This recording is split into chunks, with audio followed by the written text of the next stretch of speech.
That night 5 years ago, we destroyed what for many was a symbol of hope. For a reason they'll never know. We cannot blame them for thinking us the cause of their misery. Though it's to give them a better tomorrow, they see only that we've made their lives harder today. Yet the boil must be lanced if it is to heal. I can't help but wonder if we've made the right choice. When Sid said that he wanted to create a world where we were free. Free to choose our own path.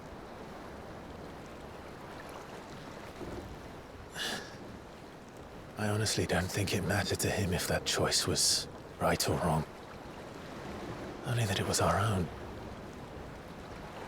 I miss him.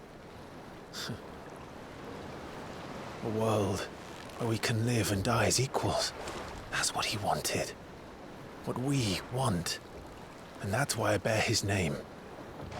It's why we've all chosen to bear his legacy. And I'm not going to let anything stand in our way.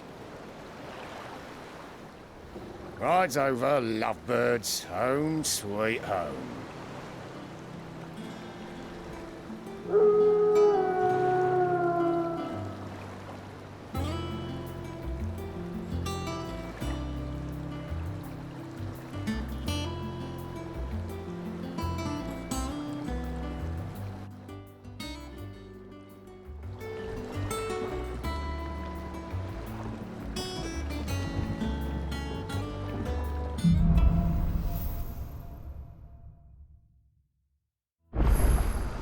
Otto was asking after you. Let's go and see him. Never a dull moment. Finish with that,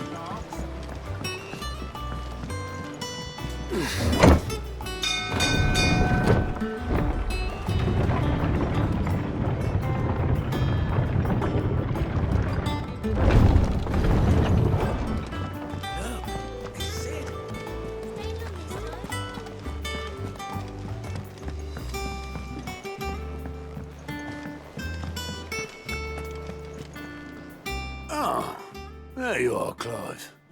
Word of your adventures arrived this morning. Victor sends his thanks. I doubt Kupka will miss the fools he sent to catch me. And not a single one of the bearers we saved showed any interest in coming with us. No one seems keen to join hands with an outlaw. Any news while we were away? None worth mentioning. Gav's still off keeping an eye on the Republican army. Should be back any day now. Understood. If anyone needs me, I'll be in the map room.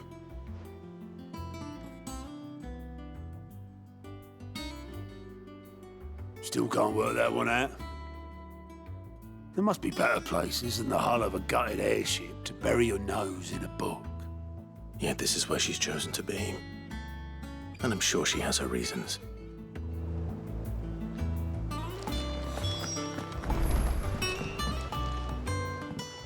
I'd trust I'm not intruding. Back from your mission? I'm beginning to think your habit of surviving cannot be attributed to luck alone. One might say the same of you, Vivian Ninetails. I'll have you know that only 4 attempts have been made on my life, and none was especially memorable. So, to what do I owe the honor? Could it be that you've come for one of my lessons? Is that so hard to believe? Very well, then. Shall we start with the state of the realm? To absolutely no one's surprise, she finds herself at the mercy of armies and outlaws. Well, mostly armies. Though that's not for want of trying, is it, Clive? But the real question is, how did we get here?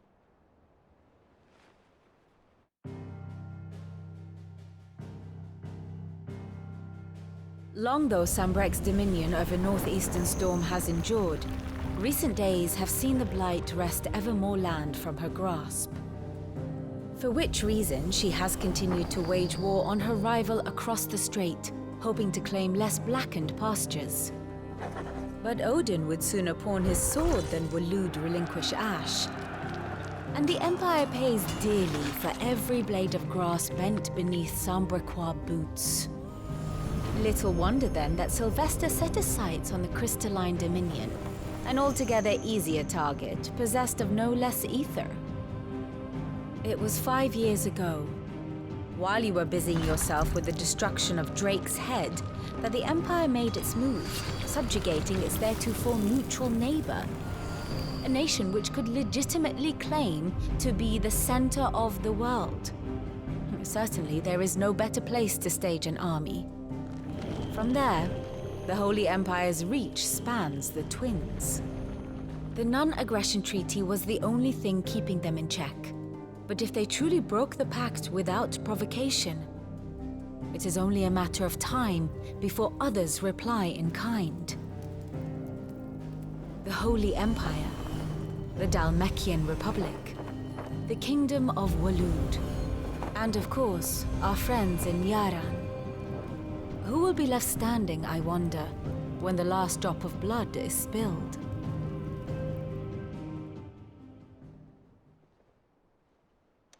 You were born in Twinside. Do you not fear for your home? Oh, dark clouds are wont to gather over the Dominion. Yet in spite of it all, she has ever endured. And when the storm has passed, I am confident she will remain.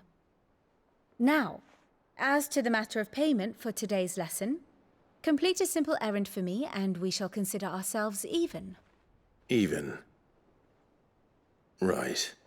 Return this volume to old tomes in the shelves. Tell him it was, adequate. I suppose it wouldn't hurt to visit our resident historian.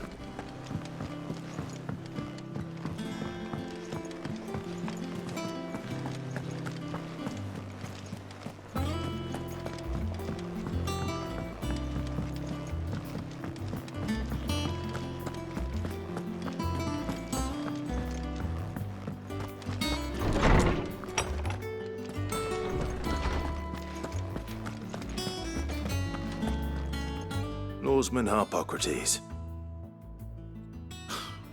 Now that is a name I have not heard for a long time. So long, in fact, I had half forgotten it was mine. Welcome home, Clive. You were missed, as always. I believe this belongs to you.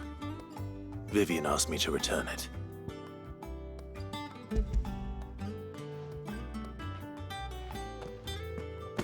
Ready? Our resident scholar devours books faster than young Tet does lemon tarts. Would that I could do the same. But alas, I no longer possess the necessary constitution for such indulgence, either in words or tarts.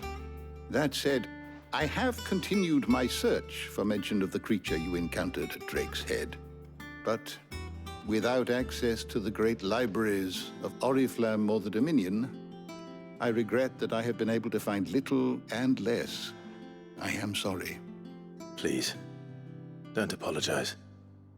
I'll send word to our associates. See if they can't furnish you with more books. I fear it is not more books that I require, but the right ones. Mayhap we look in the wrong places. There are still libraries to the north. I'll see what I can do. You are too kind. There are not many in this world who would indulge the whims of a tired old historian. Not too tired to go filching Kupo nuts, though. Always got a pocket for him. Nicks him off the Moogle. Hush now. We all know there's no such thing as Moogles.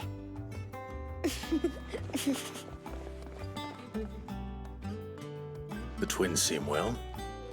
Aye. Yet they laugh far too little for one so young. The loss of their parents weighs heavy on them, however well they hide it. Titan took much from us that night, from some more than others, and the wounds that remain, they are not quick to heal. Which is why we must give them all the time they need. That we must. Just as I must give you the time you need to recuperate. Good day, Clive. Good day. Gav will be back soon. I should get some rest while I can.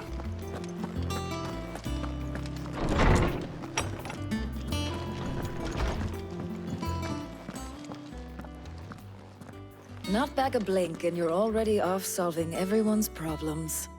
It looks good, Clive. Goes well with the scowl. I'd had that brand for so long.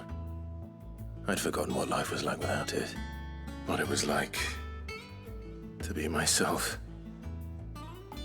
And it's all thanks to you, Talia. The scalpel did most of the work. Ah, before I forget, a rider was here with a letter from Gav. Otto left it on your desk. Otto stole us.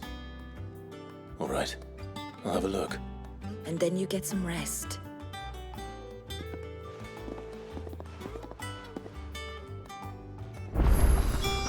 What could Gav have thought worthy of a letter?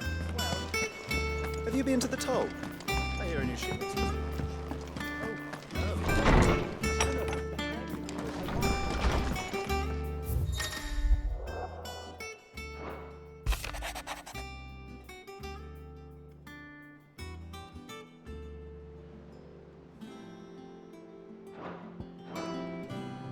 What does Gav have to say?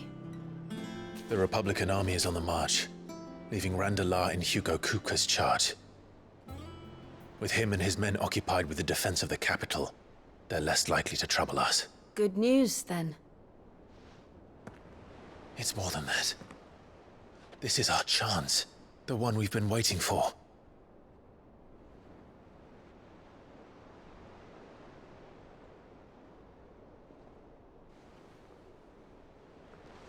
But look how far we've come. All that we have here, our friends, the hideaway, are they not cause for joy?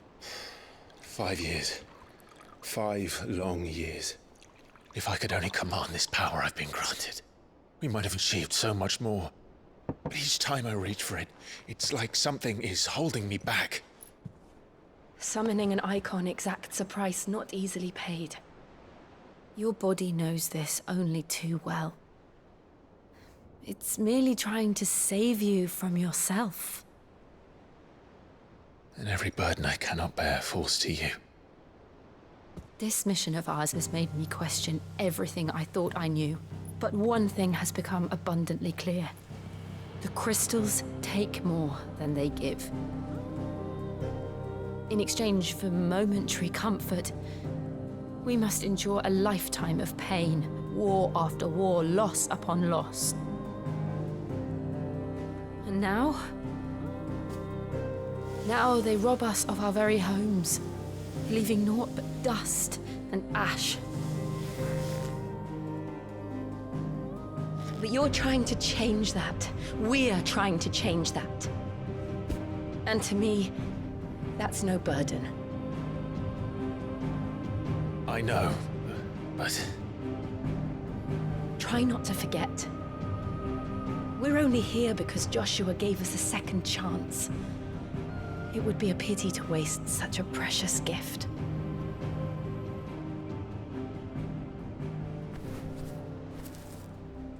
He did. He was there. It wasn't an illusion. I heard him call out to Ultima.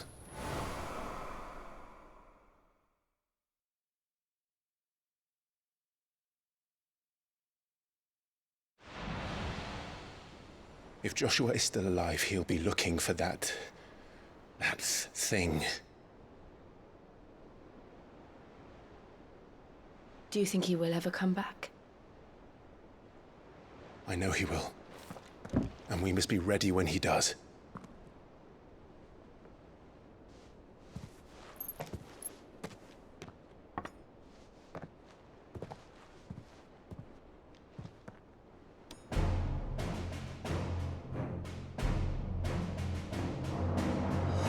To a world without mother crystals.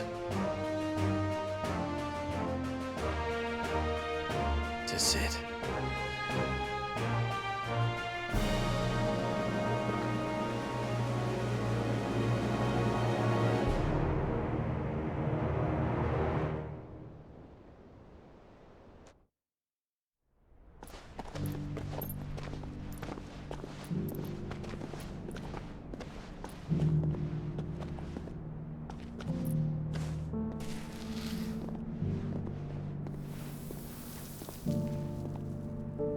and so the North is lost. I knew that the Blight spread ever more swiftly, Your Grace. But this is far, far worse than any could have imagined. It is only a matter of time before the twins are no more.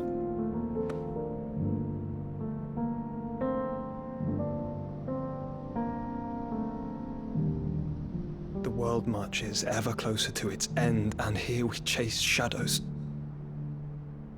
Tell me, brother, are our efforts in vain?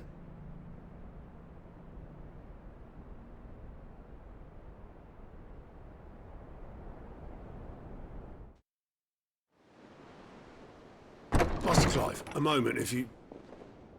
my apologies, I didn't mean to... intrude. Not at all. We were just discussing strategy. Speak freely, Otto. It's Martha, from the inn. She's gone missing. Anyway, I'll be in the mess when you've finished.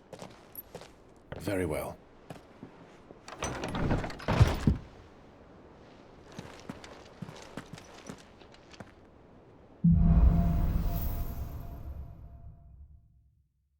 What would make Martha leave the rest?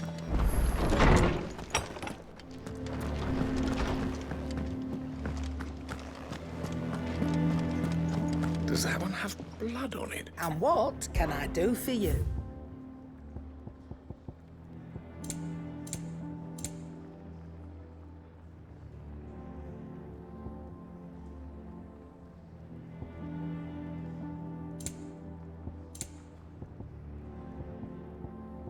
Is that all? Back, are ya? So, what'll it be? Did last you a good while. Anything else?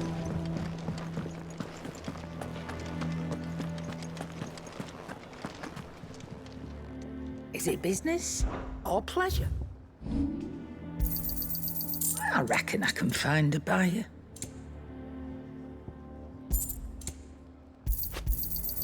You got out else? I'll be thankful you got that much.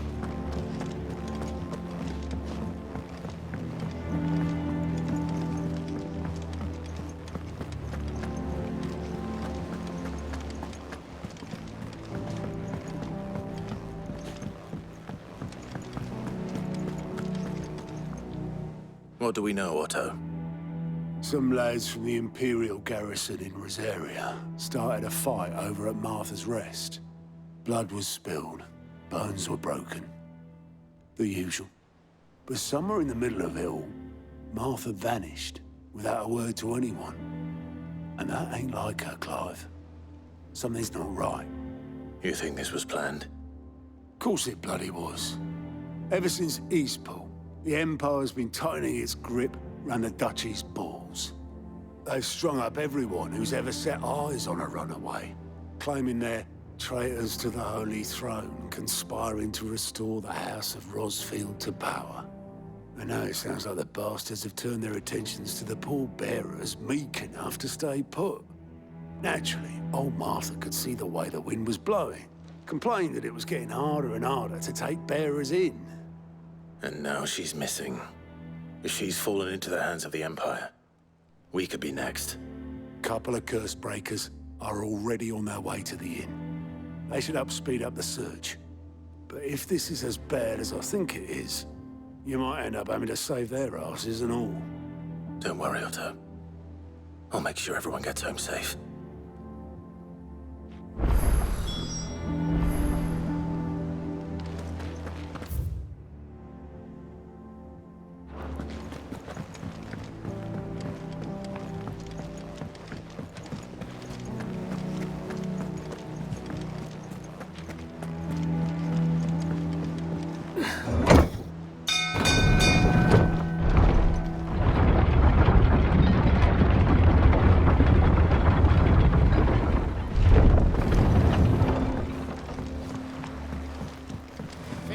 Welcome back, Sid.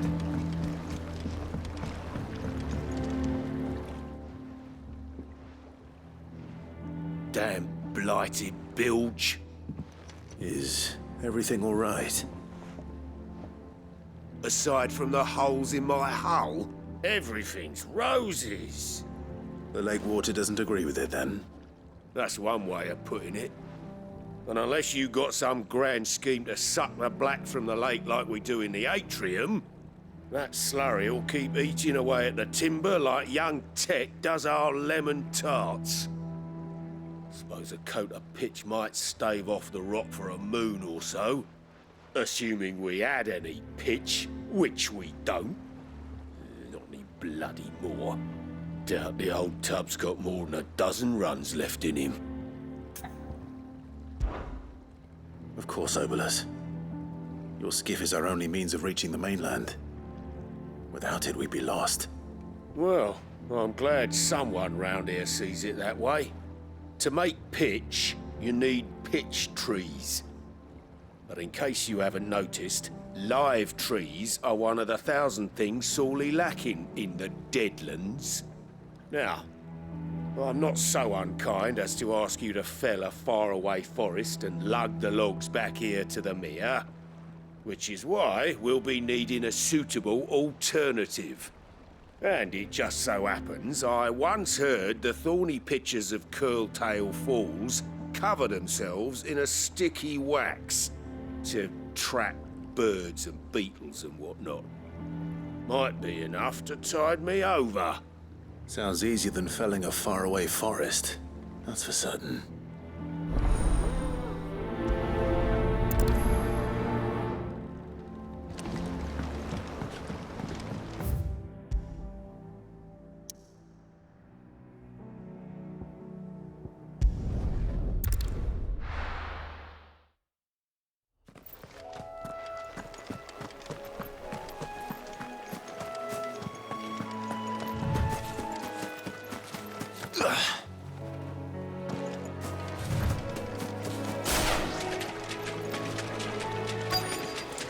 Easier than felling a forest, I said. Trees don't have teeth.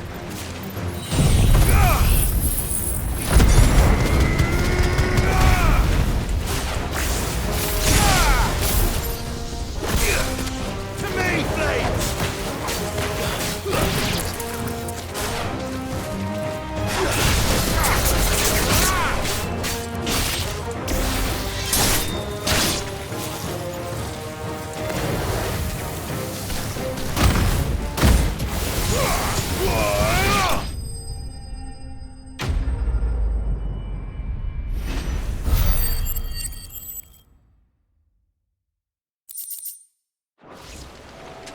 Can't imagine Obolus needing any more than this. Time to head home.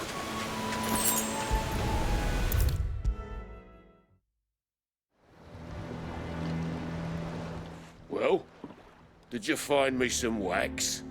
Find is one way of putting it.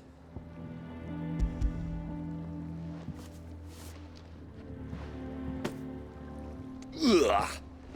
Reeks like a chocobo's arse. I don't suppose the Argo will mind as long as he stays above the waves. Argo? So your boat has a name? I didn't know. Yeah. Same as me old man. He was a ferryman himself back before the Blight came. The boat's all I have left of him. And thanks to you, he'll sail another day.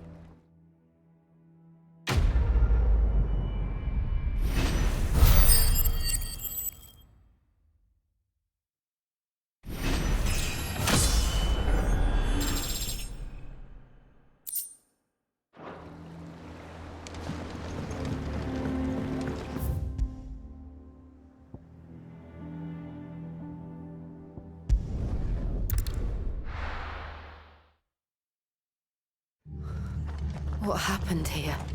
Come on. We need to find the others. The boys from the garrison. Let's get you to a physical. Sid? What said you'd be coming? I trust you don't mind. Also thought you might need some help. And it appears he was right. You, could say that, yes. They're saying the Imperials ascended like a storm. No one was spared their fury. Martha tried to step in and calm things down, but All our efforts got her were a pair of iron shackles and a hard march. Any idea where? Judging by their tracks, they headed towards Sorrowwise Bay. To the Abbey sheltering Martha's bearers. The bastards.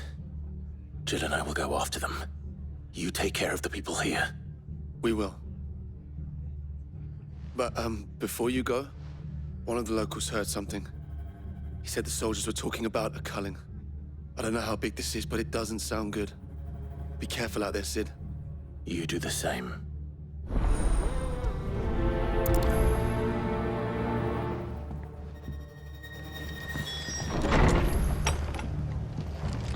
Cole is right.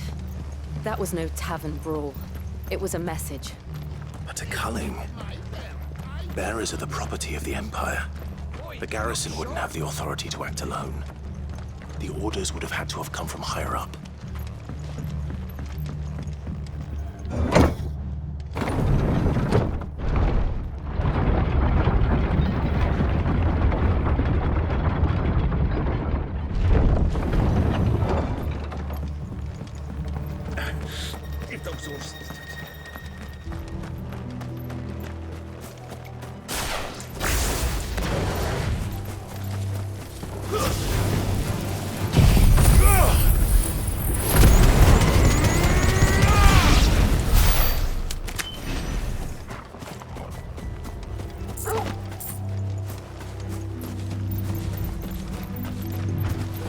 Look.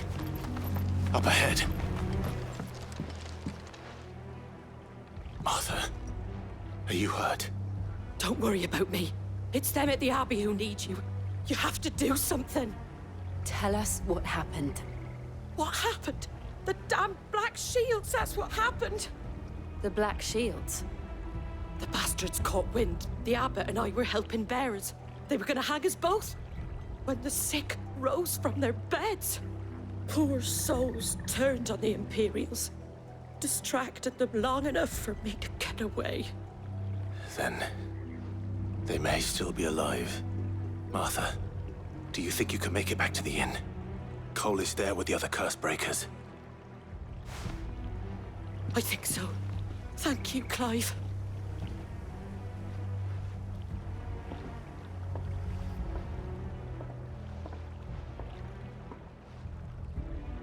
Black Shields.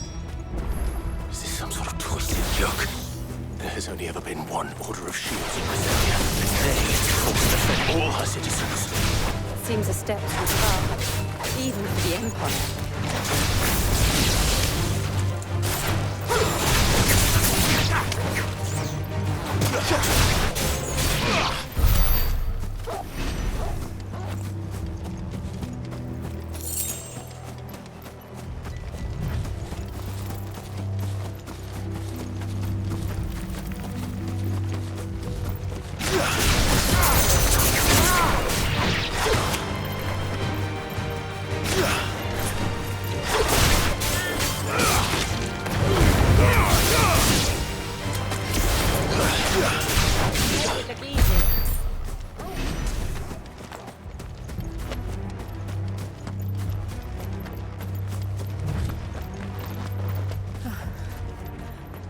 Are we too late? There might still be someone inside.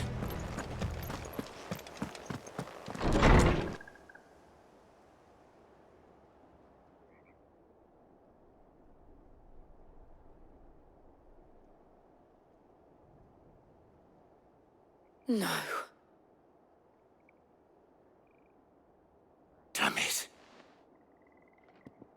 I thought you lot were all spent. Murderers. They drove the bearers to this. Wait. These two aren't turned. That bitch of an innkeeper must have sent them. Colluding with the enemies of the Empire is a serious offense. And for their crimes shall they be punished. Such is the law. To dwell in darkness that we may purge the night and welcome lasting dawn. On these our swords we swear. How dare you speak those words? Have you no honor? Clive. This won't take long.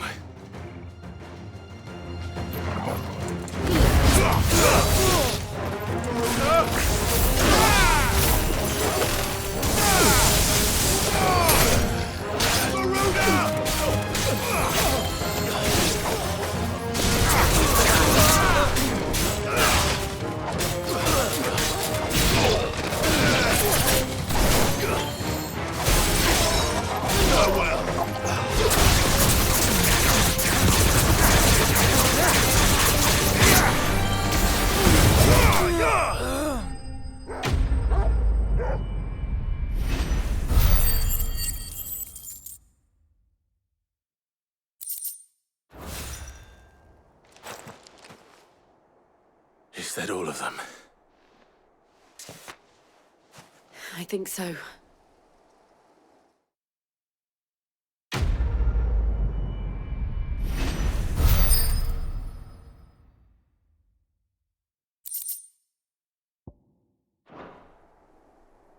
I didn't see the abbot. He may still be alive.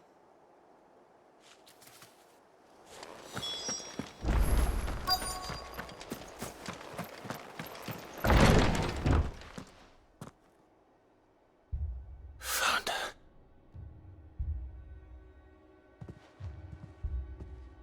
The abbot.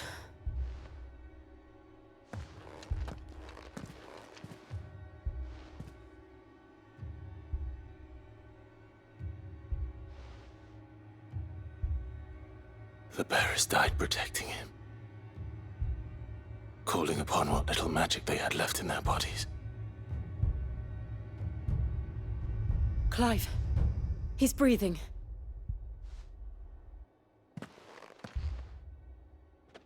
We're friends of Martha. We're here to help. Are the Imperials dead? They are. Every last one.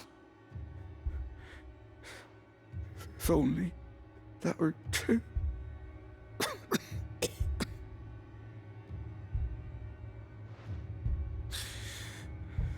The Black Shields will return. The Cullings will continue. Rosaria will never be saved unless we save her. Tell Mother to beg Cid's aid and tell her this wasn't her fault. I shall. Cid! Where are you? Cid! In here! We found a survivor! Clive. He's gone.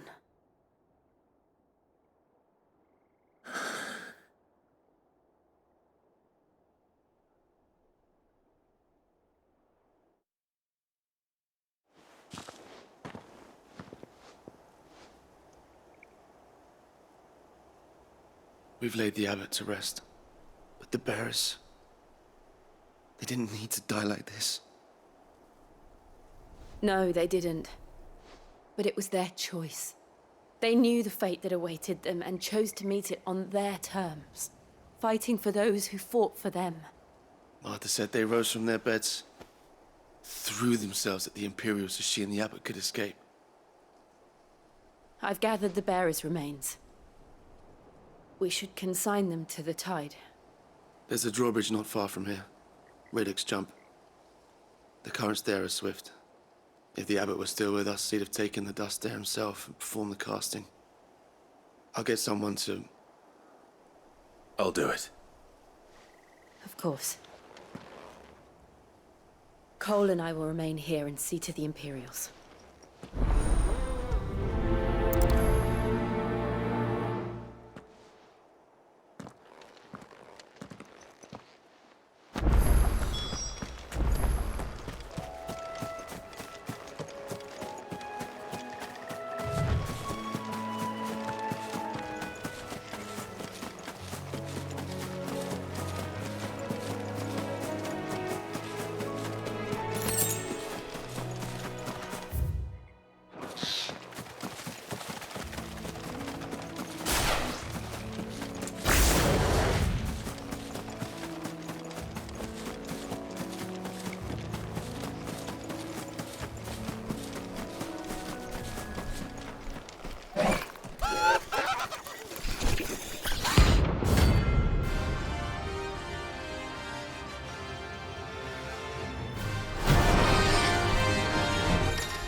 What's it us, Torgal? What am I saying? Of course it has. It's a floating eyeball.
You didn't see that coming.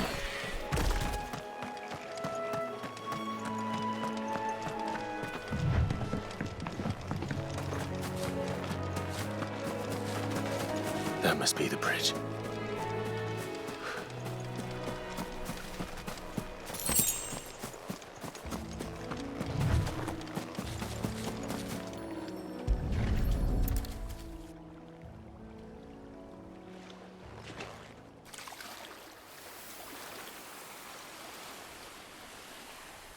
So shall the waters cleanse thee of thy burden, and bear it out to sea.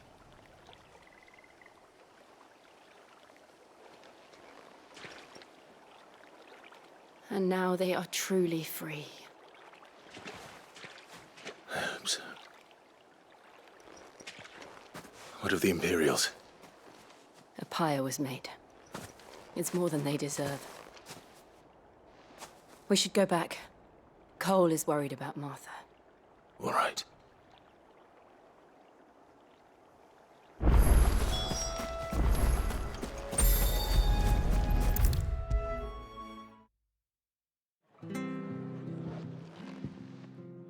No one survived then?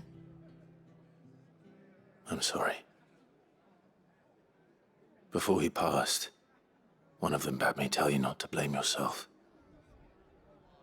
Doesn't mean I won't. Doesn't mean their blood's not on my hands. Cole said you cast their remains. That was good of you. But it should have been me. This was all my fault. How? You couldn't have known. But I did. And I turned a deaf ear to the warnings like the fool I am. The rumours started moons ago. Of black-clad devils descending on villages in the dead of night to slit the throats of sleeping bearers. But I assumed it was all just nonsense concocted by the Empire. Nothing but a ghost story meant to make folk think twice about lending a hand to a fugitive bearer. And in ordinary times you would have been right. What these Black Shields are doing is unthinkable. Which begs the question, why do it at all? My mother obviously has a hand in this. I cannot make sense of her actions. And picking what goes on in that woman's head is a job for someone with more time on their hands. Right now, I need swords and men to wield them, preferably big ones. If those Imperials think they can come in here again and threaten my people, they're in for a rude awakening. Oh, before I forget, a Stolas from Otto landed just before you arrived. He asked me to tell you that Gav has returned. Then we must as well. Will you be all right here, Martha? We can stay longer if you wish. No need. I'll be ready should the Imperials come calling. Though I wouldn't turn my nose up if you were to lend me a pair of them strapping young curse breakers.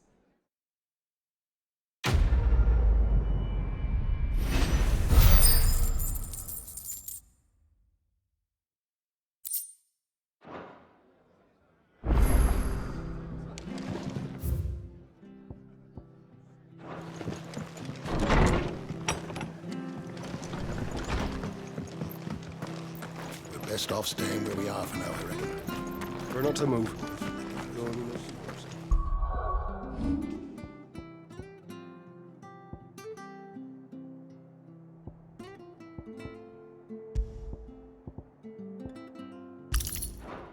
Oi! You handy with that sword of yours? Course you are. Bet you're a bloody marvel with the thing. Now, question is, are you willing to use it or not? 'Cause a flock of noble chocobos are in need of help. Chocobos? You heard me right. Wild birds? The big ones? And not just any chocobos at that. Whiteheart and her flock are the bravest birds you ever did see. They protect travellers round these parts from bandits and the like. Chocobos? Fighting bandits? It's true. Why, they saved me from a gang of footpads only yesterday. Nasty lot they were too.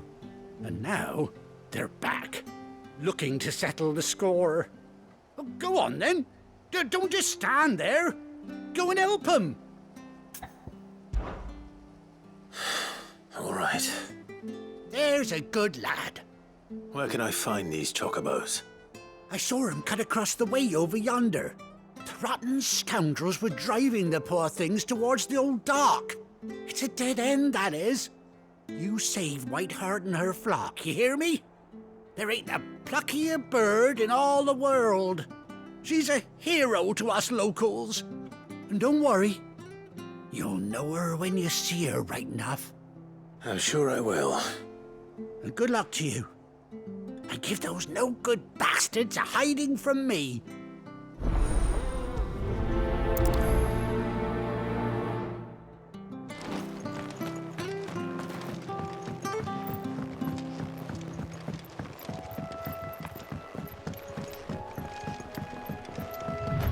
Whiteheart. That's quite a name for a chocobo.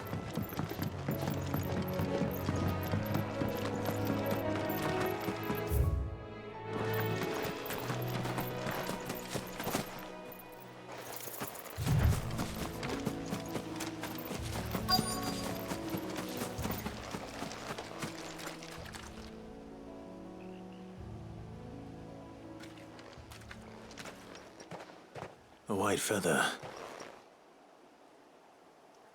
I thought Ambrosia was one of a kind. Speaking of brave birds. Looks like they went that way.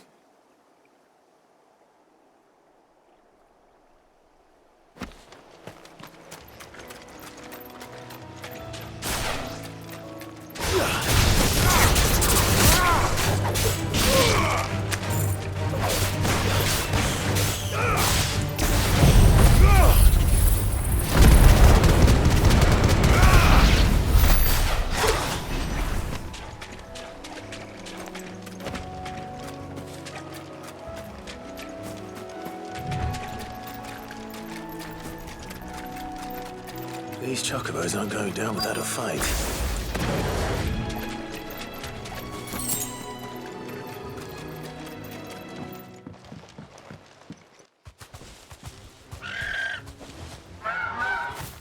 We got you cornered, Feathers. You didn't think you'd seen the last of us, did you? You've been bad for business. But I reckon someone will pay good coin to mount your head on their wall. Not around here, they won't. Oh. And why's that, eh? Because she's something of a hero in these parts. You hurt her, and I hurt you. Piss off. Or better still, how about we hurt you both? All right then. But don't say I didn't warn you.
You're safe now.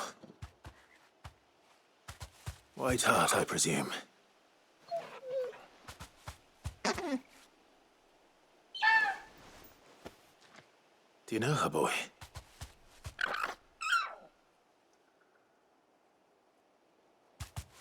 That scar. It couldn't be.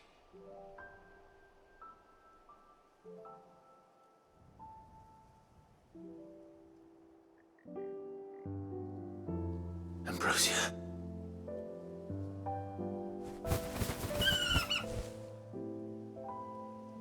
It is you. You survived.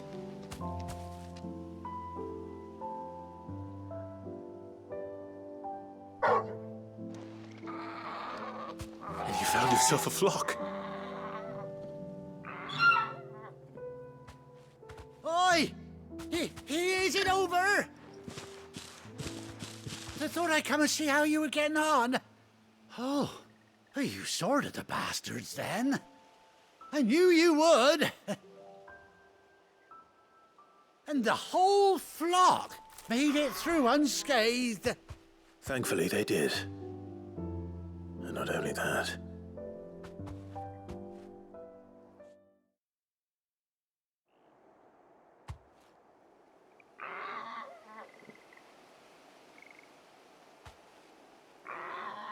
Well, I'll be.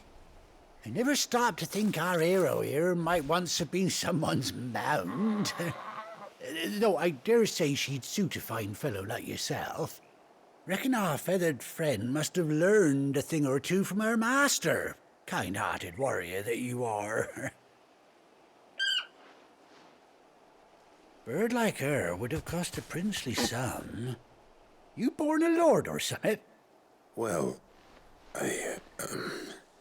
Oh, no, sorry. I didn't mean to pry. Don't matter who you are.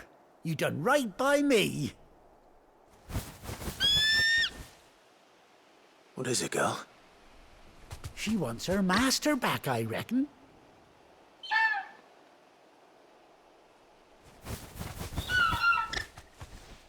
Told you. And it seems her pals agree. Is that it? You want to come with me? Well, bugger me if this ain't a heartwarming sight. The lads down the stables will be hearing about this tonight. Oh, stay right where you are.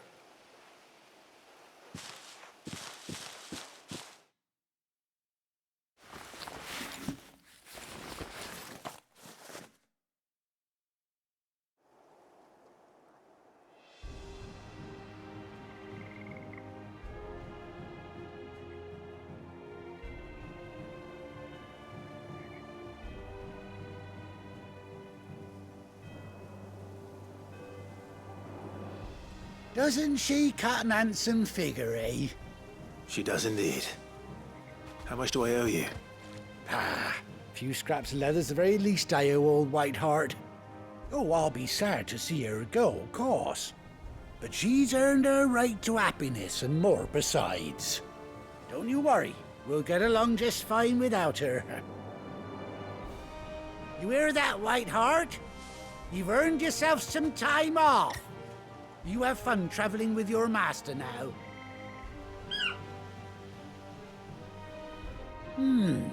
You seem awful familiar now I get a proper look at you. That's it. When those chocobos swarmed my cart on the road, didn't you? No, that can't be right. That fellow was a bearer. Must have been my double. Oh, must have been, eh? Oh, that'll be the excitement getting to me. Silly sod that I am. Pay me no mind. Anyhow, best be on my way. Good luck to the both of you.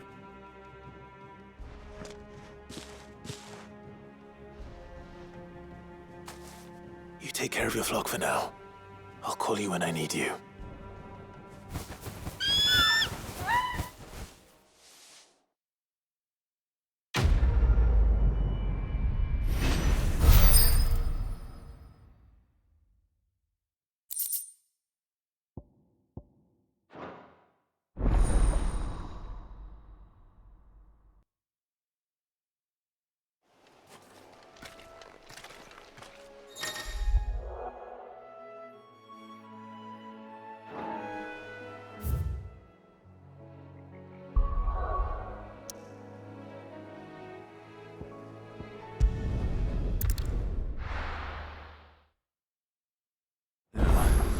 Where's Gav? I hear there's trouble.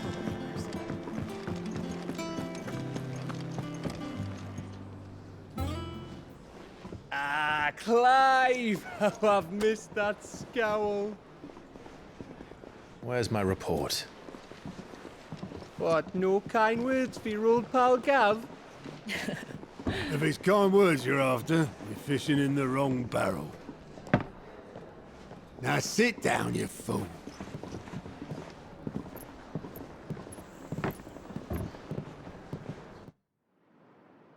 So, You remember how quick the Empire was to occupy the Dominion after the fall of Drake's Head? And how pissed off all the other nations were that they didn't think to do it first? Half a century of independence gone at the whim of a madman. So much for their bloody treaty. Clearly, the promise of unblighted land and the world's supply of crystals was too much for his radiance to resist. And now the Republic's finally decided to follow suit, using liberation as an excuse to declare war on Sambrek. Lined up right outside the Dominion's gates as we speak, looking to starve the Imperials into submission. And now all eyes are on the Strait of Author. While the two nations beat their shields, the rest sharpen their daggers, ready to set upon the war-weary victor. They'll never see us coming. It's time we moved on the Mother Crystals.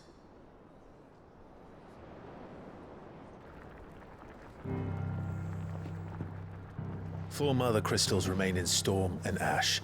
Drake's Breath near Ironhome. Drake's Fang in Dhalmekia. Drake's Spine in Waloed. And Drake's Tail here in the Crystalline Dominion. With the bulk of the Republican army marching to Twinside, Drake's Fang will be left exposed. That is exactly the move Kupka would anticipate. And if there is anything these past 5 years have taught us, is that he loves his traps. There is one place, however, where nobody will be expecting us to go. Drake's Breath. There's a shitload of sea between us and it, and I've never been much of a swimmer. I have an acquaintance in Port Isolde who may be able to help. Who's that then? My uncle, Byron Rosfield. Lord Byron Rosfield of the Seven High Houses, the trade magnate with holdings in over 100 cities. Wait, Rosfield. And you're a Rosfield, of course. My uncle's name gave him his start in the world, but it was his acumen which earned him his fortune, along with a handsome fleet of ships. Well, it's settled then. What are we waiting for, eh? Huh?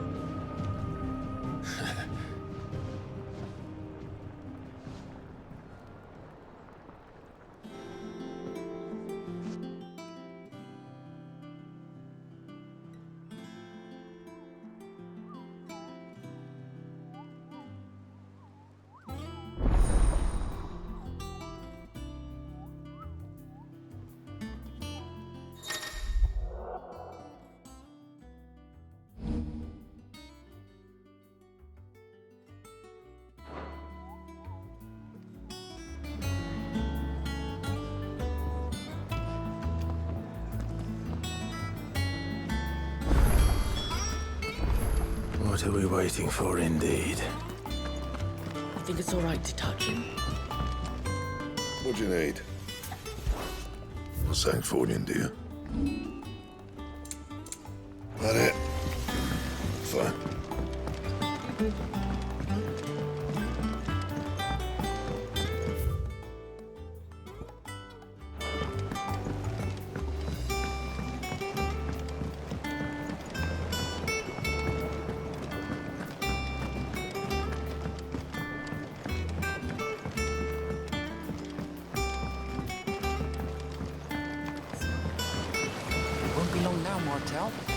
Cid, I was hoping to speak to you. Is everything all right? Oh, yeah, it's just, well, as you know, we've been trying to grow fruit down here. It's good to know that something of the old hideaway still lives on. Martel's pride and joy. It was a sapling when she rescued it from the rubble, but look at it now. All our hard work's finally paying off. I took it on, you see, after she died, and now the fruit's finally ready to eat. And not only is it ready, it's actually tasty. Sweet as you like, in fact. She bred the bitter right out of it. Impressive. And welcome news to more than a few, I'd say. I thought this first harvest could go to the curse breakers, on account of all they do for the hideaway. You couldn't take them some, could you? Seems better them coming from you. It'll be nice being the bearer of good news for a change. Thank you. She always had a soft spot for that lot, see? And once they've had their share, I'll see to it that everyone else gets some. Here you go. Martell apples, they're called, in honor of her memory. You hear that, Martell? Today's finally the day.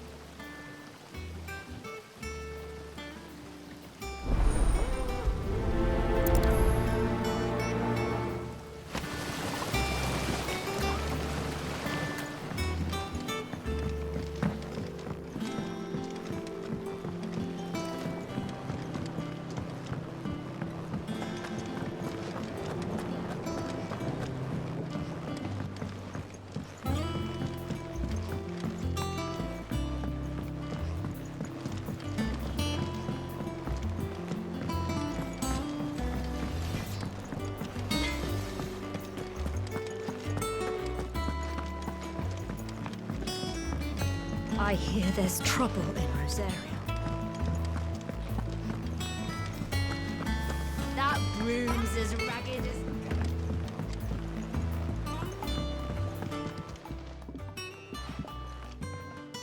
You two look like you could use something to eat. Here. Courtesy of Martell.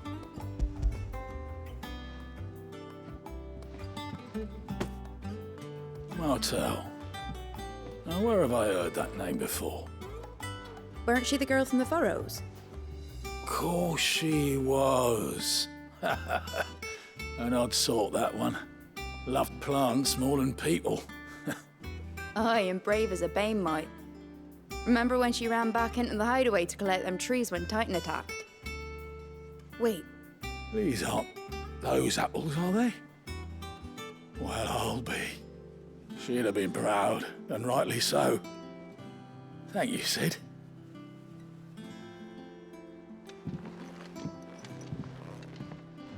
Others weren't so lucky, though. A gift from the backyard. For your service.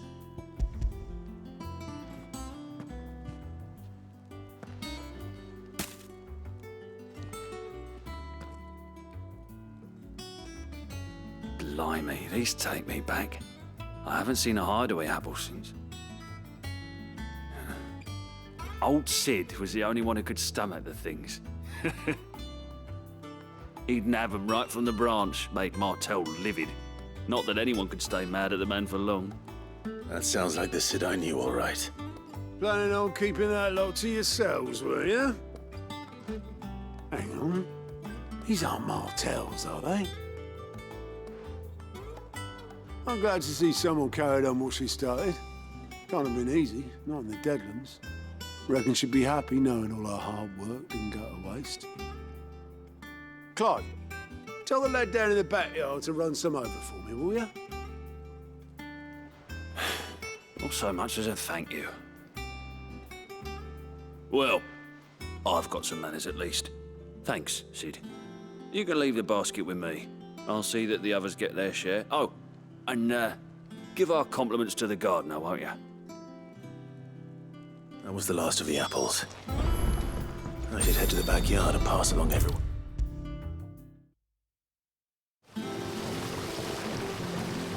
The Cursebreakers sent their thanks.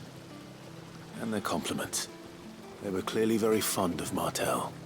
They remembered her. After all these years. I suppose she was very kind, even to a tongue-tied lummox like me. You were one of the good ones, Martell. Why did you have to die? She put everything into her work. She wasn't going to rest until we had fruit sweet enough to enjoy. And now we do.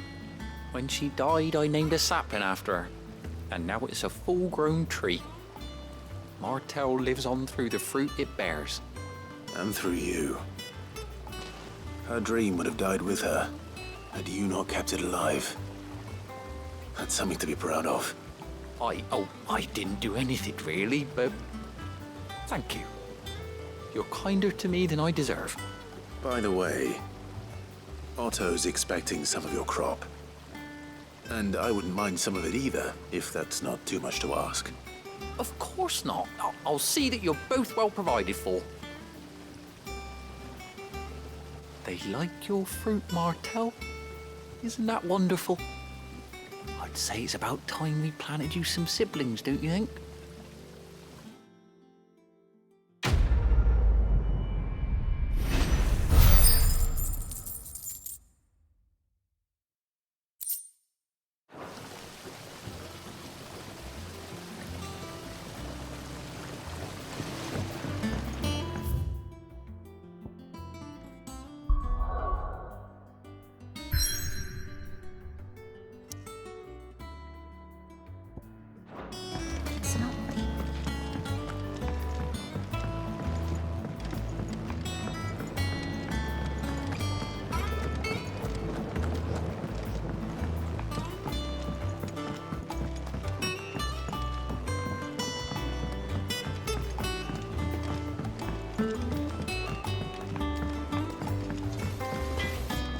Think it's all right to touch him?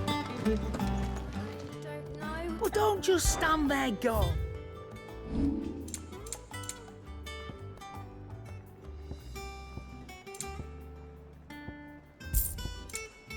Is that all?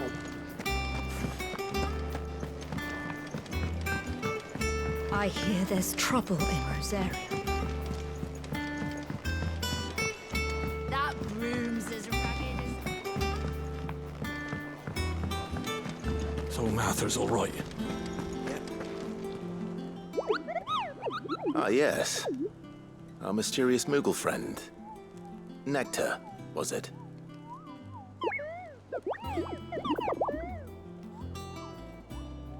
I'll stick with Nectar if it's all the same to you. What seems to be the matter?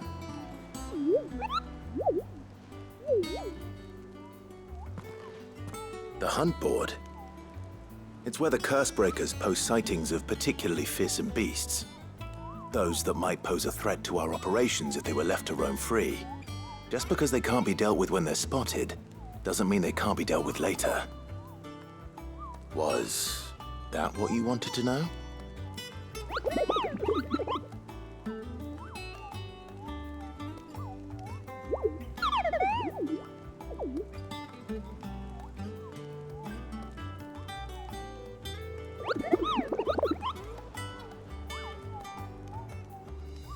Right.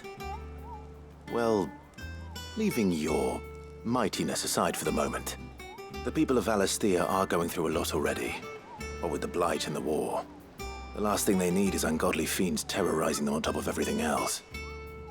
So if the Cursebreakers are too busy to help, then perhaps I can. Or at least I can try.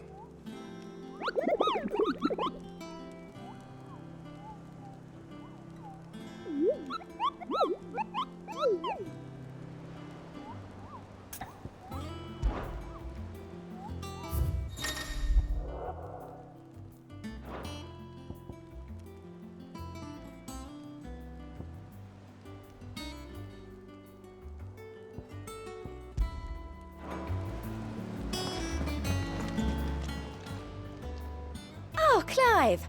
Welcome to the Patron's Whisper. The Patron's Whisper? Does that mean someone else is taking care of our friend's donations? Oh no, that's still me. It's just Karen has her toll, Blackthorn has his hammer. I thought a new name might liven things up. I still catalogue every item that arrives, in addition to setting aside those tokens of appreciation the sender has specified are to be presented to you personally. Would you like to see if we have any? Your benefactors are a generous lot.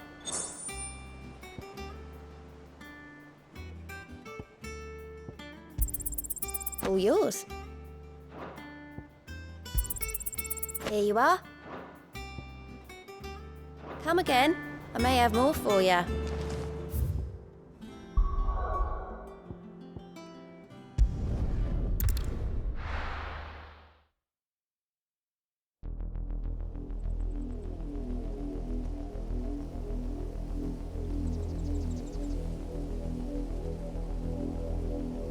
Do you think it was wise to leave, Gav?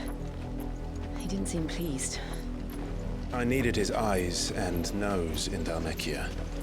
I'm not about to let Kupka take us unawares. Besides, he has a knack for that sort of thing. That he does.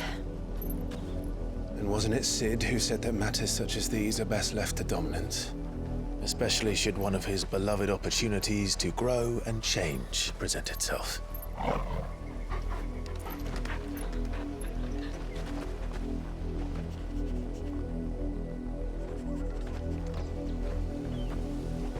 I always knew that I would return one day. Return to Ironhome. For what?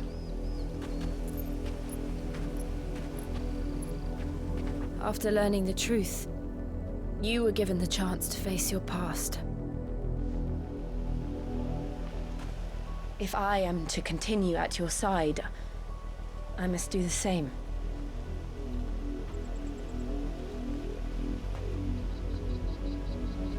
We will face it together then. To the end.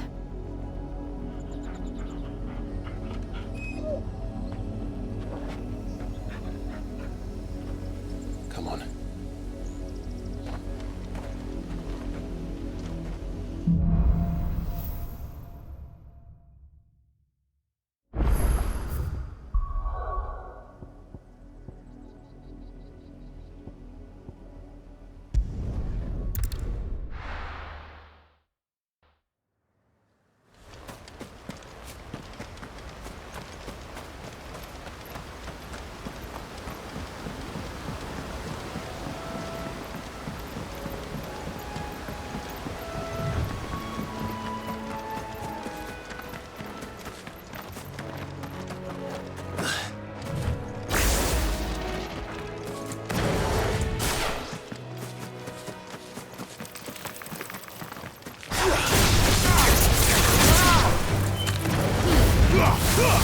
It's over. This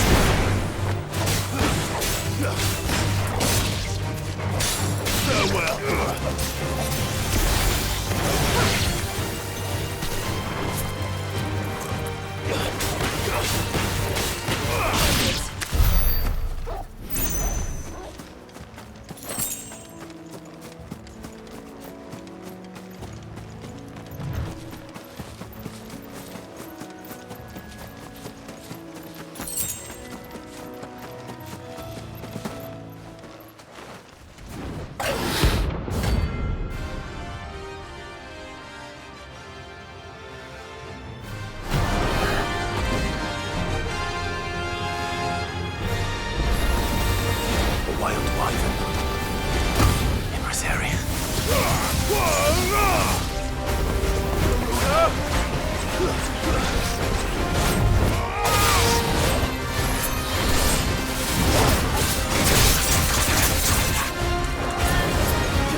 know there aren't any more of them.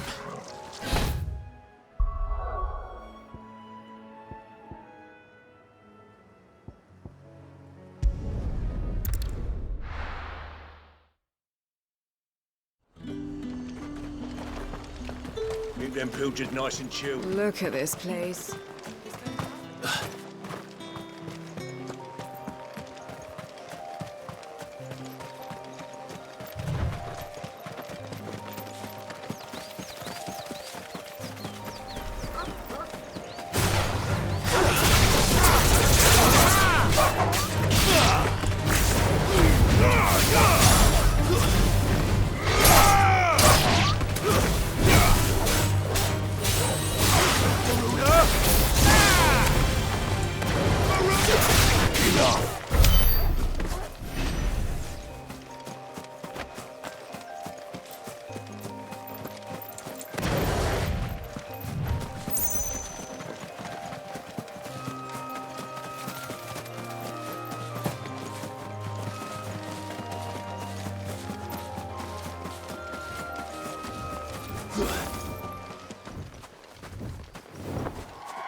This isn't gonna be easy.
last will. I know I will.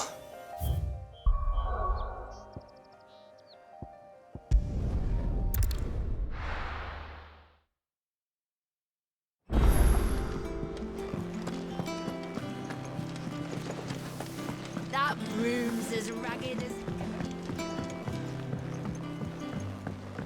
So Arthur's all right. Yeah. Others weren't so lucky, though. Oh, I wasn't expecting you back. All yours.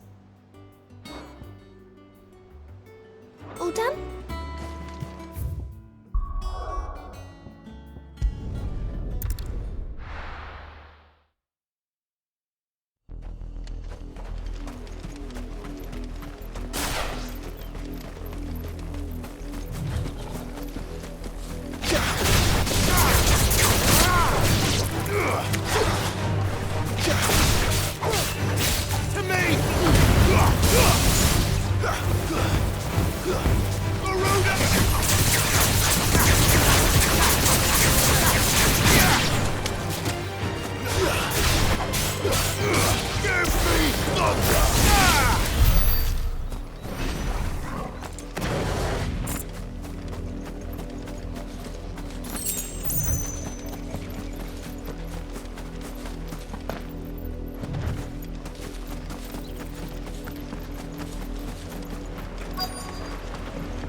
Mockery of justice is what it is. Lord Elwyn would never have stood for this. Quiet, you! I think we're loyalists. Jill, look.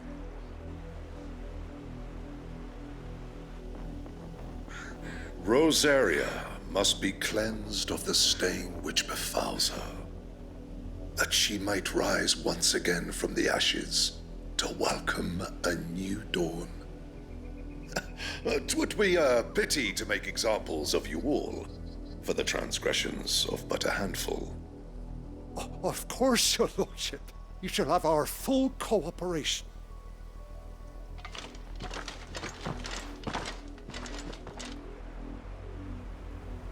What business could the Black Shields have in a village this small? There's barely room to hide a bearer. Then they must be here for something else. You fancy dancing a gallows jig like the... You're a long way from home, aren't you?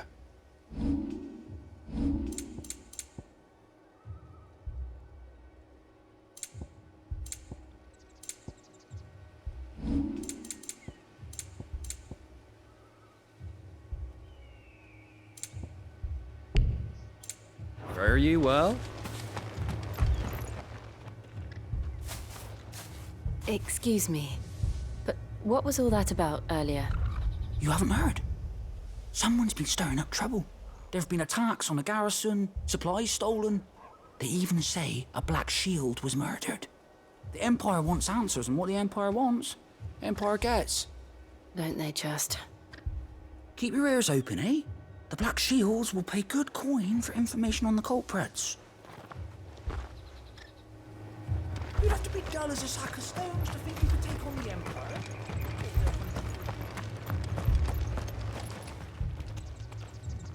You seen him, didn't you? I'm sorry. The Black Shields. Just now. You seen them, didn't you? At least I think there was a Black Shield. Can't say I ever saw one before. Was this the first time they visited the village? What do you think? Amber's the arse end of nowhere. And they thought we might be harboring firebrands. Huh. If only we were. I might have turned them in and become a Black Shield myself. You don't think these firebrands the Empire is looking for could be us, do you? I don't know. How'd you get it? But we need to find out.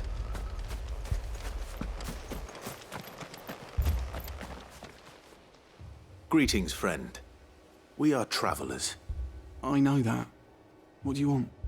We couldn't help noticing those Imperial soldiers who were here earlier. Don't you go telling these strangers a thing. I speak for the people of this village, and we have nothing more to say to you. You are to leave Amber and never come back. May I at least ask why? I don't know who you are or what brings you here, but your presence puts us all in grave danger. The Empire is a harsh master. Its demands are great, and its justice swift. But as long as we keep our heads down and pay our tributes, we are left alone. Some might call it submission. But if it will spare my people the Viceroy's wrath, then I will gladly submit. This village will not become another Eastpool. Then we shall be on our way.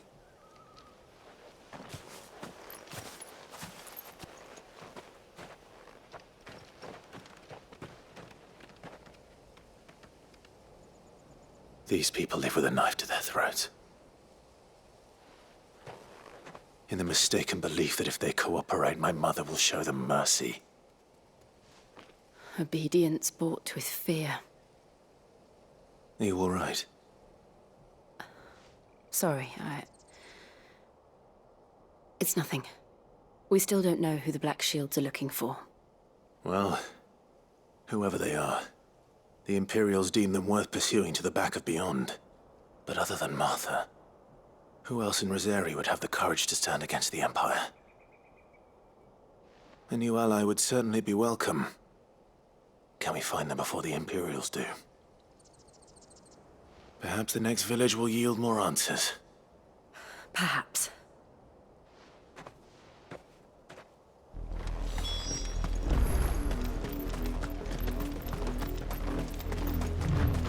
This pass will take us through the mountains. And directly into the path of whoever or whatever lurks here.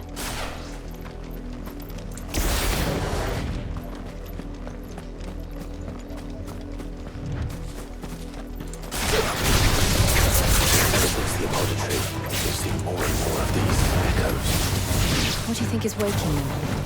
Have the Mother Crystals collapsed? I have an idea. You're not going to like it.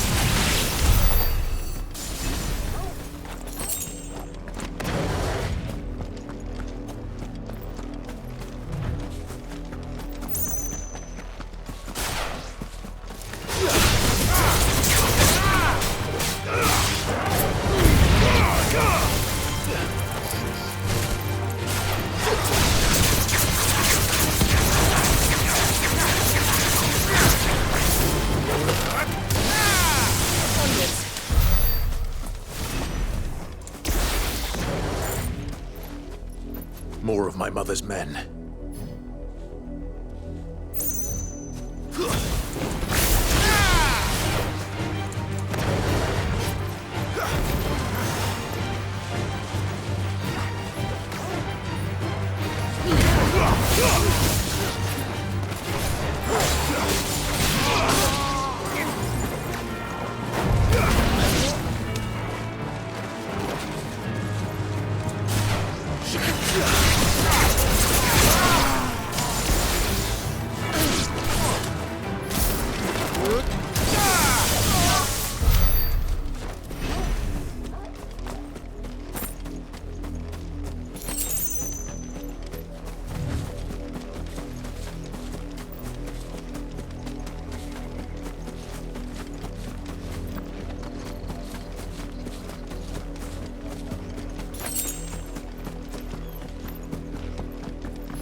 Very well.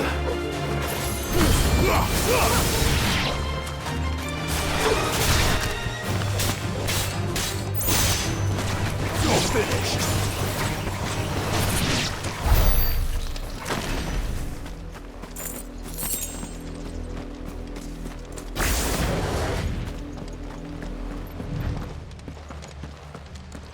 Blood, Clive. And still wet.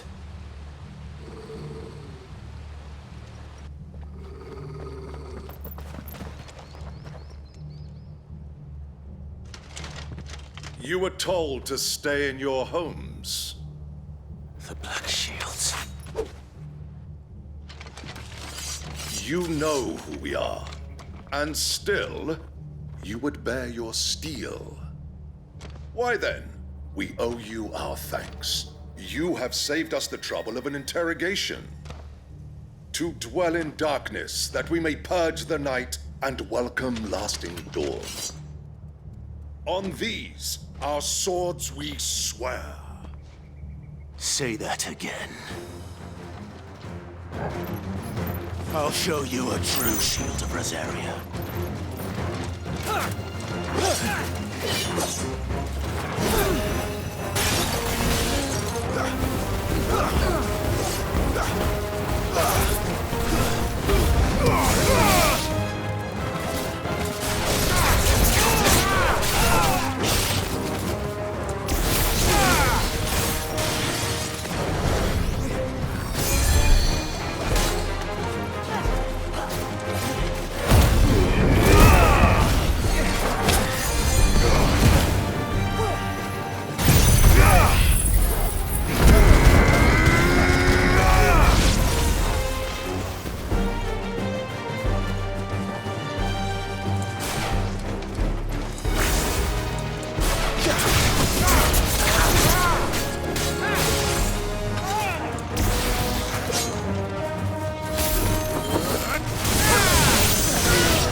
Tell me what I want and the end will be swift. Who are you looking for? Why, you. We come bearing a message. Your friends have been found. The branded you freed from our camps.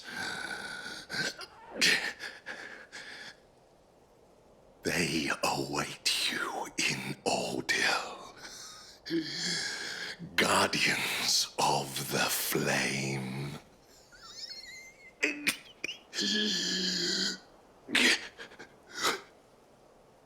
Those are Old Hill's gates. Then we hurry.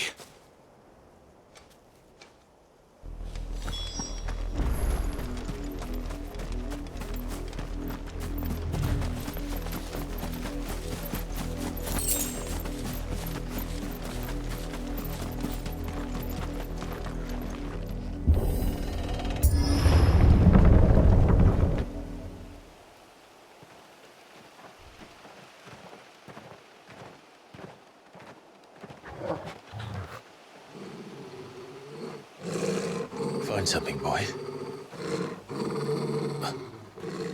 death.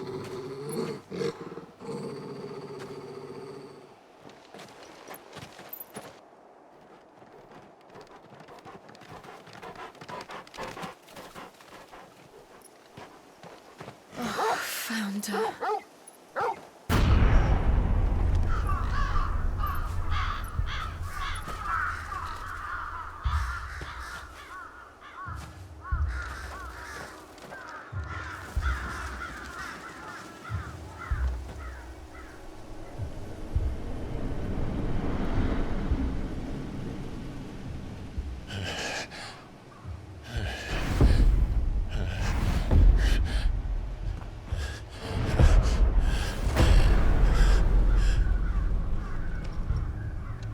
This was my mother's doing.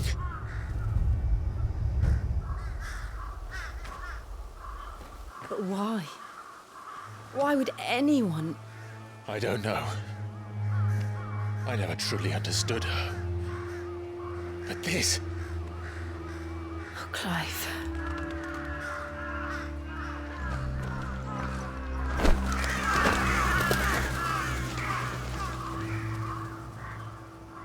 I will learn what madness drives her, and I will end it.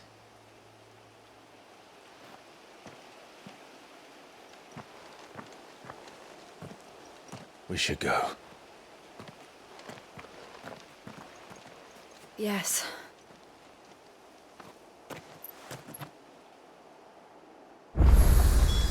We can't leave them here like this. We won't.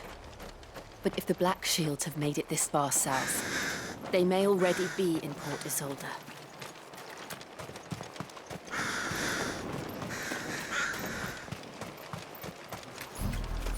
We're approaching Newick Bridge. Though I doubt the Empire would let us cross over to Rosalith.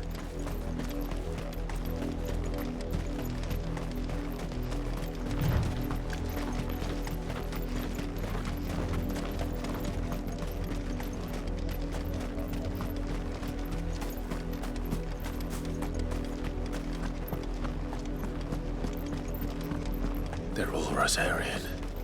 But this is their home.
The Lazarus. What happened to this place? My mother happened. The nobles who lived here didn't stand a chance. Let's hope my uncle fared better.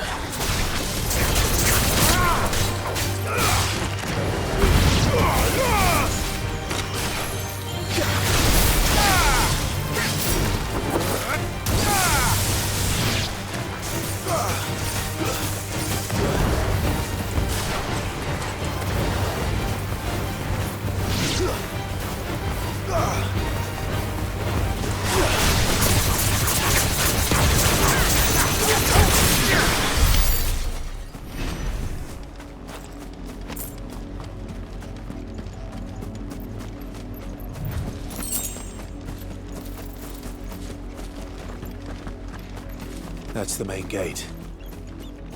And it looks like we're not the only ones hoping to get in.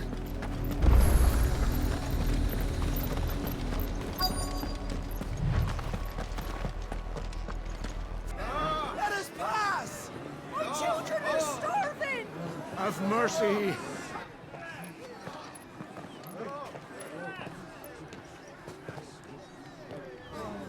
Voice-rinsed dogs they are!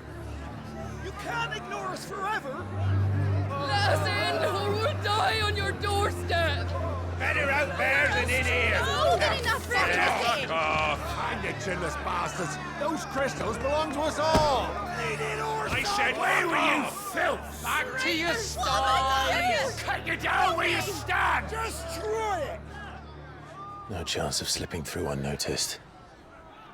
We'll need to find another way in.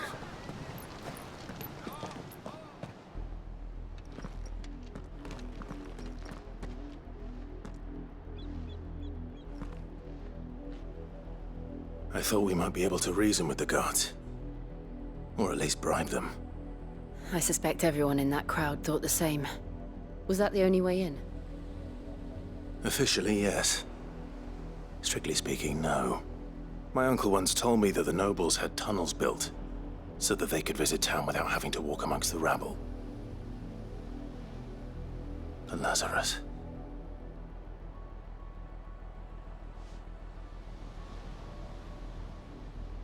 We'll find our way into the city there. If you're sure. The entire place looked abandoned. Do you think it's safe? As long as it is abandoned.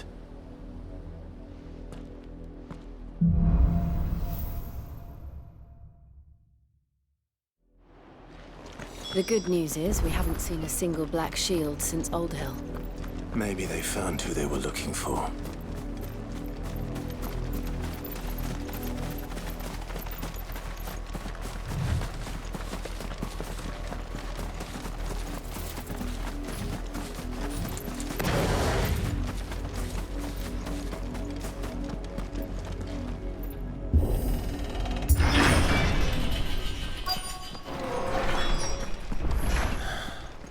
This is nothing like I remember it.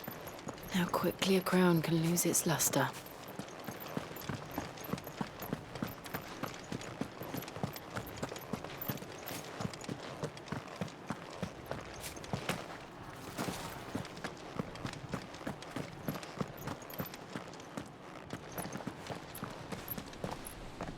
Not abandoned, then.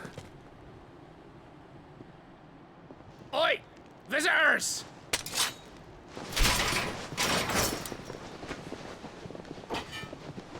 Apologies. We'll show ourselves out.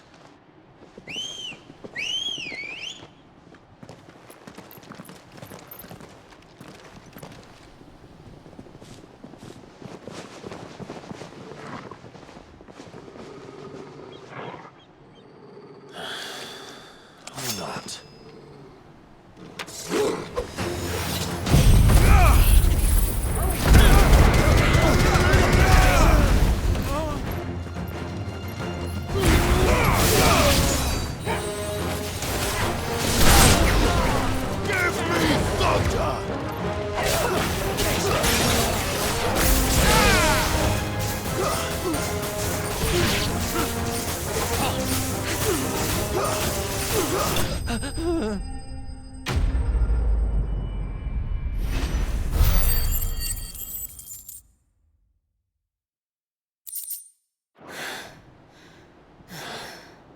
I've only ever seen one man fight like that. And he's long dead. Then perhaps it's time you joined him.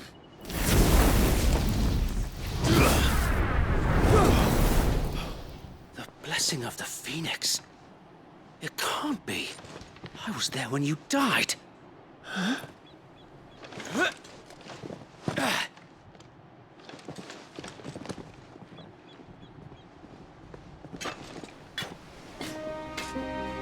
Forgive me, my lord.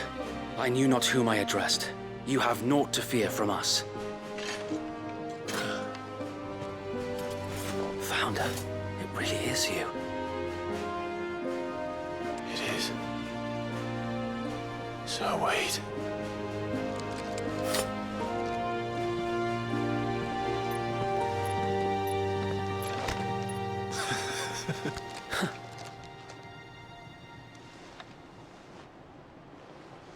We can speak inside.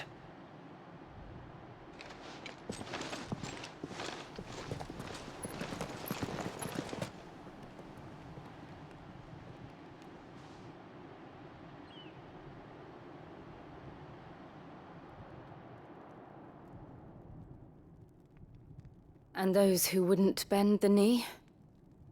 We left before the Empire could make examples of us, though we didn't go far. And we banded together to form the Guardians of the Flame soon after. Alas, there is only so much a handful of aging shields can do against the might of an empire.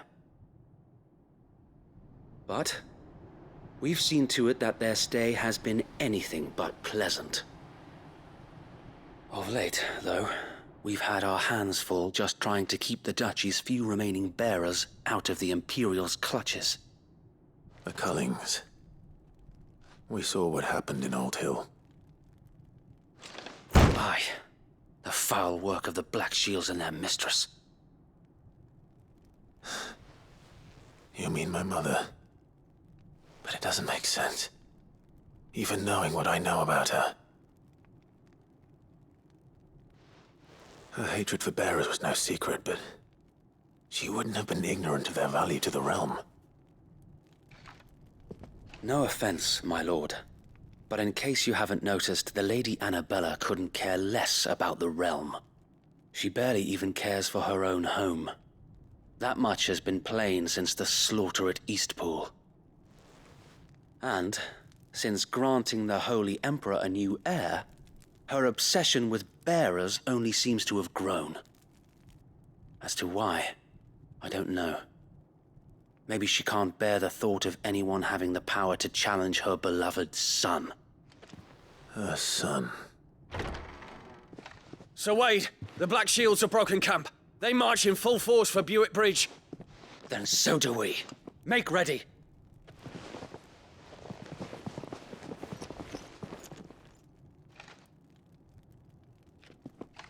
This is their main host. If we remove the head, perhaps we can prevent what happened at the docks from happening somewhere else. If I do nothing, then the blood of their next victims will be on my hands.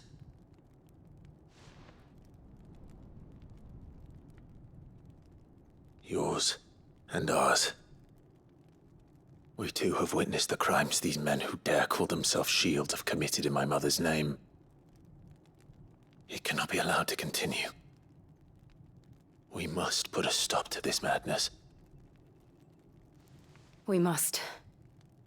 So let us go with you. For the good of Rosaria. I was hoping you'd say that. Very well. If that is your wish, I would be honored to serve at your side. And we at yours. So, Wade, let us do our duty. With pleasure, my lord.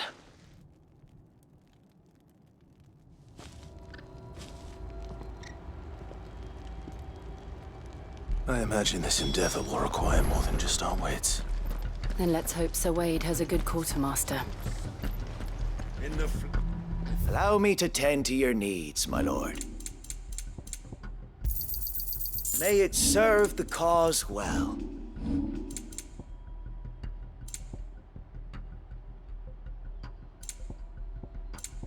It has been an honor. Tell us then, Sir Wade. What is your plan? Nothing fancy. You, Lady Jill and I make for Buick Bridge, and provoke the main host at their encampment. Sensing an opportunity to end the Guardians, the Black Shields will call for reinforcements, who will be met from the rear by parties of my brothers hidden throughout the surrounding hills. This will allow us to wage battle on the bridge without fear of being overwhelmed.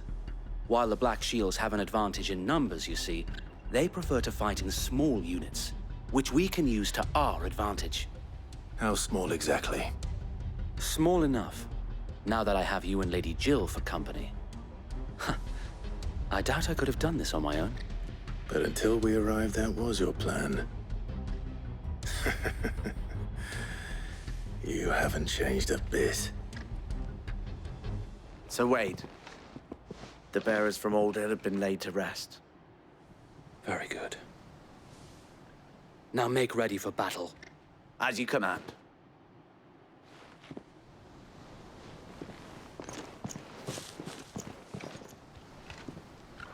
Thank you, Sir Wade.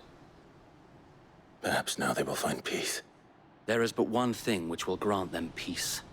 Putting an end to the Black Shields. And so we shall.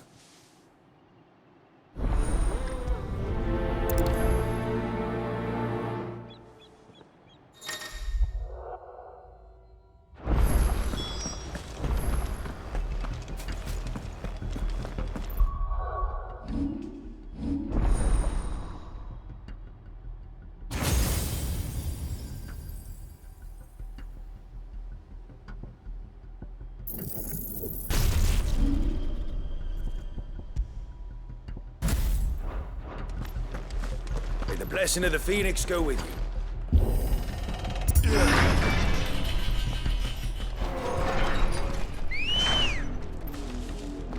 Good girl.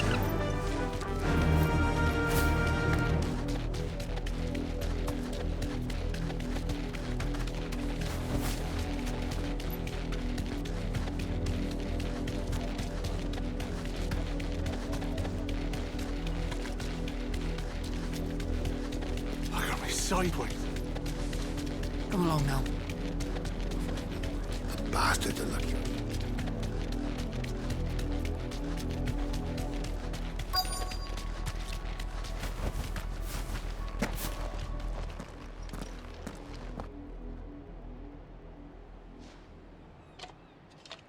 What is it now? I told you! We bear a message for the Vicereine. From the Guardians of the Flame. Ha!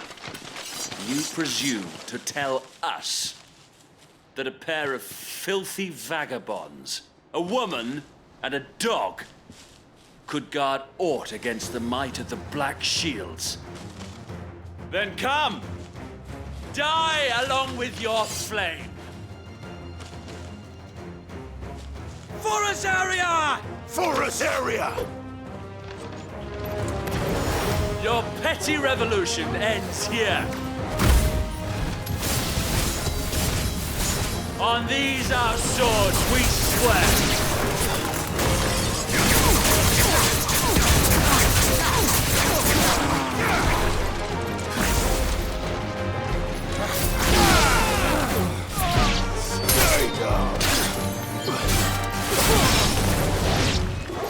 Bloody hell!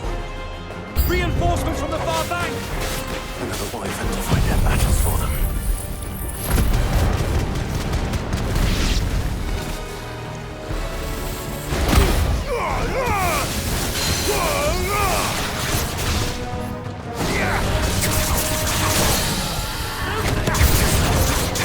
More dragons. The Imperials aren't taking any chances. I can't say I'm flattered.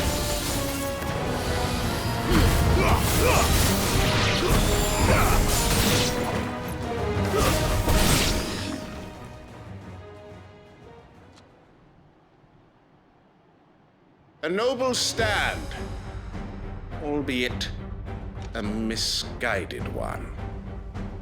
In taking it, you have but proven our point. That this land is in dire need of cleansing.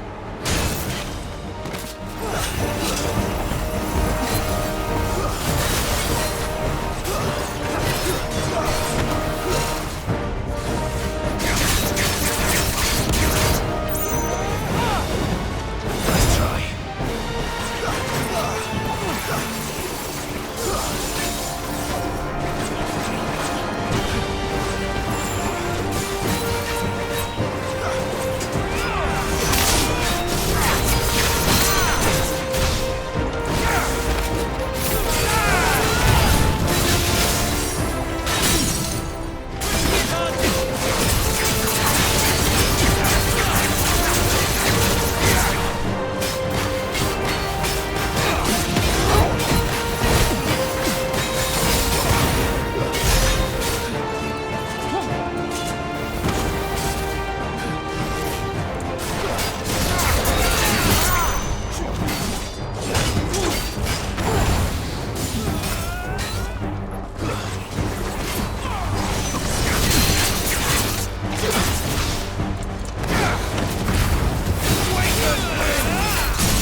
You ain't finished him.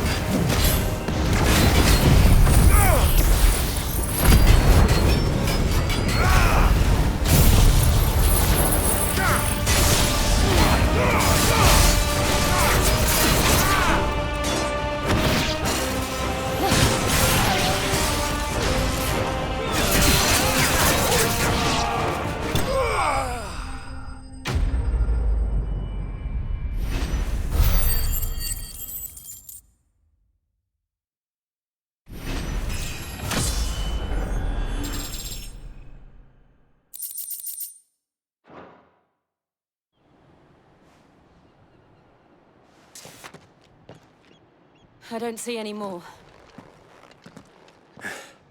Nor do I. The plan worked. It did. It bloody worked. We sent every last one of the rotten bastards straight to the mud! Lord, perhaps this will be enough to stop the Cullings. For the time being, at least. Perhaps.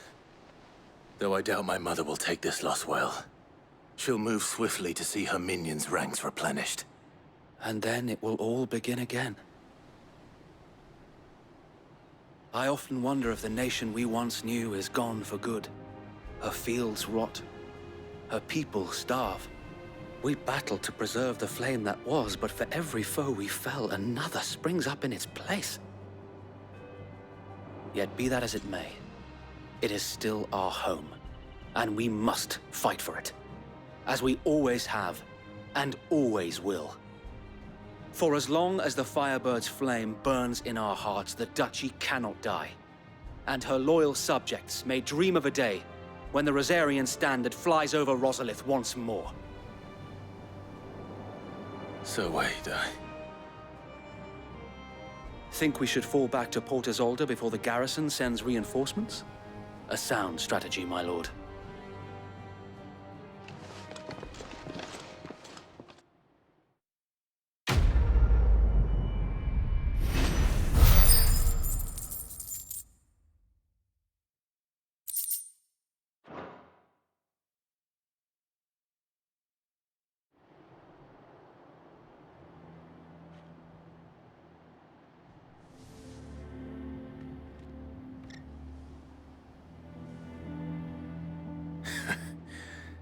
And how long has my uncle been funding you and your comrades' endeavors? Since the beginning. Lord Byron was the first person I turned to after forming the Guardians. And had I known of this tunnel back then, I wouldn't almost have been hanged by the city guard for trying to sneak over the wall. I suppose a formal request for an audience would have appeared suspicious. And appearances must be maintained. Were the Vice-Regency to catch wind of Lord Byron's involvement in our movement, they'd seize his estate and send him to the gallows, where he would be of no use to anyone. And so, though it sickens him to the soul, he plays the part of the loyal lord, knowing that one wrong move might prove his downfall. It is why he remains ever vigilant. Don't be surprised if he refuses you an audience, especially since you're famously dead. Then I will have to think of a way to prove that I am neither wraith nor wrongdoer. I might have something which could help with the latter. It's the mark of the Guardians. Display it, and those who love Rosaria will know where your loyalties lie.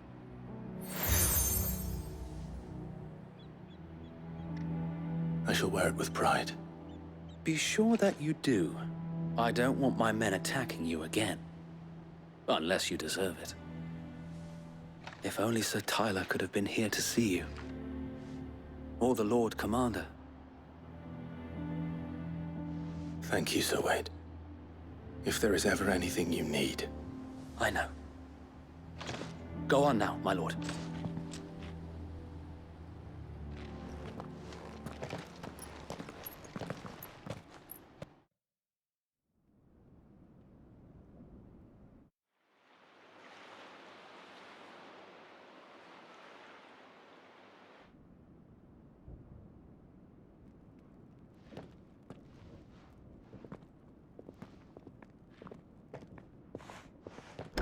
How accommodating.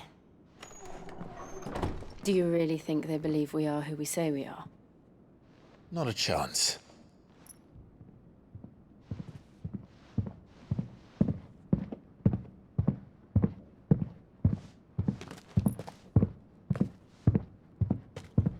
Right, I guess. My uncle believes we're imposters here to rob him.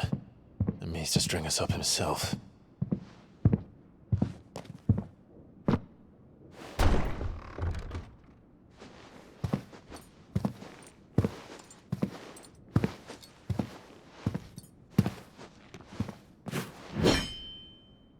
Imagine my surprise when I was told my nephew had come to visit.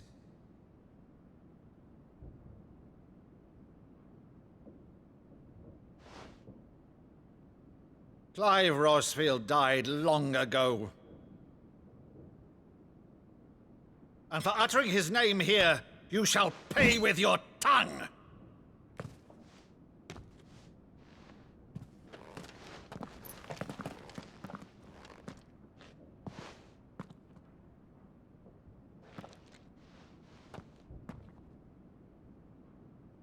You would mock me as well?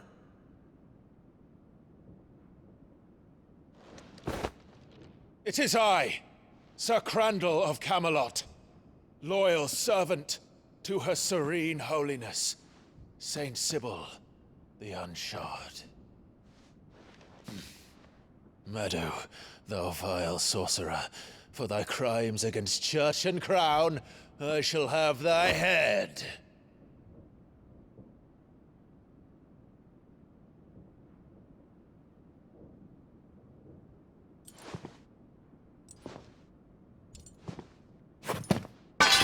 Curse thee, infectious flax wench.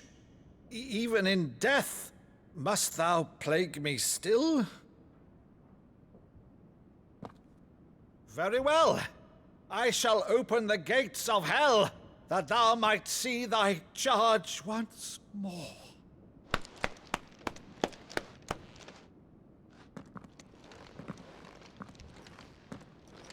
Bravo, Uncle. You're still the finest Meadow in the twins. Oh, Clive, my dear boy, it's really you.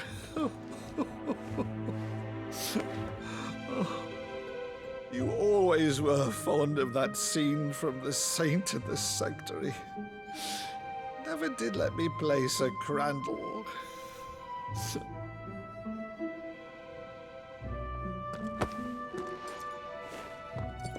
I have a favor to ask, Uncle Byron. Rutherford, inform the kitchens. There'll be guests. We dine immediately. But, Uncle... You can't very well regale me with the tale of your miraculous preservation on an empty stomach. Go on, sit.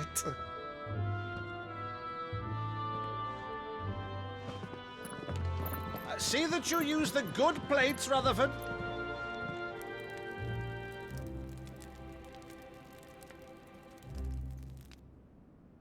So you arrived late to one of her cullings, did you? Since becoming Vicereine, Annabella has been a constant thorn in Rosaria's side, but these atrocities are a new low. Something has changed. Quite what, I don't know, but the woman we knew is gone, and a monster sits in her place. A monster? For better or worse, I've been charged with governing this town, and thus must maintain the illusion of obedience. That's all I can do to aid Wade and his merry band of revolutionaries. So he's told us. You have risked much for Rosaria. Our nation will be forever in your debt.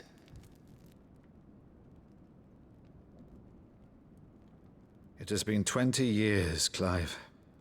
The nation your father and your forefathers fought to defend is no more. Perhaps it would be otherwise had I the courage of my brother.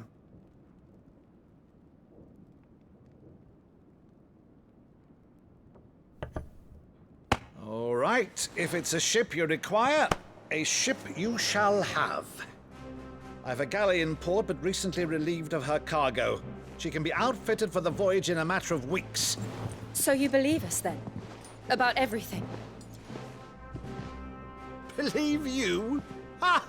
Only a fool would believe even half of the things you claim. But until tonight, only a fool would have believed my nephew still lived. And besides, I have it on good authority that Clive is telling the truth. Whose authority? On your own, of course. You've always been a terrible liar. Is that true? It's not untrue. Let's say no more about it, eh? It wouldn't do to linger on my nephew's greatest failing.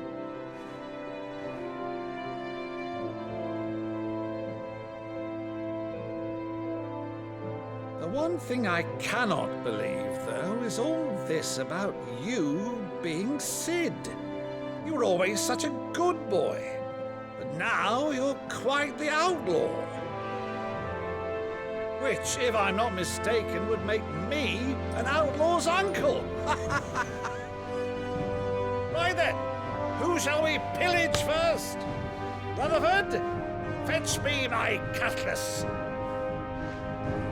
This will be fun.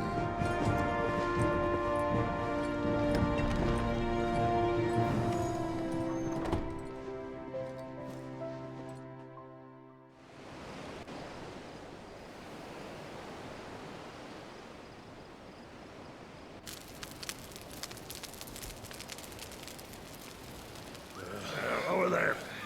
Go on. She's a fine ship, isn't she? Once outfitted, she'll bear us across the boiling sea to Drustinus in the space of 3 days.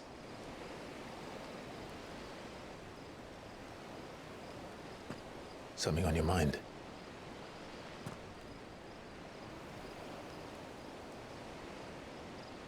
Monsters. When I served the Iron Kingdom, I did so because I saw no other choice. Because once they learned that the lash would not move me, they turned it on those who could.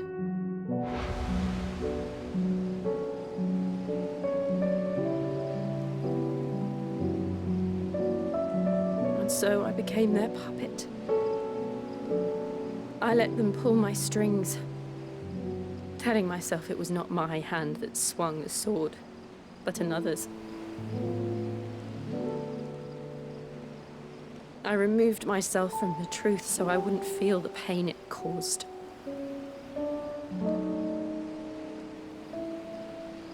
And before I knew it, I no longer felt anything. Anything at all.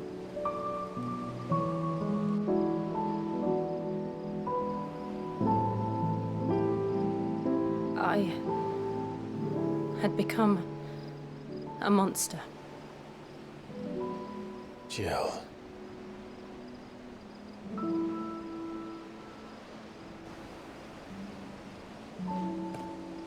I don't want to be a monster, Clive. Do you understand? I want to choose a different path, a better path. To live on my own terms. But before I can do that, I need to come to terms with my past.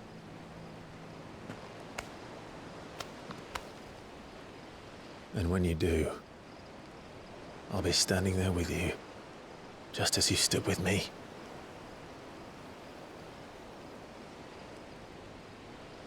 Thank you, Clive.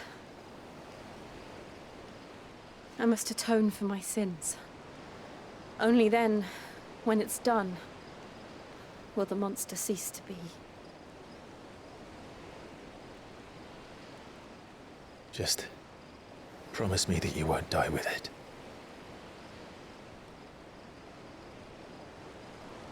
Now, let's get some sleep. The journey back to Benamir is long, and there is much to tell the others.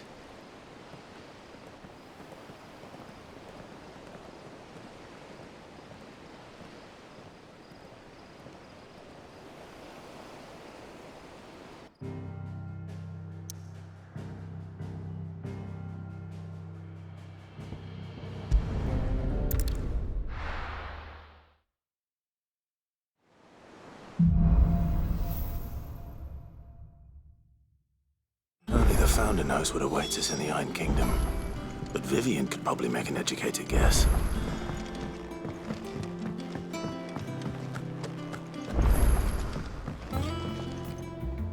I didn't take you for a scholar, Ivan. Oh, this?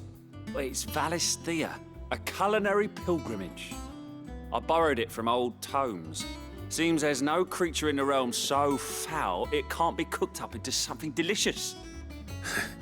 Think I'll stick to the unfoul ones, thanks. Oh, where's your sense of adventure, Sid? Honestly, one glance at these recipes, and even you would trade in your sword for a butcher's cleaver. From spit roasts to sweetmeats, this book has them all. What I wouldn't give to bring these recipes to life. If it's my blessing you're hoping for, then by all means. Well, I'm no hunter, Sid. The first tunnel worm I came across would be the death of me. But you're made of sterner stuff. Would you help me resurrect one of these recipes? Something tells me you won't be taking no for an answer. Fine, I'll help. Fantastic! Thank you. So, dare I ask what's on the menu?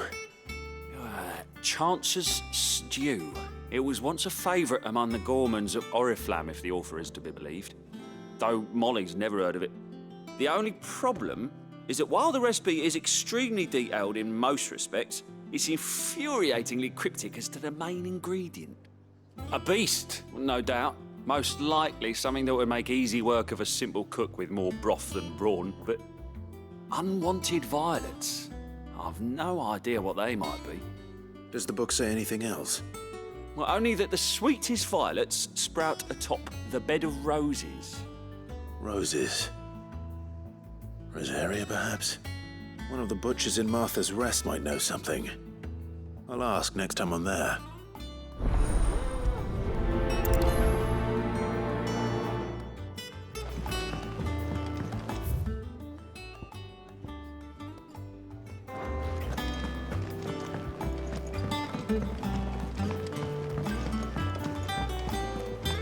We could have sworn we had a few more. Typical nobles. How did we never hear about these Guardians of the Flame? How may I help you today, Clive? Best of luck out there.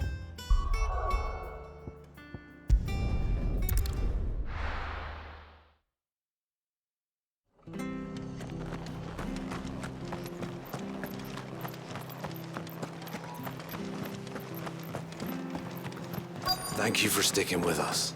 Those of us who are still here have to look after each other. Ah, welcome. Times may be hard, but if you got the gill, I got the goods. What can I do you for? Unwanted violets, if you have them. Though I'd gladly settle for learning what they are if you don't. Why, I haven't heard folk call them that since I was a lad. You're looking for scorpion tails. Unwanted violets is what folk used to call them back in the day. They turn a wicked purple when you boil them up, hence the name. Used to chuck them in the pot when there weren't nothing else on offer, and there was a war on, that sort of thing. Thankfully, times aren't yet as hard as that. And even if they were, you wouldn't find anyone selling them these days. Do the scorpions still live nearby? I dare say they do. 3 Reeds would be your best bet, if memory serves. Thank you. You've been most helpful.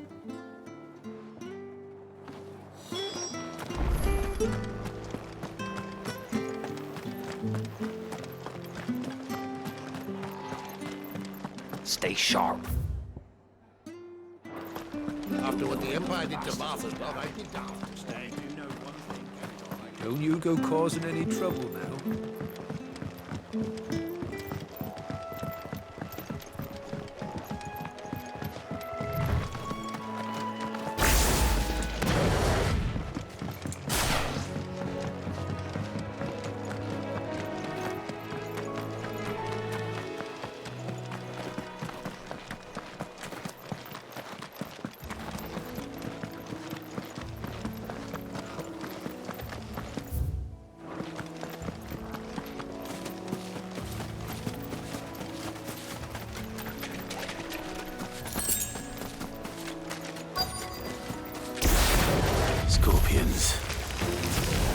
know what I'm up against.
I better get this back to Yvonne before it goes bad.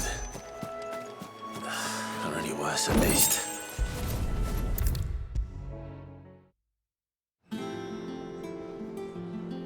Did you find our mystery ingredient?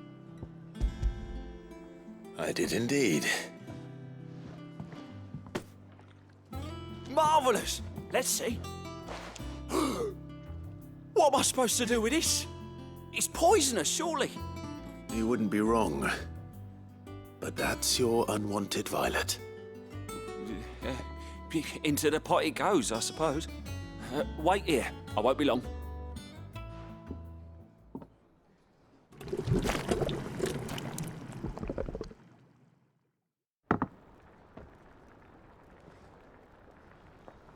I present Chance's Stew, risen once again from the ashes of obscurity. Grab a spoon, Sid. Let's eat while it's hot. I'm, not hungry. Well, it'll be too late once I've licked the bowl clean. Your loss.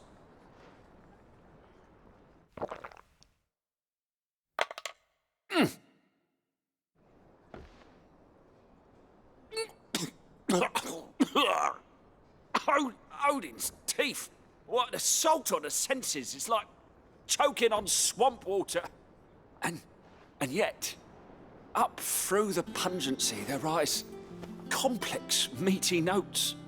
It takes a moment to recover from such an onslaught of flavors, but never have I tasted anything so fine. Thank you, Sid. Thank you. You're, welcome. I must share this gift. I won't rest until a steaming bowl of Chance's Stew sits before everyone in the hideaway. A single mouthful, and Molly will be breeding scorpions of her own.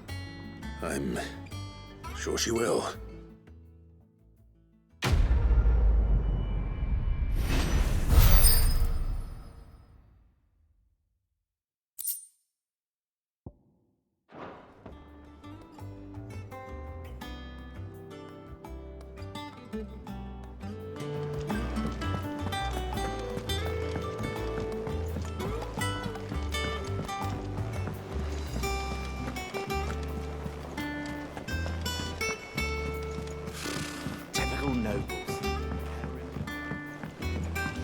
How did we never There are hear new about billets these being Guardians of the posted Dome? every...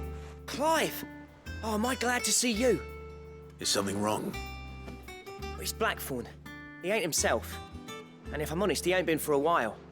That normally it only takes a couple of drinks to perk him back up, but not this time. Something's getting him down. And whatever it is, he ain't telling. It's like he's lost his spark, you know? He's barely got enough fire in his belly to get the ump about stuff. But I'm thinking he might if we both bent his ear, because he respects you, innit? So, what do you say? Fine. If you think it will help. I knew you'd understand. But if he doesn't want to talk, we let him be. He'll open up when he's ready. All right. Now, he'll only smell a rat if we both turn up at once. So, I'll go first, and you can meet us at the forge. Wait a bit, then head over when you're ready.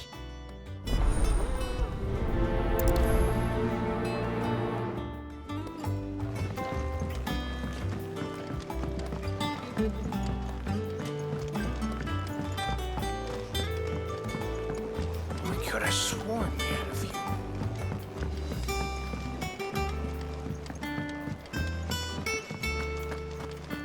That monster's taken quite a liking to Lady Karen.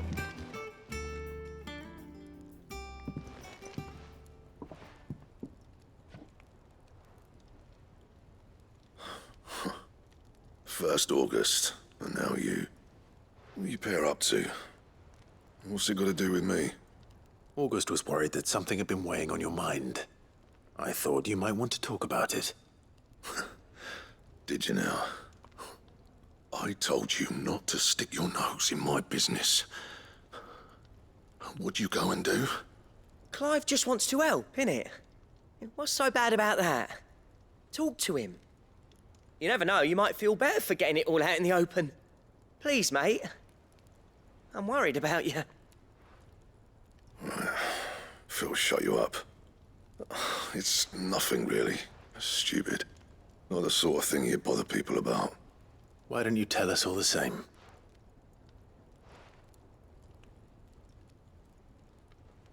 Karen and I have an arrangement. I keep an eye on Goots, and she shows me what the competition's up to. Interesting arms and armor, things like that. Anyway, the other day, she shows me a cuirass she's come by. Masterpiece of level work. Light, supple, and tougher than it had any right to be. Made my stuff look like heavy, clumsy shit. I should have brought the bastard thing there and then just to study it, but I was too proud. And now every time I reach for my hammer, I'm reminded that I'm not the craftsman I thought I was. There. You happy? You got what you came for. Now piss off. All right. We're going.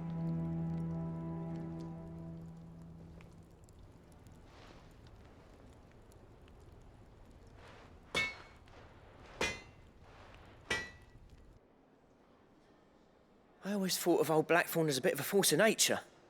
Like a storm cloud full of hail. Didn't think anything could rattle him. Least of all a stupid piece of leather. Blackthorn's always taken pride in his craft.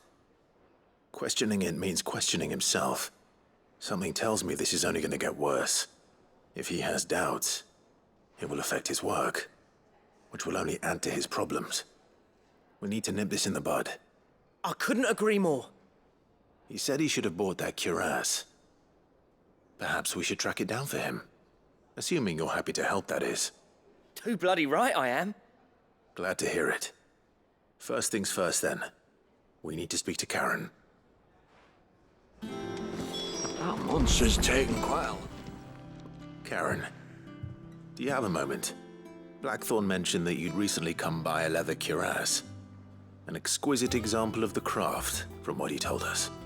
And he ain't been himself since he saw it. So we thought we'd buy it for him.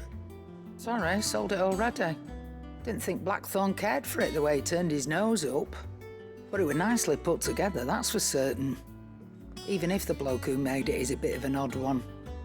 Happened across him on my travels. Makes all his stuff to order, but the fella who commissioned it refused to pay. He didn't like the colour of summit. So I took it off his hands for a fair price. You don't know where we might find him, do you? Like I said, he's a bit of an odd one. Doesn't even have a workshop. He don't trust hunters neither, which means he spends as much time out tracking beasties as he does working their hides. I see. He did tell me something, though. Apparently, his next commission's for a set of griffin hide greaves. Here, there's a griffin on the hunt board. The curse breakers were placing bets on who'd bag it. Now, where the bleeding hell was it sighted? Somewhere in Sambrec, maybe... Caer Northern, that was it. Thank you, Karen. We'd be lost without you. At least you admit it. So, it sounds like going after that griffin might be the best chance we have of finding our roaming leatherworker. I'll leave the hunting to you if you don't mind. While you get on with that, I'll ask around the markets. See if I can't sniff out who he is and where he's hiding. Good idea. Hopefully one of us will be able to track him down.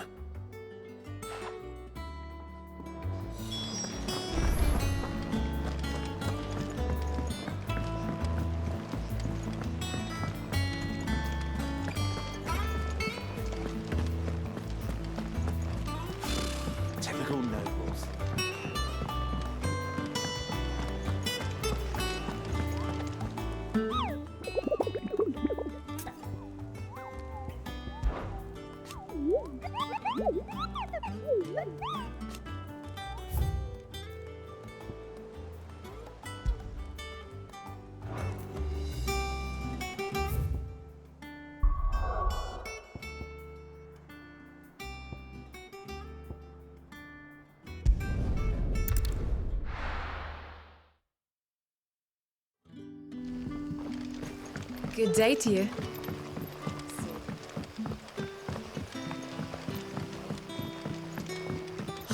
The crystals we get from the tailor are all but worthless. It's not just the crystals. Bearers are having trouble with magics as well.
Griffins don't exactly make for easy prey.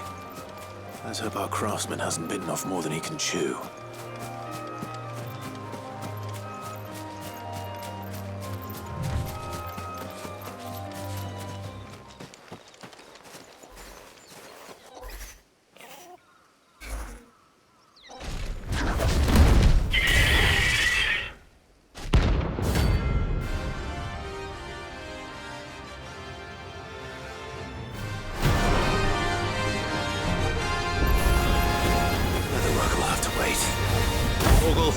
Look sharp.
Is something there, boy?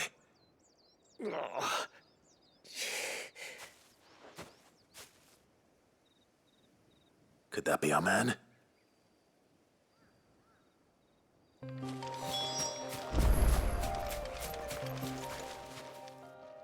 Are you all right? Dare say I'll survive. That griffin caught me before I could get an arrow off. Must have lost sight of me in the grass, though. I'd be dead if it hadn't. More likely than not. The name's Camille. I'm a lowly leather worker, if you couldn't tell by the smell of me. Not so lowly from what I hear. Do you remember selling to a merchant by the name of Karen? She's not an easy woman to forget. Bought a cuirass from me after I lost my buyer. Quite taken with my work, as far as I recall. Didn't stop her bartering me down to a pittance, though. She sent you for a refund? It's not her who sent me.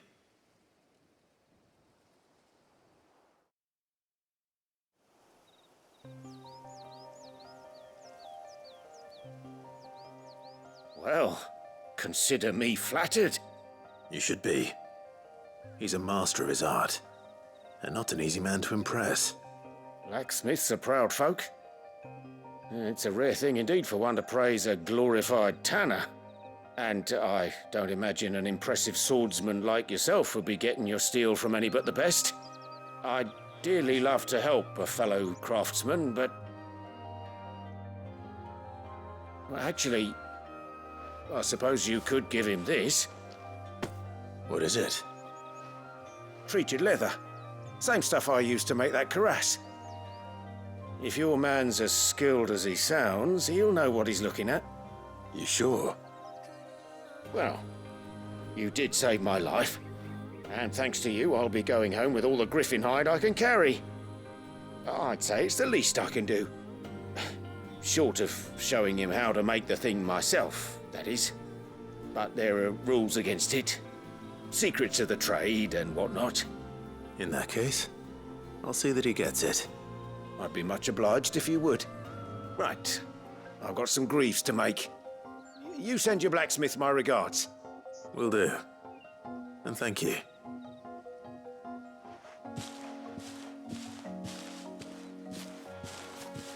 Hopefully this will sweeten Blackthorn's mood.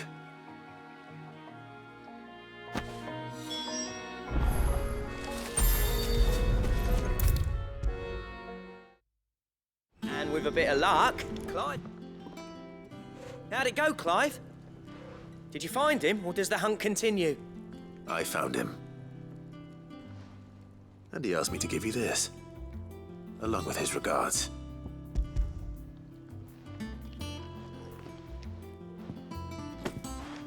You're joking.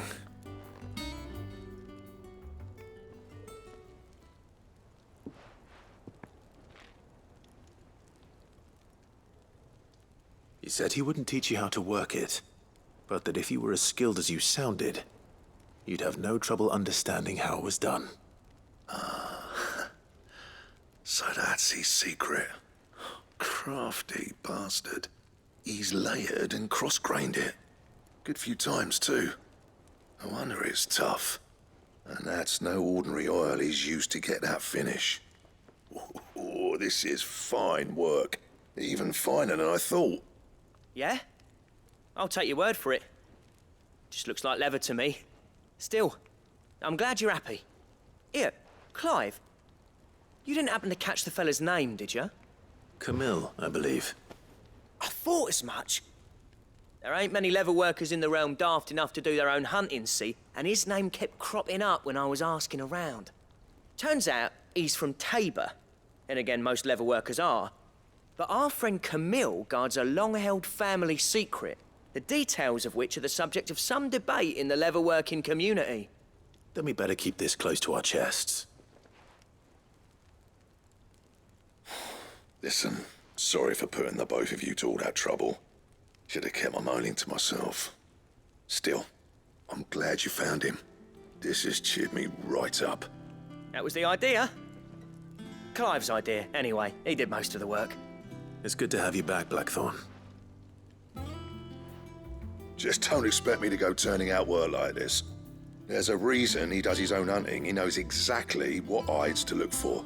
And that's how he gets them to layer up so nicely. And don't get me started on how much oiling this leather would need. But I reckon I can make something about as good. Something a Cursebreaker will have no trouble caring for. Anyway, enough narrowing. I've got work to be getting on with.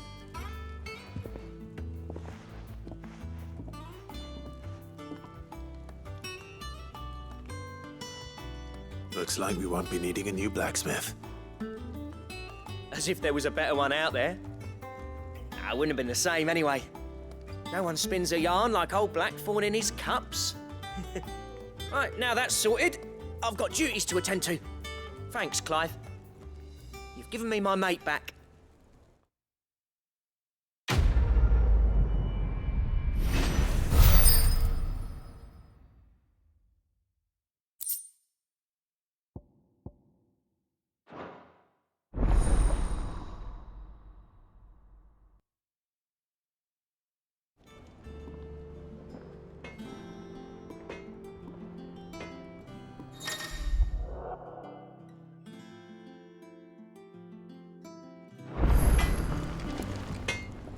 Clive. What's that for you, dear?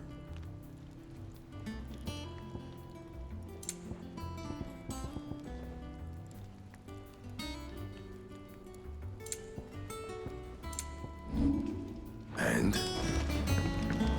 That monster's taken quite a liking to Lady Karen. Well, don't just stand there gawping.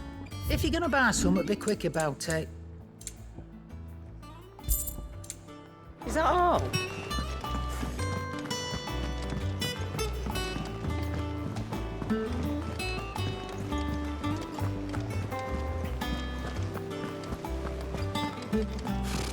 Typical note.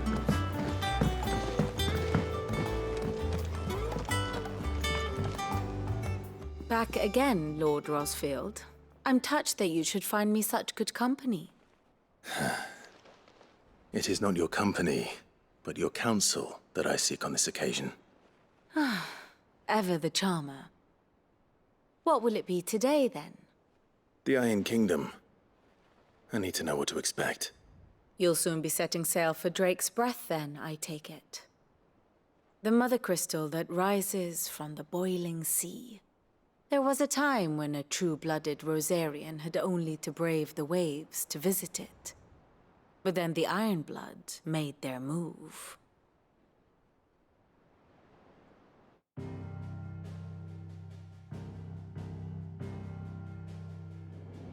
As you know, the Iron Kingdom rules over the islands to the west of Storm. Or rather, its church does. But this is not the pragmatic approach to state religion employed by the Holy Empire to manipulate the masses. No, the Iron Kingdom is the literal embodiment of the crystalline orthodoxy. And so, if one is to understand it, one must start there. As the name implies, the orthodoxy holds the Mother Crystal sacred, and they do not take kindly to heathens plundering the objects of their worship for the means to fill washtubs and light lamps with frivolous feats of magic. Indeed, the faithful consider ether a sinful thing, a poison no less.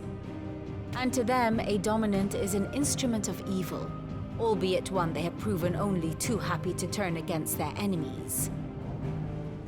Some 80 years ago in Northern Storm, Drake's eye collapsed, Soon after, in pursuit of ether and with the Blight at their backs, the Northern Territories descended upon the Grand Duchy of Rosaria.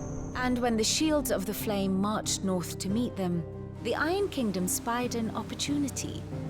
A few short days later, the Crusaders landed on the island of Mount Justanus, home of Drake's Breath, and plucked it from the Duchy's grasp. Rosaria tried to reclaim it, of course, but to no avail. I doubt more than a handful of Duchy men have set foot on its shores in your lifetime.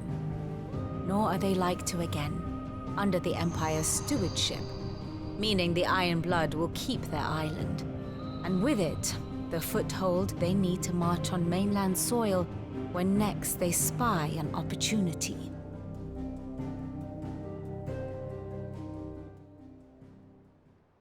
The Mother Crystal is both the object of the Iron Blood's worship and their gateway to the continent, making Drostanus the holiest of holy grounds, from which the Orthodox Crusade shall one day sail forth to claim the remaining Mother Crystals, or die trying.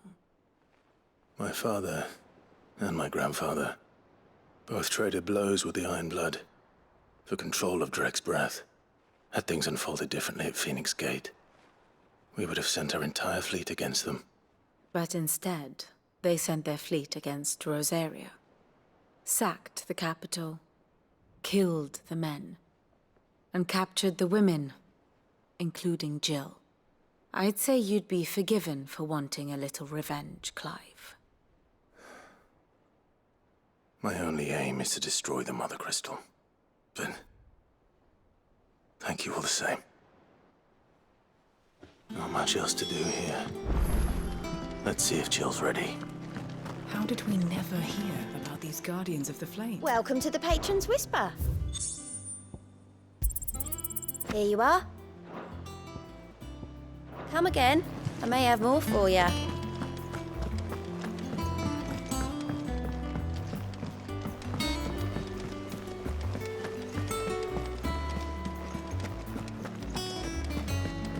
It will be over soon.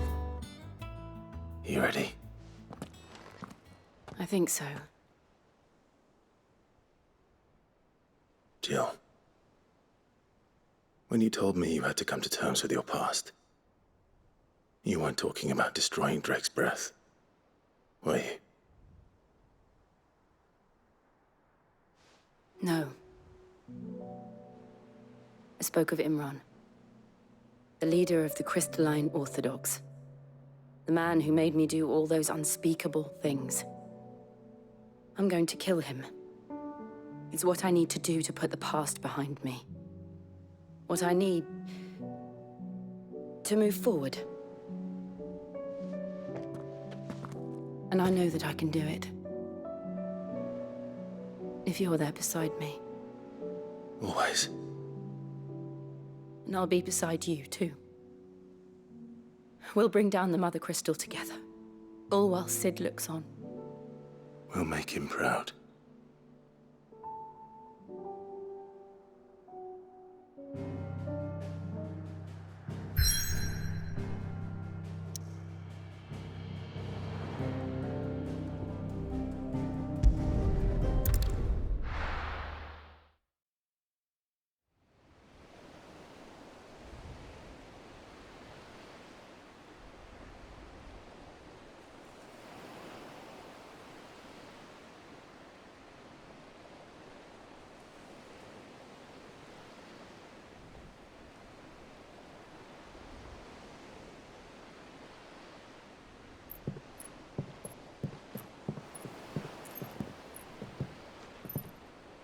Useful trick.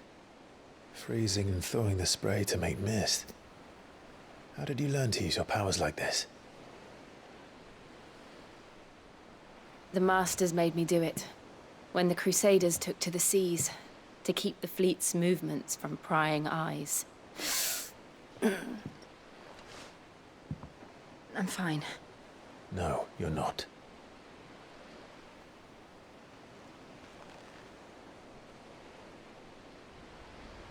This may be the only chance I get to go back. My only chance to put things right. I have to do this. Whatever the cost. All right.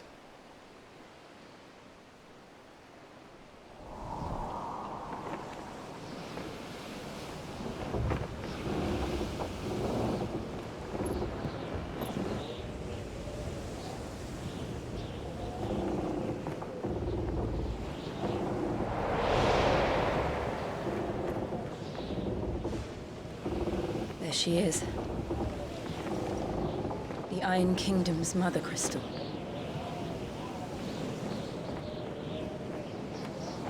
Drake's breath.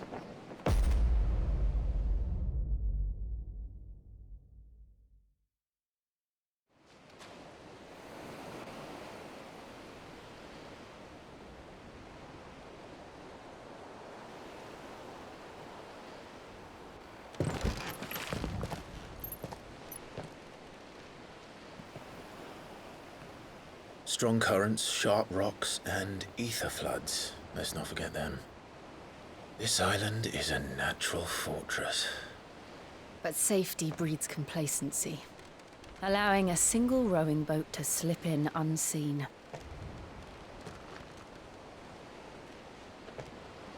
The sanctuary is inside the mountain. If we follow the old trail, we should be able to enter by the back gate. All right. Let's go.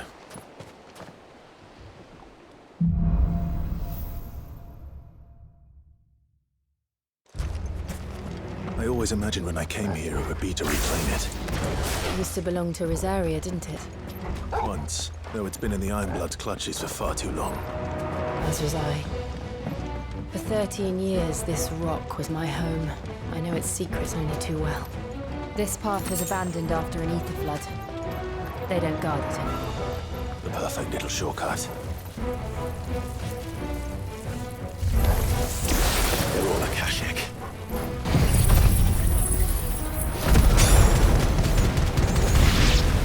The ether flood must have spread. It was never as bad as this before.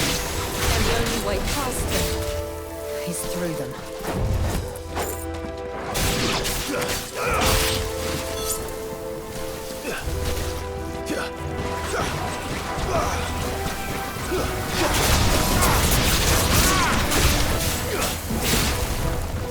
Stay down!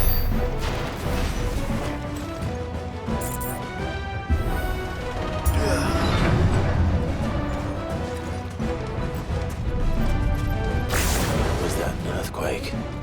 They happen all the time. That wasn't even a bad one. It's nothing to worry about.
old Arboretum is just up ahead. We'll enter the caves from there.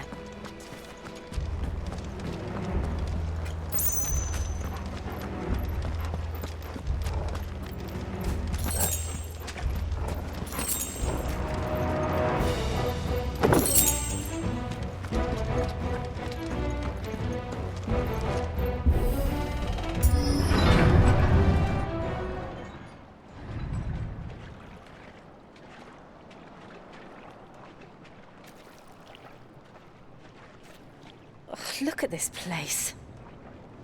What a mess.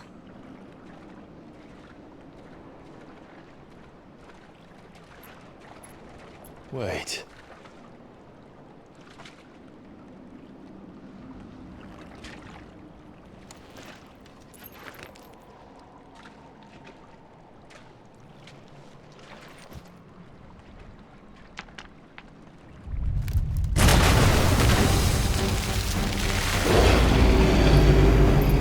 It's turned. Nothing a shield of Rosaria can't handle. Just like old times. Be sure to keep clear of his ball.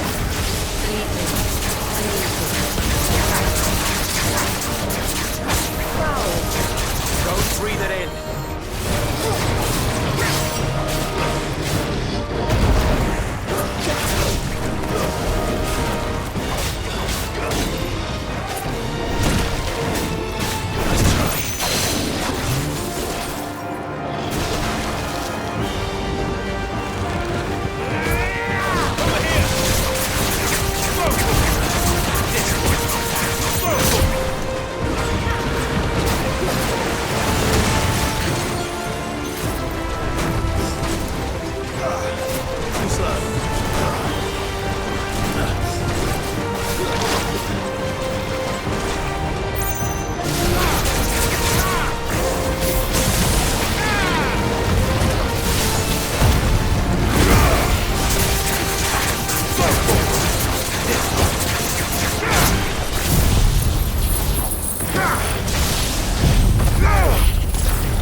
I still can't believe they can jump. Don't these things have roots?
Press on.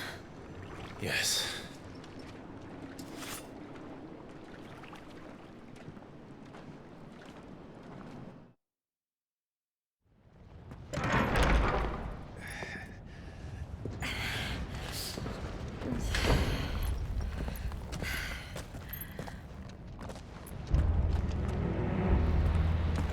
It's like a furnace in here. We're inside the volcano. You get used to the heat. Though I don't remember it being quite this hot.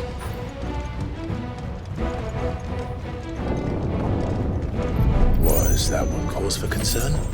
It was. And they're getting bigger. Something's wrong. Give me thunder!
Is there no other way across?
Do that again. No. Let's not.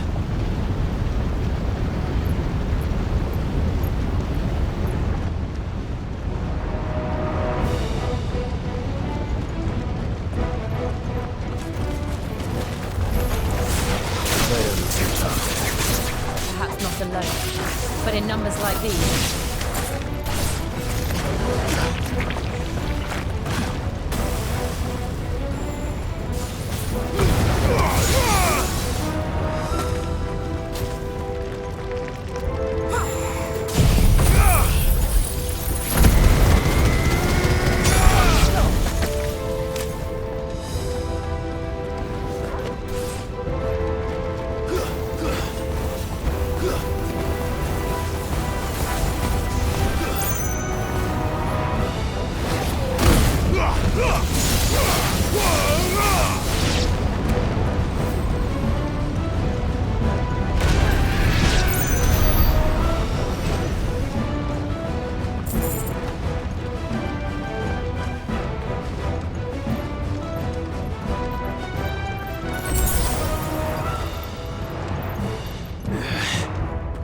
Drake's breath. We're nearly at the oratory.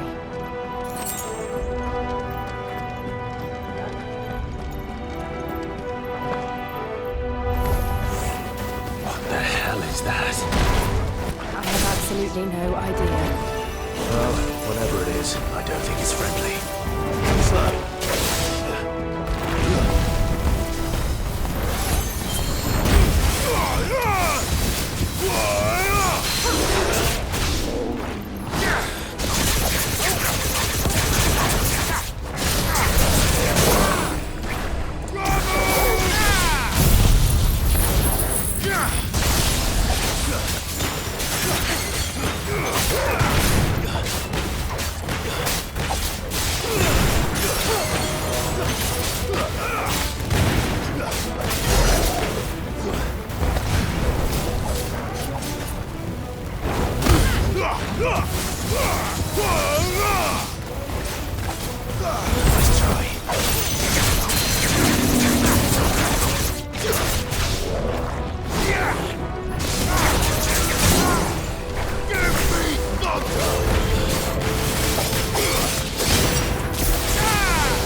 Leave the lava.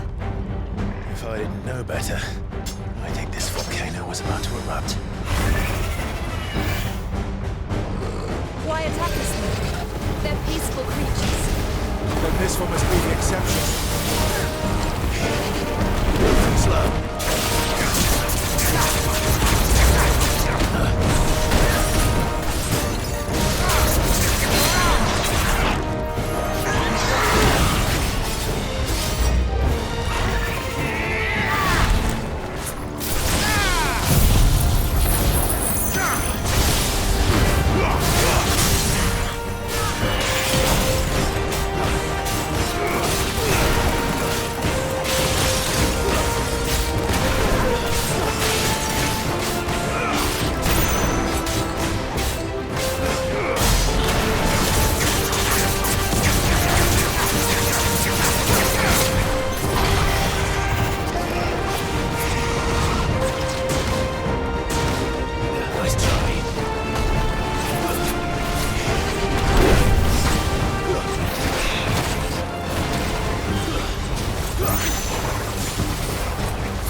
Nothing good, I'll wager.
You hurt? Just hot.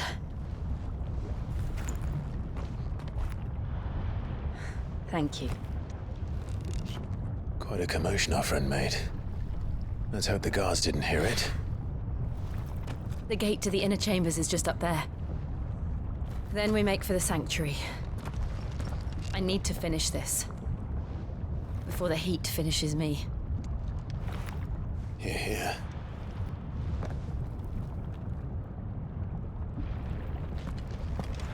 We'll enter the Comric by the Handmaiden's living quarters. It was always a hive of activity. Sounds like we'll have a hard time staying out of sight. We won't have to. There's someone there I should very much like to see.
Lady Marley, it's me.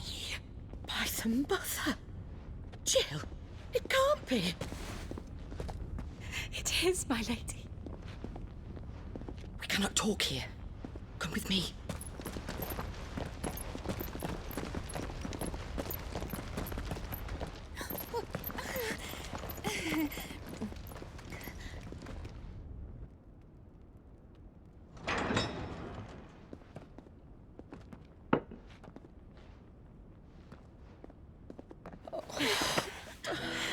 I'm so glad you're safe.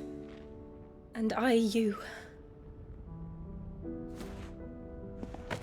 Why ever would you risk coming back? Are you a fool, girl? Or have you grown tired of your freedom already? Forgive me, my lady, but I had to come back. There are things I left undone. Tell me, where is the Patriarch?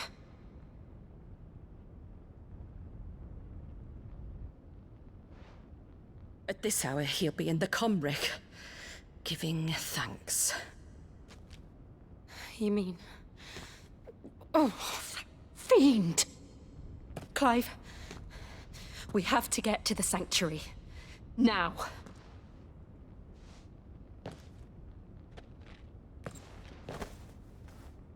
Lady Marley, you must flee this place, gather your things, and go. Now listen here, Jill. In Iraq, no! We have company.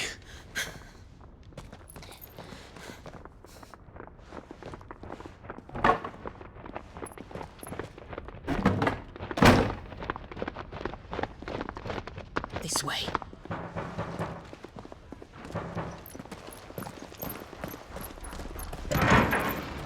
Follow this passage. It leads straight to the Comric.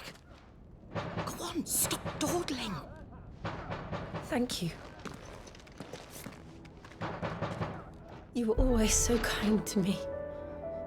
My light in the darkness. Take care, my lady, please. You deserve better than this. A long and happy life, promise me.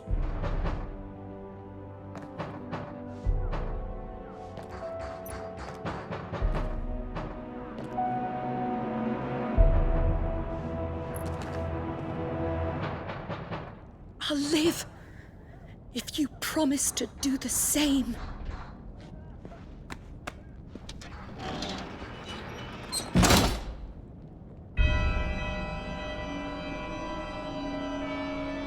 Come on, Clive. We're nearly at the Comric. All right.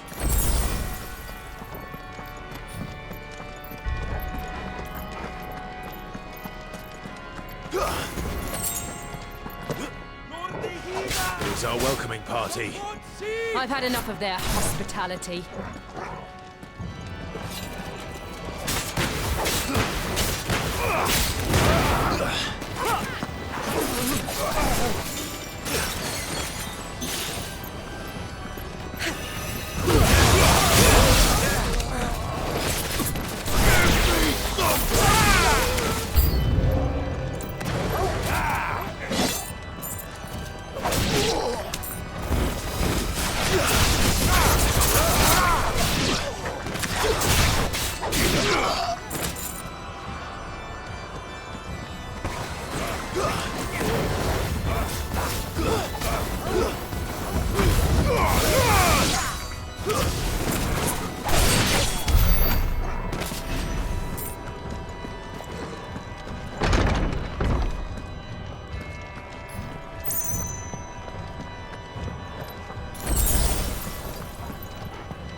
How many of them are there? Too many.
There's something I need you to know.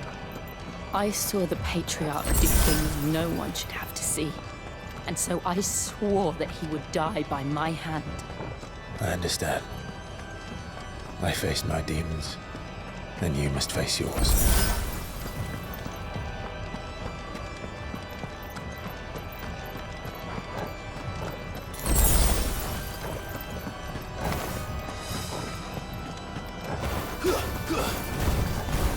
We're nearly there. Just one last push. Gas, collecting salt.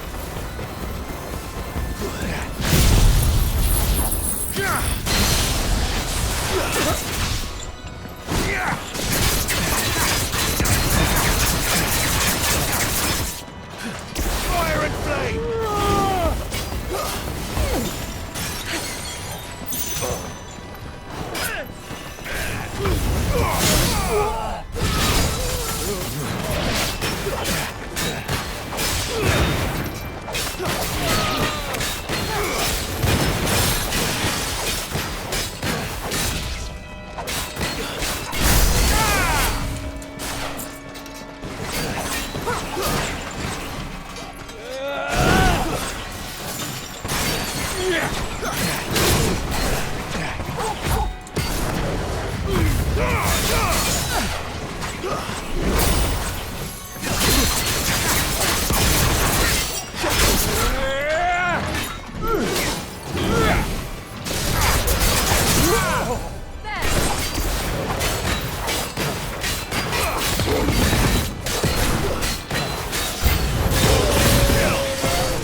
Shiva's dominant.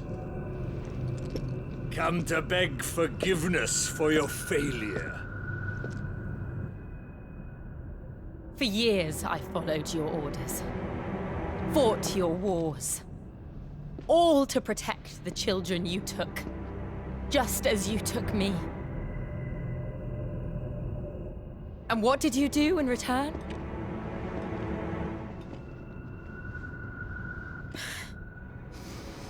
You put them in chains and you slit their throats! Fiend.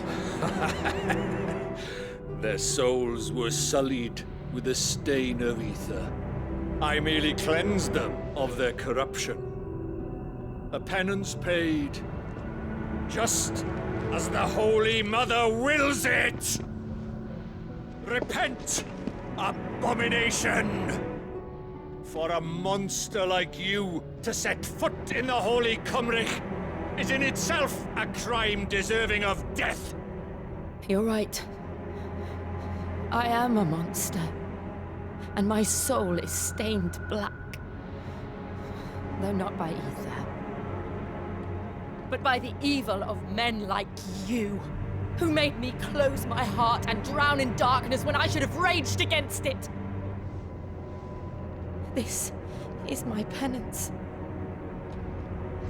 I will be your monster no more. Nor will I suffer you to create another.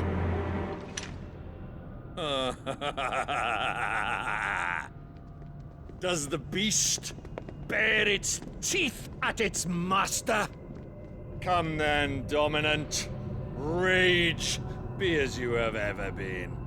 A monster! And what are you, Imran? I was forced to kill. You do it by choice. But never again. I bowed to you once. Now it is you who shall bow to me! Kill them.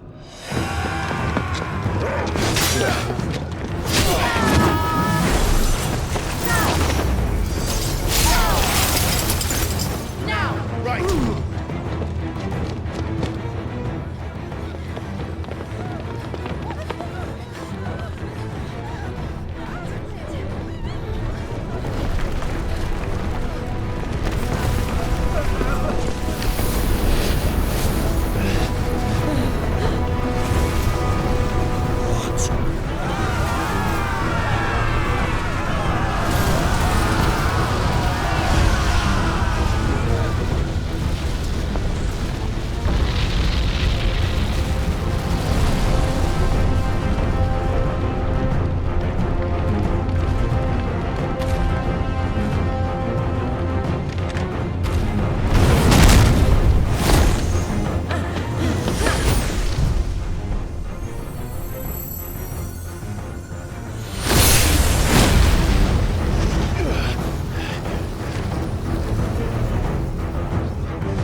Why can't I do it?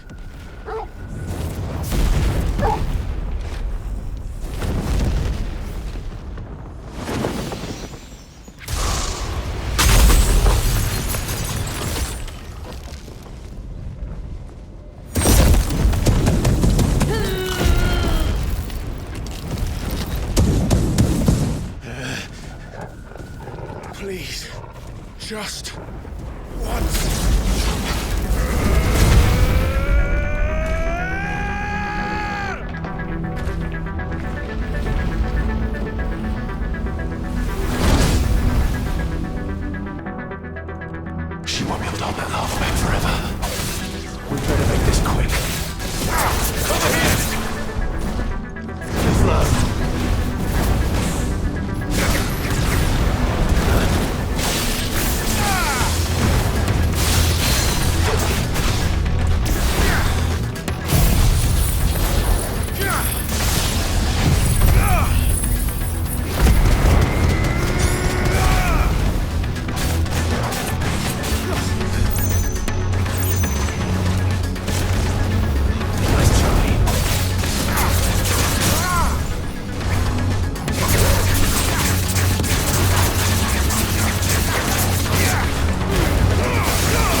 I won't take long.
Jill!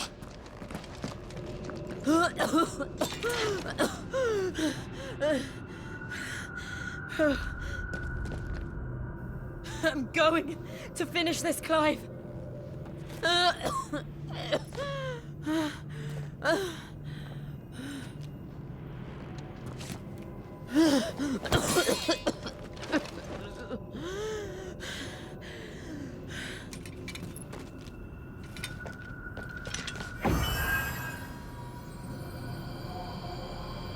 Here. Use this.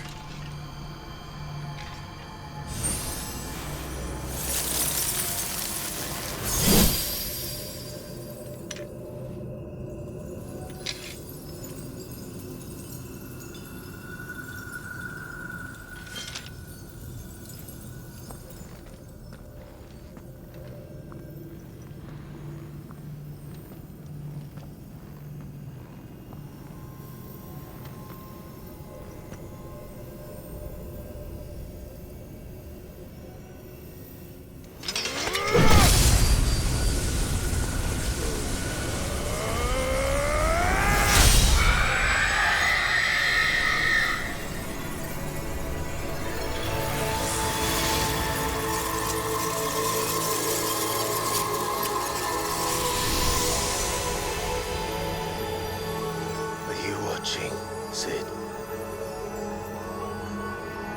You're one step closer to freedom.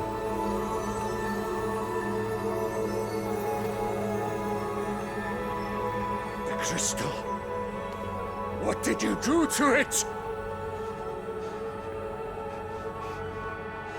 Oh, we destroyed it. What? But... Monster! Monster! Do you have any idea what you have done? I do, Father. I have killed the monster and become an outlaw. May the blessing of the crystals go with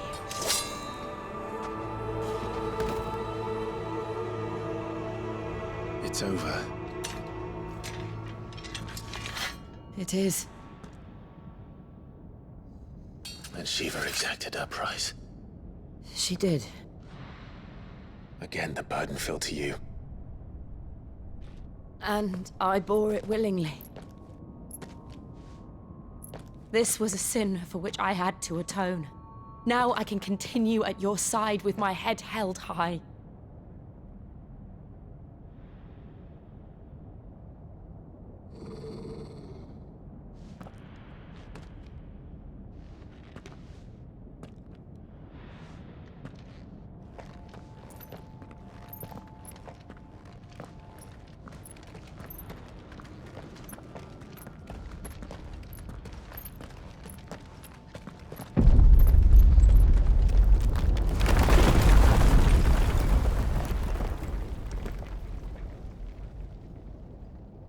Clive, look. It's just like the one at Phoenix Gate.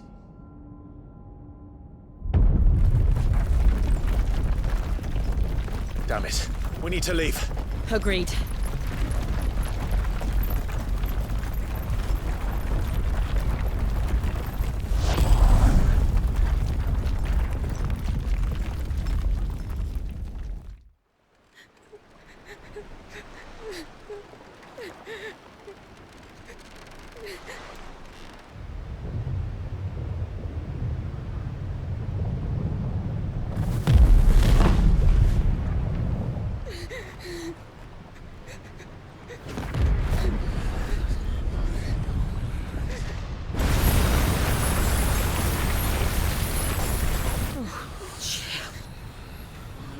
I kept my promise, and now you keep yours.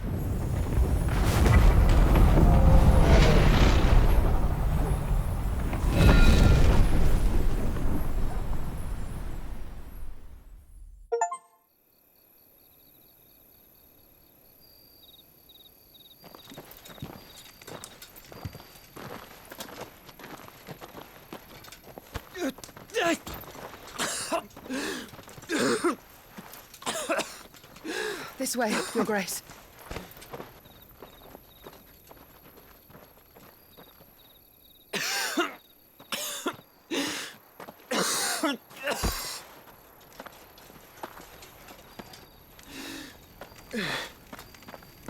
You're bleeding.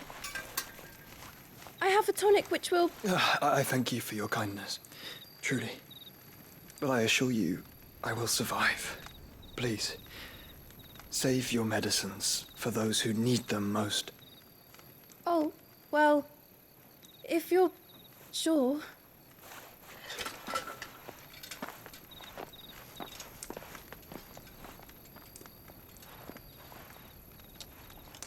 For a moment there, I felt my brother's presence.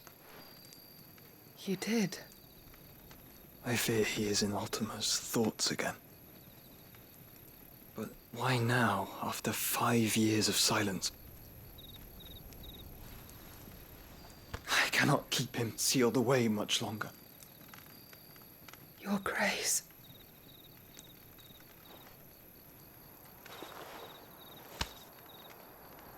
No, do not dirty your hands.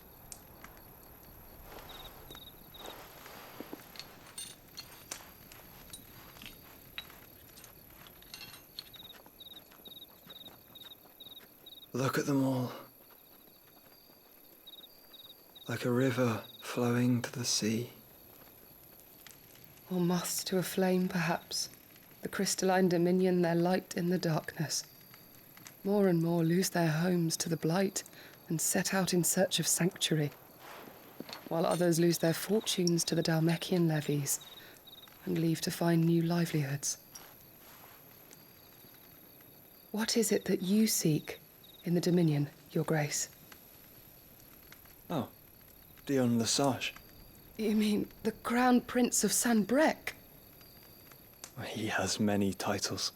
Dion the Bold, Prince of Dragoons, Odin's Nemesis, or simply Bahamut. I met him once, when we were children. He was a chivalrous soul even then, and has served his empire indefatigably ever since. And you are confident that he will listen to what you have to say? Our world lurches ever closer to the abyss, and a hidden hand ushers us onward. Ultima's influence extends to every nation, Sanbreque included.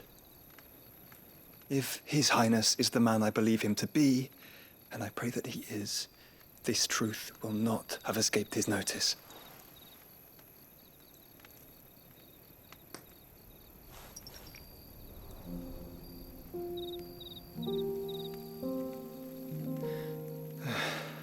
As the mother crystals fall, the eternal flame wavers, and the azure sky begins to bruise.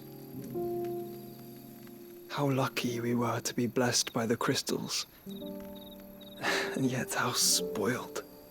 Like canaries in a gilded cage, growing fat on seed. But now, the bars are closing in, and we must take flight. Painful though it be to leave our home behind, it is what we must do to be free.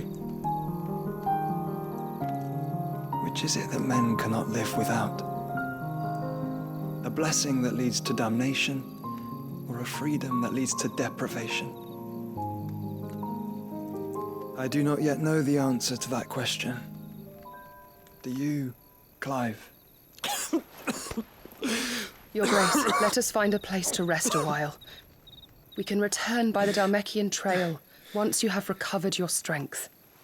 I realize your duty is pressing, but if your health should fail... I know. Thank you, Yote.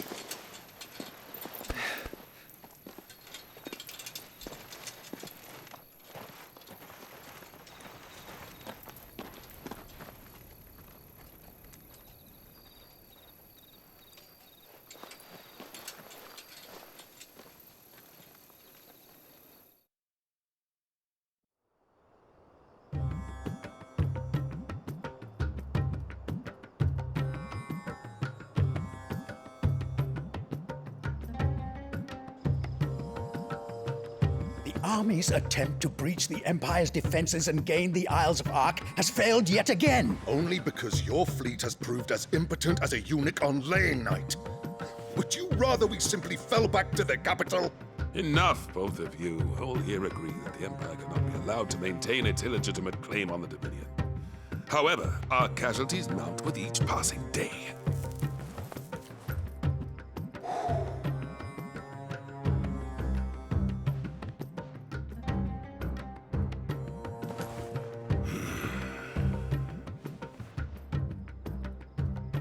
There is a literal sea twixt you and your prize.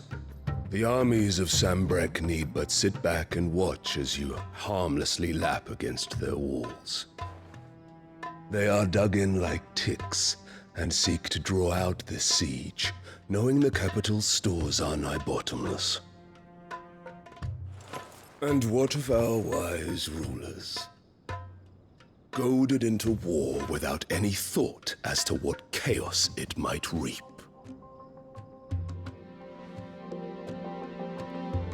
Republican soldiers starve while waiting for orders from Randalar. If you would but take the field, their bellies would be full by nightfall. If I take the field, so too will Bahamut, and our duel will shake the island to its foundations. Instead of liberating the Dominion, you would doom it to destruction. Unless that is what you desire. If our learned advisor has a solution to propose, we should be glad to consider it.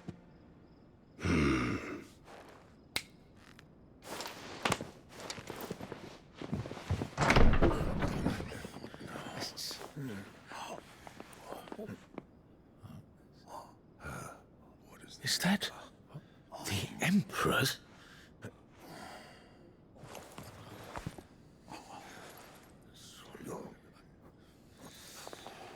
What is the meaning of this, Lord Kupka? What it means is that I am disinclined to advise you any longer.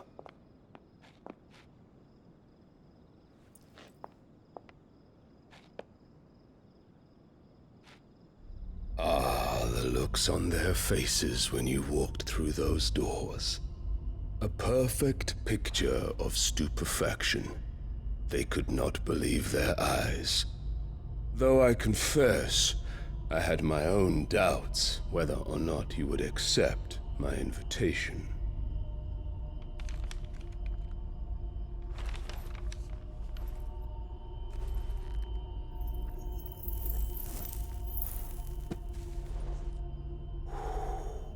Such shocking news. Cid isn't a son of a whore. He's the son of an empress. Your own dear Clive. Absurd. Who fed you these lies? I have never spent a moment among criminals, save at the gallows. I came here with my son, not to entertain your baseless accusations, but to put an end to the senseless hostilities between our nations. Very well. You need only agree to the terms I set out.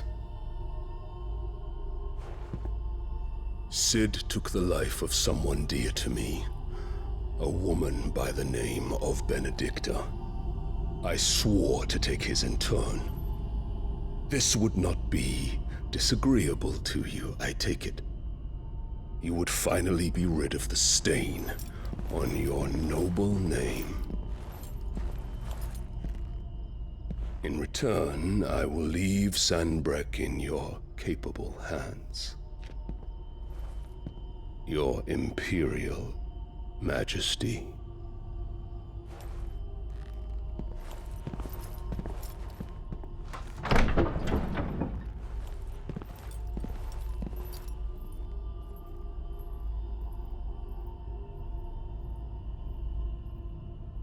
And all for the love of a common whore. Dominant or no, one cannot hide one's breeding. And beasts will ever belong with beasts.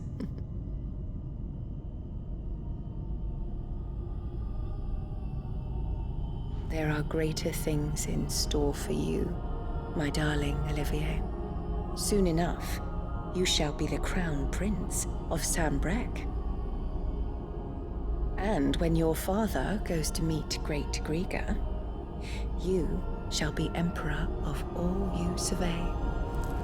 The old order shall come tumbling down, and you will rebuild the world in your glorious image.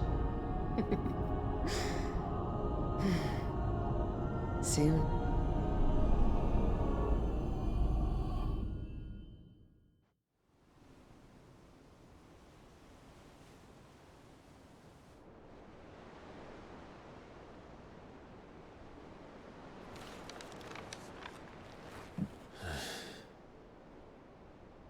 She's been in there for hours.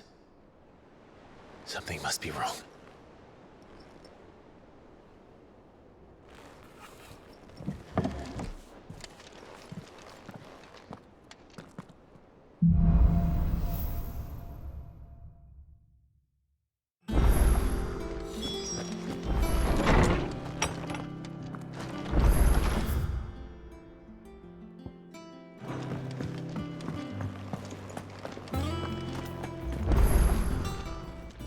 Is it business or play?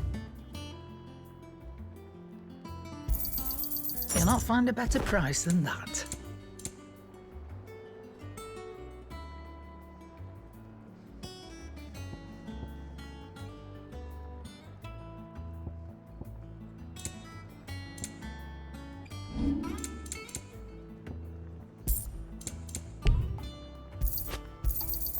You got out else? I'll be thankful you got that much. Back, are ya? Well, Sancfordian, do you? Yeah, that should do you. You can thank me later. Anything else?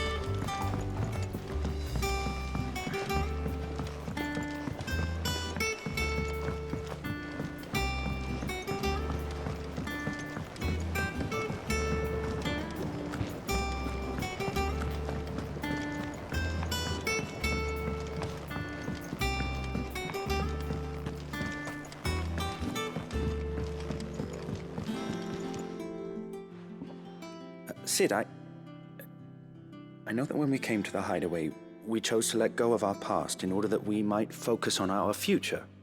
We did. Nonetheless, I was wondering if... Well, I know you are from Rosaria, and I'm in need of someone with intimate knowledge of those lands. Apparently, the Duchy is home to all manner of curative herbs found nowhere else in the realm. Among them is a flower called a Morganbeard that increases the potency of lesser medicines. I can't say that I've had much practice healing. My youth was spent in the Bailey. A shame. You see, the hideaway relies heavily upon medicines procured from afar. And when those shipments are late, well, it's our sick who suffer. If we could find this flower and learn to grow it here, we might save many lives. However, as you are well aware, Imperial occupation has rendered the roads unsafe for those like me, untrained in the military arts. Now, I'm not asking the busiest man in the hideaway to drop everything and make the journey for me, but if you happen to be in the Duchy on other business... Tell me of these Morganbeards, then. But of course. If my old tomes are to be believed, the flowers are bright yellow and as large as goblins' eyes. Oh, and they grow in the marshes of Sorrowwise. If I am to propagate them here in the backyard, I will require several samples, preferably of blooms which have already gone to seed. And before I forget, I do seem to recall learning in the course of my research that their odor has the tendency to attract unsavory creatures. Nothing you cannot handle, though, I'm sure.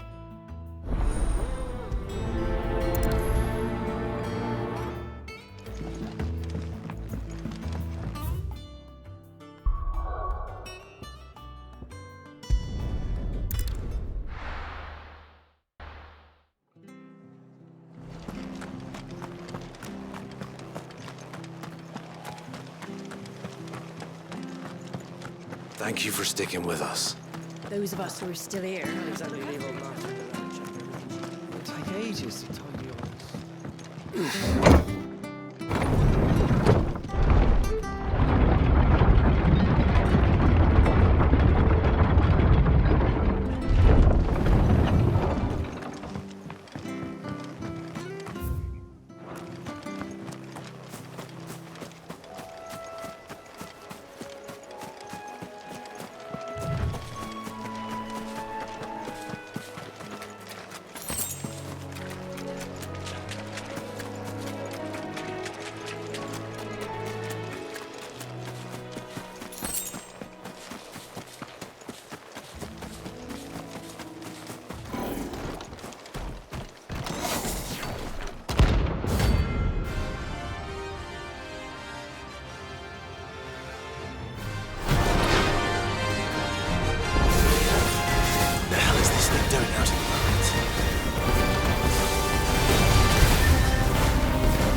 To the ruins it came, and to ruin it returns.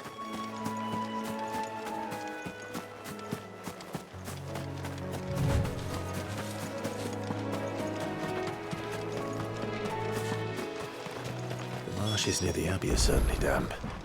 Let's see if they're damp enough for more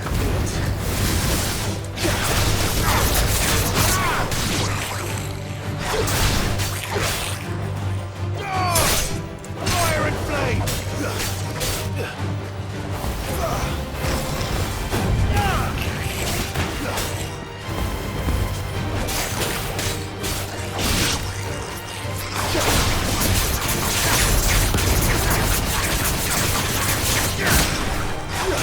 You're finished!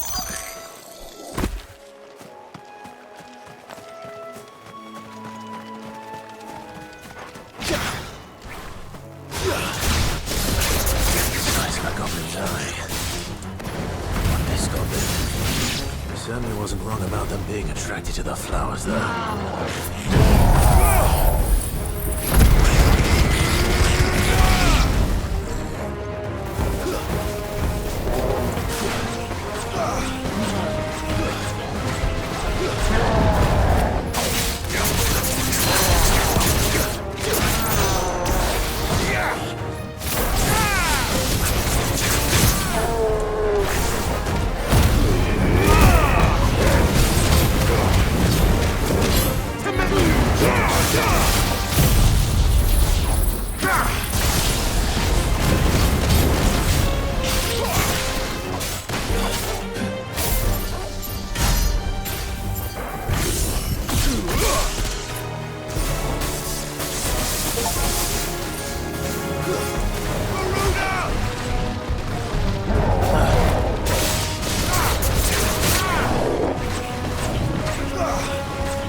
Dyed yellow.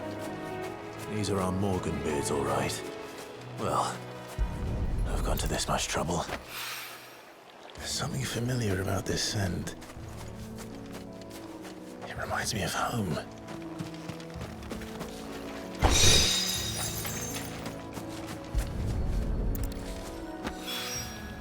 Hopefully this will be enough. I've had my...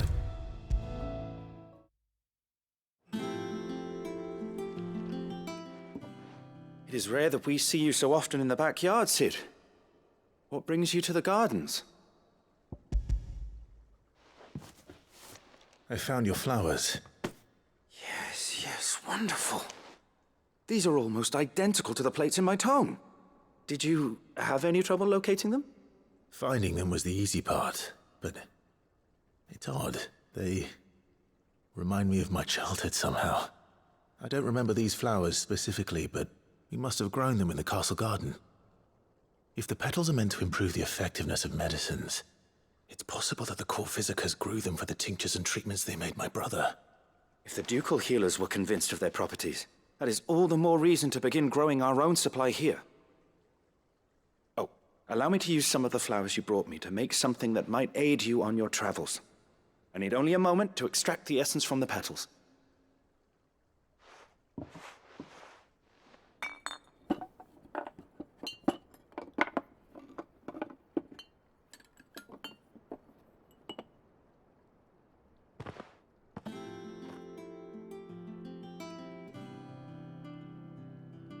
And here we are.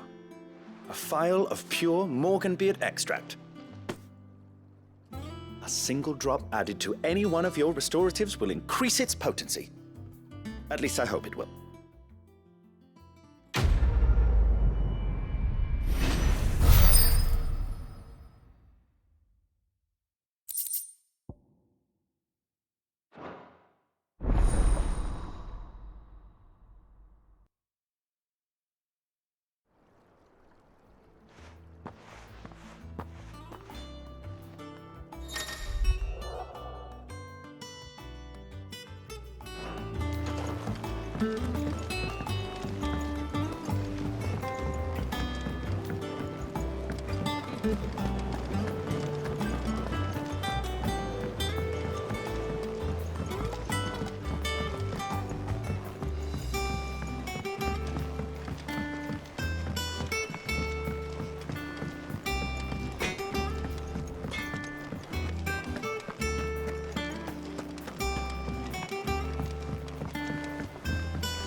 Oh, bother.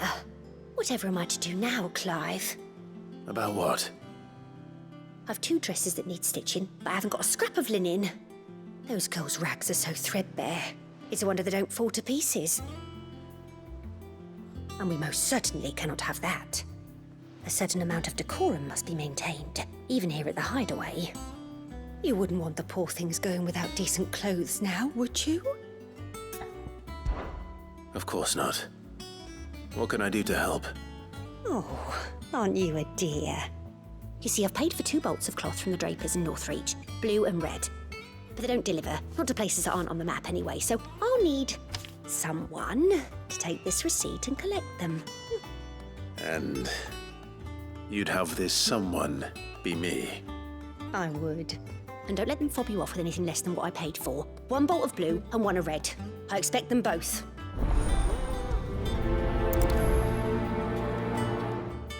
They said they'd give us new clothes. Our man in Dalamil mentioned that Kripke's guard haven't been seen.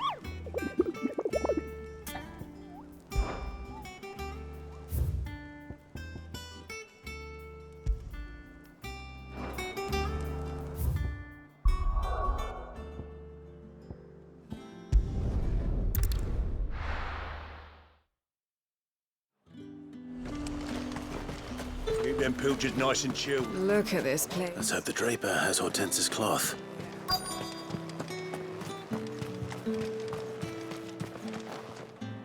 Might I interest you in some swansdown? Perhaps some seersucker? Or herringbone? Just some linen. 2 bolts. Already paid for in full.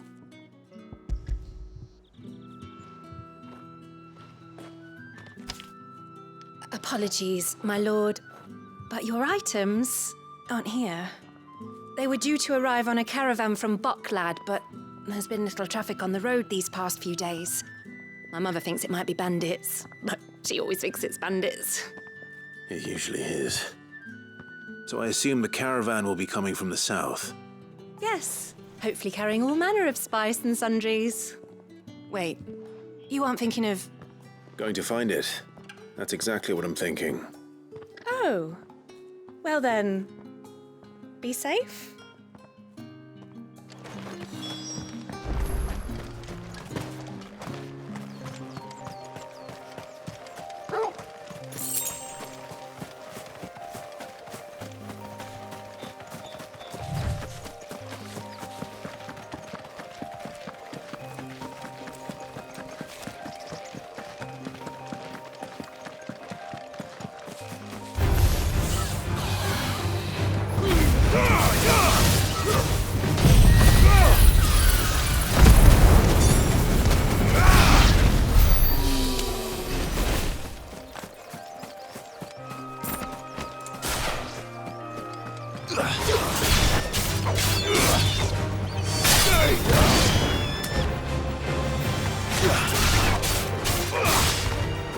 It's over.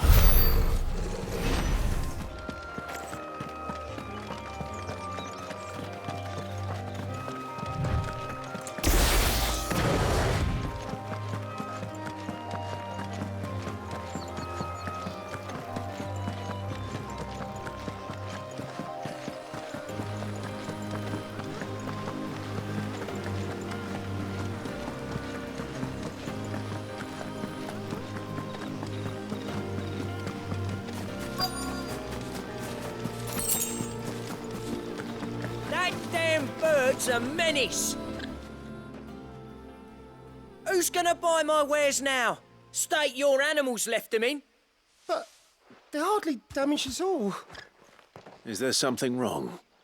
If you're a bandit come to steal my stuff, you're gonna be sorely disappointed. And all thanks to this fool. But it was you who stepped into my path. Only after that featherbrain trampled me. I demand recompense, be it in coin or the items you carry.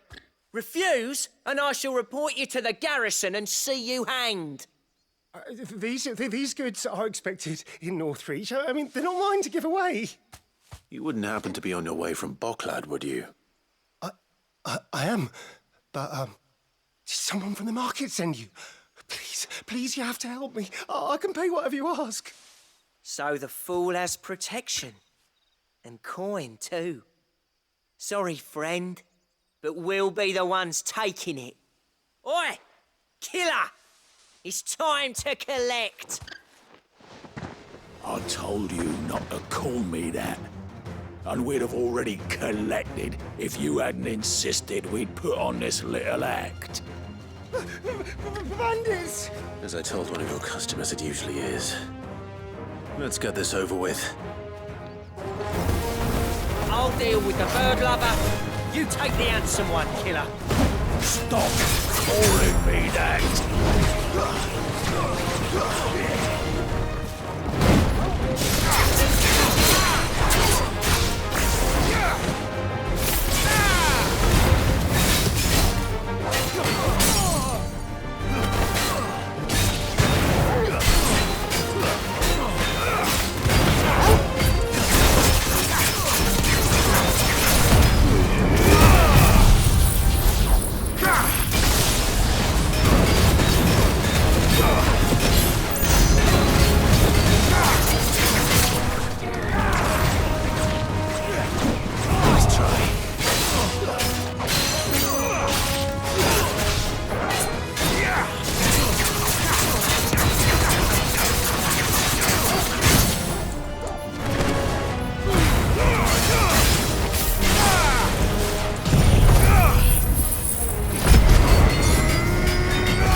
all right. You made your point. Killer my ass. Did he hurt you? No, thankfully. He seemed intent on letting the bandit do his dirty work for him, and he would have succeeded had the Great Lender not sent you. My shipment is safe, and my livelihood with it. You must allow me to reward you. We can speak of that once you're safe in Northreach. I'll accompany you there.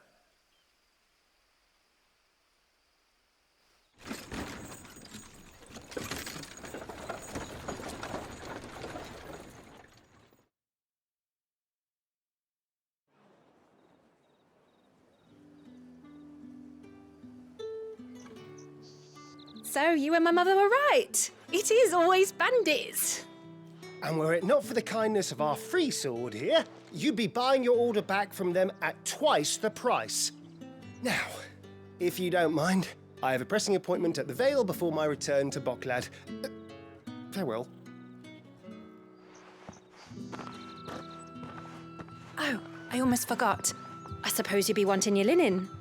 You'll be happy to know both bolts arrived safely along with the rest of the delivery. I've also added a few extra lengths of our finest fabrics to the bundle. Free of charge. Are you sure? My mother would insist. It's the least we can do for the man who saved our shipment. That's that done then. Now it's back to Hortense with her cloth.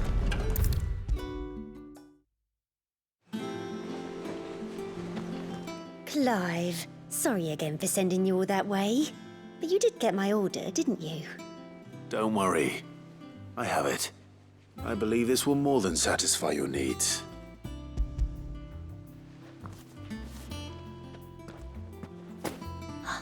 Let's see here. One bolt of red, one bolt of blue. What's this? I don't recall ordering any silk or velvet or... Is this gold work? Krieger's ghost. If that devilit of a draper expects me to pay for these... You needn't worry on that score, Hortense. They were a gift. For services rendered. I can always return them if you like.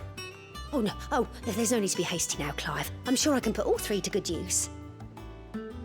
Speaking of which one's most to your liking? I don't know. This one, I suppose. I've a mind to give a piece to Jill. Did you know she's quite the little seamstress? I know needlecraft was amongst her lessons at the castle. Her lessons? Oh, that's right. The two of you were raised together in Rosalith, weren't you? Not quite together, but when my father put down the uprising in the Northern Territories, Jill was taken as a ward to ensure that her father, the Silvermane, would keep the peace. She's an honest-to-goodness princess then, isn't she? I could tell, you know. Some people just have that air about them. Not many round here, mind. I'd offered to sew her something that might better suit her station. But she'd most likely turn me down, as she always does. Tell me not to waste the fabric when it's better used on the children. Don't take it the wrong way. She certainly seems to be attached to the last outfit you made her. Oh, sometimes I think she never takes it off. Or perhaps she'll make something for herself with your gift. Either way, I'm sure she won't turn it down. We'll see, I suppose.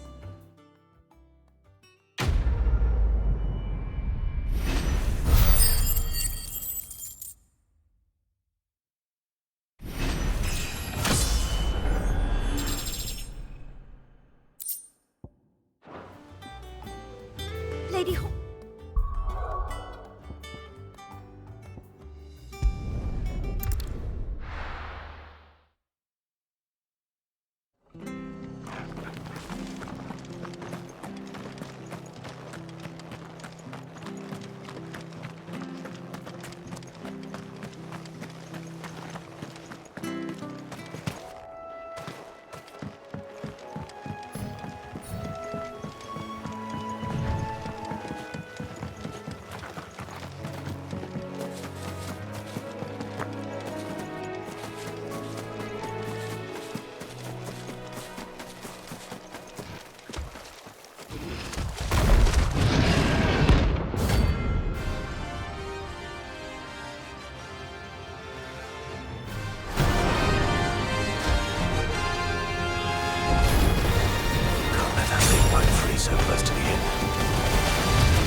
Not here.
Locals will sleep easier without him at their gate.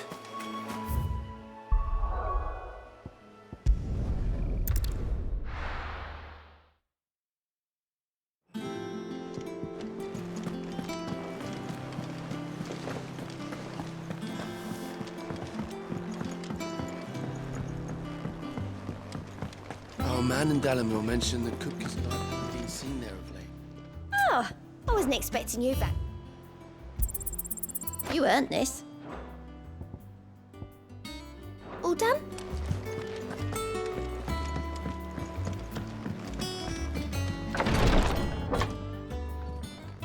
I've done what I can, but the rest is up to you. You need to start taking better care of yourself.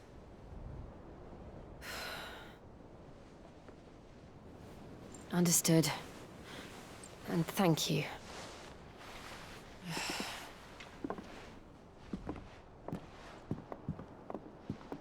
The curse has spread.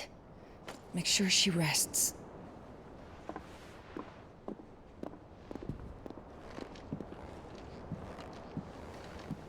If it hurts, you can tell me, you know. I'll understand. I can bear it.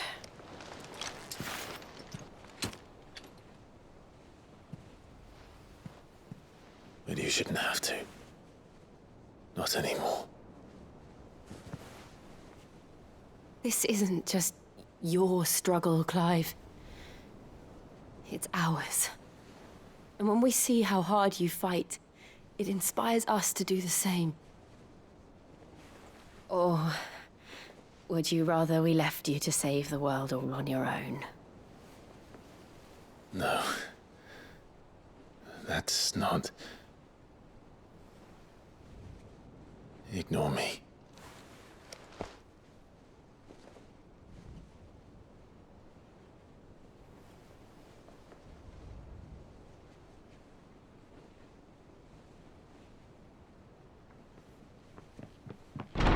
Clive, where are you? In here.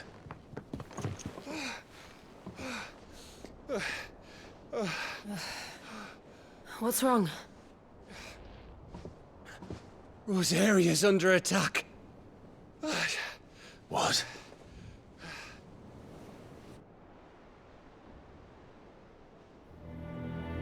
This isn't the Dhalmekian army we're talking about. It's the Men of the Rock from Drake's Fang. Hugo Kupka's private guard. There is in hell in Rosalith, trying to batter down the castle gates. Looking for me. Seems that way. Reckon old Hugo has finally worked out who Sid really is. Then this is just another trap. Ah, it's a trap, all right. The daddy of all fucking traps. I'm going to Rosalith. You're not serious. That's exactly what he wants you to do, Clive. Look, I don't know why Kupka harbors such a grudge against Sid. But as long as it's left to fester, our world will never know peace. He has dragged the rest of Storm into this pointless war just to find me. Besides which, I am not about to stand and watch while my home gets ground into the dirt. Hugo Kupka must die. I've lost enough friends to that man already. I don't want to lose any more. So let's go and kill the bastard. I'm coming too. After all, we're in this together. All right.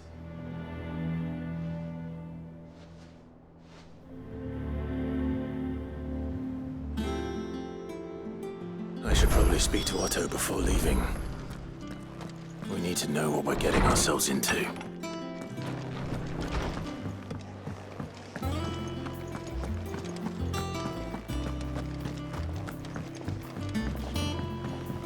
One day, I will say all the way to the shore.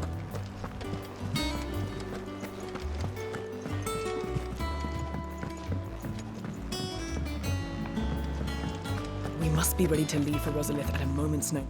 Gov gave you the news then? We're leaving for Rosalith. But not before I know exactly what's going on. What have we heard? All sorts. Nobody was expecting the Dalmex to open up a new front against the Empire, least of all our friends in the provinces. Reports have been rolling in from all over the place, with no two saying the same thing. I've been passing them on to Vivian, in the hope she can make sense of them. If you're set on going, you'll want to talk to her. Understood.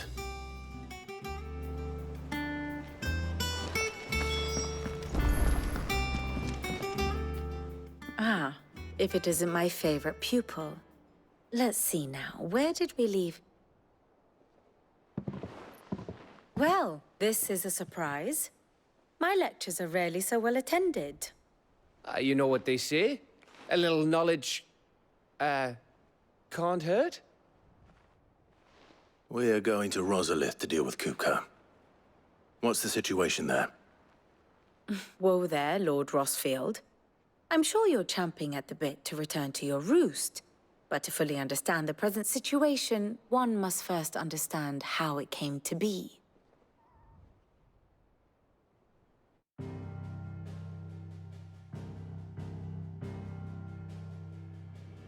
Let us begin with the story of Hugo Kupka, or the permanent economic advisor to the Dhalmekian government, to give him his formal title.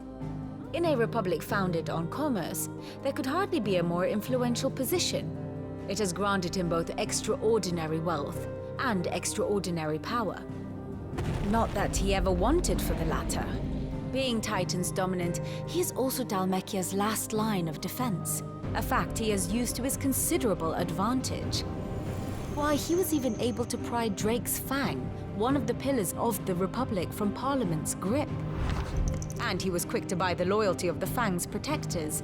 Today they are his faithful creatures, a private army in all but name. The self-same army that marches upon Rosarian soil as we speak. By which I mean Imperial soil, not that you need reminding of the fact. Suffice it to say, the Empire's attentions are elsewhere at present, deadlocked as it is with Dhalmekia over its occupation of the Crystalline Dominion, where its legions are now gathered. Scarcely a handful of garrisons remain to secure its western provinces, and half of them left after the fall of Drake's Breath.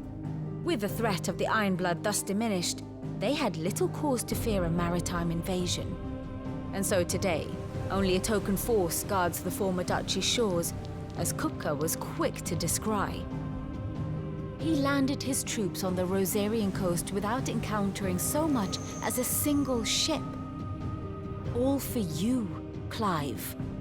He wants your head. And so he and his men advance upon Rosalith, not to capture the province, but to draw you out.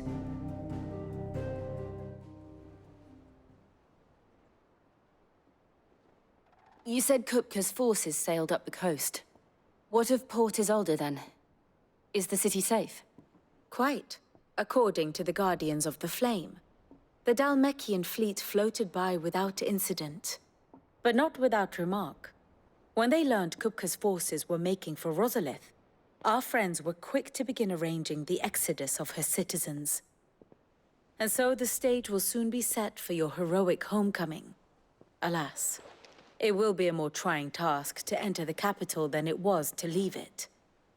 Hugo's men hold Buet Bridge, despite the Imperials' repeated attempts to wrest it back from their grasp. And they were careful not to repeat the Empire's mistake in neglecting their coastal defenses. The seas around Rosalith are firmly under Dhalmekian control.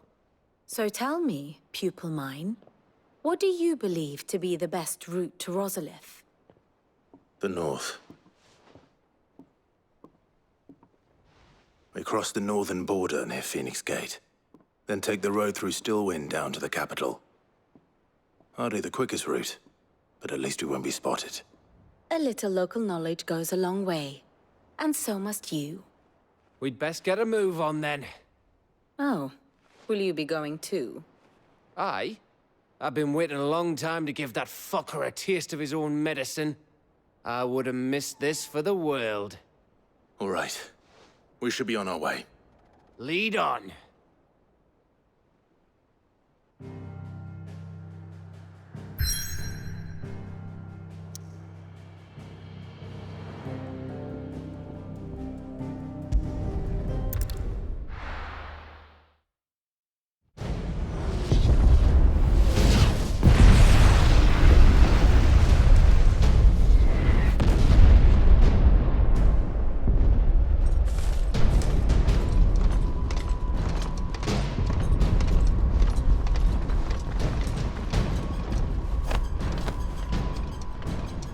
Fortify the castle gates at once.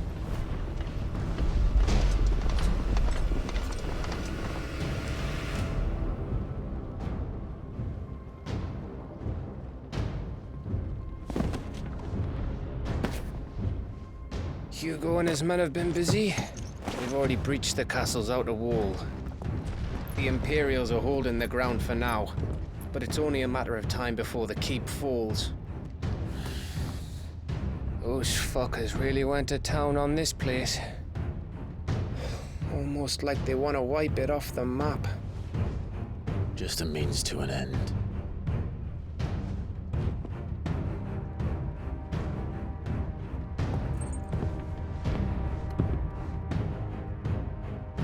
All this for one man? They didn't have to go so far. If you keep your wits about you, I reckon you can make it up to the castle without raising the alarm.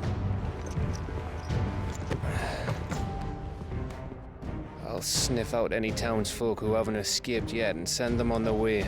Be careful. Likewise. Don't do anything I wouldn't do.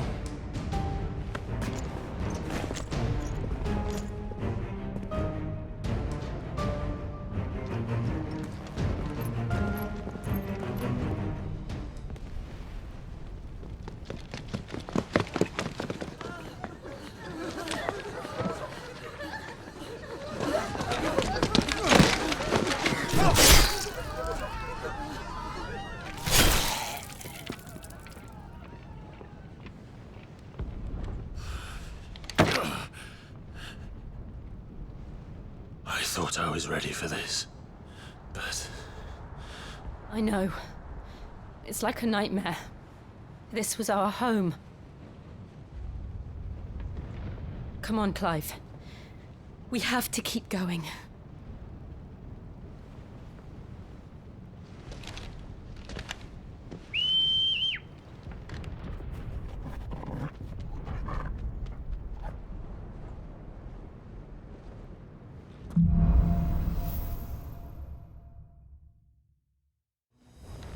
This isn't an invasion.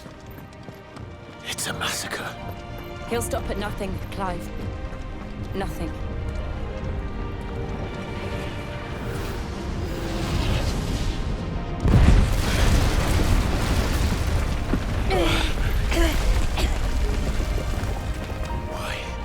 Why do this?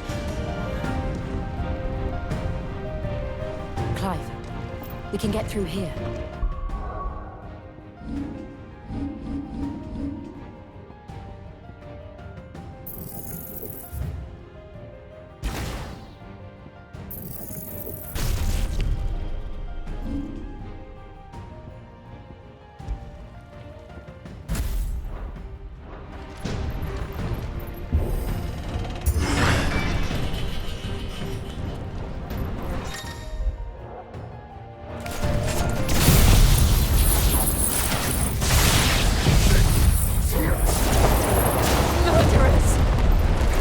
There's only one fitting punishment.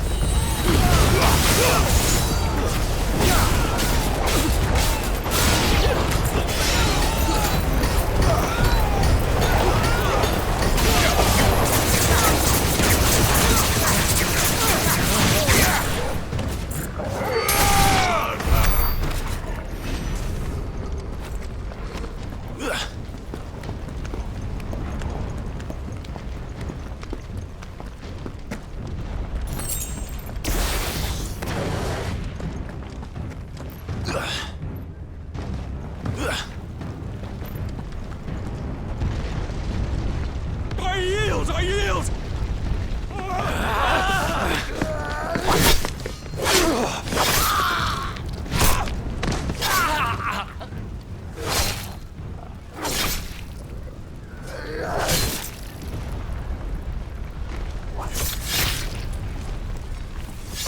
Look what we have here. Gentlemen!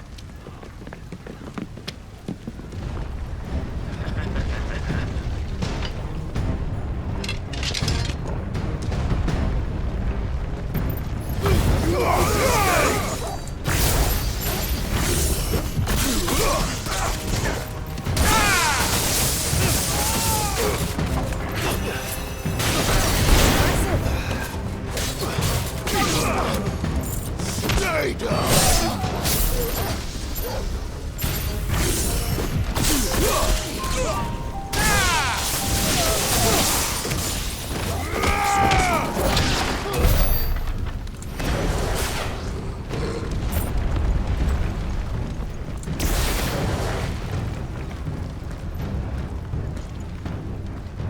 Cut them down!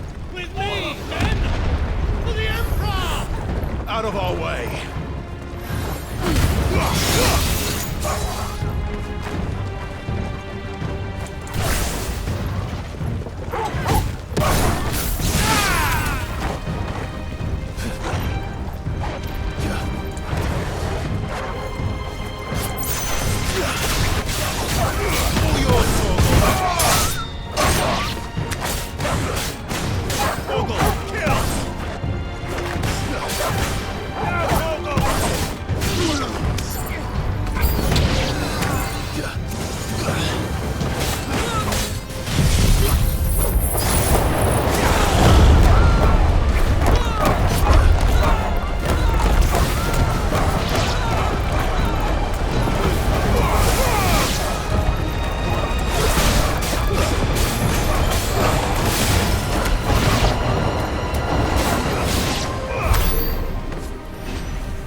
Come on, take him!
get surrounded.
Set her loose!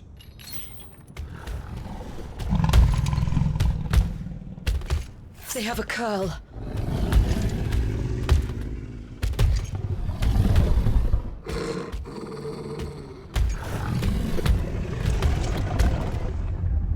Attack! Ready? What do you think?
Building up to something.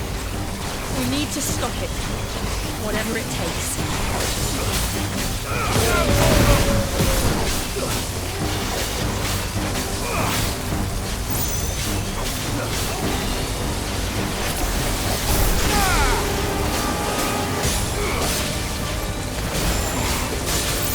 Too slow.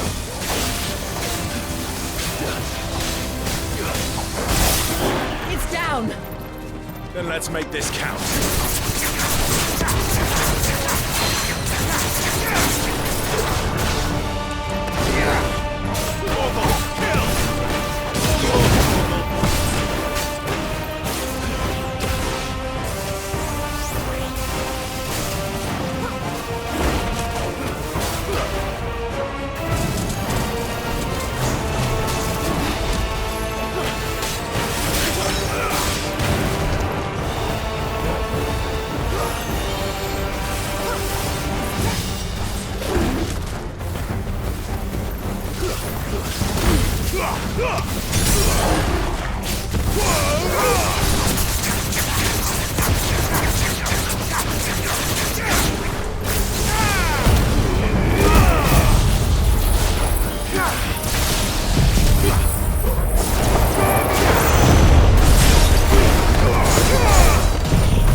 Jill!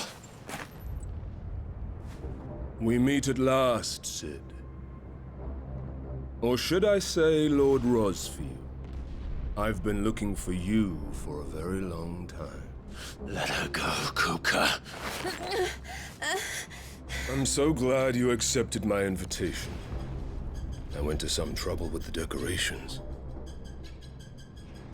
Do you like what I've done with the place? Bastard! Such a pity your predecessor couldn't join us. But I am sure you will prove compelling company.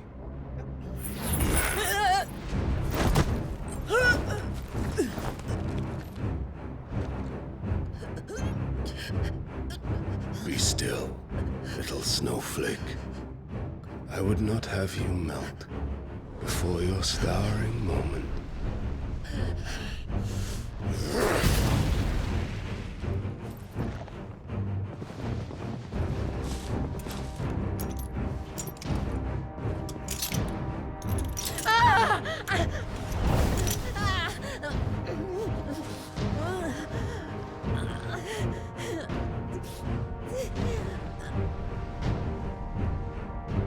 Fuck.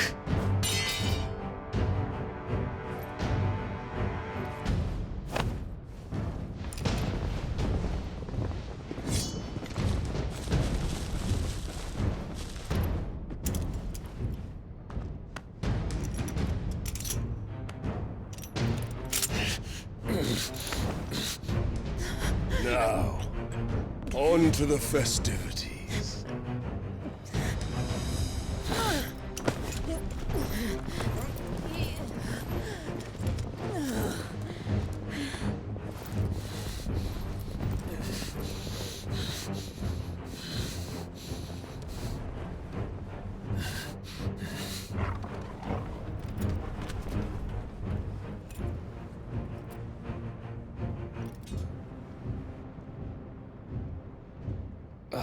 That's just great, that is.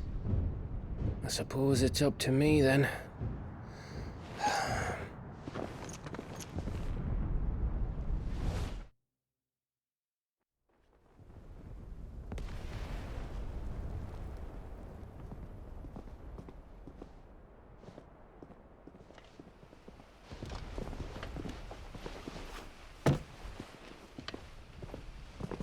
Headsman!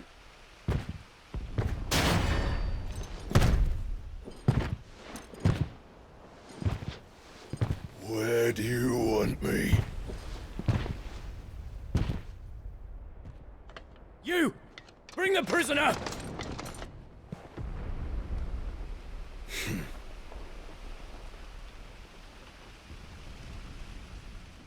Yes, no more than she deserves for getting into bed with an outlaw.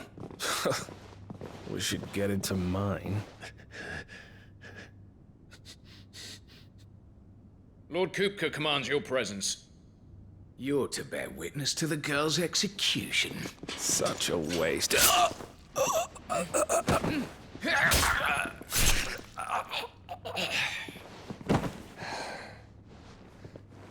Gav! Shh.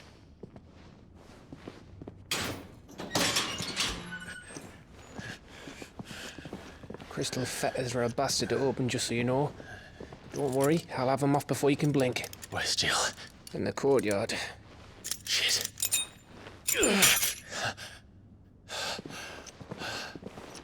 We have to hurry.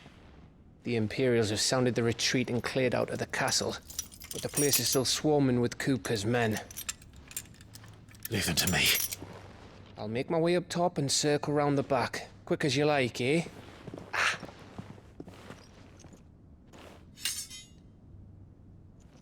Nearly forgot.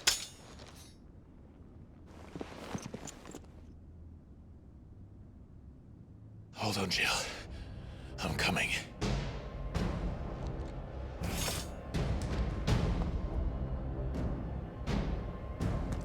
I have to get to the courtyard.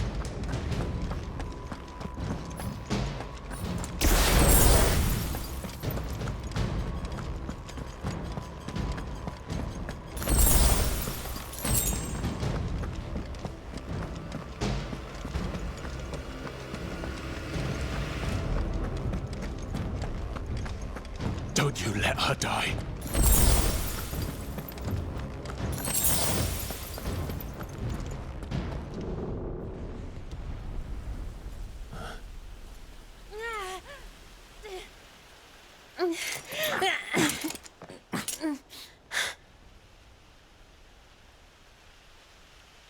I hope you've got a plan, Clive, because we are fucked if you don't.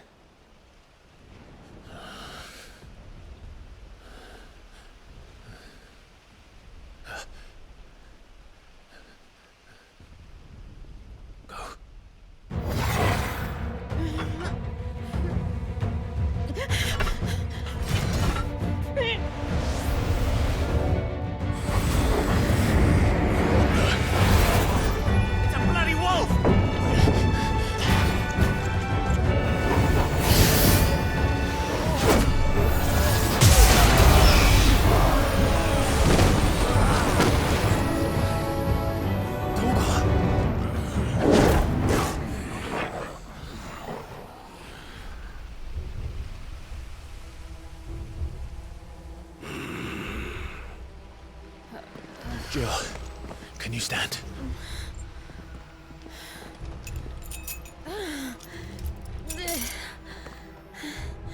Come, Lord Rosfield. Don't tell me you tire of my entertainment. Enough! Yes. Perhaps it is time we served the main repast. I trust you are hungry! Need this? Much obliged. Stay close. We're getting out of here. And Torgal, thank you.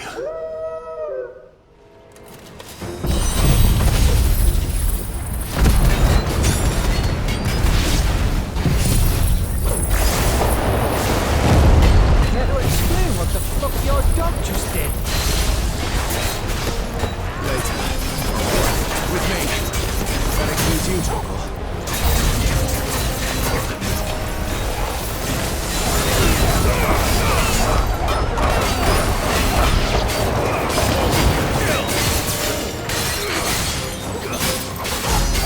All yours, Torgal. Fuck me. Where did this lot come from? Jill, can you still fight? I can try.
Are you?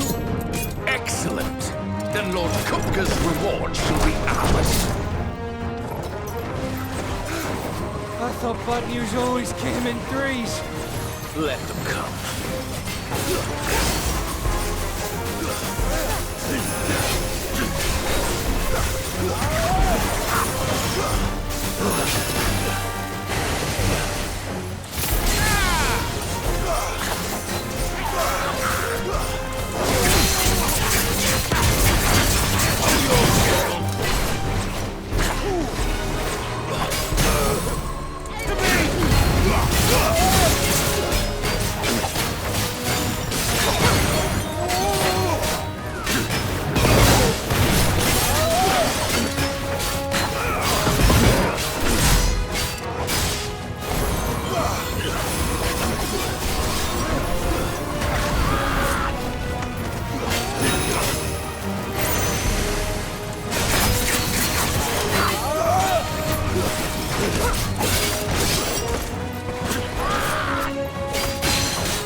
It's over.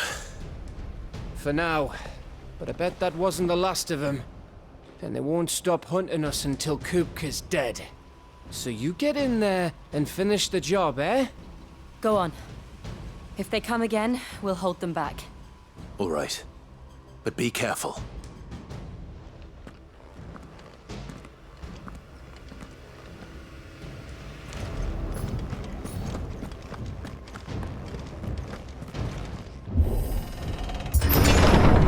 I promise you, Sid. You'll die by my hand.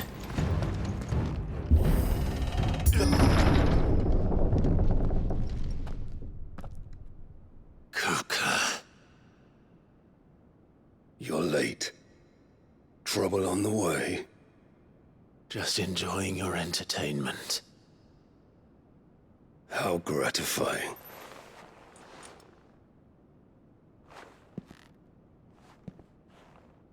Have you come to defend your father's throne, Lord Rosfield? The Grand Duchy of Rosaria. A realm without a ruler, an army, even a people. A veritable kingdom of dust.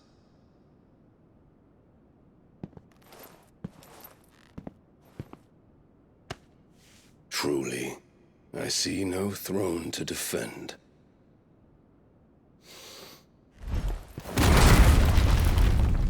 No!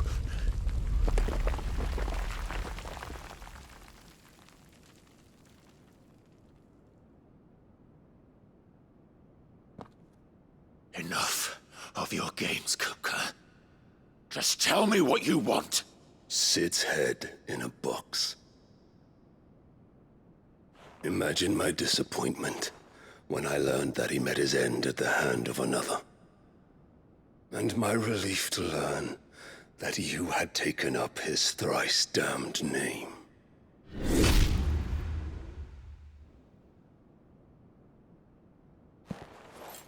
Your master slew Benedicta Harmon and defiled her body. If you choose to bear that murderer's name, then you shall answer for his crimes. The only crimes I shall answer for are my own. Sid did everything in his power to save that woman, though she was long past saving. And so I did what he couldn't. It was me all along, Hugo. It was you.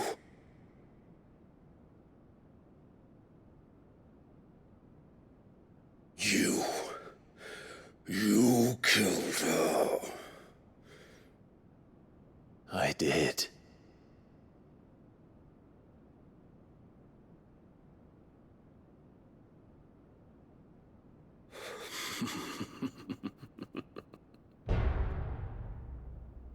Then I am fortunate indeed. I had thought the most I could wish for was to take the life of one he loved, just as he did to me. But it seems I was wrong. And I shall have my revenge.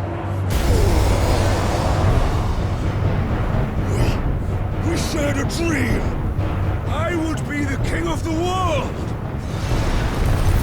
She would be my queen! And together, we would rule like the gods we are! But you crushed that dream, ground it into dust! Hear me, Rosefield! You will pay for what you've done. I'll tear you apart with my hands!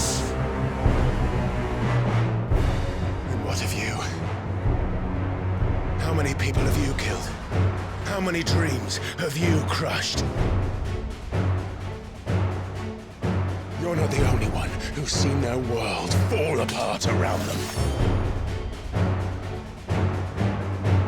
get no pity from me, Kupka. No pity.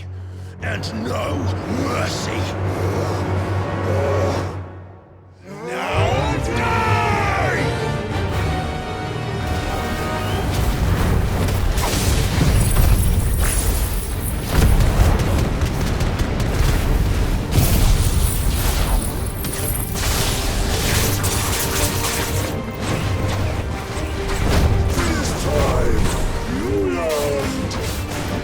What becomes of those who dare to cross me? Cross! I'll kill!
Die by my hand, Frostfield.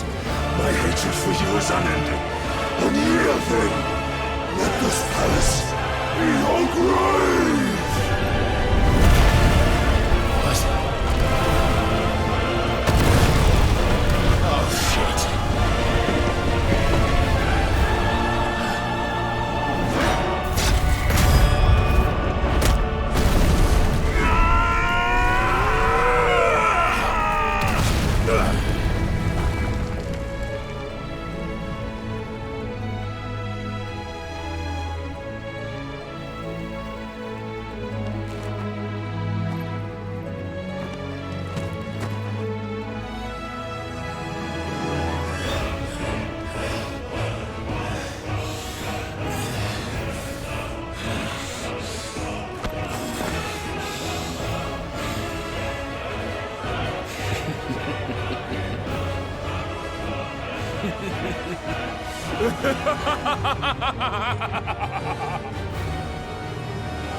The world has chosen.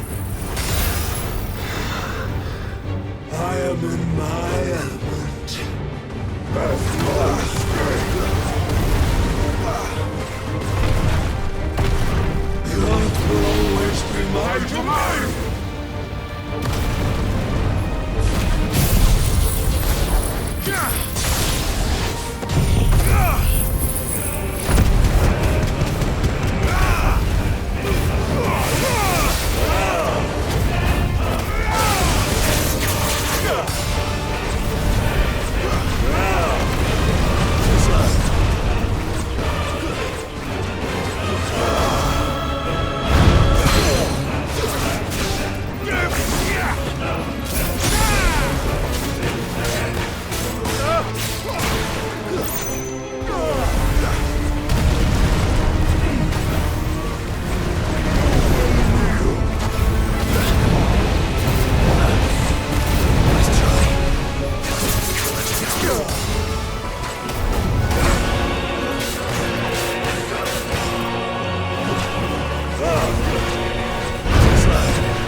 I'll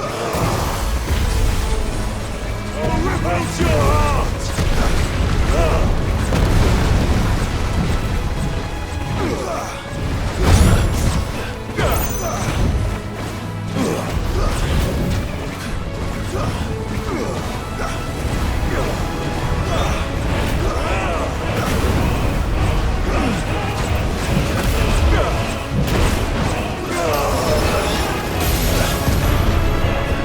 Just like your forefathers.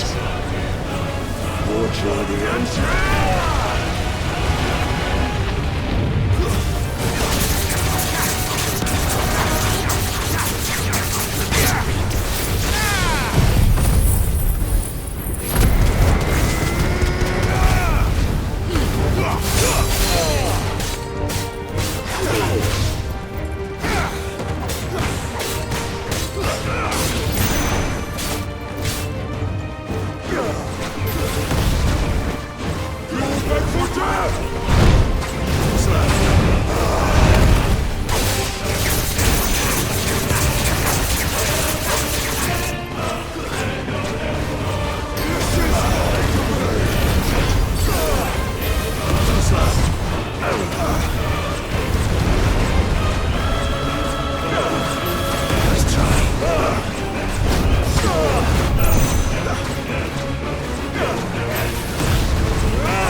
I'll kill you! I'll kill you! I'll kill you! Ah! Ah! Ah! Ah!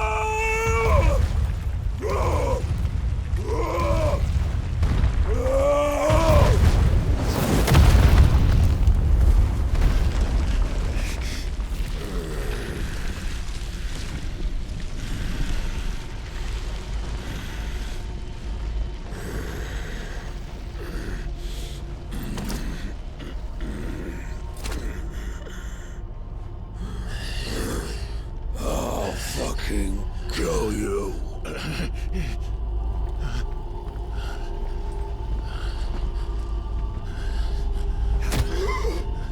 There. You mustn't get yourself worked up. Wait! Another time, Mythos.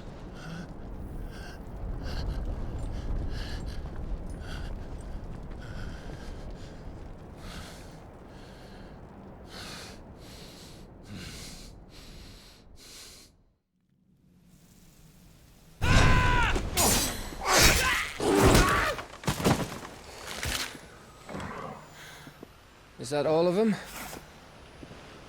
I think so. Well, load of scum. Who the fuck invited them? Not that that's the biggest surprise we've had today. Where did you learn to do that, Torgal? Not telling, eh? Suit yourself. Gav, we have to find Clive. Right, sorry.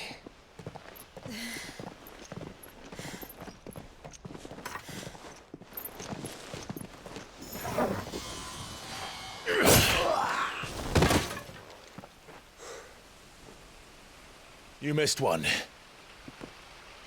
We were worried. So was I.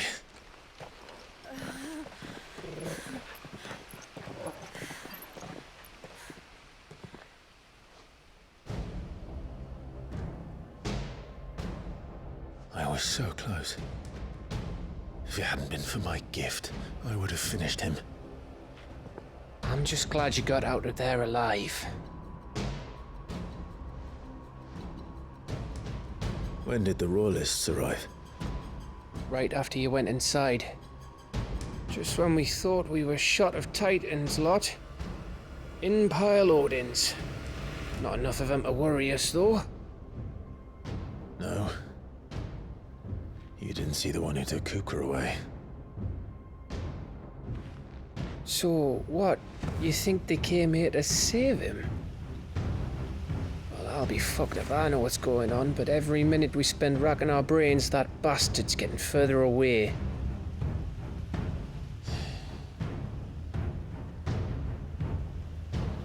So what do we do?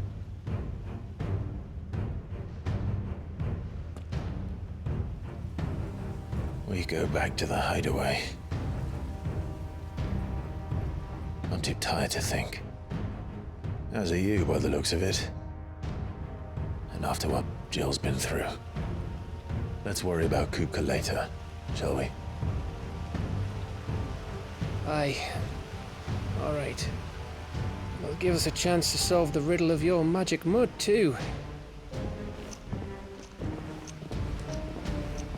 Hey, how you feeling? Ready to go home?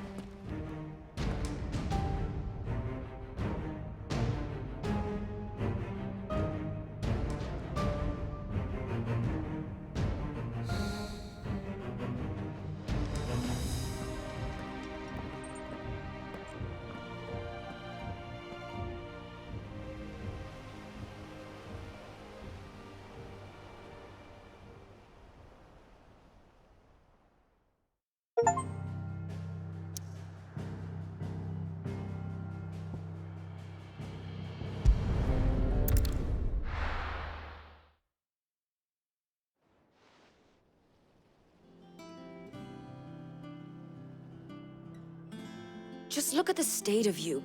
You're more of a wreck than this place. Is this what you call taking better care of yourself? No more excuses, your ladyship. I order you to rest. Fine.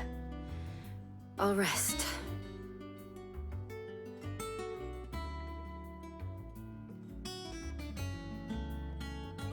Don't worry, Gav. She's in good hands. But we should have never let her fall into Hugo's. Back when he had some like. The question is, where is he now? And what the hell were those royalists doing there? I was wondering about that all the way home. Otto may have heard something. I'll talk to him. And I'll talk to Torms. The lawsman? About what? About your faithful hound for a start. If any four-legged friend's ever done that before, I'm betting Torms will have read about it. But what I want to know is, what happens afterwards? It's all well and good Torgal saving our arses, but if it costs him what it cost Jill... Right. Let me know if you learn anything.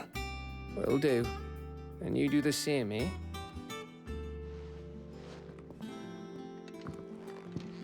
Jill, listen to Talia. I will. Thank you.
Farewell. It's over.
dead now.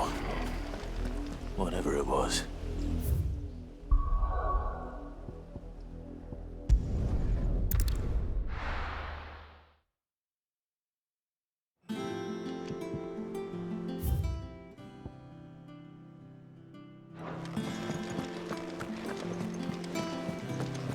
The little uns have been up to their old tricks again. Not all of the nobles made it out alive. Otto, is now a good time? It's not a bad one. How's Jill doing? She's been better. Ty is making sure she gets the rest she needs. Good. Any word on Kupka's movements? Vivian's doing what she can to try and track him, but she's feeding on scraps. We've sent ours out to the Cursebreakers and our other friends in the West, asking them to keep their eyes peeled for anything unusual. No leads yet. But it's only a matter of time. Right. Let me know when you find something. There he is. All right, Clive. Still busy saving the world. Mid. When did you get back? Just now. What about your studies? Adjourned. Since Hugo Kupka invaded Rosaria.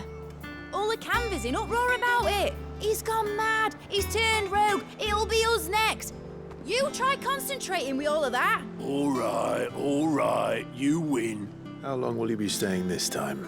Dunno. A while, most likely.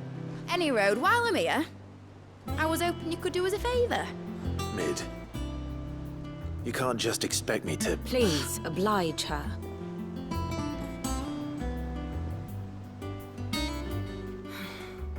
While we are busy tracking down Kupka, you should have a little time to spare. Professor! Now there's a face I haven't seen in a while. Shouldn't you have it buried in a dusty old tome? I did, till a familiar trill pricked my ears. As ever, your exuberance is a breath of fresh air, which successfully scattered the painstakingly assembled fragments of my thoughts. I'll take that as a compliment. Well, Clive, you heard the professor. So, I'll meet you in the storeroom when you're done. Wait, hold on. Breath of fresh air? Bloody tempest, more like.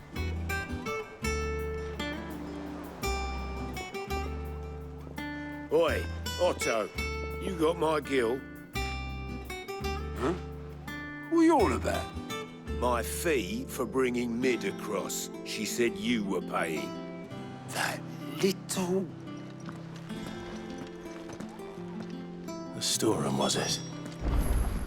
I wonder what Mid's plotting.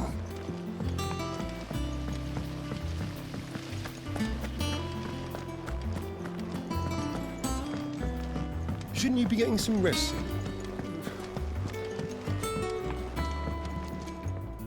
You took your time. I'm a busy man, Mid. I'll get to the point then. I want to turn the room down there into a workshop like the one I had at Dad's place. Mid, you've only just come back. And I've been thinking about it for a while. Dad said I had a knack for engineering. Told me everything he knew about it. Then sent me off to Canva to learn everything he didn't. That was his dream for me. That one day I'd put my studies to use for the good of the cause. But I'm helping no one stuck at school. I've studied enough. It's time I put my knack to work. I know that I can help the people here, and I want to do it. Well.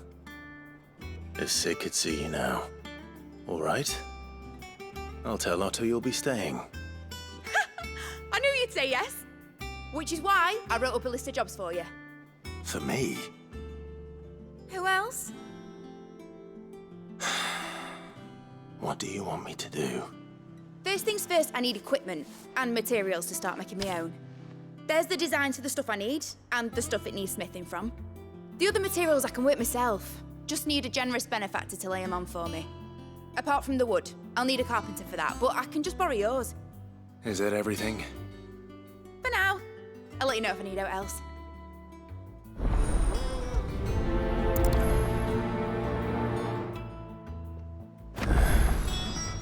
Where to start? Materials and tools. That means Karen and Blackthorn.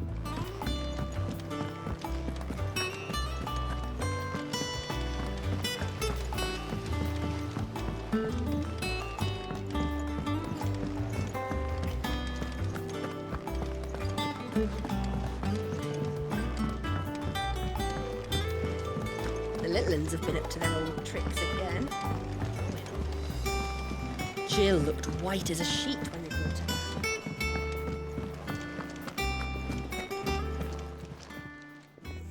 Was wondering where you'd got to.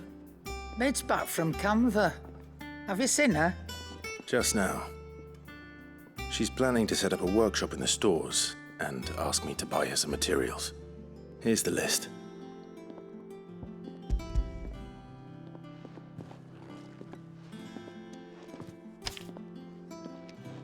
Think you can find everything on there? This lot? Wouldn't be much of a trader if I couldn't. Excellent.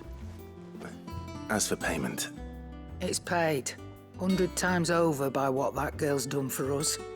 If it weren't for her filters, we'd have naught to drink but blight water, and that would have drained the life out of us long ago. indeed it would.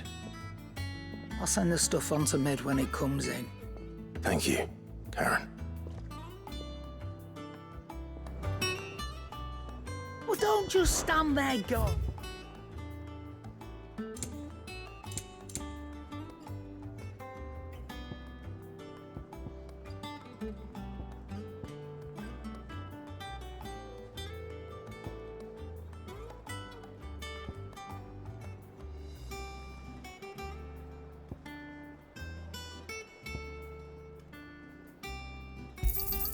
It'd better all be here.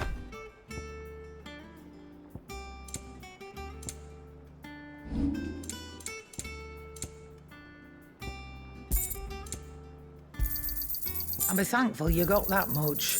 Come again.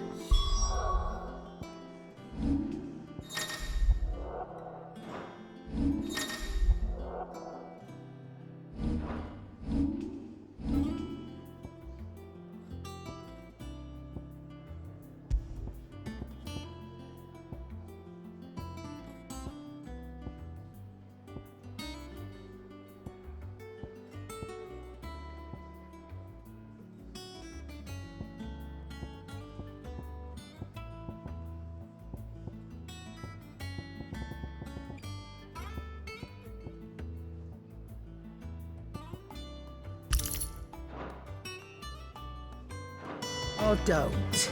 I'm not much bothered either way. Blackthorn, you busy? What does it look like? I have a commission for you. From Mid. She requires certain tools.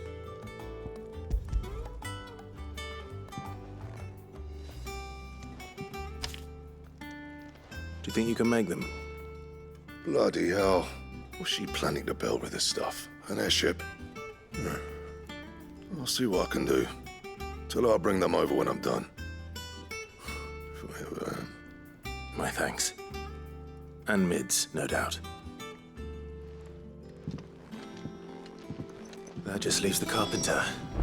Let's see if Bardolph's available. What do you need? So, what'll it be? Should last you a good while. That it? Fine.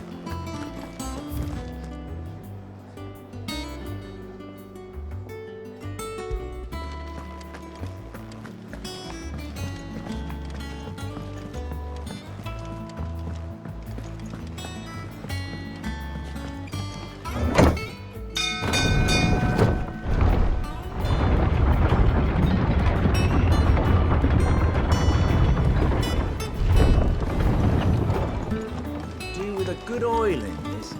Should be enough to... How do, Master Sid? Bardolph. Mid's looking to build a workshop in the storeroom, and she needs the aid of a skilled carpenter. So naturally I thought of you. Well, I'd love to help the young miss however I can. But I'm afraid I got my hands full just keeping this place afloat. There's holes need patching, and if I don't patch them, we'll all of us sink into the mere. I'd gladly spare Mid all the time I have, but the sad truth is, I ain't got none. I see. It don't have to be me, though, does it? What about that other fella? You know, the one over at Martha's Rest. Bernard, was it? That's right. And he is a friend of the cause. I'll ask Martha if she can spare him. Thank you, Bardolph. Least I could do.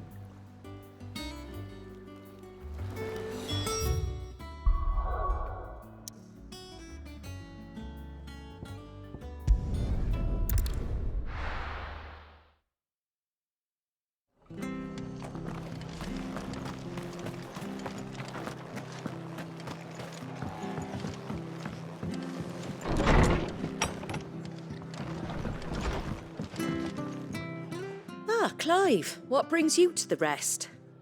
Our home finds itself in need of an extra carpenter. I wondered if I might be able to borrow Bernard for a short while. I don't mind if he don't. We're all friends here, aren't we?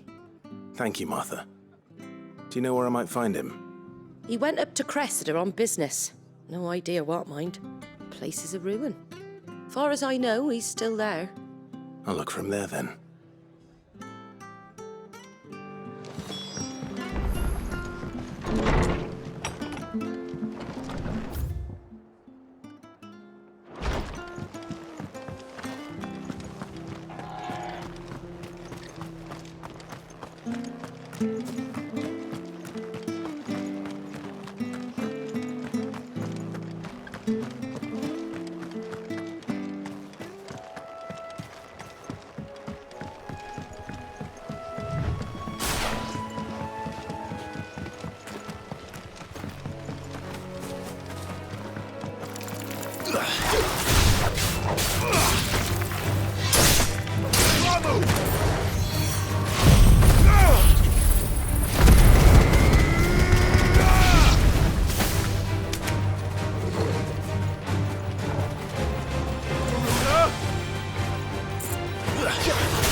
It's over!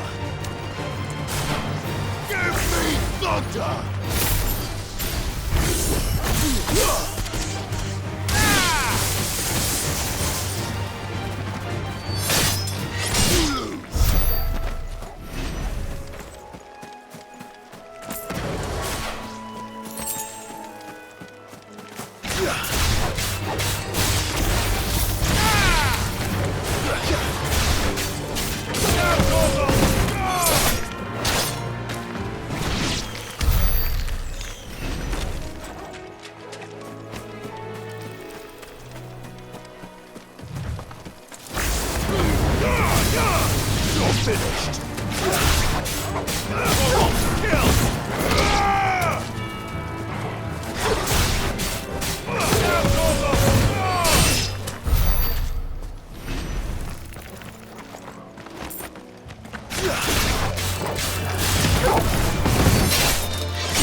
If it ain't the lad who saved my life. What brings you to a place like this? You do, Bernard. Martha said I might find you here. I have a proposition for you. Oh, do you now?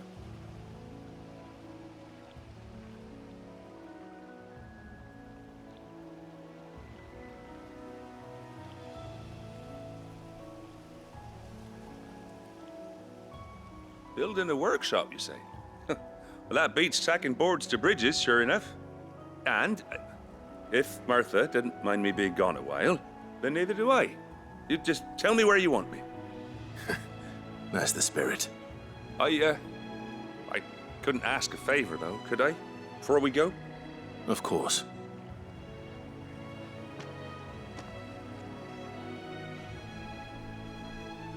Well, that there is Cressida, where I grew up. Ain't much left of it now, though. Except my parents' graves.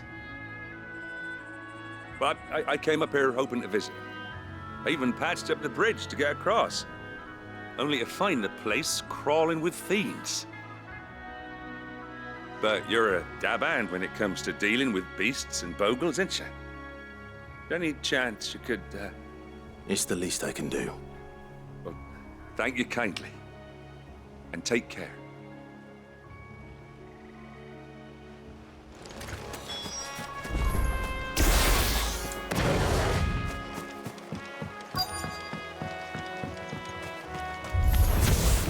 This shouldn't take long.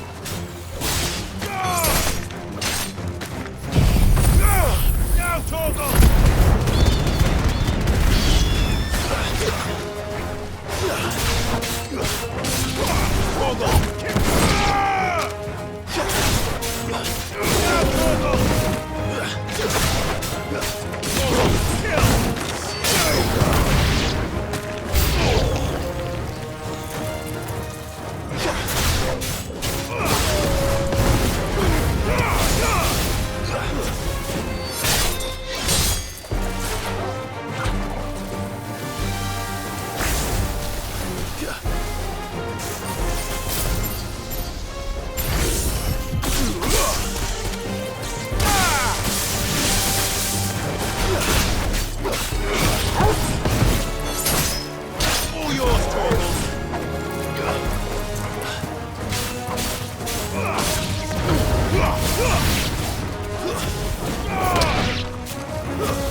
That should do it.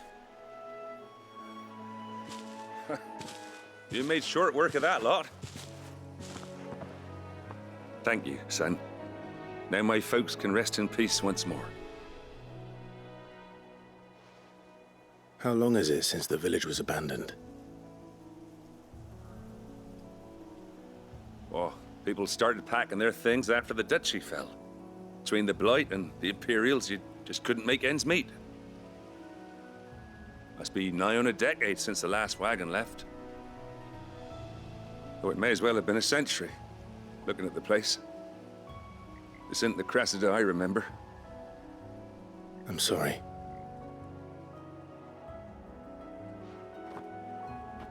Don't be.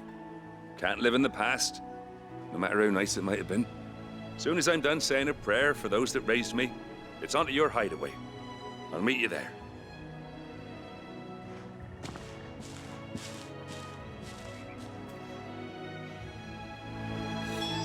That should take care of Mid's little list.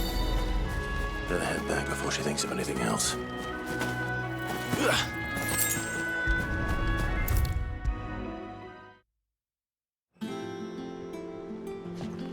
All right, Clive? You've all done then? I am. I've placed your various orders, and a carpenter by the name of Bernard is on his way from Martha's Rest. That's brilliant! Thanks, Clive. Is there anything else you need? Nope. Blackthorn and Lady Karen have already sent over everything I asked for, and I've got all my plans drawn up. So as soon as Bernard gets here, we can get to work. I can't wait.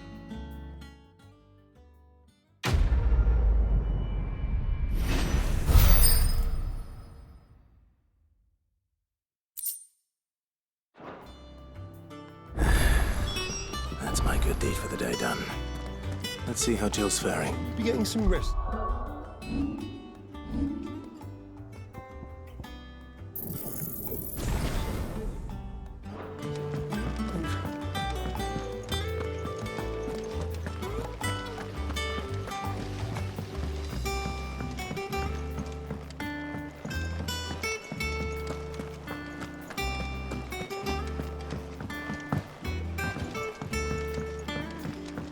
The little uns have been up to their old tricks again.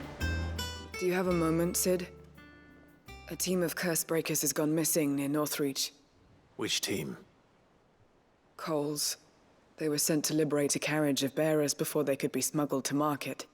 They were moving in for their assault when the carriage was attacked by goblins. A curse breaker managed to release a Stolas amid the confusion, but this was days ago. They should be back by now, but I've heard nothing from any of them. I can't help but worry that... They know the work is dangerous, but I'm sure they're fine. But what if I've got them all killed? Before they go out, I always remind them why we're doing this, what they escaped, and what we're freeing people from. But I never really thought how my words might affect them. What risks they might take because of the things I've said. I'll go and find them. We'll both rest easier knowing they're safe. Thank you, Sid. And I'm sorry to trouble you with this.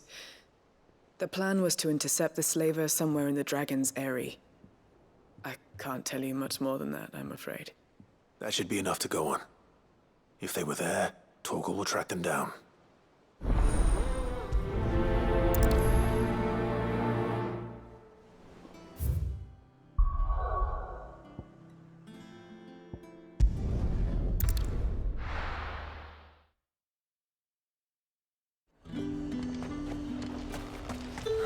Slavers don't even bother with Northreach now they're all the hype on the fence.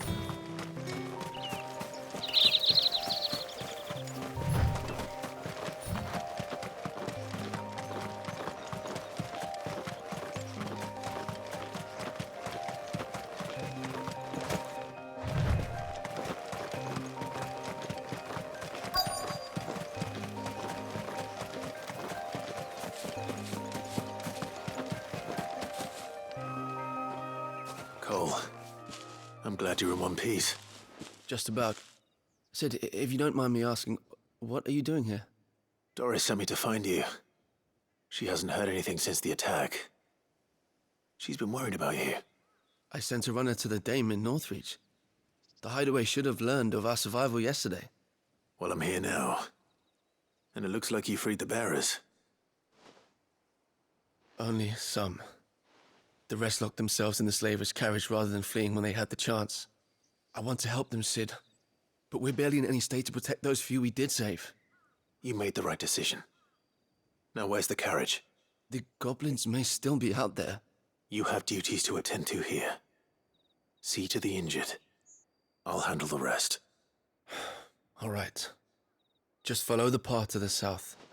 You'll come across the carriage soon enough. And please, hurry. If the beastmen get to those bearers, the poor souls will be eaten alive. I won't let that happen. Thank you. And Sid, it's good to see you.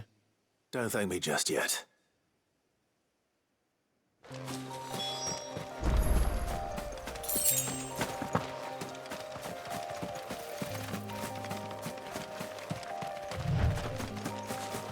They're trying to get into the carriage.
Who are you?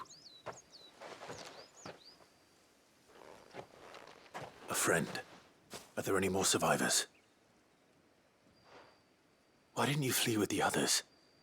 If the goblins had made it through that door, you wouldn't have stood a chance. Why should we run? One miserable death's no worse than another. Perhaps. But we're here to give you another choice. Freedom, safety, the life you've been denied. Come with us. Let us protect you. Sid, I couldn't just let you... You weren't too late then. Thank the gods. This man risked his life to save yours. To give you a second chance. Fine. Do with us what you will. What we'll do with you is take you to safety. After that, it's up to you. Your lives are your own now. You can leave the rest to us, Sid. We'll get everyone back to the hideaway. Thank you. I'll let Doris know we're expecting new arrivals.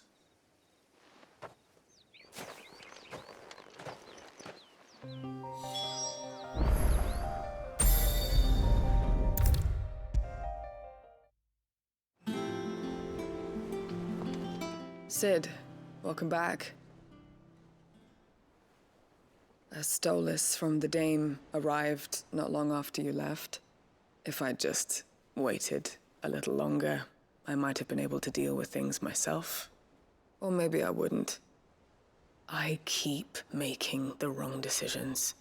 Cole and the others got home safely. You made exactly the right decision. No, I was lucky.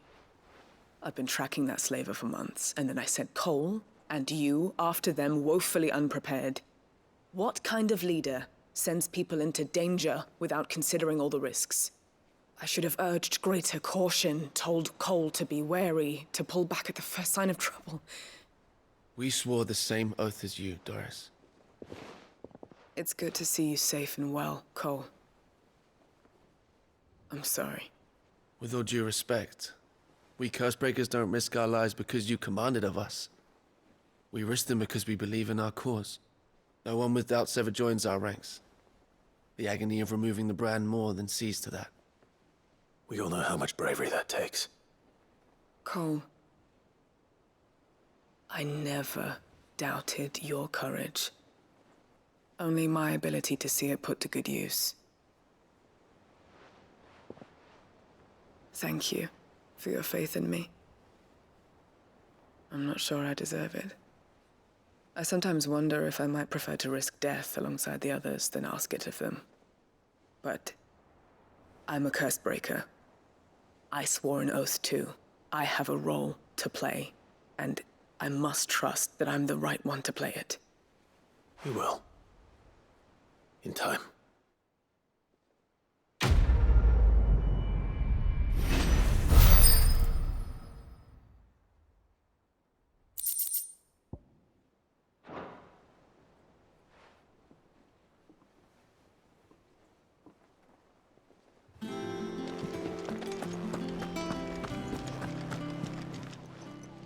Welcome to the Patron's Whisper. All yours. Best of luck out there, Sid.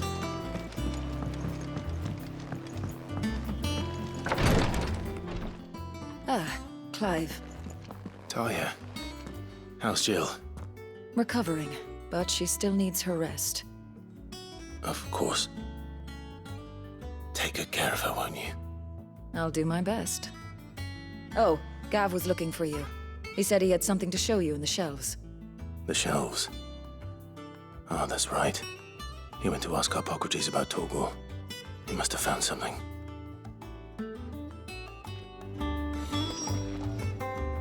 You have the look of a man with the twins upon his shoulders, Rodrigue. Talia has tasked me with removing a Cursebreaker's brand. But it's my first time, and I don't think I can do it. I'm afraid of what happens if I fail.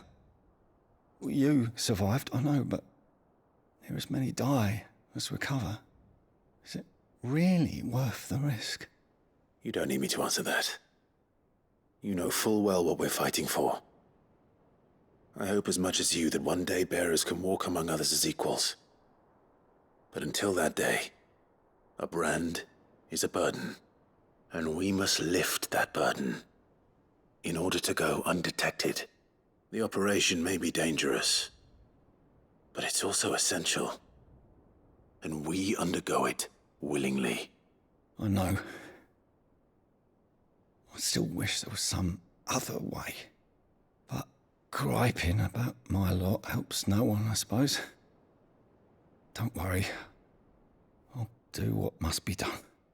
I know you will. Unfortunately, the first thing that needs doing is the preparation of a draft to dull the pain. Something I can't do with the infirmary's ammonia supply so low. What few leaves we have would barely be enough for removing a splinter, let alone a brand. Just tell me what you need.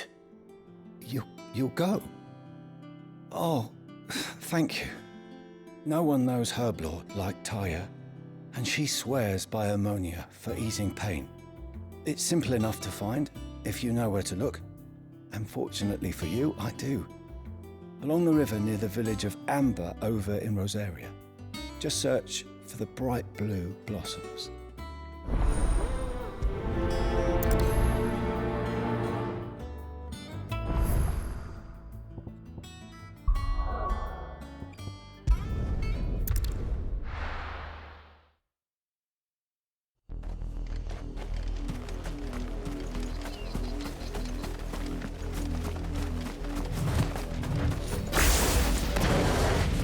Was easy enough to find. Now for those herbs. This might take a while.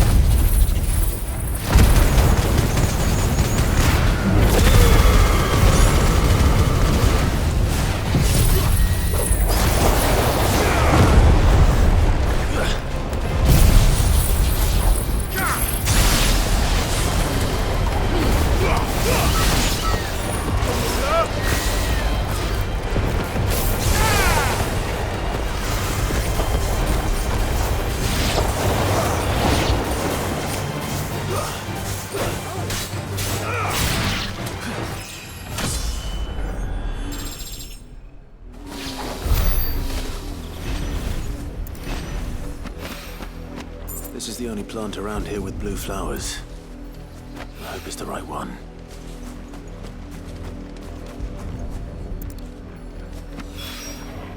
Should be enough to keep the infirmary stocked for a while.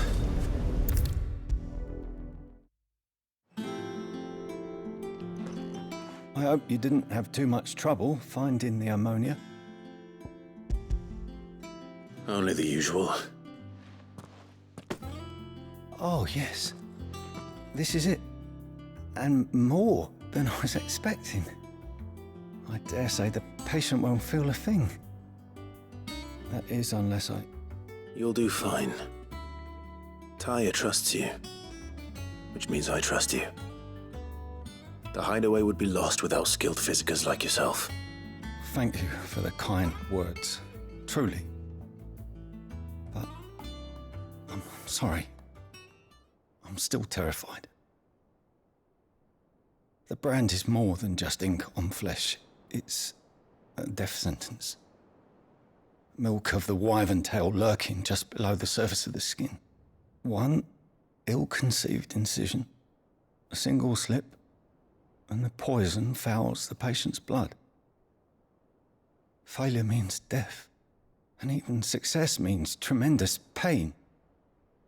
Days of agony as the wound heals. I became a physiker to help people, not to kill them. I don't want to kill anyone. Cursebreakers lead hard lives, and the operation is only the beginning.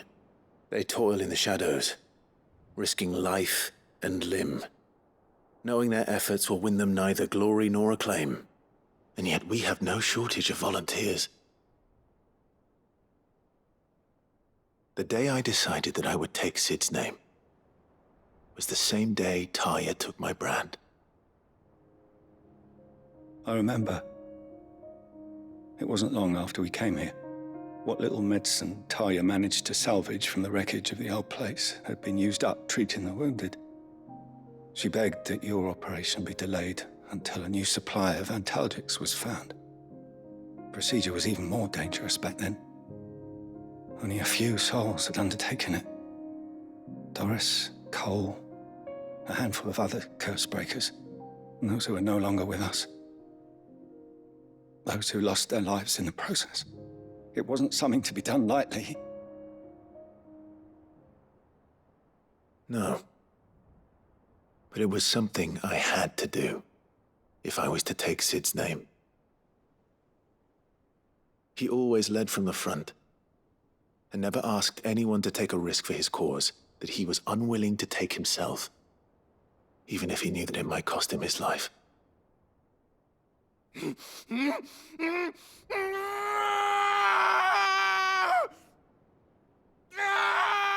Hold still, Clive! Hold still!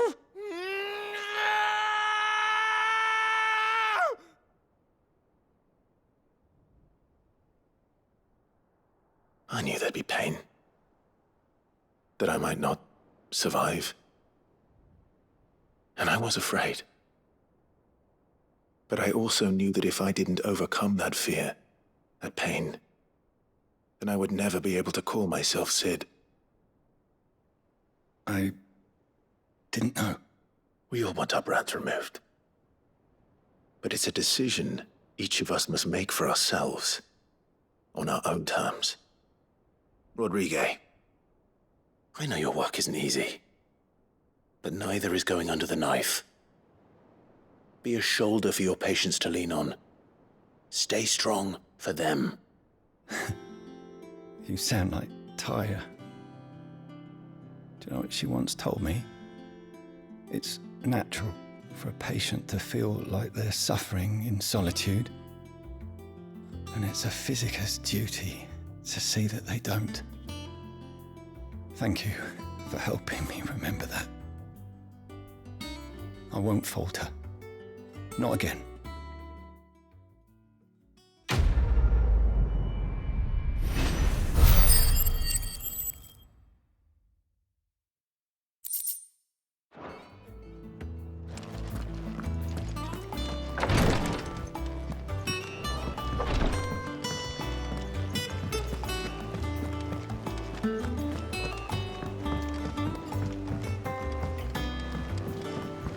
little uns have been up to their old tricks.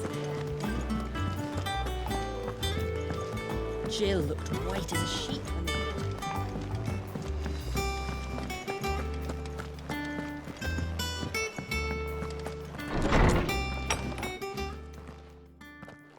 Clive, where have you been? I've been wanting to ask you something about Torgal.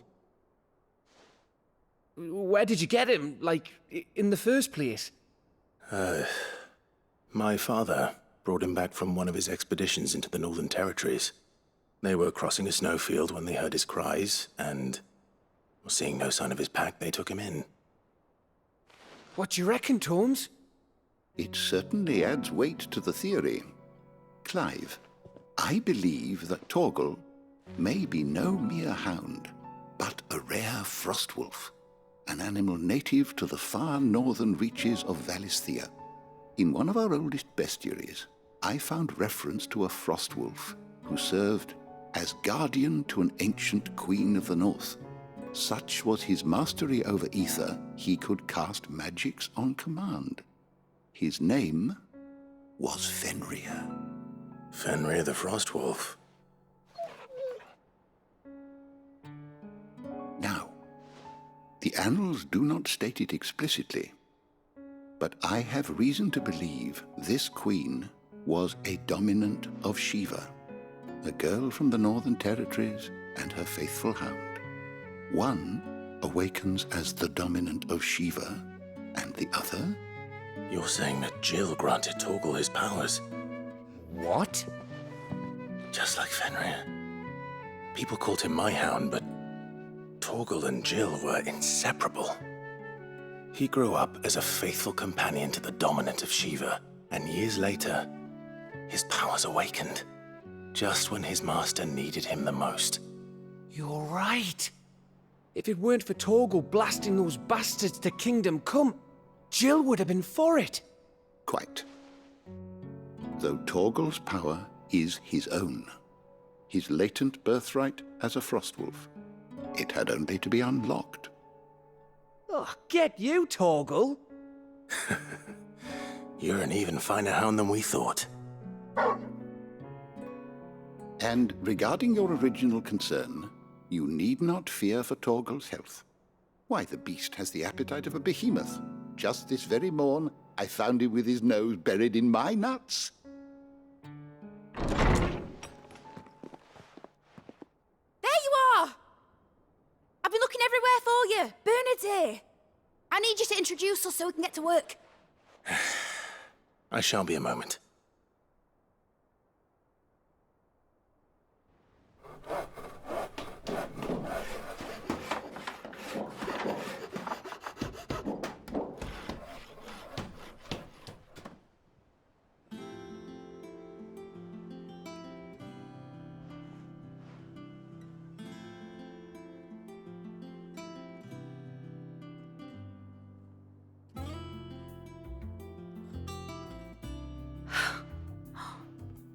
Isn't it brilliant? It is. Well, I couldn't have done it without you. You and everyone else. But I promise I'll pay you back. I'm gonna work my fingers to the bone for you lot, starting right now. Just you wait. I'll make wonders like this world's never seen. Then I look forward to seeing them.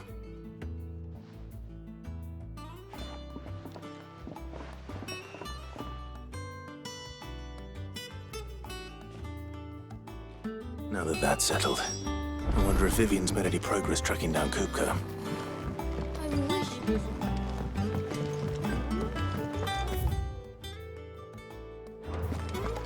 I think I'll wait till mid's away to take a tour of her dungeon.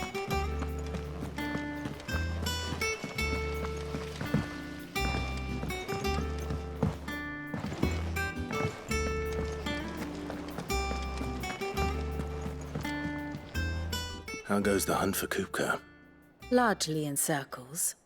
We have myriad sightings of strange soldiers in unexpected places, but nothing definitive as yet.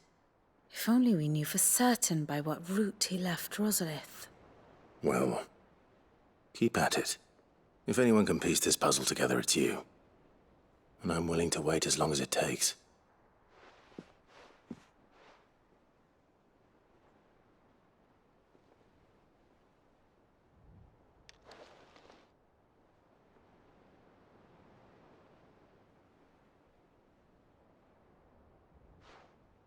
What?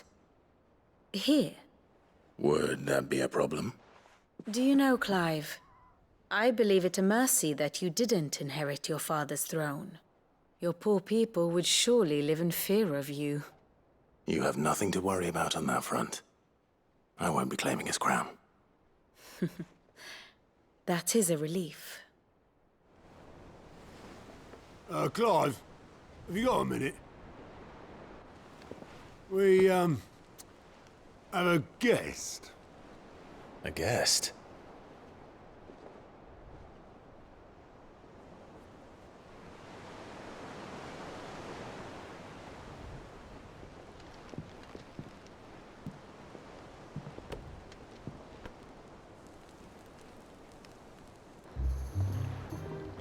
For your trouble. It was a pleasure, in hindsight. Uncle Byron? Clive, my boy! Tap a cask and stoke the ovens, for your favourite uncle is here!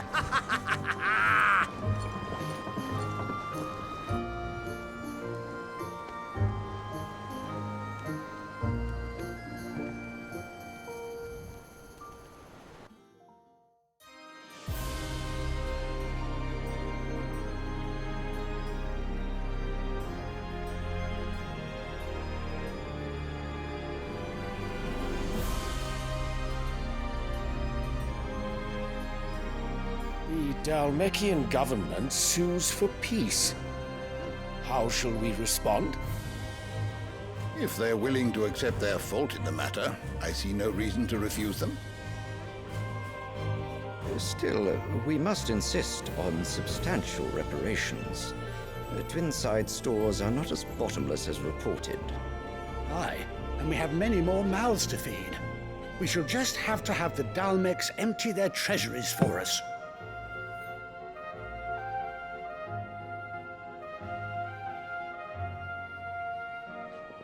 Of course, none of this would have been possible without your timely intervention, Prince Olivier.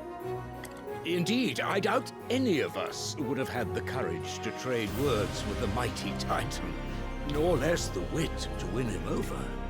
The Empire owes you a great debt. May the blessing of the crystals go with you, Your Highness. May the blessing of the crystals go with you. Very good.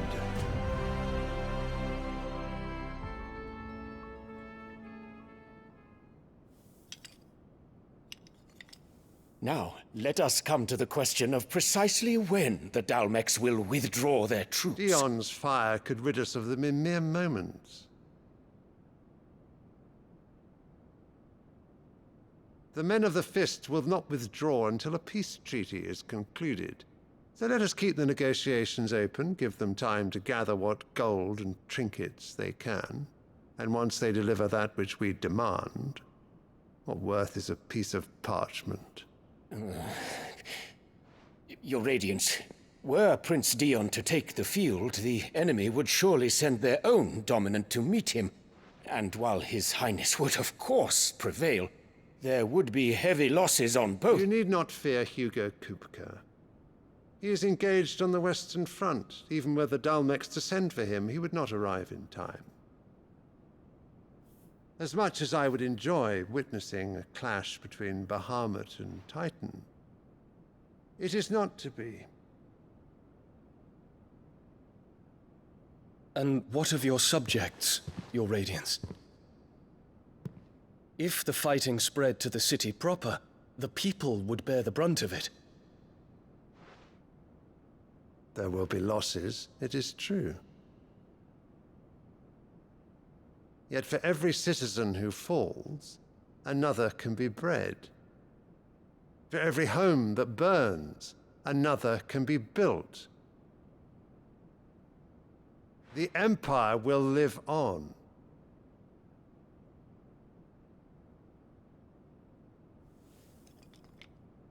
Dion? Yes, sire.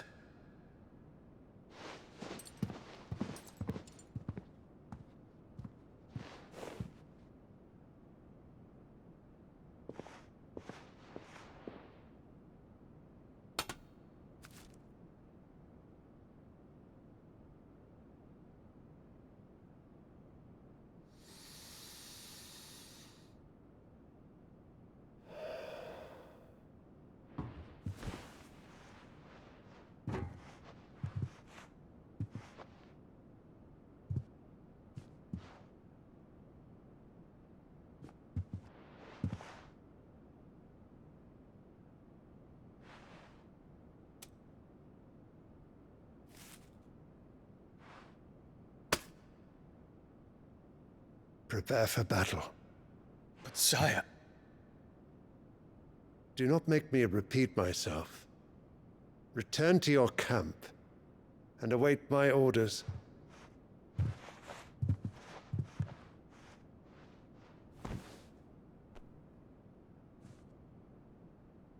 If that is your wish, Your Radiance, I shall depart at once.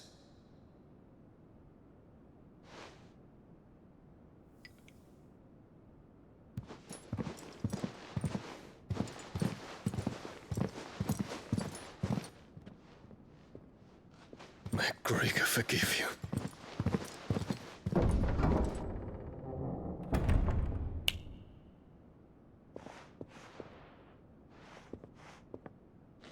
What do the astrologers augur?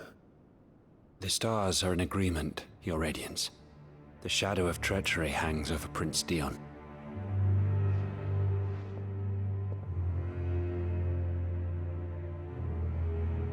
So Annabella's tales were true. You disappoint me, Dion.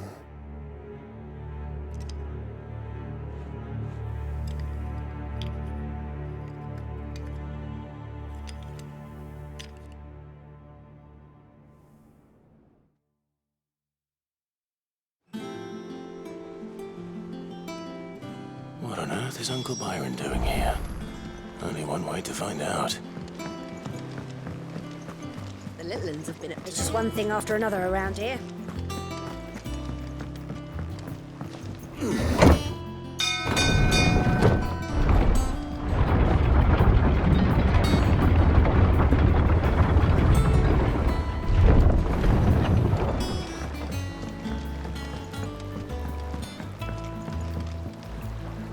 Ah, my dear nephew, how I've missed you.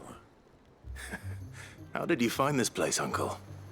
Through the good offices of young Sir Wade. He really is the most helpful fellow. As are you, I hear. The Guardians and those they freed tell the most outlandish tales of your heroics in Rosalith. Which is why I came, to learn the full truth of the matter. Sort the fact from the fiction, so to speak. You were working with the Guardians of the Flame to evacuate the people of Rosalith to Port Isolde. I was, aye. Then I have questions for you. Please, come inside, Uncle. Gladly. You there? There are 2,000 gold talents in those chests. See that they're added to my nephew's coffers, would you? 2,000?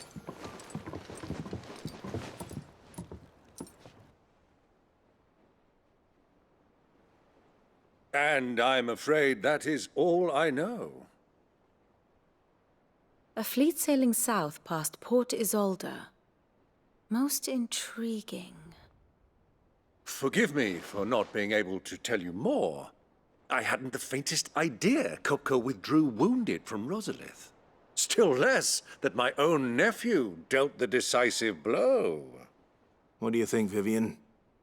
I think, with this news of the Dhalmekian fleet and recent reports of the Royalists' movements, that the final piece of the puzzle has fallen into place. Come here and I'll show you.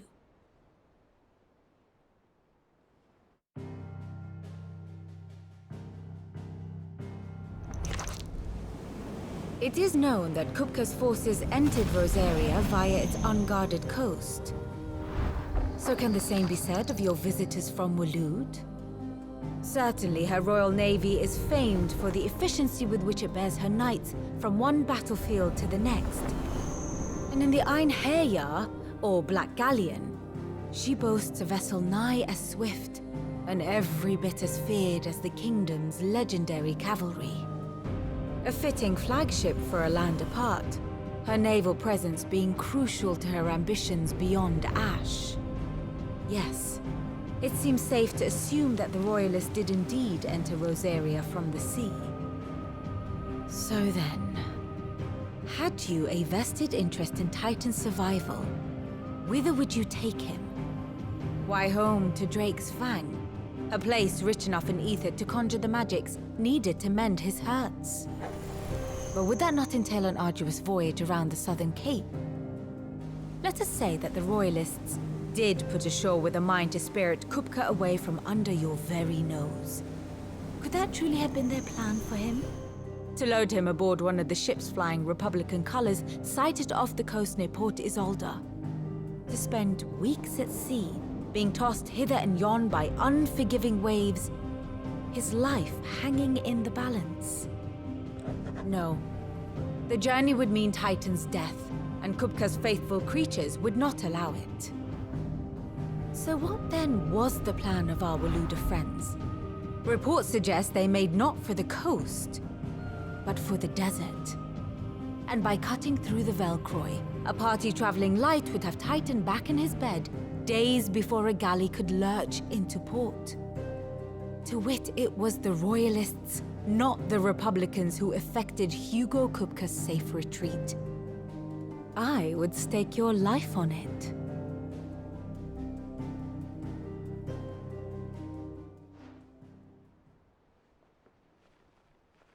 So it was the Waludas who spirited the wretch away. Now I think about it, there was something a little strange about the ships I saw. The men seemed almost crestfallen, as if in mourning, as if they believed, or were made to believe, that their master was dead. You have a keen mind, Lord Rosfield. And you have your answer. To find Kupka, you have merely to follow the Royalist trail across the Velcroy. It may well have gone cold by now, but as they say in the Republic, all roads lead to Drake's Fang. Allow me to accompany you part of the way. As luck would have it, I had intended to journey Canverwood on business after visiting you here. The Fang would be but a short detour. I'd be glad of the company. Give me a moment to make ready. I need to tell my friends what we've learned, and where we're going. Very well, but be quick about it, my boy. Time waits for no man.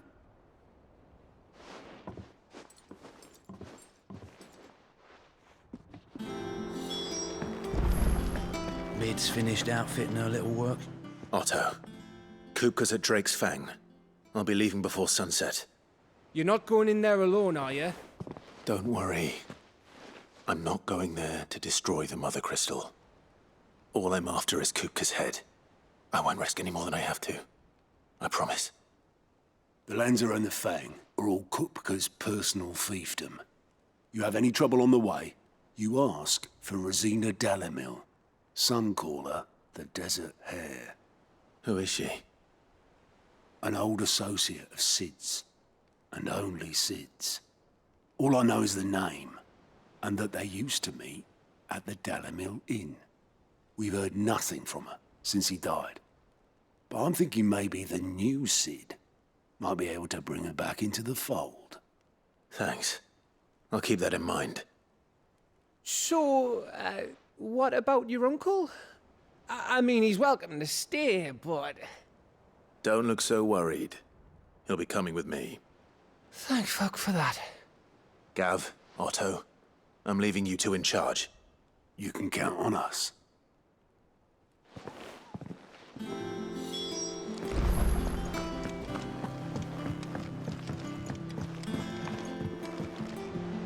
All right, Uncle. I'm ready to depart. Shall we? We shall. Come, let us away to adventure.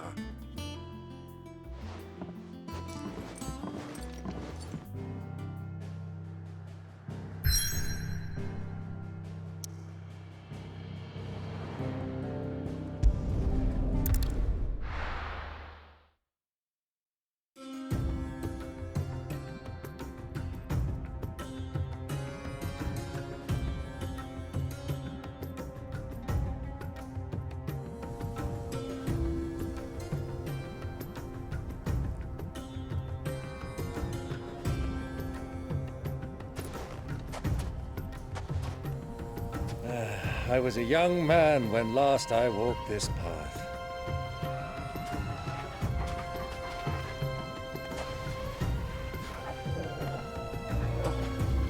There's an old trading post not far from here. The road to Drake's Fang leads through it. The trading post it is.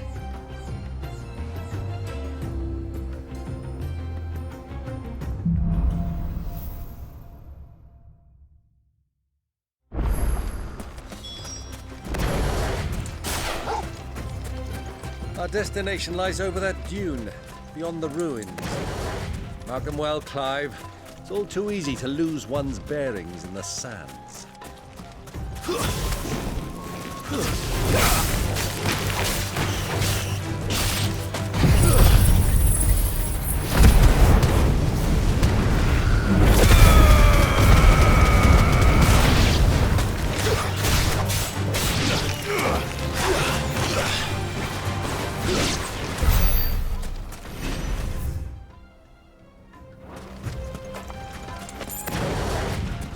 Many years ago, when you were just a boy, you and I rode this way together, accompanying your father on a scouting expedition to Drake's Fang. He let me come with you. I'm not surprised you don't remember. It was just before Joshua was born. You were so eager to be there when your brother arrived, but you whipped your chocobo too hard on the journey home and fell from the saddle. You'll never forget how Elwyn frustrated you sat in the sand, bawling. Waken winds!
Have you lost your way already, my boy? The ruins mark the road to the inn.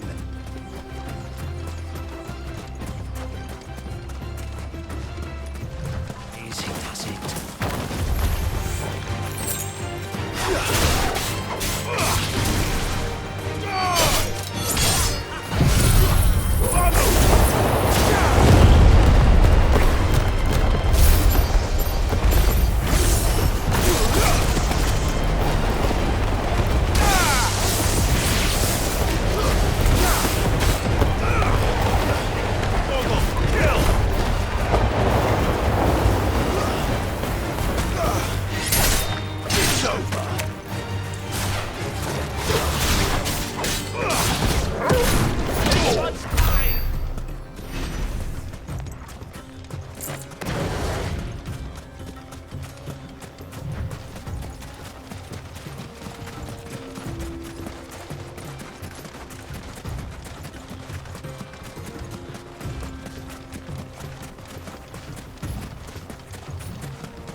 Well, Clive, looks like you're gonna need me a bigger sword.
should have stayed in its shell.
Ah, there she is. The good old Dalamil Inn. Do you know, this heat has given me quite a thirst. Quick drink before we press on?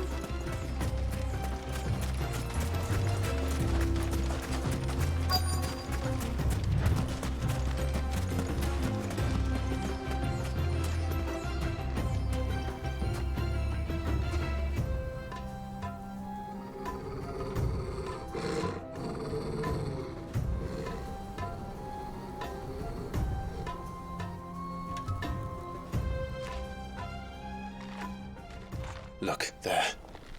Those are Ashen steeds. No doubt about it. And such a long ride from Stonehair. Our Waluda friends must be soothing their saddle sores in the inn. Shall we join them?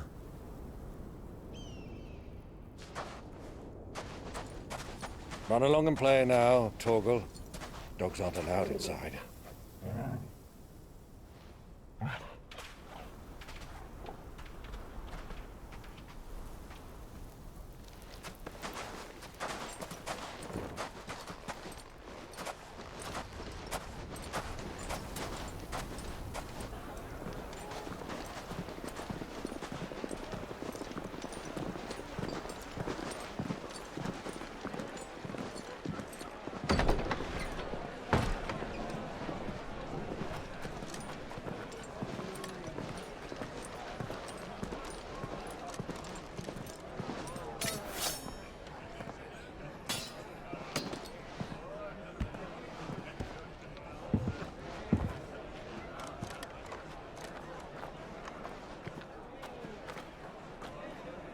Good day to you. Eating?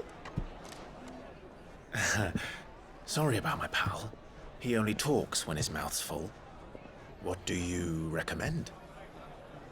Well, if you're after something light, we do a fine chocobo soup with lentils and honey. 2 bowls of that, then. An ale. Right you are. Hey, girl! Coming! Your pal? Would you rather be my squire?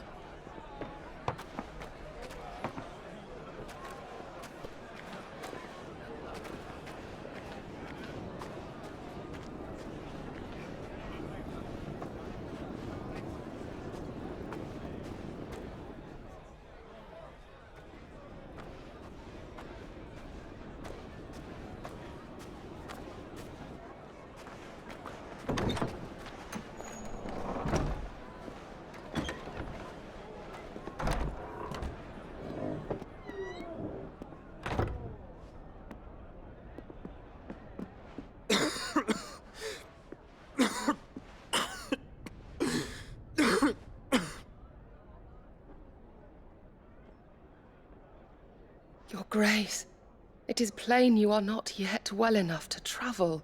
If you would only let me take you to someone who can better attend to your ills. No, we must press on. Prince Dion has returned to his camp and will soon depart for the front. I must speak with him at all costs. Miss this chance and I may never get another. You do understand that? Yes, Your Grace. But you must at least agree to take your medicine. I'll fetch you some water.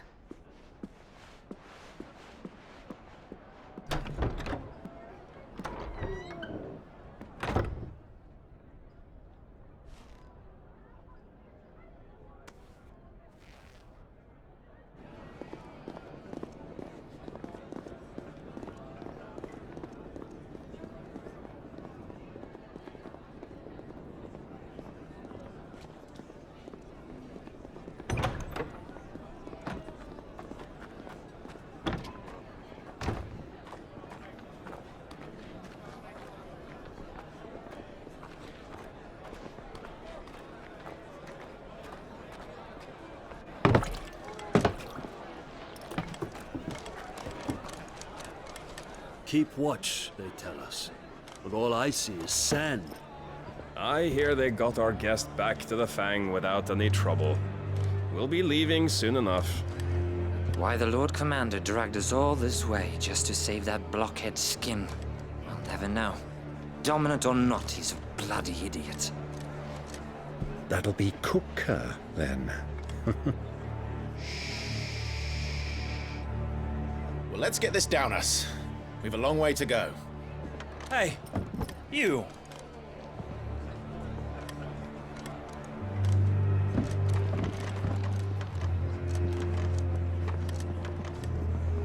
Uncle?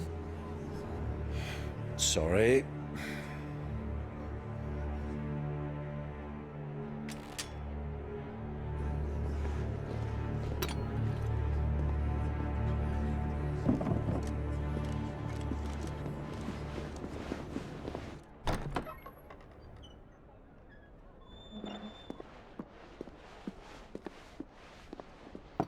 Can you walk, Your Grace? What's wrong? I fear trouble may be brewing downstairs.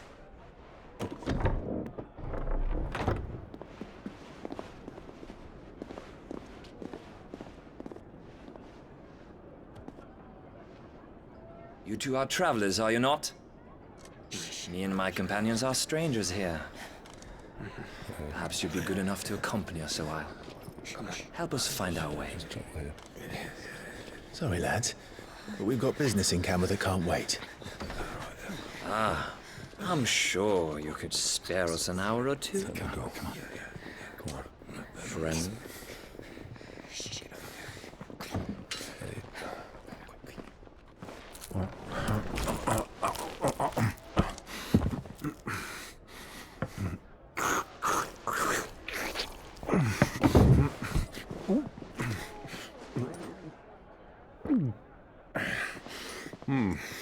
I'm afraid we don't have a moment to lose. Stay back, Uncle. Gladly.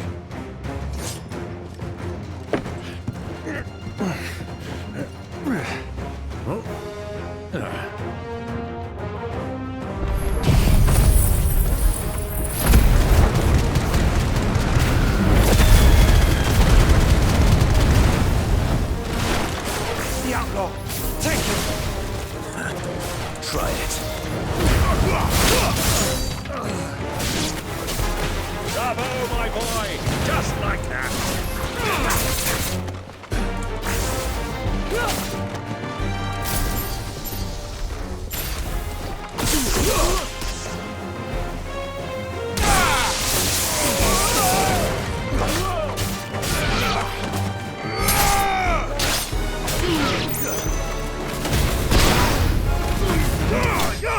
You.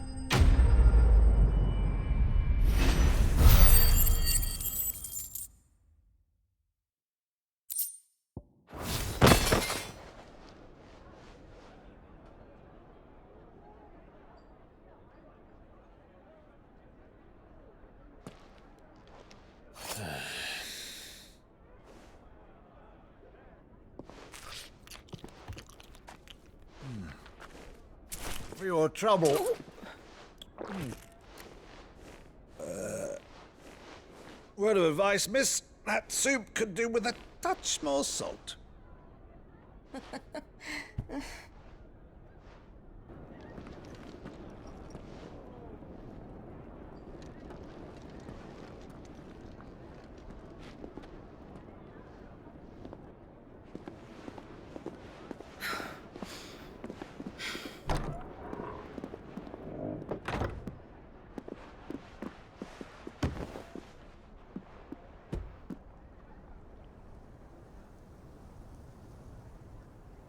Now's our chance.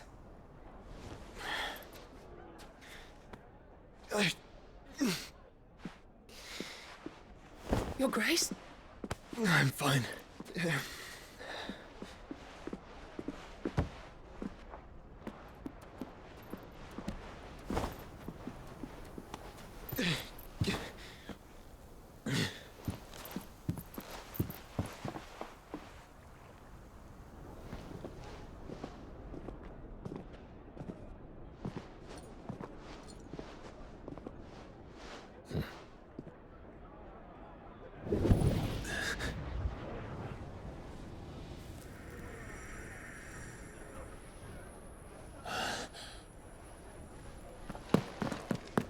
Clive?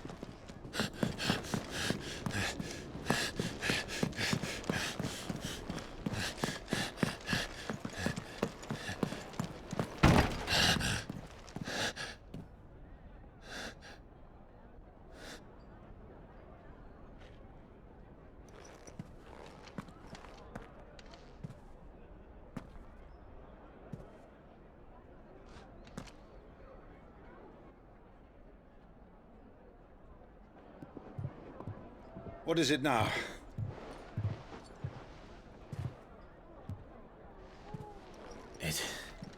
It's nothing. Let's go.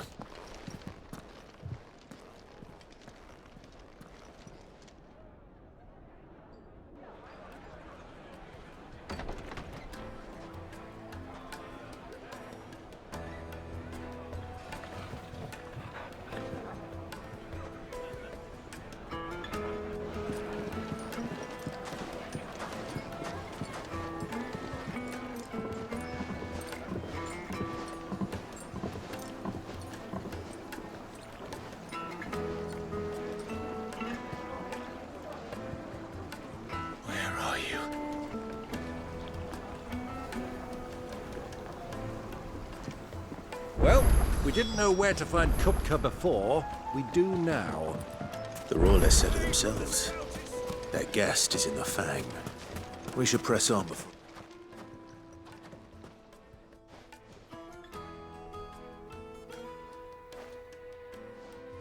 Ah, they've closed the road. And it's the only way from here to the Fang. It would seem Lord Kupka is not accepting visitors at present. We have to get through that gate. Not by force, I trust. We've attracted quite enough unwanted attention already. By guile, then.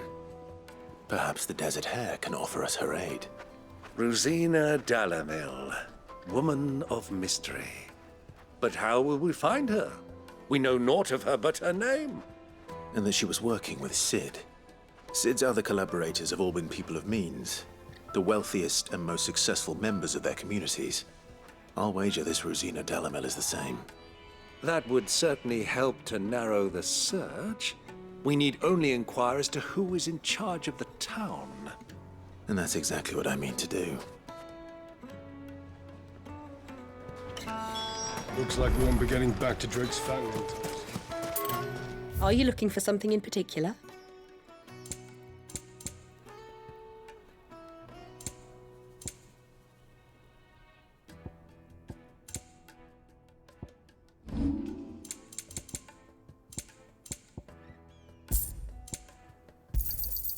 Thank you kindly.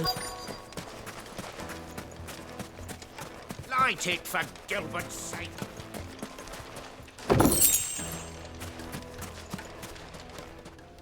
Anything I can help you with, travelers? Allow me.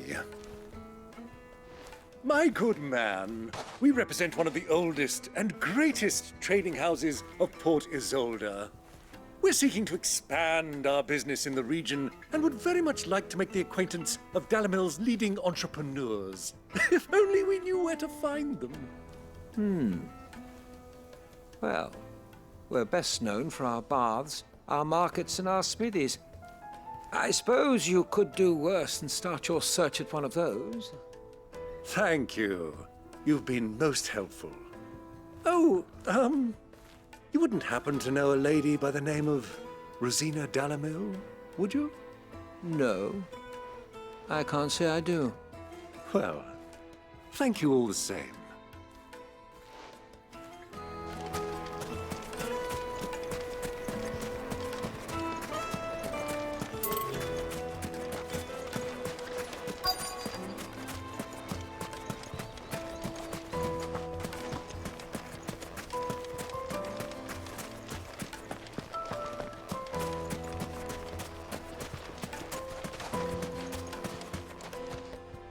What do you want? Can't you see I'm busy? I won't keep you long. I'm looking for someone. A woman by the name of Rosina Dalamil. Do you know her? Never heard of her. Is that all? One more question. If I wanted to find the richest trader in town, where would you recommend that I look? Oh, that's easy. The Briar's Kiss. Won't find a finer smithy this side of the strait. The owner's only a young sprig, but he's got all the right ideas. The Briar's Kiss, you say? Thank you. I doubt this young sprig is the person we're looking for. You said Cid's contact was likely to be an influential sort. Influence comes with age and experience, believe you me. Mummy, I want to play with the crystal. How many times do I have to tell you? It's not. Can I help you? Yes, I'm looking for a woman by the name of Rosina Dalamil. A long-standing pillar of your community, I believe, from old trading stock. Then you should ask Ferda. He's been here for years. Knows the place and its people like the back of his hand. And he's in with all the old merchant families. Try the baths. That's where you'll usually find him. Thank you kindly. Well, it sounds like we have our man. Perhaps. Let's go and find out exactly what this Ferda knows. Sweet incense! Wax candles! Excuse me. Are you Ferda? I am. Can I help you, travelers? I hope so. You've lived here for some time, is that correct? Do you know Rosina Dalamil? We believe she may be a trader of some renown. And what business do you have with the Desert Hare? She was a close friend of mine. I was hoping she might be able to help me. Very well. Go to the Bordello. I'll arrange an introduction. Do you think we can trust him? Only as far as I think he trusts her. So you're the ones who've been sniffing around. I beg your pardon? Don't play the fool. Stick your nose in our business and you're likely to lose it.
Finished.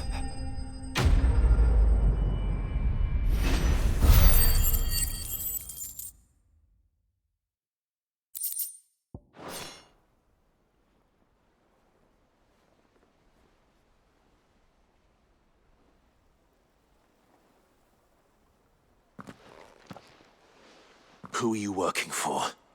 Him or her? Him. The boss. He wanted us to test you.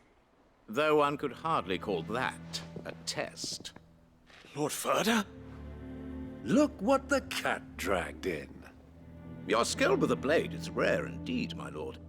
A fitting talent for an outlaw. You know who I am. So what now? Call in the Men of the Rock and collect the bounty? That isn't my decision to make. Our work is done. Take him to meet his precious Rosina. She will be interested to make his acquaintance. Yes, my lord. To the Lock of Leisure, then. To the Lock of Leisure.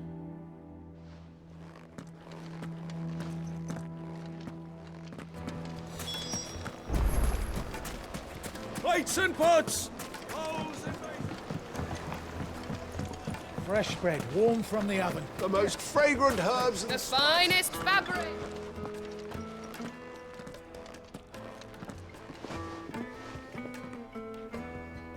Is this the place? Lubos Forge. The Briar's Kiss. Ah, so it was the young sprig after all. So much for Rosina Dalamil being a woman of experience. How wrong I was. It was an easy mistake to make, Uncle. After all, it must have been years since Sid last saw her. Sorry. him. Whoever this Lubor truly is, he's clearly a man of means. I'd say he deserves our respect. See that he gets it.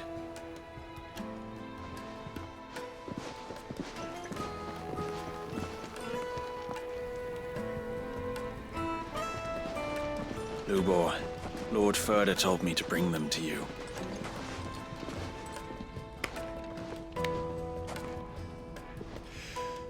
My boys tell me you're in need of assistance.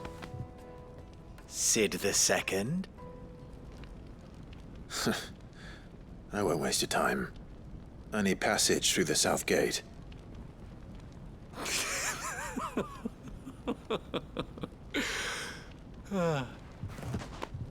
Tell me, what do you think is a merchant's most important commodity? Why, trust. Everyone knows that. Without it, you have nothing. And nothing is exactly what you have. And so, for you, I, too, have nothing. I'm not in the business of helping every lost puppy that wanders in off the street. I'm a busy man, as you can see. Let's leave this mummer to his farce. By all means. Find someone else to help you on your way. Just be sure to tell them you're not the two travelers from the inn the guards are looking for. Don't want them jumping to conclusions, do we? Why, you... So, what do we need to do to earn your trust?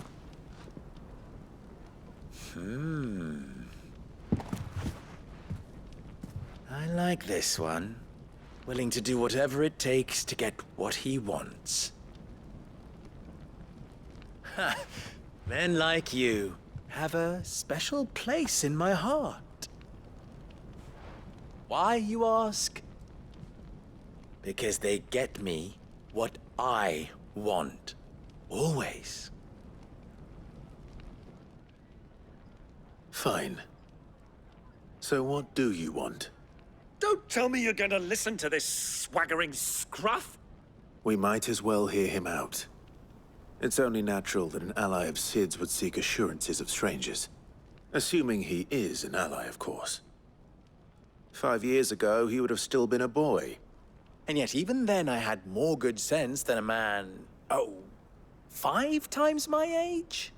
But enough of the pleasantries. We were speaking of what I want. I want you to put an end to the trouble in Dalimil. Return to me when you have done so, and you shall have my aid. Until then, I bid you good day. What trouble? If you're going to give us orders, be clear about them, damn you! Manners, Greybeard. One catches more damselflies with honey than with vinegar. What did you call me? My apologies. A word of advice in recompense. Follow the crystals. Oh, but that was 3. Oh, I'm making this too easy for you. Ha! It will be easy. Solving his little riddle should be like dealing with him. Child's play.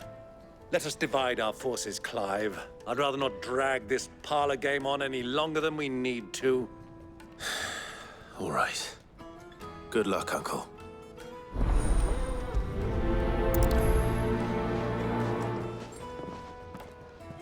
I thought we were the only ones causing trouble in Dalimil.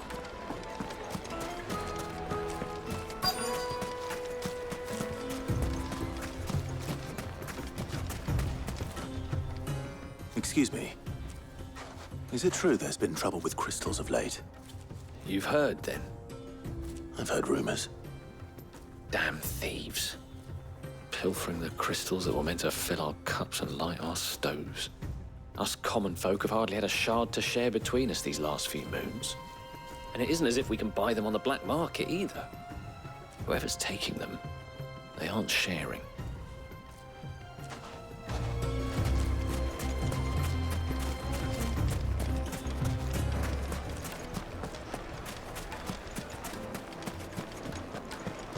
A deposit.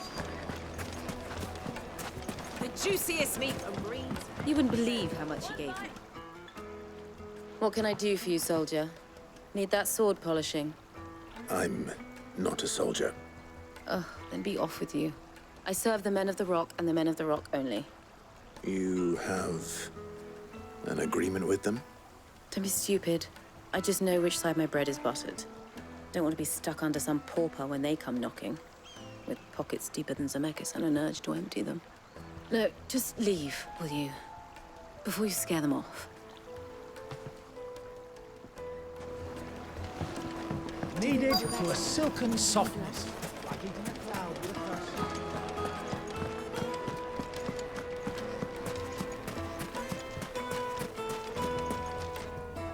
Do you have a moment? Depends what for. Just a question. Dalamil seems to be thriving compared to the other villages I came through on the way. Is there a reason for that? Well, we're a stone's throw from Drake's Fang for one. The soldiers guarding the Mother Crystal and the shipments need a place to spend their hard-earned gil. The men of the Rock throw their money about like there's no tomorrow. Is that so? Well, thank you. Don't let me keep you from your work any longer. I think I'm starting to get an idea of what's been going on. I wonder if Uncle Byron's learned anything of use. He'll probably be back at the inn by now. What was all that crashing and banging about? It's you, the one who broke all our furniture. What do you want? Haven't you caused enough trouble already? I'm looking for my pal. Have you seen him? The gentleman who was with you? Yes, he's upstairs, but...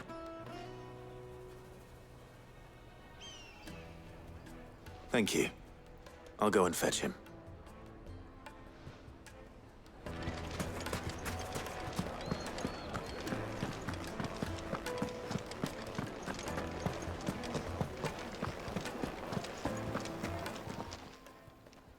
Huh?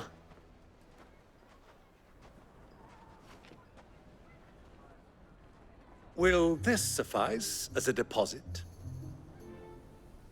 By the sands. That's a black pearl.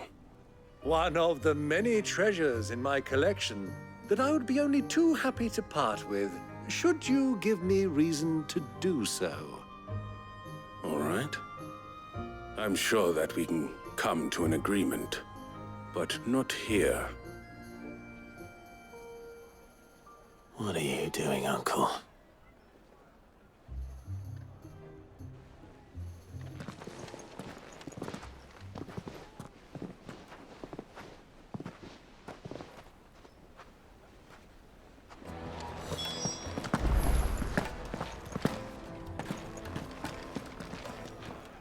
Care to explain why you're giving gifts to Kupka's men? Bait, my boy. One cannot catch one's prey without it. And I do believe I've snagged us quite the quarry. I started by asking around the markets as to where I might purchase crystals. I had no luck, of course. It's forbidden to trade in such things. But my uncharacteristic indiscretion just happened to attract the attention of those uniformed ruffians. They took me aside and said they could procure the crystal I sought if I proved I could pay for it. So the pearl was your proof? I thought they'd ask for more. A second-rate specimen like that would only fetch 500,000 or so.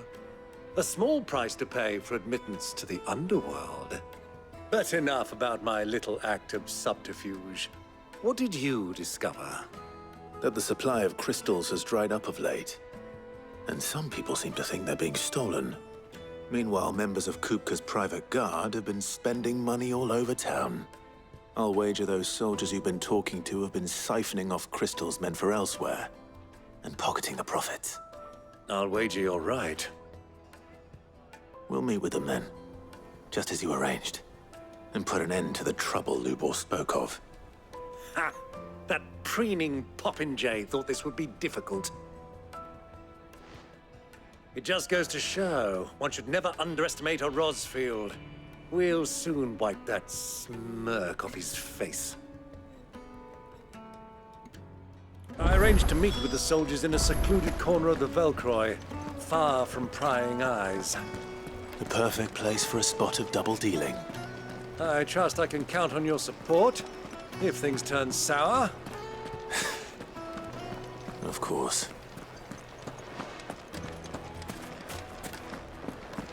What was all that crashing and banging about before?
I'll take it from here.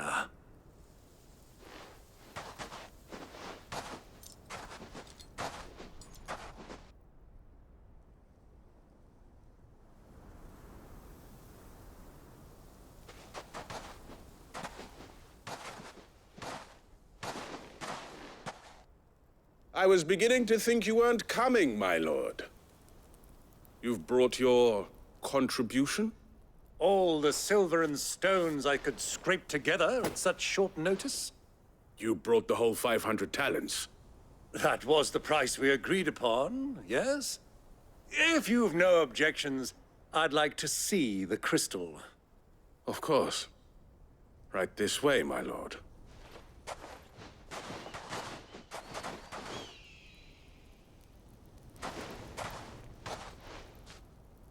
Not bad at all. You weren't lying about the clarity. But what of security? If I were to be stopped on the road, what guarantee have I that it wouldn't be seized as property of the Republic? Because these crystals are no longer the property of the Republic. You're not buying from us. You're buying from them. And we have no more jurisdiction here than you, my lord. But we have ships, and will gladly deliver to a port of your choosing, now that our price has been met. Royalists, eh? What brings you here? Why, to collect their share of Drake's Fang's blessing, of course. Our nations are allies, and so they are entitled to a portion of the Mother Crystal's bounty. And being such good friends, we elected to increase that portion and share the benefits. And now that these crystals are officially property of the Kingdom of Waloed, we are duty-bound not to interfere, no matter where they might happen to end up next. Did you get all that? They're in cahoots! So it would seem. My lord, what is the meaning of this? Double-crossing dogs. They're not here to do business. Kill them! Kill them both!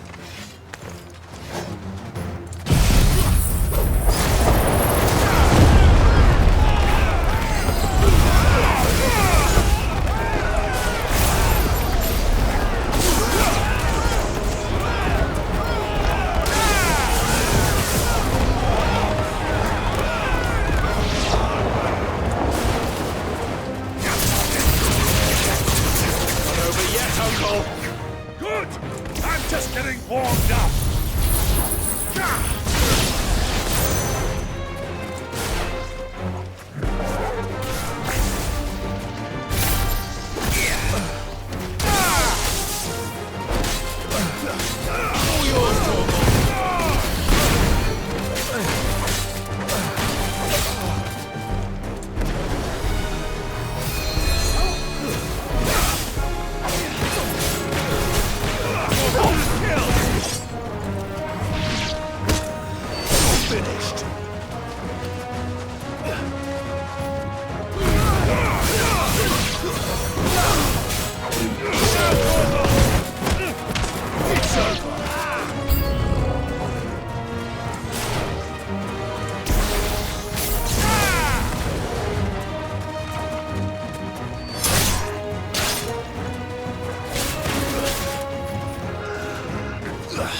Well, that wasn't too bad. How'd you like my performance, huh? I've often played the villain on the stage. I think I did the role justice. Don't you? Greybeard, you were magnificent. The battle scene was particularly thrilling. Such a shame you didn't have more of an audience, but perhaps that's for the best. How long have you been watching? Long enough to witness your uncle's sordid transaction. I hardly expected one so venerable to degrade himself so thoroughly, buying one's way into the confidence of degenerates. Ingenious. This was the trouble you spoke of. The men of the Rock taking crystals meant for the common folk and conspiring with the Royalists. Well, now it's over. Indeed it is. The people of Dalamil had scarcely any means of redress against Kupka's men, let alone a foreign army. Until you two came along, that is.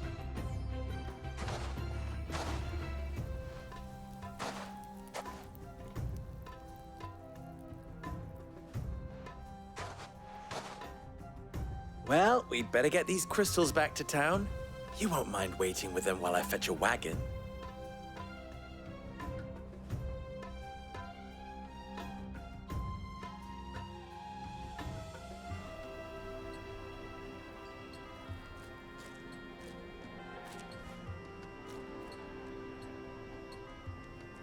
It occurs to me that I still don't know your name. Clive. So, Sid the Second is a Clive.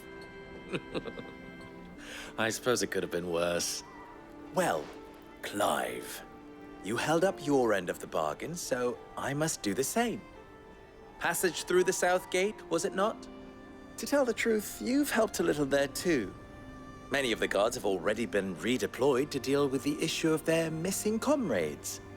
And those left behind have been encouraged to look the other way should you attempt to pass through. Thank you. And please allow me to cover your costs. You still have the purse I gave to the soldiers, I trust? I saw you pluck it from one of the bodies. Oh, dear. Was I really so obvious? And my name is not Greybeard. It is Lord Byron Rosfield, thank you very much. No, thank you very much, Greybeard. Of all the... Ugh! Here, wear this.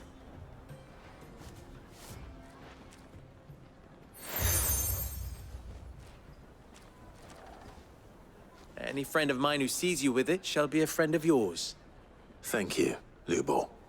And please, feel free to send one of my Stoluses back to your people. Tell them that Rosina Dalamil is back in bed with Sid.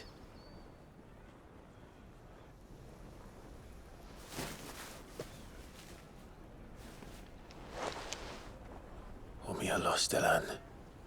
Tuisa Kelith.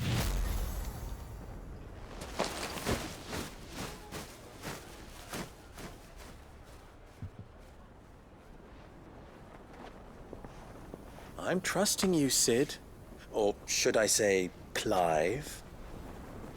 So be sure not to let me down. I have a reputation to uphold.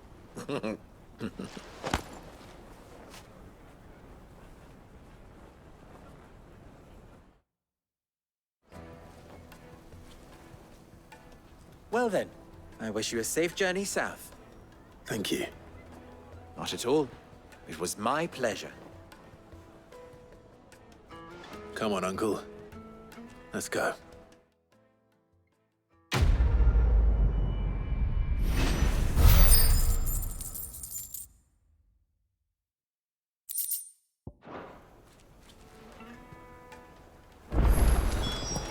Is it true?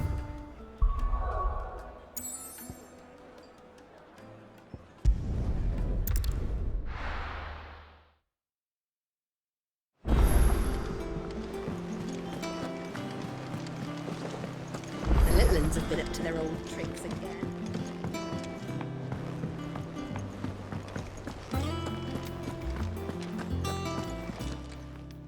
How may I help you today, Clive? Is everything we've received and everything promised. Come again.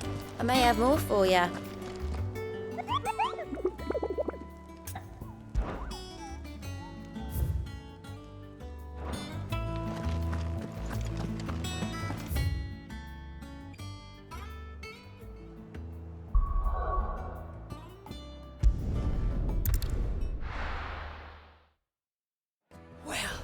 This is no good. I've never even forged a button. Perhaps Forge Master Luber's having fun at my expense. I wouldn't put it past him. Neither would I. Oh, wait. Are you Clive? Sorry, my mind was elsewhere. I'm Sava, Master Luber's least accomplished apprentice. Soon to be former apprentice if I don't pass this test. Maybe I'm just not the resourceful type. People are buying up weapons faster than the Briar's Kiss can forge them, and here I am, unable to make a decent bit of kitchenware. He wants me to make a carving knife, one that embodies the spirit of Dalamil. Whatever that's supposed to mean. I don't suppose you have any idea what he's on about, do you? I'm afraid not. Never mind. Thought I'd ask. It was that or pack my bags. I could give you a hand if you like. I know how busy the Briar's Kiss has been, and that Lubor needs all the capable hands he can find. I'd be a fool to refuse. So, where do we start? Good question. If I'm honest, I've never made any kind of knife before. And then there's this little riddle to keep in mind. The spirit of Dalamil. Nothing is ever simple with that man. The way I see it, there's only one way we'll be solving Lubor's puzzle. We need information. The more the better. You're right. There's no point fumbling in the dark, I suppose. Now, who to speak to first? Well, there's plenty of folk in Dalamil who use knives for a living. There's the butcher, of course, and any number of cooks. They're bound to have an opinion or two about the tools of their trade. All right. I think we have a plan. Let's get to it, shall we? I'll talk to every cook I can find. You speak to the butcher, and anyone else you can think of. All right. Good luck. Let's hope that someone says something useful.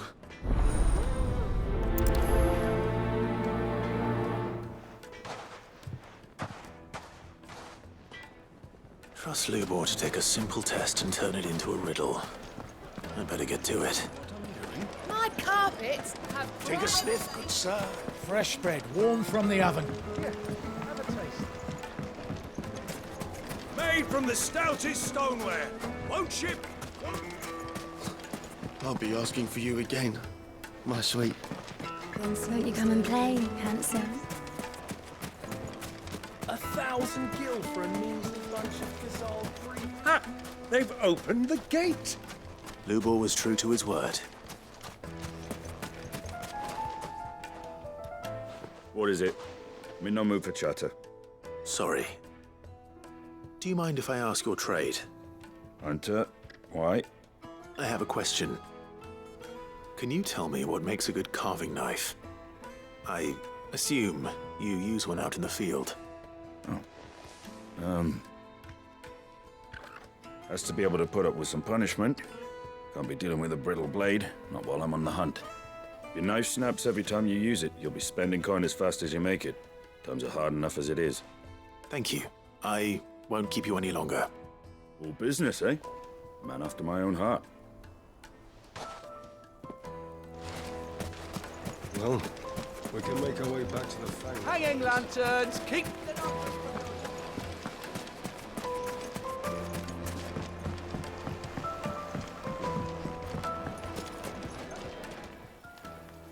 Welcome, sir. What can I do you for? A question, if you don't mind. I need to know what makes a good carving knife. You a blacksmith or something? Something, I suppose. Fair enough. Knives, is it? First and foremost, it's got to hold an edge. Most knives will make it through fat, no problem, but sinew dulls cheap steel in no time. Give me a blade which can slice through anything that crosses my chopping block, and I'm a happy woman. So a knife that stays sharp. Makes sense. So, a carving knife should be hard-wearing and hold an edge. Hardly a revelation. Let's hope Sava had better luck than I did. So, how'd it go? You learn anything useful, or should I be looking for a new trade? Only that a blade should be durable and stay sharp. But I don't see how that relates to the spirit of Dalamil. I didn't have much luck either. All the cook said was that he needs his knives to be light. Too heavy and they do his shoulder in. So we're no better off than when we started. Perhaps Lubor didn't mean anything with his Dalamil remark. But that can't be right. I've bandied enough words with the man to know that he chooses them carefully. No.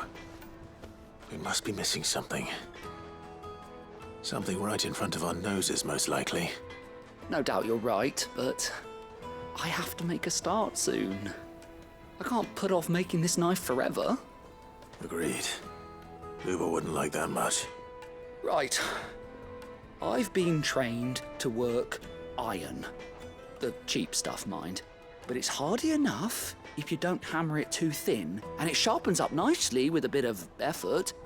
Trouble is, it's either durable or it's light, meaning someone is going to be disappointed. Forge Master Lubor, probably. Is there no one else you can turn to? Someone who knows their metals, perhaps? The other apprentices know better than to help me with my test. But maybe there is someone I could turn to. A merchant, a favourite of Forge Master Lubor's, who sells metals to tradesmen passing through the Valcroy. I bet she'd know a thing or two.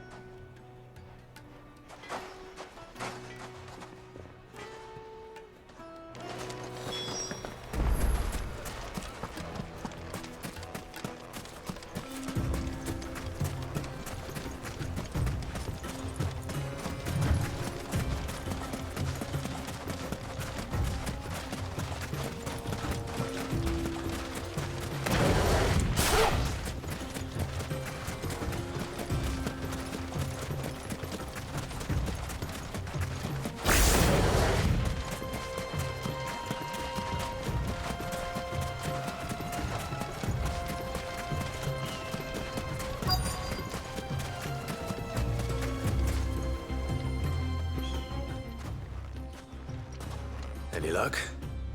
Or will you be needing help with your bags? Well, I asked her, but... you tell him. If you're looking to make a knife that will impress a master like Lubor, there are options. They're just not that viable. Featherlight adamantite knives will get passed from generation to generation, never needing so much as a lick of the whetstone. But adamantite ore is unique to ash, so it doesn't come cheap. And it's beyond my skill to handle. Unique to ash. Are there any materials unique to Dalamil? Something which could be mixed with iron to refine it. Make it lighter. What are you getting at? You said that Lubor trained you to work iron. Then that's what he'll expect you to use. But he would have known that it would either be too heavy or too brittle for a carving knife. Perhaps his Dalamil remark wasn't a riddle, but a hint. If it's cheap metal you're using, then there's always limestone, I suppose. Folk first settled Dalamil to get at her mineral deposits. And, if you know the trick, it can be melted down in the furnace to drive out impurities from low-quality iron. Bloody hell! That must be it! I don't suppose you know the trick, do you? It's hardly my speciality, but I've been around enough blacksmiths to know how it works. Looks like I've got some learning to do. Clive, I hate to ask after all that you've done for me, but... The limestone? Fine. I can hardly abandon you now.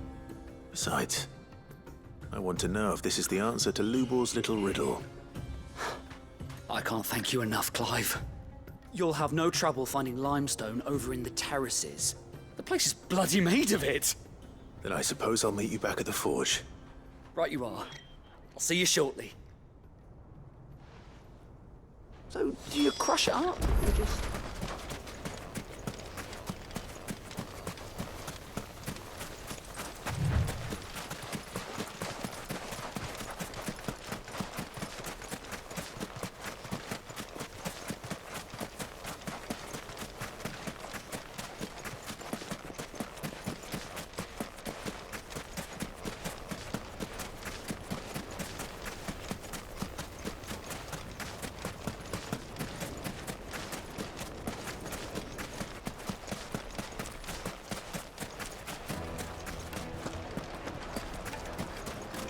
Is it true what I'm hearing? It would make a fine. Fresh bread, warm from the oven. Here, have a taste. Plates and pots! Just look at the detail. Finally, we'll be able to get what's owed us. We should get going soon. Ah, I'm not too late. What is it, Lubor? A question that I neglected to ask earlier. Where is it that you're bound? To Drake's Fang. To finish Hugo Kupka. Just as I thought. Then allow me to share a secret. Drake's Fang is currently riddled with royalists. Dhalmekia and Waloed are allies, and as you've seen, their soldiers work hand in glove. But no nation has ever before allowed a foreign army to make a barracks of its holiest of holies. Not by choice, at least. And there's more. A man on the inside of the Fang has failed to report for several days. I fear there may be more trouble lying in wait for you on the road ahead. Isn't there always? If you're determined to beard the lion's den, then promise me one thing. That you will enter via the mines, where the guard is lightest. I've lost one Cid already. If I lose another, people will start to think me careless. I don't plan on dying. Not before Kupka does, anyway. Well, so long as you have a plan.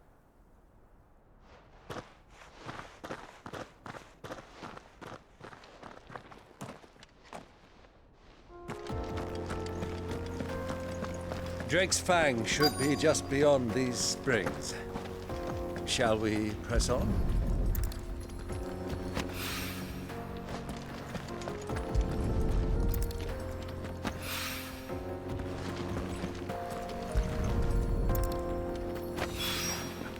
One rock looks a lot like another. But hopefully this is what Sava needs. I wasn't sure how much you'd need, but I hope this is enough.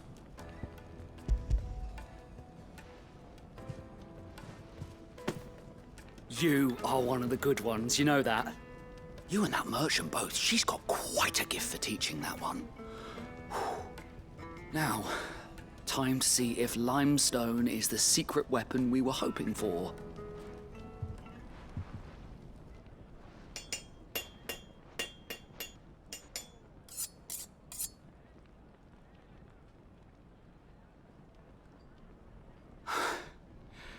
That'll do, I reckon. A knife forged from the very rocks of Dalimil. Her spirit, if you will. It's a fine-looking blade. I only hope Master Lubor agrees. That sounds like my cue. And just as well. I was getting tired of waiting. I'm sorry, Forge Master Lubor.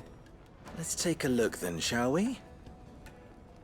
First things first, Sava, do you think this is a carving knife worthy of the fine people of Dalimil? I'd like to think so. But what do you think? What do I think indeed? It's sharp-ish, but it won't last long with hard use. And it's heavy, heavier than it should be. You might not think it just to hold it for a moment, but sell that to a cook and you'll never hear the end of it. It looks like someone paid a visit to the terraces. The limestone was a step in the right direction, granted, but one that still leaves you short of the mark. And I was so certain I had it all worked out. I don't know who you found to teach you that little trick, but it certainly shows initiative. Next question. How much do you think I would charge if I'd made this?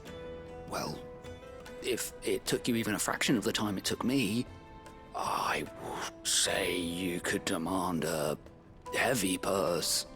And who would be able to pay that? The butcher? The hunter? The cooks over at the inn? Dalimil is home to humble traders, not wealthy lords and ladies. Rule number 1 in any business, Sava: know your customers. Yes, Forge Master. This is just about passable. But only just. I'd say you're worth keeping around a little longer. Starting tomorrow, you'll have an anvil of your own. I will. Thank you. I was wondering, what would you do if you were asked to forge a carving knife? I'd do what I always do. Ask who it's for. If it was for the butcher, I'd make sure it holds an edge. For the hunter, I'd make it as tough as Titan. For the cook, light as a feather. And for the nobleman, I'd make it cost an absolute fortune. There goes a master, all right. It looks like congratulations are in order. I couldn't have done it without you. So much for the Forge Master's riddle, though, eh? The spirit of Dalimil had nothing to do with limestone or anything much at all. Meaning, I had you run around for no good reason. You've passed your test. That's all that matters. You'll have a forge of your own in no time. And when I do, I'll craft you the finest carving knife you have ever seen.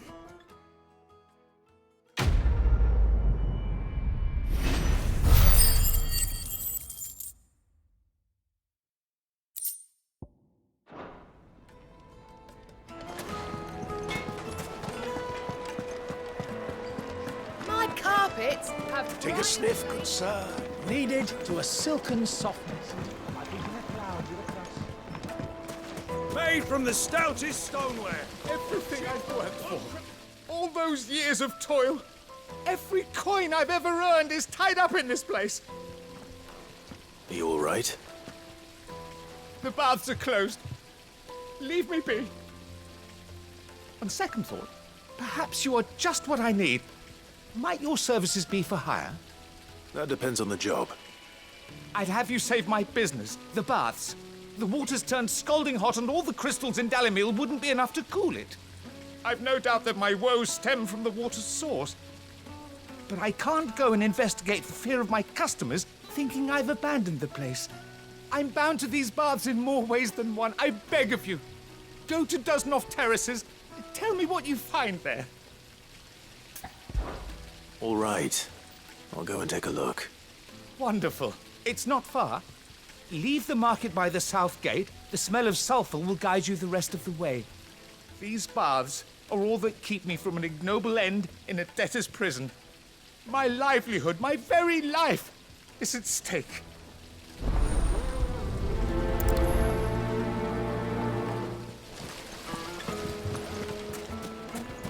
Sweet incense! What? We should get going soon.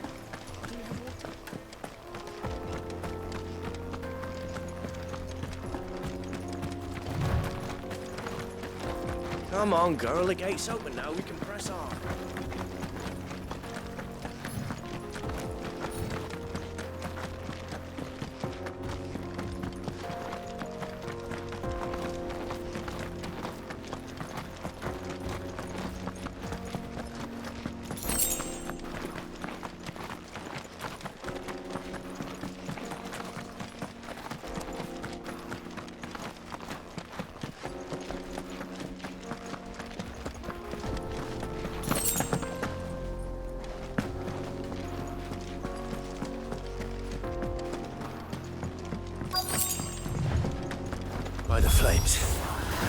explains the heat.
Out of the frying pan.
Let's cool things down a bit.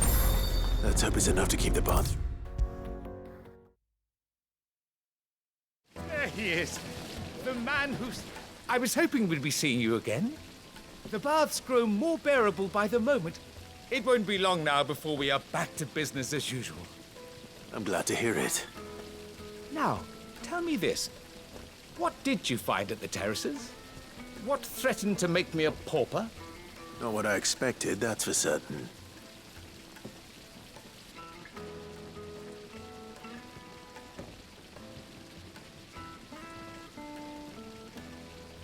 You tell a fine story. That's not to say I don't believe you, though. Creatures made of flame, eh? That's something new to worry about. But I burdened you with my worries enough already. Here, a small something by way of thanks. Right. It's high time I got back to work. With a little luck, the day might yet be salvaged.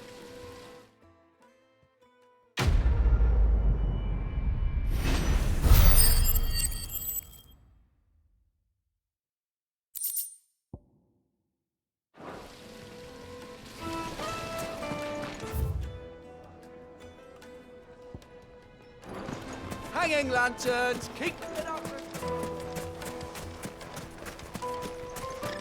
We should get going soon.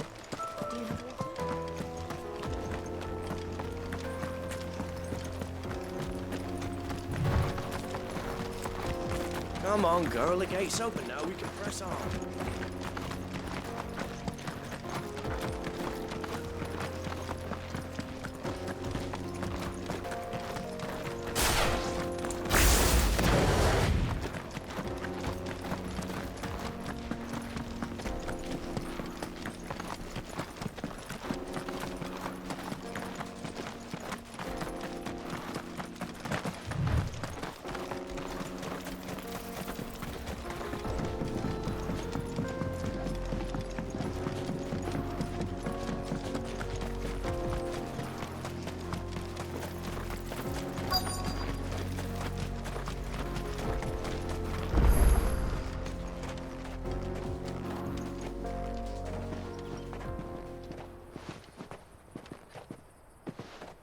There it is. Drake's Fang.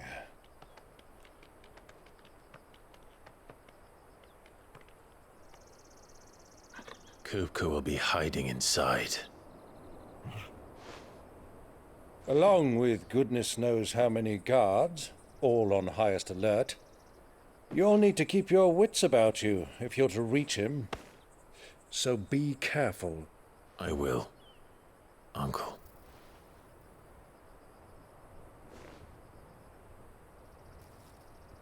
Before you go, Clive, allow me to apologize.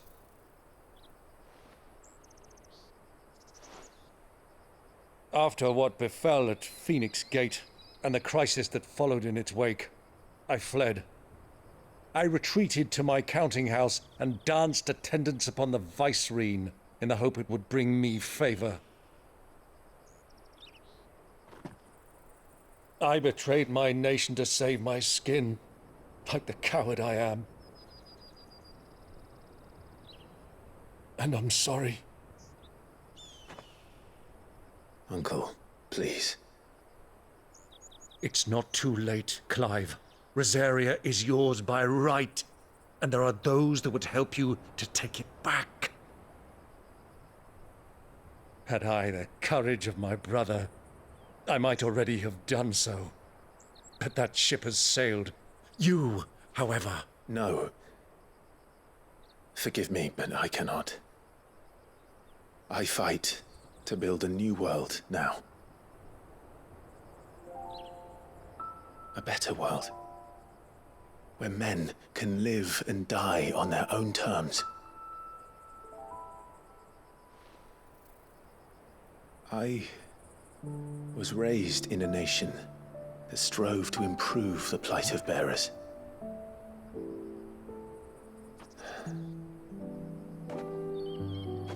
Only later did I realize that spark of freedom did not arise by chance, but was kindled by my father. You would see me follow in his footsteps. And that is exactly what I mean to do. Not by ruling Rosaria, but by extending his ideals to the whole of the Twins. Though every soul in the realm may judge my actions heresy, I am certain my cause is just. You really are just like him, you know?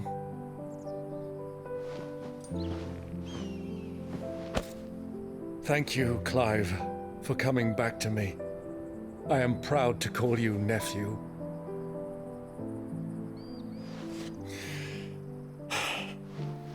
Well then, this is where we must part ways. Wish me luck in convincing my Canvarian friend to share his considerable talents. I mean to plunder his coffers and prove myself worthy of a place in your merry band. Till then, my boy. Till then, go safely, Uncle. And you, nephew. We have much to catch up on, you and I. I shall expect you to regale me with the tales of all your adventures when next we meet. You can regale me too, Torgal.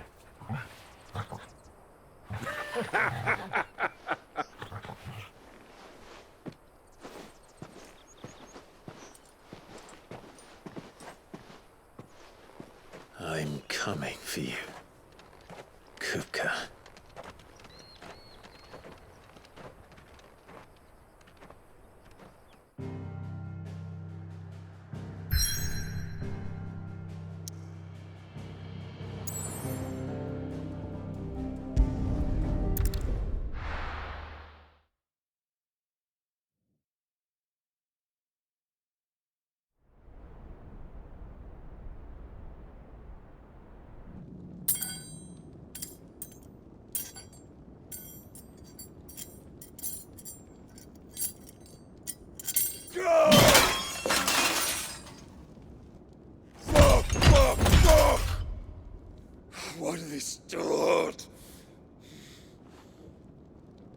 has that gutter rat done to me?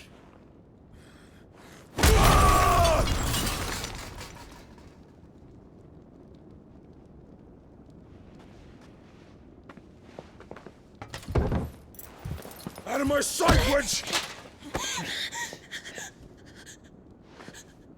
I'll kill you, Rosfield! I'll rip out your heart!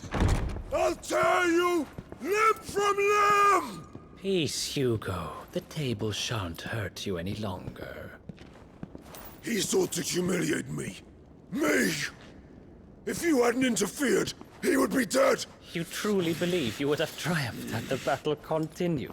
Titan would have ground him into dust! And how would he have done that without his head? Shut up! You weren't strong enough, and you call yourself a dominant. Or rather, you did. You mock me, Harbert.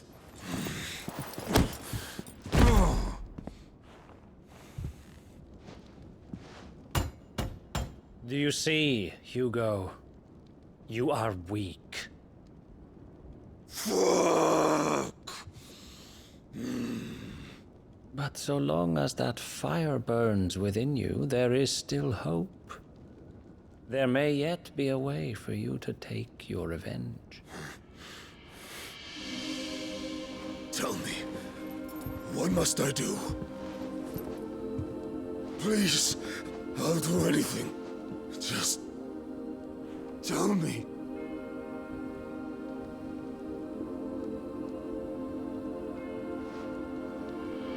The heart. What of it? A Mother Crystal's heart is the most concentrated source of ether in all creation. Perhaps you could take advantage of that. Of course, the crystal would not yield her blessing to any ordinary man.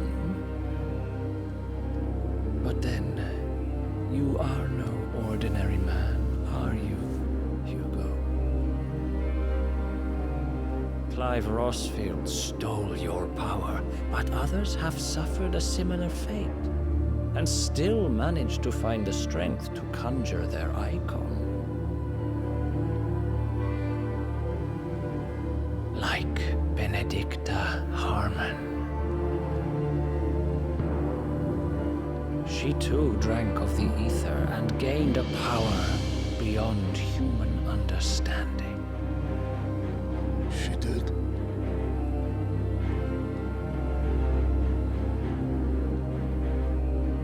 Benedicta. Benedict.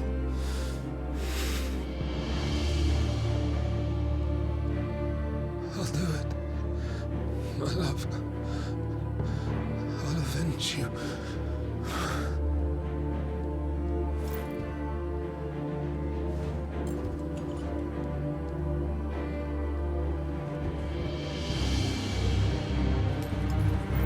Run along now, Hugo.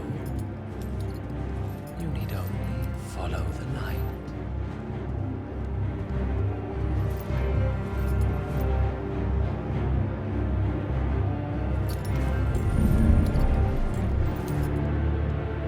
Muthos is here.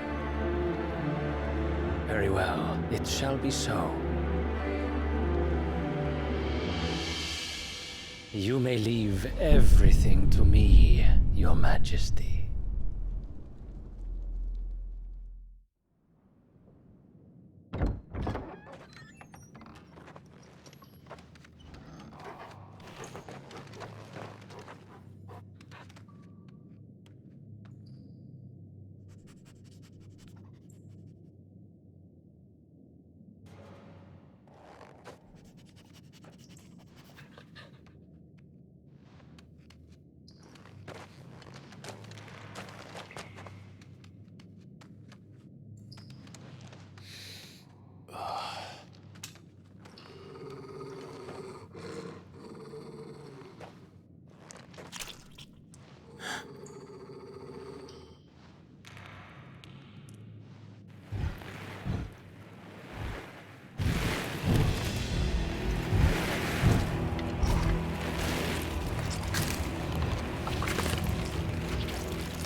rocks.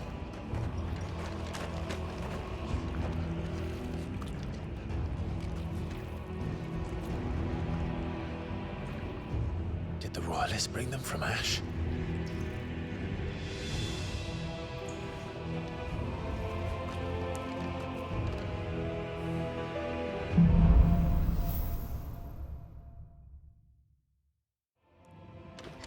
Are the Beastmen part of the Waluda army now?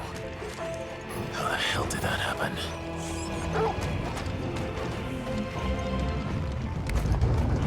They spotted us.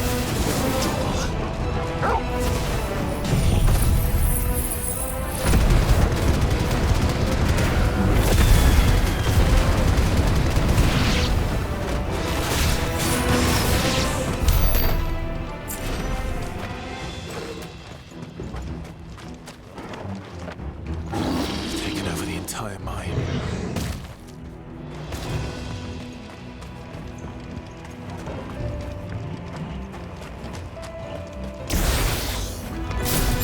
Time to fight.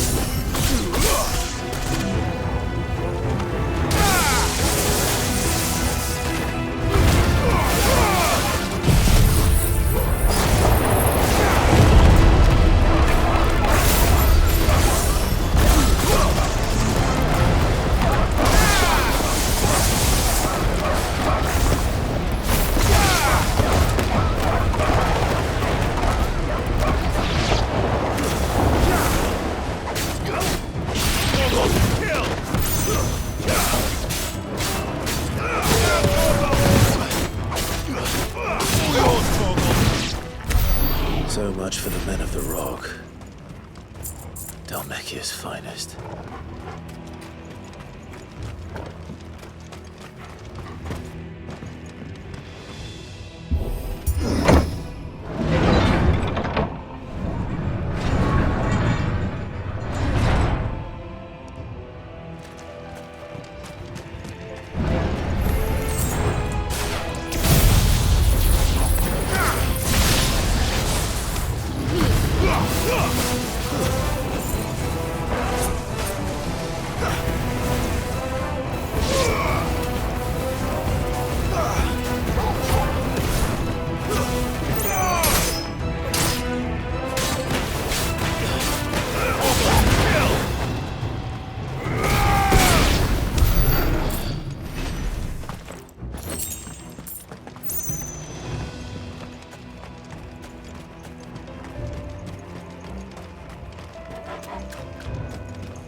This must be the way out.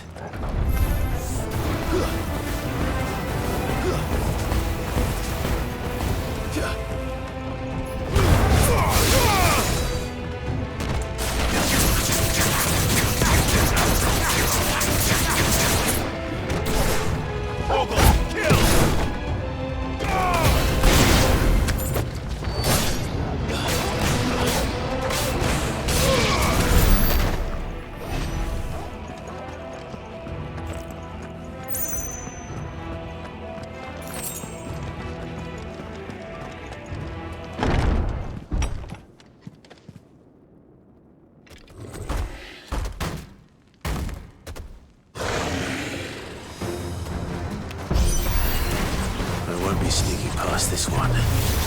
How did it get in here? Nice try. Give me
Nice try.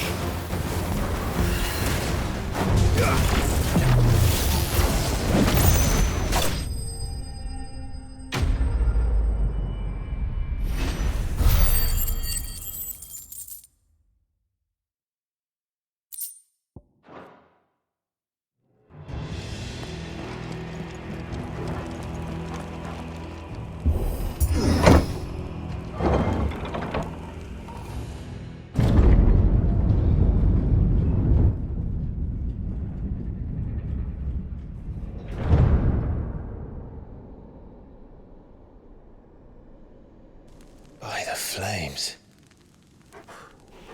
Come on, Torgal.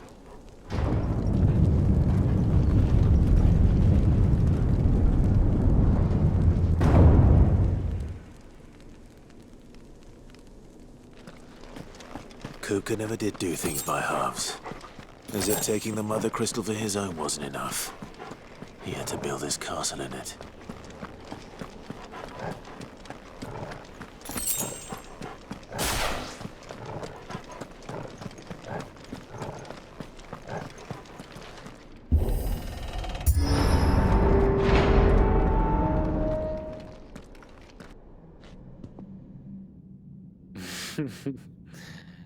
Let the trial begin.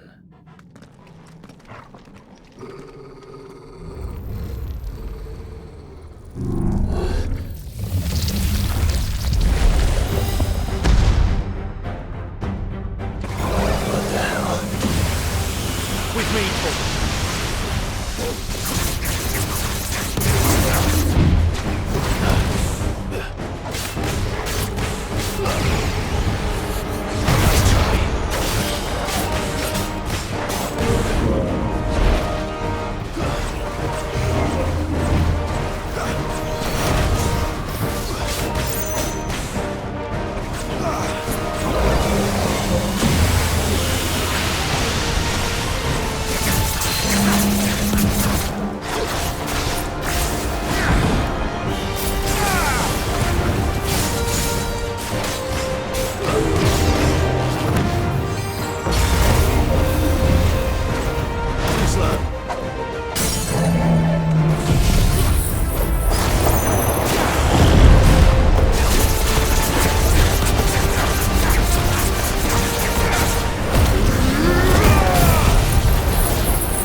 games were expected.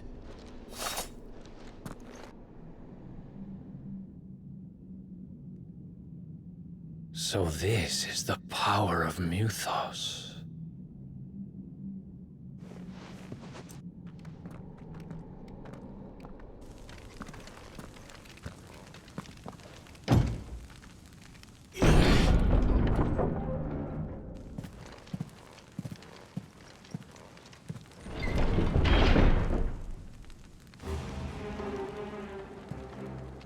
Did the orcs do this too?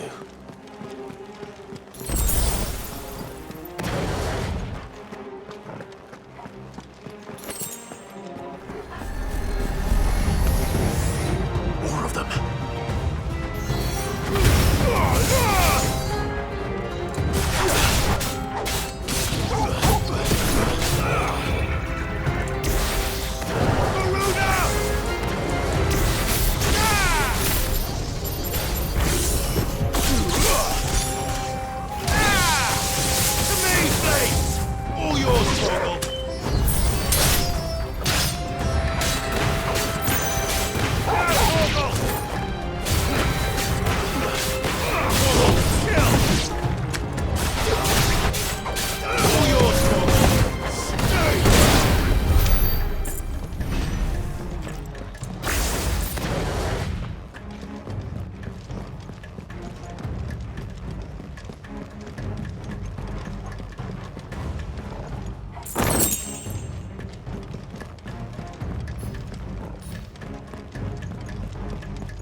What the hell is going on?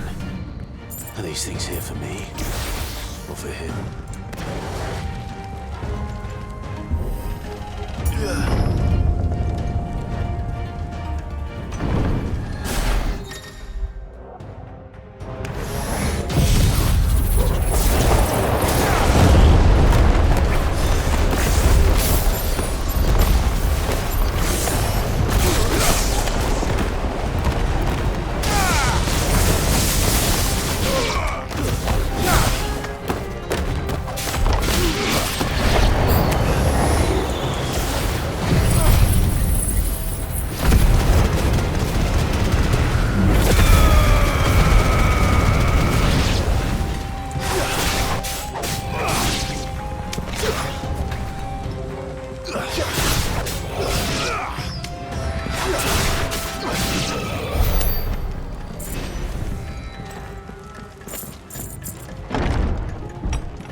First orcs, now these nightmares. Is this your doing, Ultima?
All yours, Torgal.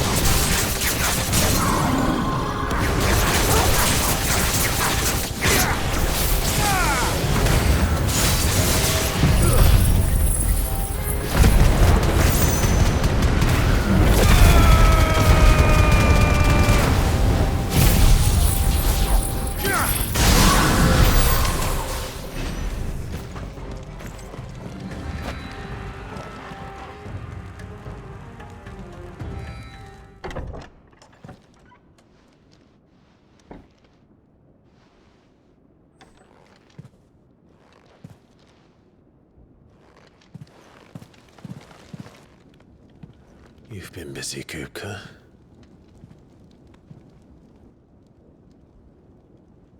But where did you go?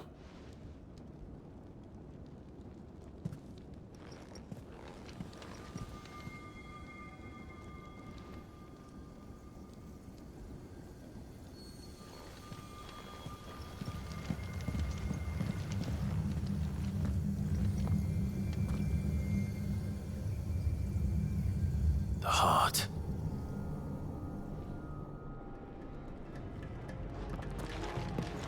He's in the sanctuary. I can feel it. Come on, Torgal.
All yours, Torgal.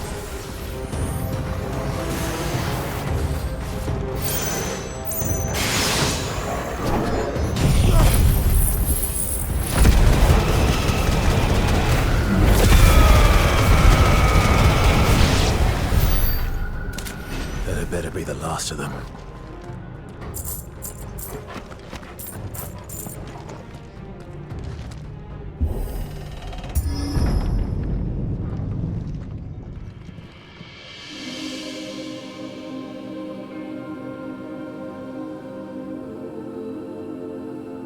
Benedicta, my everything. I've missed you so much. Kuka!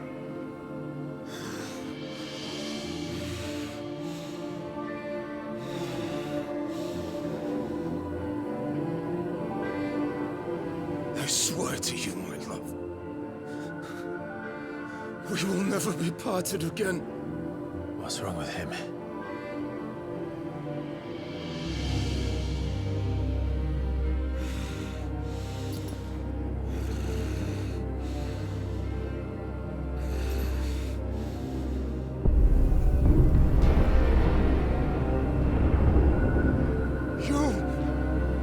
Get away from her!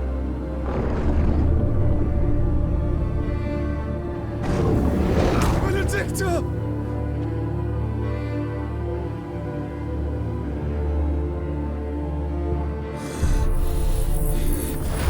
I'll kill you, Roswell!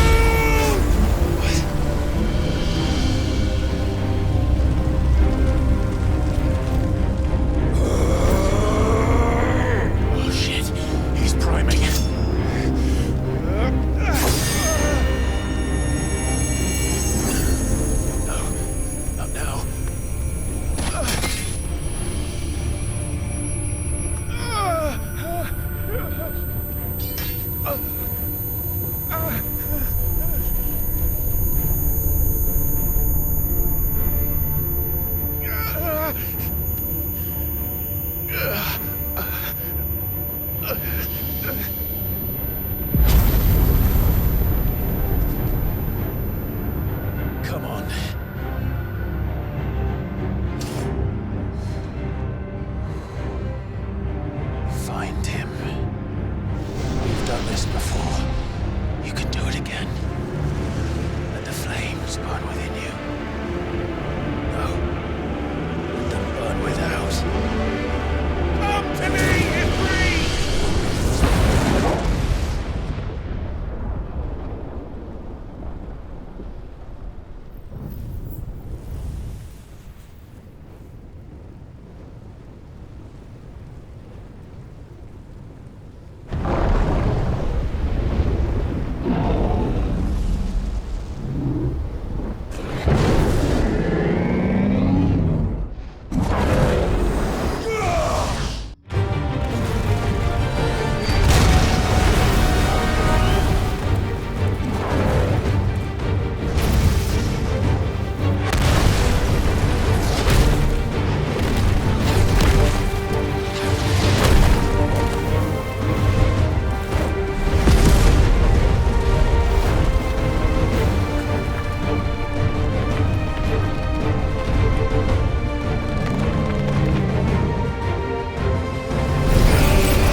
But if you can do it, then so could I!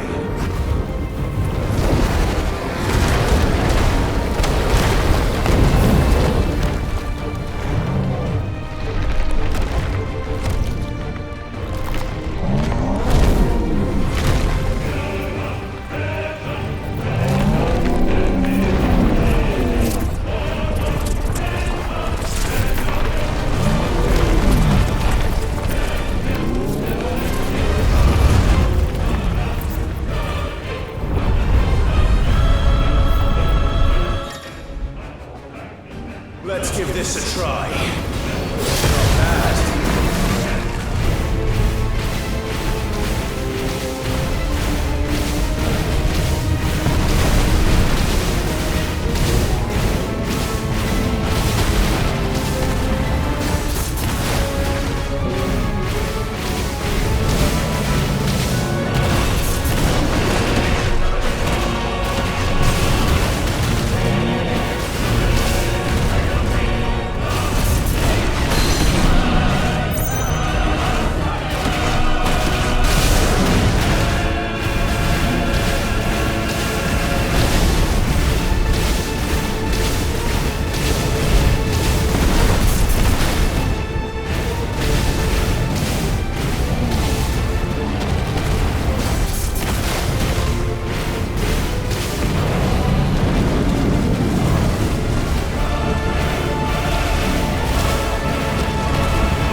you want?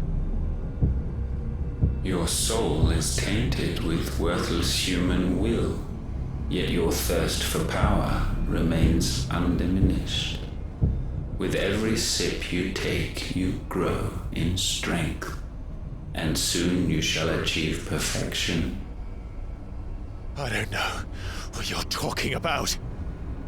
You will accept us, Mythos. It is inevitable. You were created for this purpose, and you shall serve it. Never!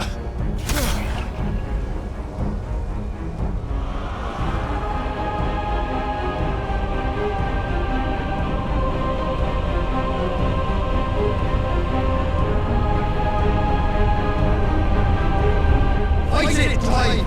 Don't let him in! Consciousness. We see now. Human will is so insubstantial it cannot exist in isolation. You mitigate its weakness by interweaving it with your consciousness. We believed we had merely to purge you of your will to claim our vessel. It appears we first have to sever every thread of the consciousness that supports it. No matter. The time to build a new world is not yet upon us. We will contemplate.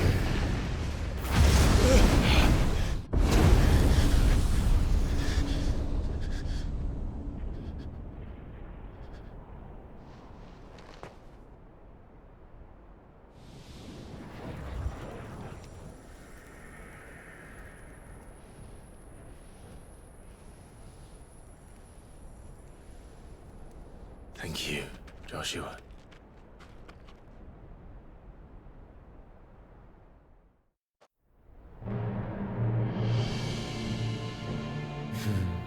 One can no more command the power of ether by drowning in its flood than one can constrain the tides by standing in the sea.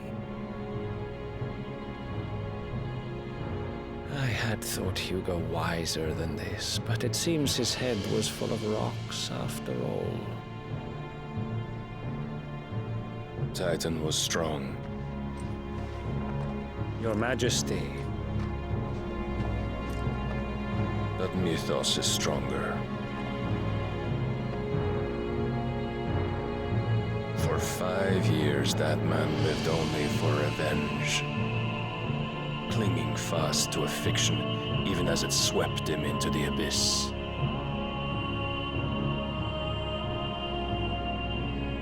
One cannot change one's nature through force of will alone. Only the Almighty can do that.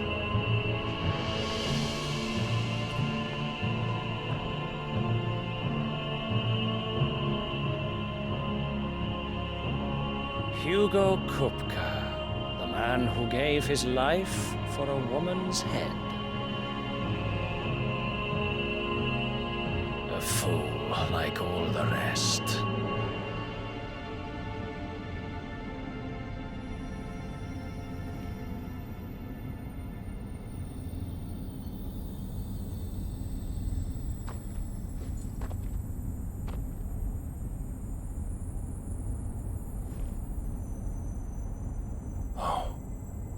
That the death of a mother crystal should be so beautiful.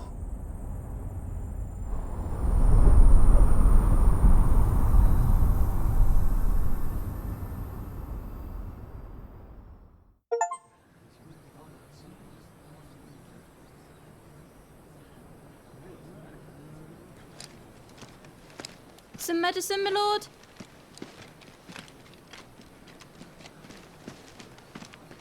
I have salves, potions, anything you need. Stop bothering me, urchin, or you'll feel the back of my hand.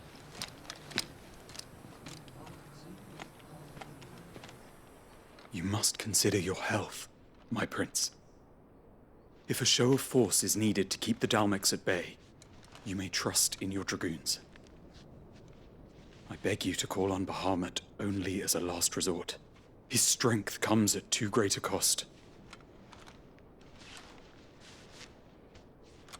The Empire agreed to an armistice with the Republic, and yet the Emperor still plots its ruin. For now, the Dalmex suspect nothing, and as long as I can hold their gaze, war need not be inevitable. But more than that, Bahamut is the champion of the Empire. When our people look to the heavens, the sight of him gives them hope.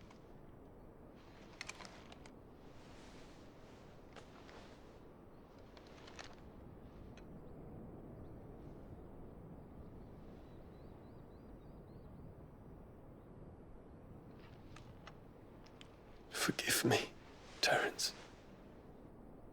Would that you were my master. But alas. I will always be your loyal servant.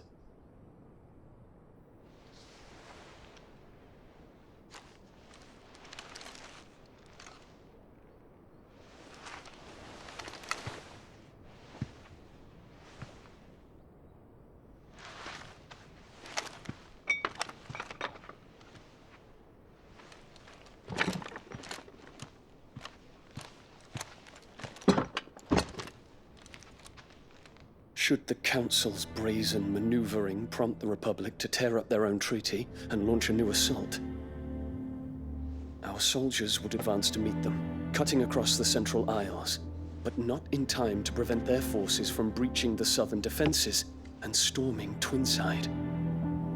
And so the capital would become a battlefield. Thousands of innocents would die. I cannot allow that to happen. There is one small mercy, at least. You will not be forced to do battle with Titan.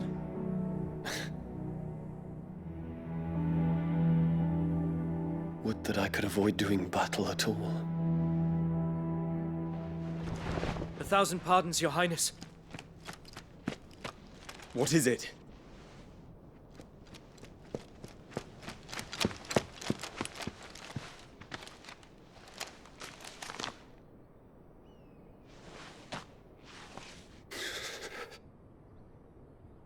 Olivier has been made Emperor. What is the meaning of this? My father's orders. What were they? Quickly! Yes, Your Highness. His Radiance requests that Your Highness maintain position here and... Ah!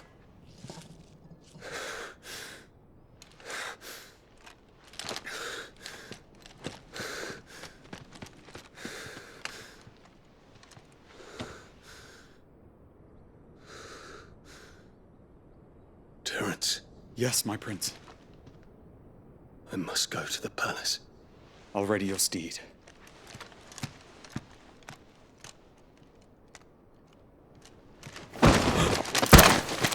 What is it now?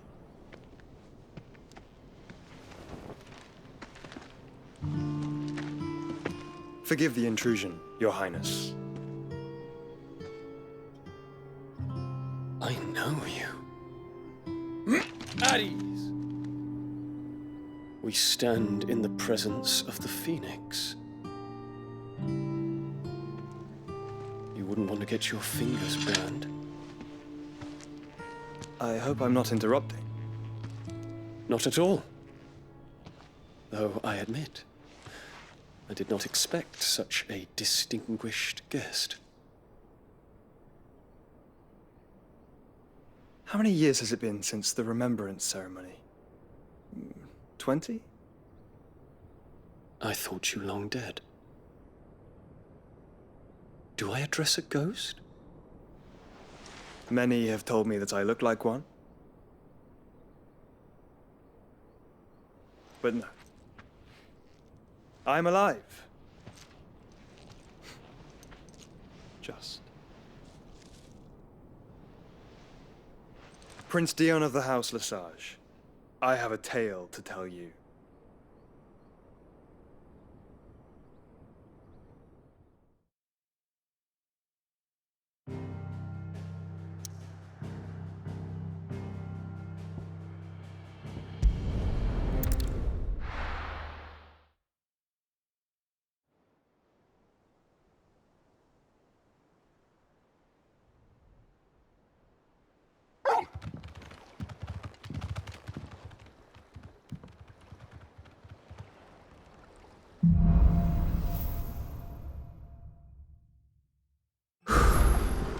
I'd better give Otto the good news.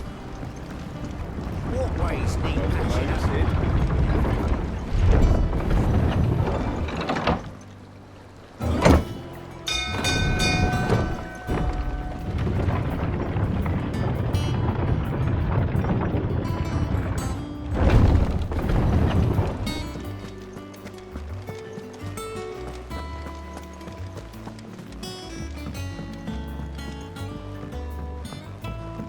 We're seeing troops amassing at every border.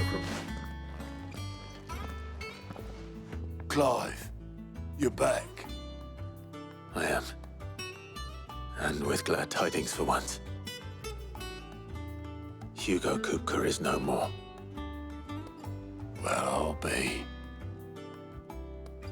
All of our comrades who lost their lives back at Sid's place be smiling down at you right now. We had a stolus from Lubor saying Drake's Fang had fallen. I expect that was your doing as well, was it? It's a long story. One for the history books, I'll bet. Welcome home, Clive. It's good to be back. You look better. I feel it. Which means I'm coming on your next little adventure. You're not leaving me behind again. Wouldn't dream of it. Otto, any word on the Royalist movement since I've been away? Shouldn't you be putting your feet up? If you really want to know, go and have a word with Vivian. Thank you. I will.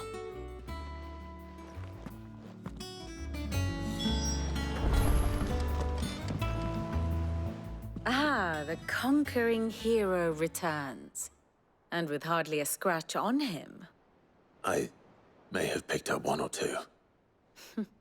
Well, the fact that you came straight to me instead of visiting our resident Physica suggests that you picked up something more important. A scent. The scent of Waludas. The very same. But whatever plans Kupka was hatching with the Royalists, he took them to his grave. As did his men. Slaughtered by the orcs who'd taken over the Fang. Orcs, Vivian. I've never seen such creatures in Storm before. The Waludas must have ferried them over from Ash, but why? Why work to rescue Kupka only to invade his home, the mother crystal of an allied nation, and let both fall? It makes no sense. Do you know the tale of the blind men and the Adamantus? One can often be led astray by focusing too closely on individual details. One must instead see the bigger picture. And what bigger picture is there than my map?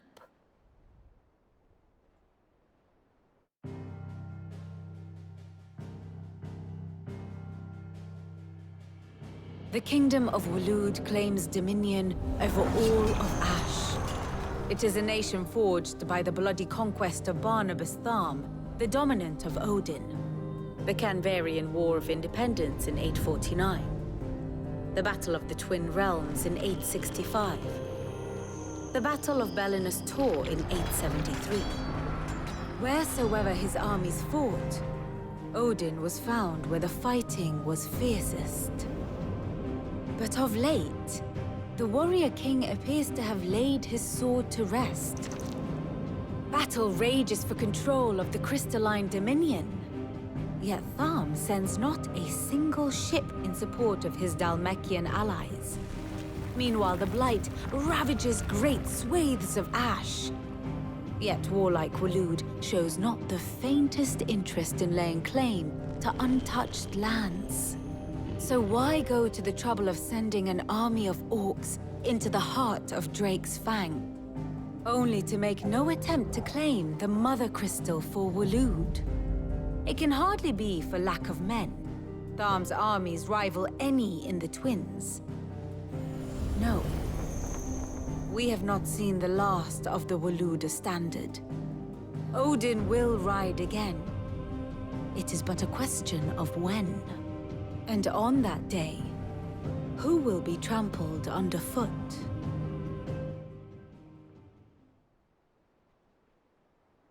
In summary, I know not to what end the Royalists betrayed Kupka. I know only that it is part of some broader scheme. A scheme tied to the ambitions of one man. King Barnabas. But there is no need to wallow in confusion. If one is to cure a sickness, one must first identify the symptoms. And your Lord Uncle has volunteered to do just that by keeping an eye on the Royalists' movements. He's really throwing himself into this. Indeed he is. Which means all that remains for us to do is await his reports. Well, not quite all in your case. The people of the Hideaway must hear the news. Justice has been done. Hugo Kupka is dead. The wounds he left that night are still raw, especially for those who lived with Sid the longest. Tell them that those wounds might finally begin to heal. Consider it the price of today's instruction. I've never known you to be sentimental. What can I say? I am only human. And we are, all of us, sentimental animals at heart. I suppose we are. Very well. I'll go and spread the word.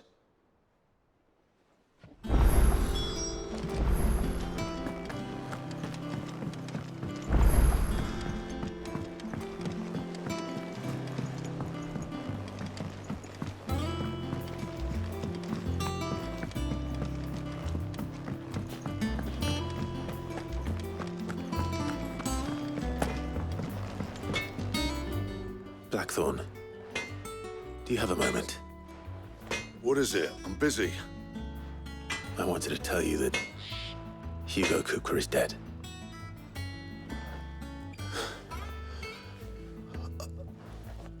I can't tell you how long I've been waiting to hear those words. This is it then. A new beginning under a new Sid. I'll try to live up to the name.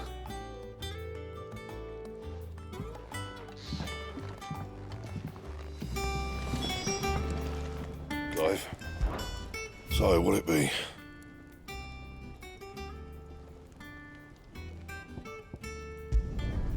Should last you a good while. Yeah, that should do you. And?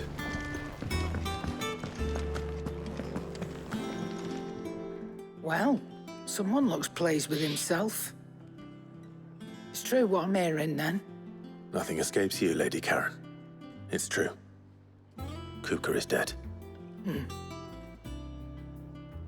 No more looking over our shoulders, then. Good. I'm starting to get a crick in my neck. Don't let it go to your head, though.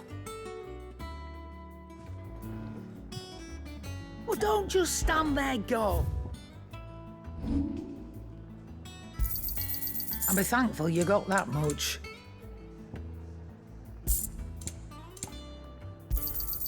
You got out else? I reckon I can find a buyer.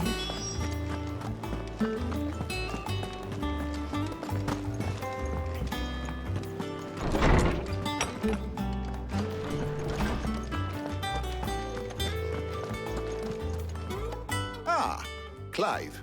Have you come seeking the gift of knowledge? No. To share mine, actually. Hugo Kupka is dead. Oh, my. Can it really be true? Look, he's crying.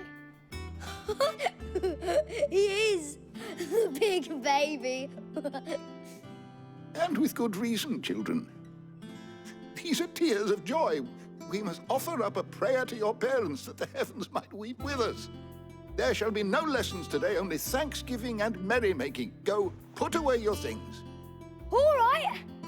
Brilliant.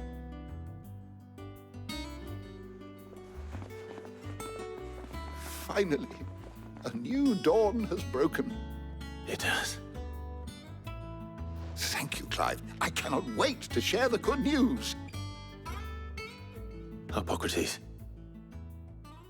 After Kupka fell, Ultima came to me. I need to know what he is. Have you learned anything? Alas, no. And not for want of trying. I have scoured nigh every historical tome in our collection and found nothing. Not even the sort of conspicuous absence that might suggest a concealment of fact. One is almost tempted to conclude that such a creature never existed. But I saw him. With my own eyes. I don't doubt that you did. Alas, it seems you are the only one who has. To others, he reveals naught. We see only that which he leaves in his wake, like some terrible force of nature beyond the ken of mortal man. A bringer of death. Whether the Ultima you met with was the being itself, or merely another projection of its power, I know not. But until I do, my investigations shall continue. Thank you. It means a lot. Right. Let's see if Otto has anything else for me.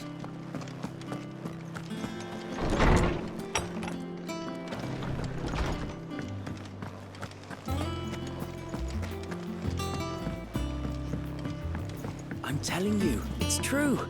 I heard it from Otto's own lips. Hugo Kupka is dead.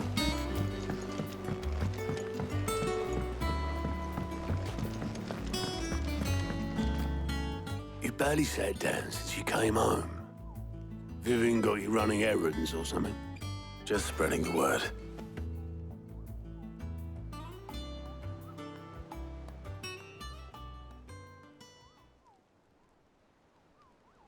So, the Professor's got a soft side, has she?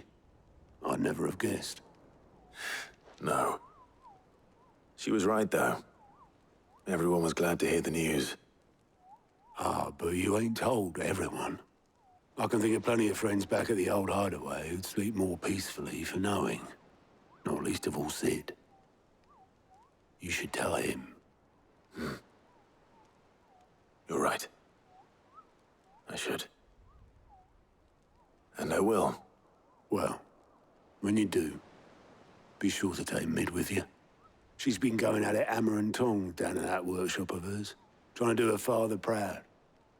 I can't remember the last time she visited the old sod's grave. Very well. I'll suggest it.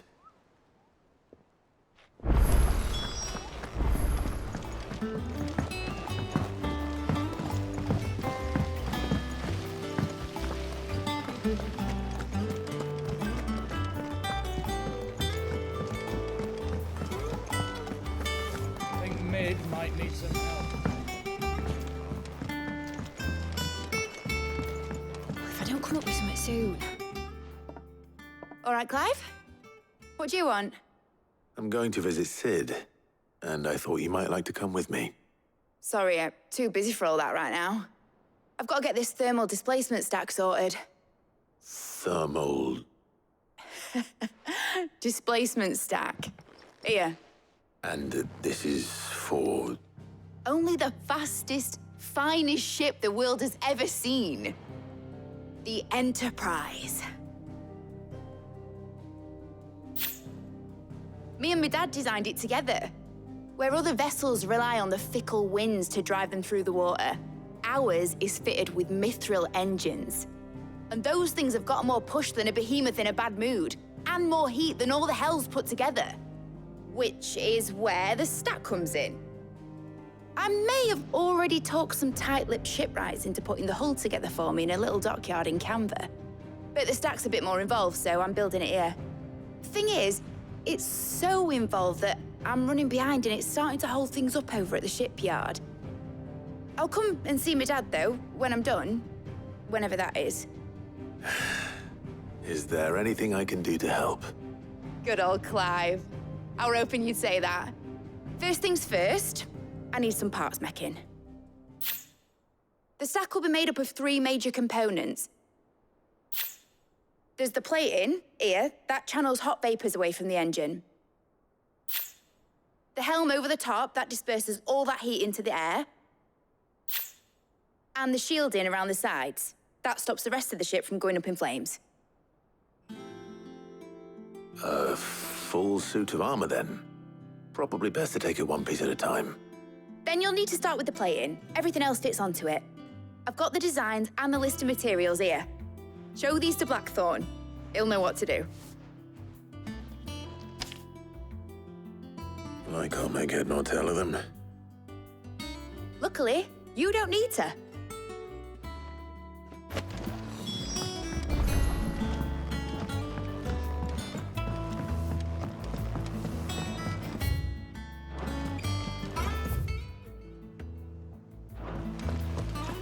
Editors started reading books that don't have any pictures.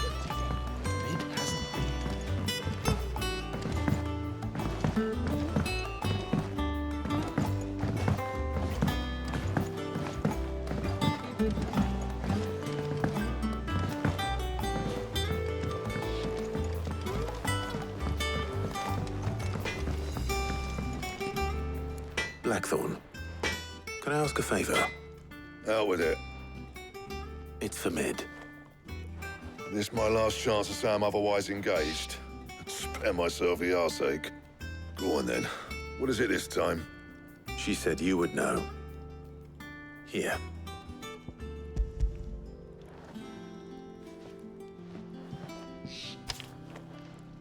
Krieger's Tates. Well, I don't know what the hell you'd want this for, but I can make it. Won't be easy, though. And I'll need help. Get Gav and Otto in here, will you? All right.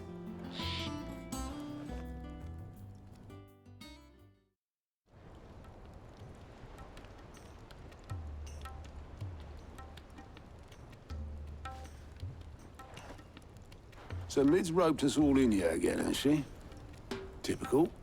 Still, if that's what it takes to get her to visit Sid's grave, I'll do what I can. And, what is it we need to do, exactly? Take a look at this. It's this plating. The usual sword-grade steel won't work. We need something that can get very hot, very fast, and still keep its shape. That means an alloy. Something that won't break or buckle at the temperatures she's talking about. Which is where you lot come in. I need materials, and I've got my work cut out already. You'll have to fetch them. Now, there's a special kind of sand I'm after that you can only find out in the Velcroy. Stardust, they call it. As for the rest of the stuff, my usual supply should have it in stock. It just needs buying and bringing back here. Well, we'll get it done quicker if we split up. One of us should probably give you an hand coat in the sand. And the other can go and get the rest from this supplier. Right then. Well, make your minds up who's going where, we can get this over with.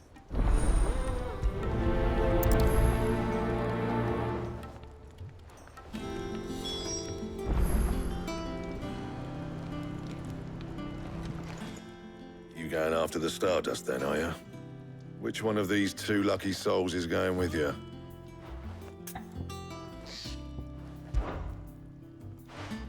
Gav, you're with me. All right, then. So, where do we find this Stardust stuff? There's a river that runs through the southern reaches of the Velcroy. It's the black sand that washes up on its banks that you're after.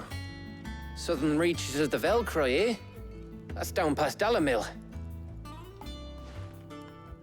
I'll go and scout the place out. See about hiring us a wagon to bring the stuff back to. All right. I'll meet you by the river. While you're off having a paddle, I'll pick up the rest of the stuff from Blackthorn's supplier. Take care. You two, eh? Don't go letting him fleece ya. Fleece me? I'd like to see him try. In your own time.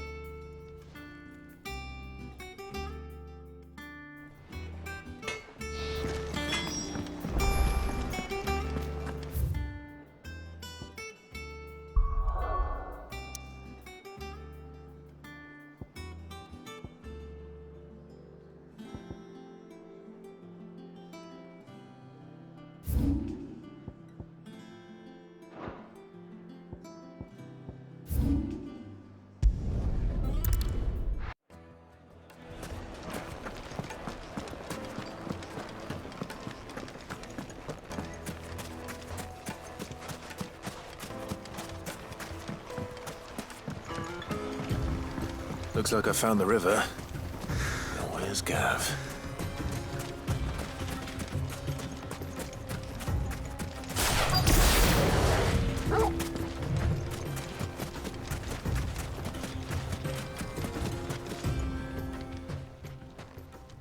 Sorry to keep you, Gav. Better late than never. I've had a quick scout about, and I reckon round here's our best bet if we want to grab as much of this Stardust stuff as we can. Don't know what Blackthorn's planning to do with it, though. I asked over in Dalamil, and they seem to think it was worthless. But if Stardust is what Blackthorn wants, Stardust is what he'll get. There's plenty of this stuff lying about, just begging to be bagged. Then let's get bagging, shall we? We shall. Race ya.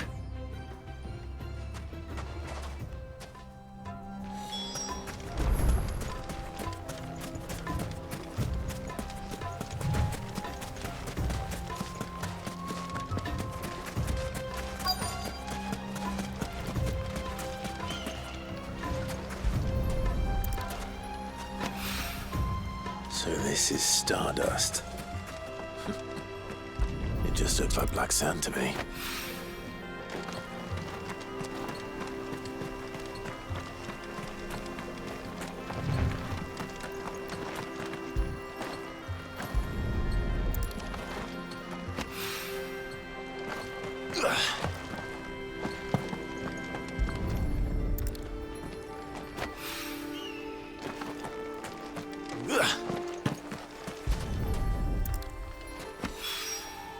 That should be enough for now. Let's see how Gav's getting on.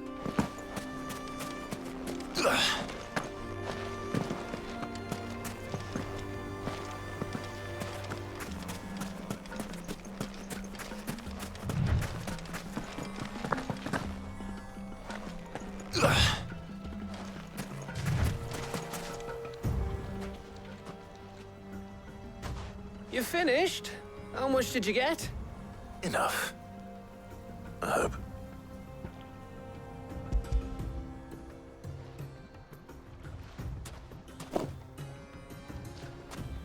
Oh, you win. That might even be enough for old Blackthorn. Hey, before we go, do you mind if we have a chat?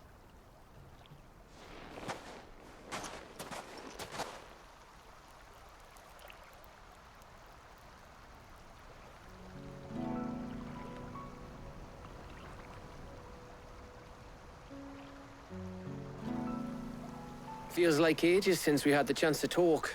You know, man to man like. It does, doesn't it? Back when you first took Sid's name, we were talking all the time. Working out what to do in that. There was a lot to work out. And there still is. Those shoulders of yours starting to feel the strain. Hardly ever see you around the hideaway nowadays. Always on some errand or other. You can take a day off, you know. Says the man who spends most of his time behind enemy lines. Only 'cause you keep sending me there. I know I can count on you, Gav. Likewise.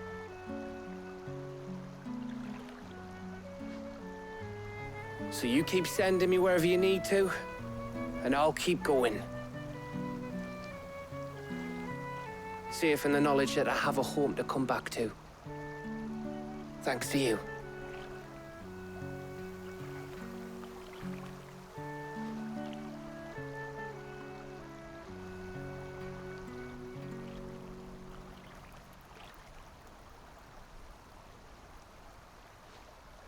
Right. That's enough soppy shite for one day. We'd better get this lot back to Blackthorn before he slings his hammer at someone. You go on ahead. And try to get some rest once you're there. Oh, I plan to. Believe you me. After Blackthorn gets what he needs, of course.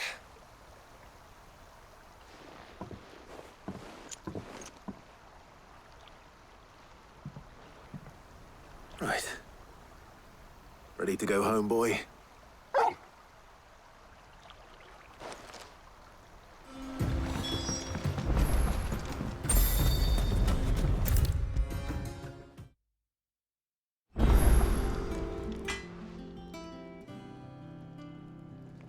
Blackthorn, got everything you need? Yeah. Yeah, I do. Cheers for the Stardust. Should be enough to be getting on with. We should go out on maneuvers together more often. You know, it beats sneaking around on your Todd all the time. I'll make a start on putting this thermal plating together then. It will take some time, mind. So if you've got other things to be getting on with, I could do without you breathing down my neck. Thank you, Blackthorn. I'll let Mid know construction's underway.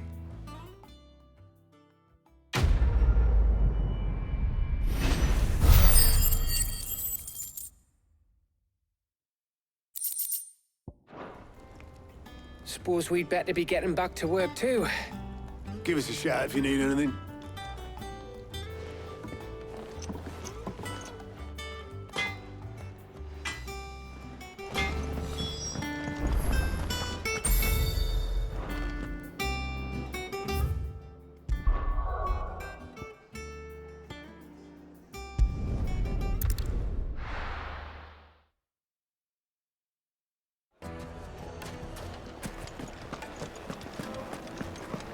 The finest Take a sniff, good sir. Gone, just like that. And without so much as a by your leave. What's the matter? It's my apprentice. He up and vanished while my back was turned. I'd go and look for him myself, but I've got a bakery to run. A bakery that's now short one pair of hands. Loath though I am to rely on the kindness of strangers, I'm at a loss. Please, will you see if you can find him? I'll see what I can do. Do you know where he might have gone? I wouldn't be surprised if he was off somewhere mooning at Drake's Fang. He used to work there, you see. Poor fool left his heart in its hollow. All right. Then that's where I'll start.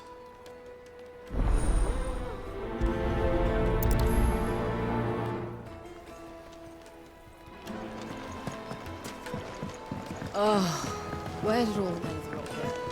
Plates and pots!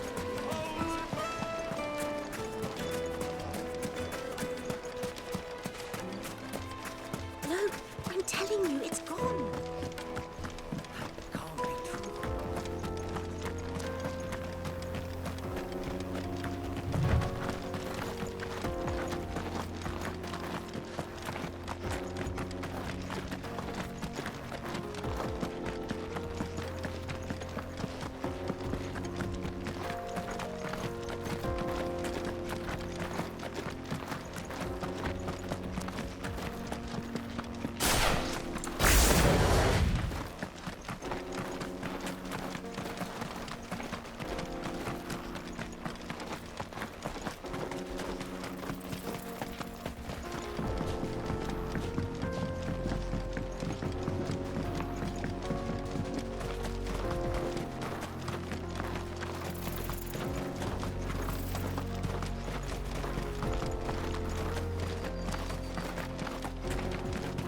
Mother Crystal.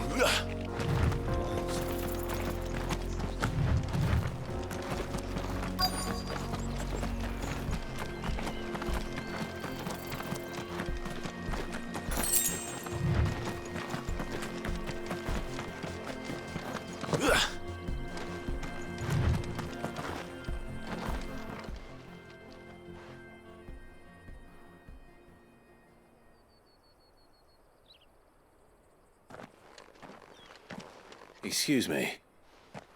What do you want? The baker sent me to find you. I am a sorry, selfish sod, aren't I? Certainly not a baker. Master must have ruled the day he took me in.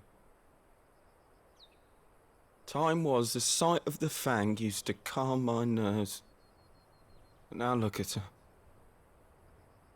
I take it you missed the Mother Crystal. I hated her, but she was all I knew. Worked her mines for years. And when she shattered, part of me shattered with her. I had to trade my pickaxe for a rolling pin, but I'm no good at baking. Every loaf I touch collapses. My bread's as hollow as I am. She was the only thing that could fill the hole inside me. Oh, I loved her, damn it. But now she's gone. She's never coming back. What am I supposed to do? I ask her. How does a shell of a man learn to live again? Perhaps you could express yourself in your work. If you miss the Fang, maybe you could recapture it somehow. Recapture it? I'm a baker, not a... You know, you might just be right. What a fool I've been! I have to get back to the bakery right away. Thank you. Thank you, my friend. You've opened my eyes. Wait.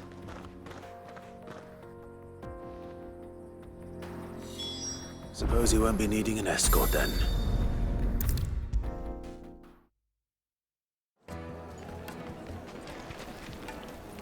Ah, there you are. The man who lit a fire under my wayward apprentice. Though I worry you might have stoked the flames a little too high. He damn near ran me down trying to get to my oven. Master, it's ready. Behold the Drake's Balm. A truly unique creation. I dare say it is. Just look at it. A perfect likeness of the Fang herself. Her steepled peaks, her fulsome spurs, her inviting hollow. True, my loaves collapse more often than not, but what's the Fang without her crater? Why, no Fang at all. And look, inside. She's filled to bursting with a bounty of beautiful crystals. Salt crystals! Master, I have found my purpose. I must use my work here to preserve the memory of the Fang. Well, if it tastes half as unique as it looks, I'd certainly say you're onto something.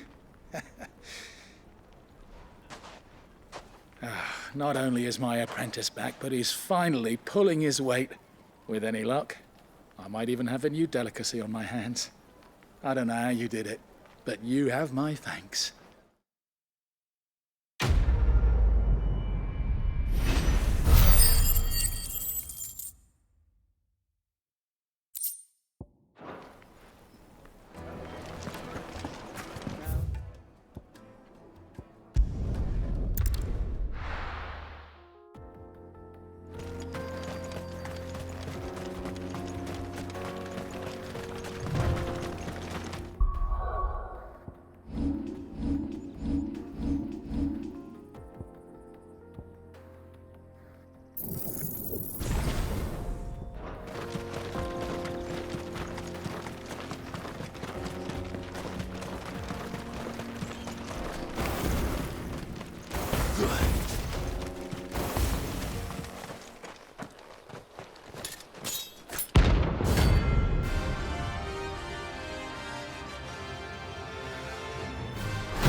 Blade yet hungers, so do I.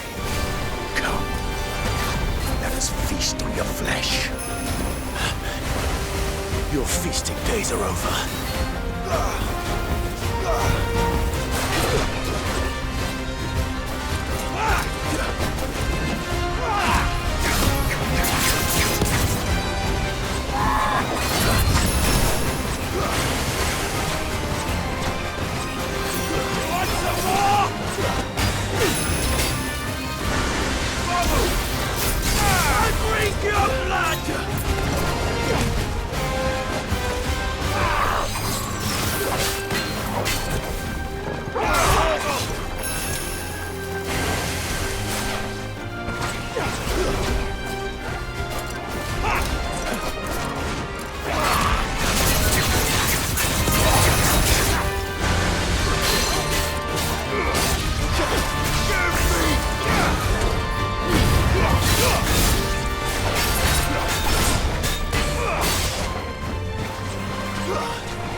snap you like a twig!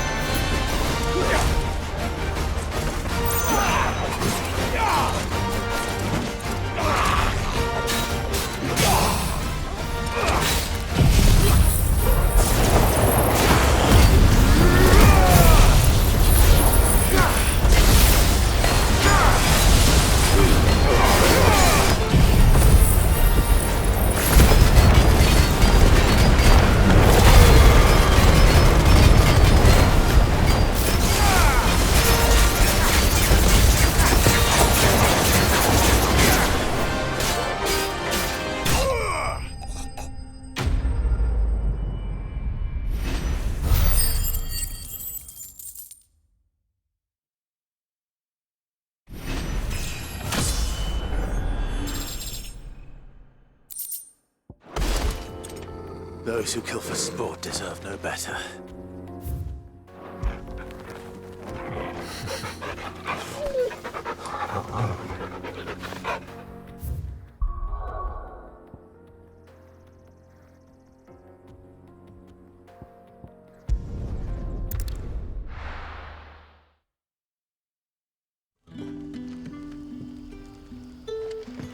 Good day to you.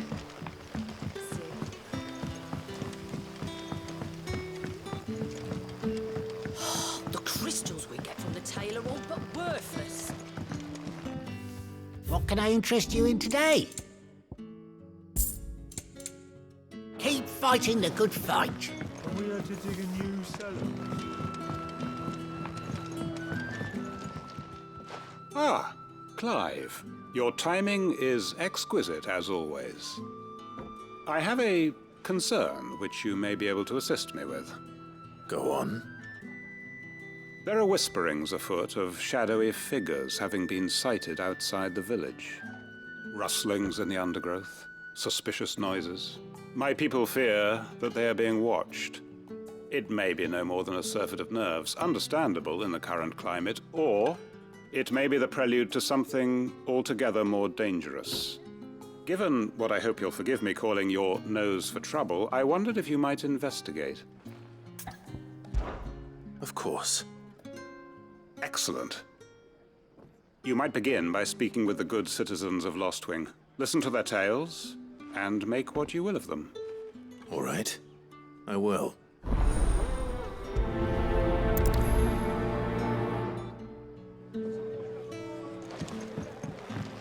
Right. Let's see what the people of the village have to say. I'd better find out if this is just nerves, or something we need to take more seriously.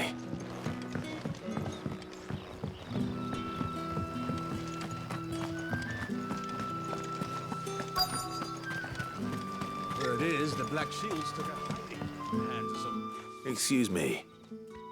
Quinton mentioned strange figures having been sighted near the village. Have you seen anything? Nah, not me, Gov. I heard the rumours, though. I'm here most days, right next to the gate, and I ain't seen nothing out of the ordinary. Don't worry.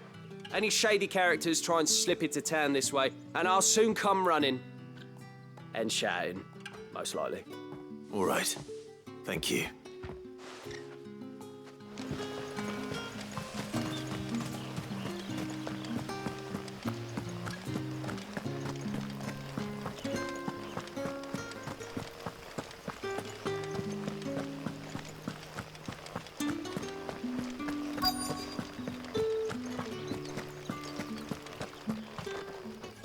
Do you have a moment?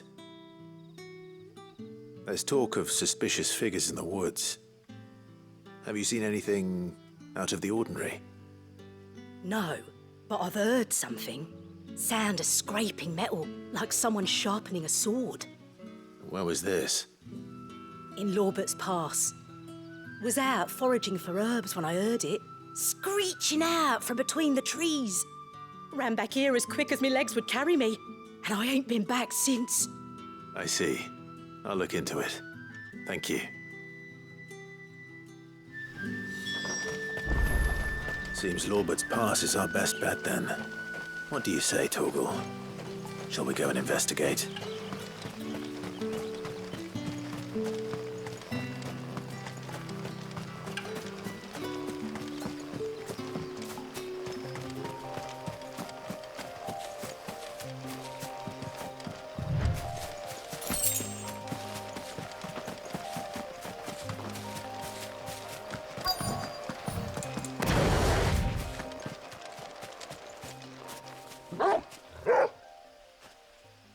You there. Fuck! He's seen us. Get them before they escape! Black Shields. Here. What the hell are you doing here? What is it to you? What could we give a damn? All that matters to us is that you don't leave here alive.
Why were they here?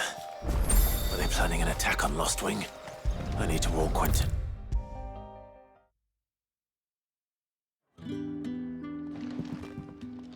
Clive, how goes the hunt for our sinister figures?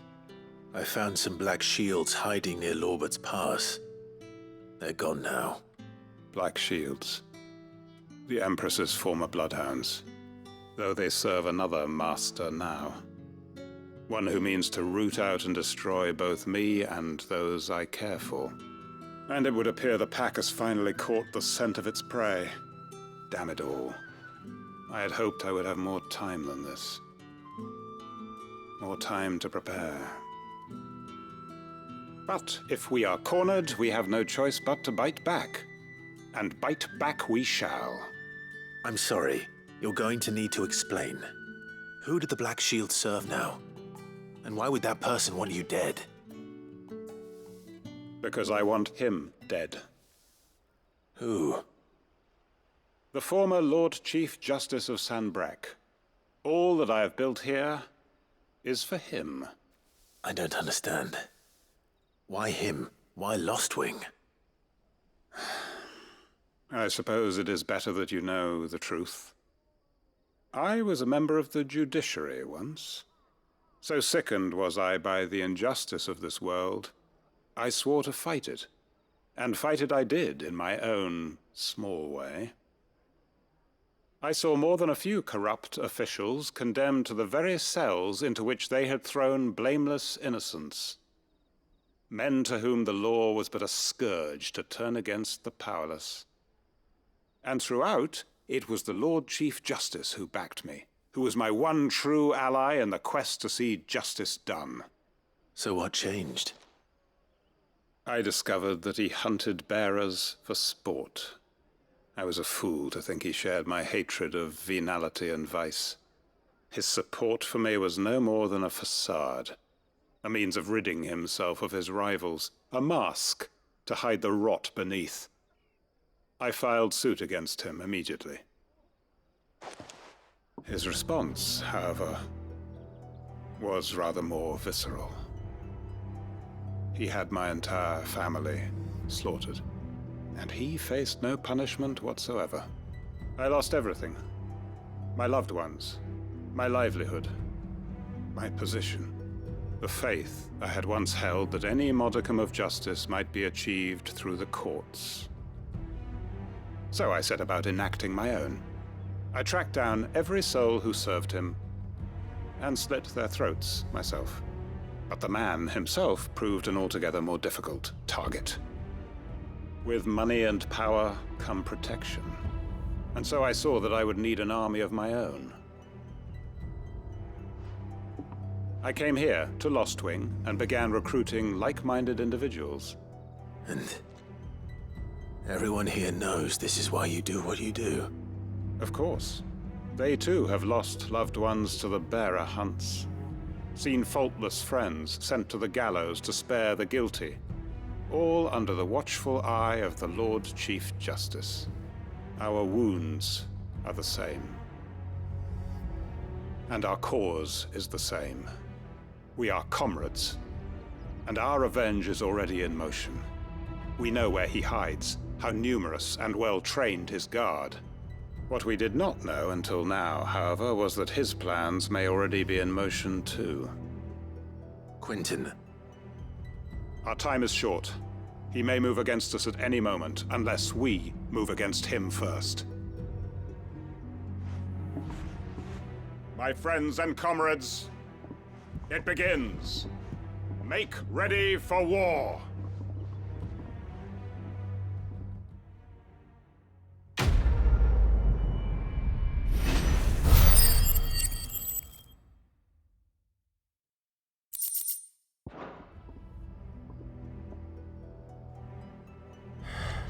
I'm not going to change his mind.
introduce you to mine.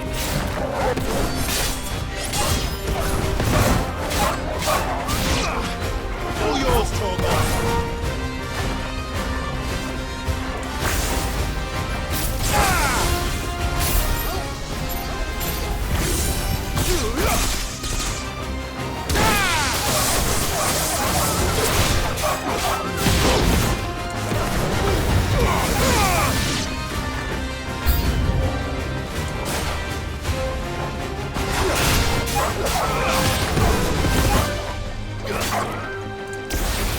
Fire and flame! Torgal, kill!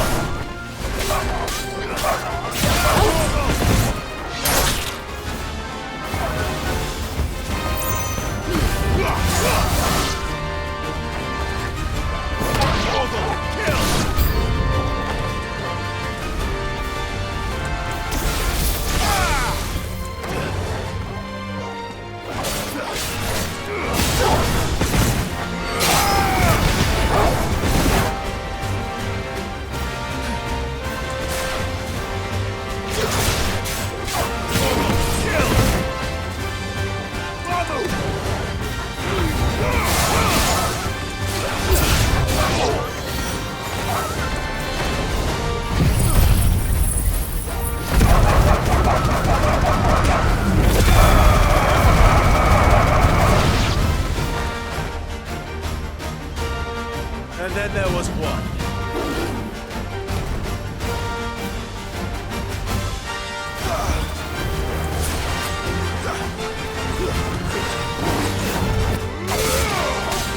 All yours, Torgal. Torgal, kill! Nice try.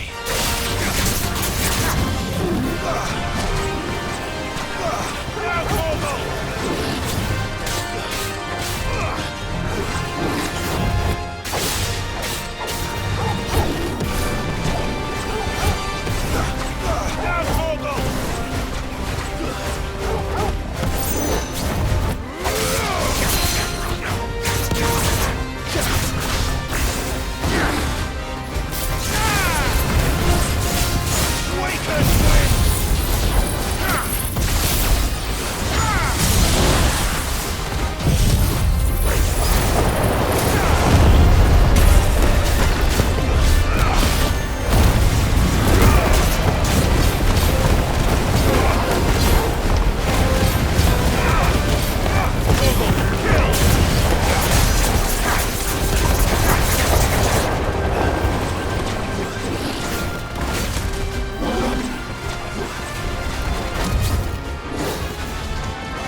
That wasn't too bad, was it, Torgal?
Fire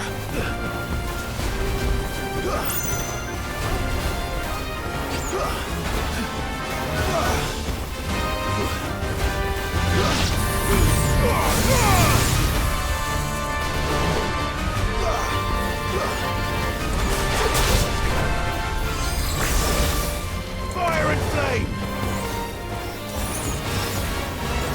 Now, Torgal!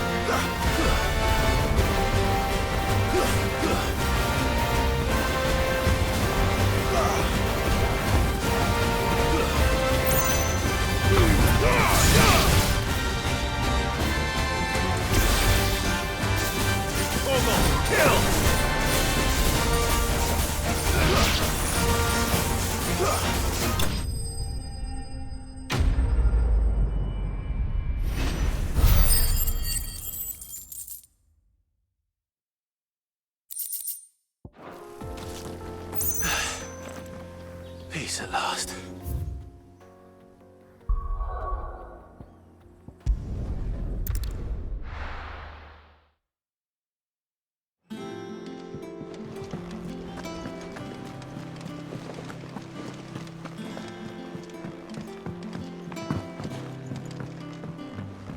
We're seeing troops amassing at every corner.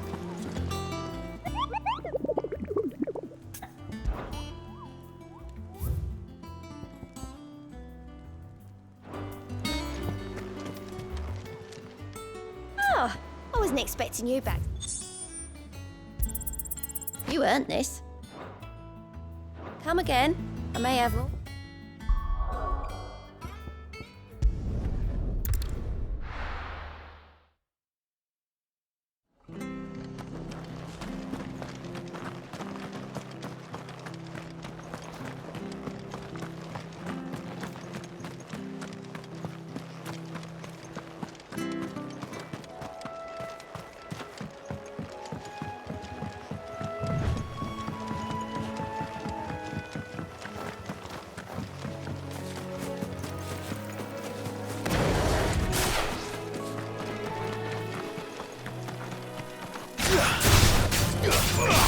Oh, yo!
Seems this one has a little more life left in it.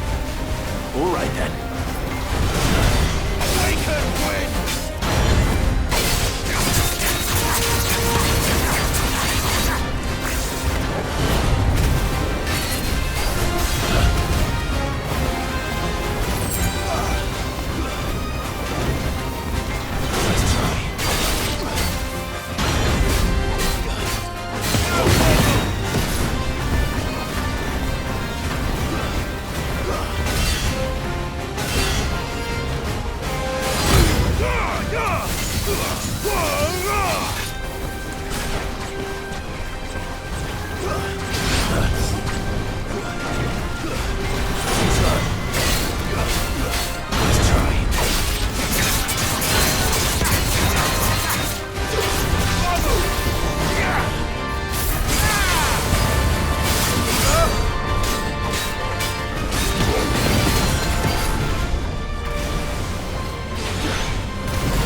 We're seeing troops amassing at every point. No surprises there. Welcome to the Patron's Whisper.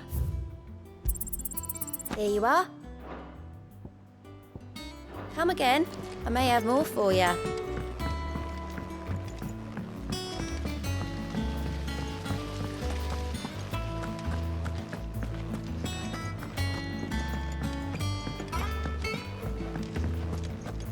think Mid might need some help.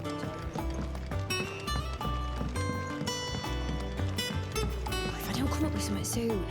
You'll be pleased to hear that Blackthorn started work on the plating. Excellent. 1 down, 2 to go. So, what's next? The helm, of course. For this, we'll be repurposing fallen scrap. Salvage from the ruins?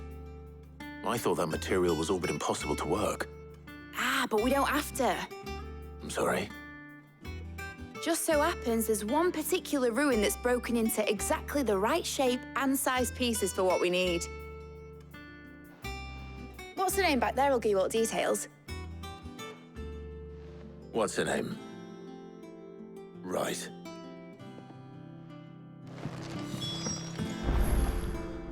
Oh, Sid, is this about the helm? Yes. Mid said I should speak with you. I'll show you the plans then.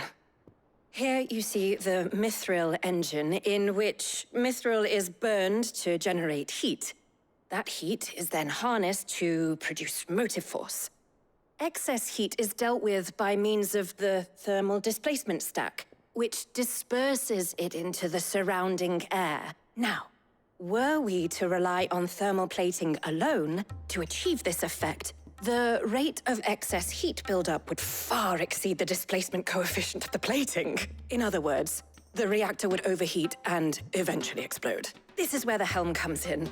It connects to the plating, you see, and serves as a sort of thermal sink to absorb all that excess energy. Our experiments have shown that fallen ceramics are remarkably thermophilic. They can withstand and absorb levels of heat far above anything we are able to make today. And not only that, they're also waterproof and immune to rust, making them the perfect material for our protective hood. Why?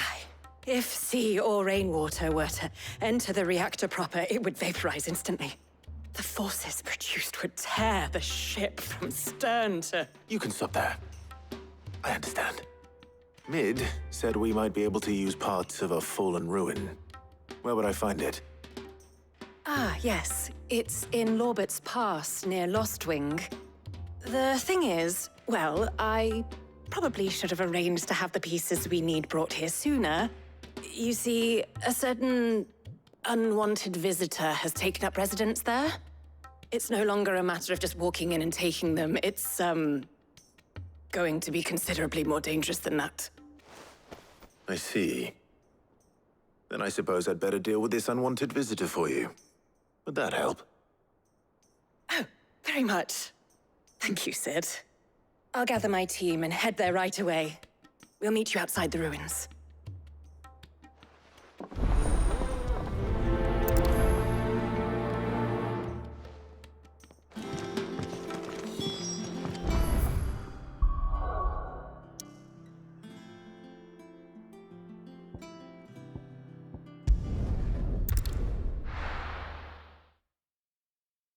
I'll be taking you all to a storehouse in the Bales. Leave anything you don't want. Right.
Oh, there you are, Sid.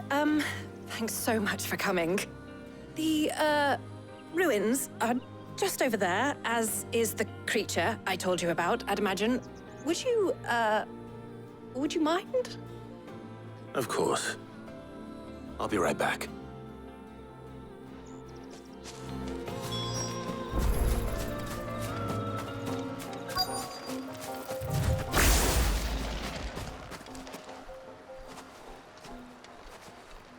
Anybody home?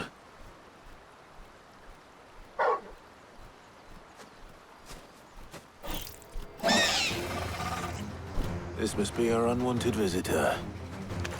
Time to go.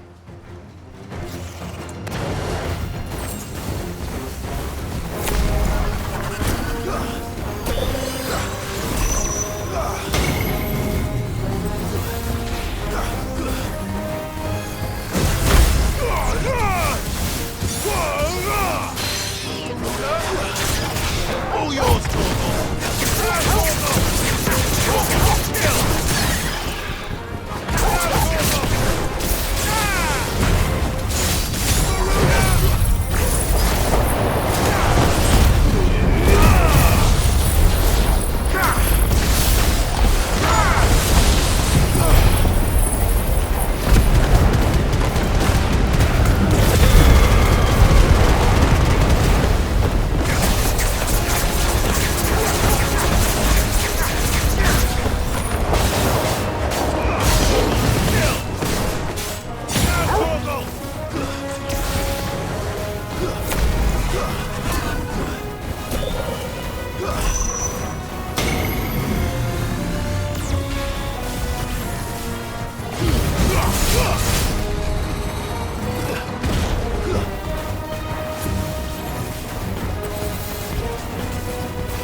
Nice try.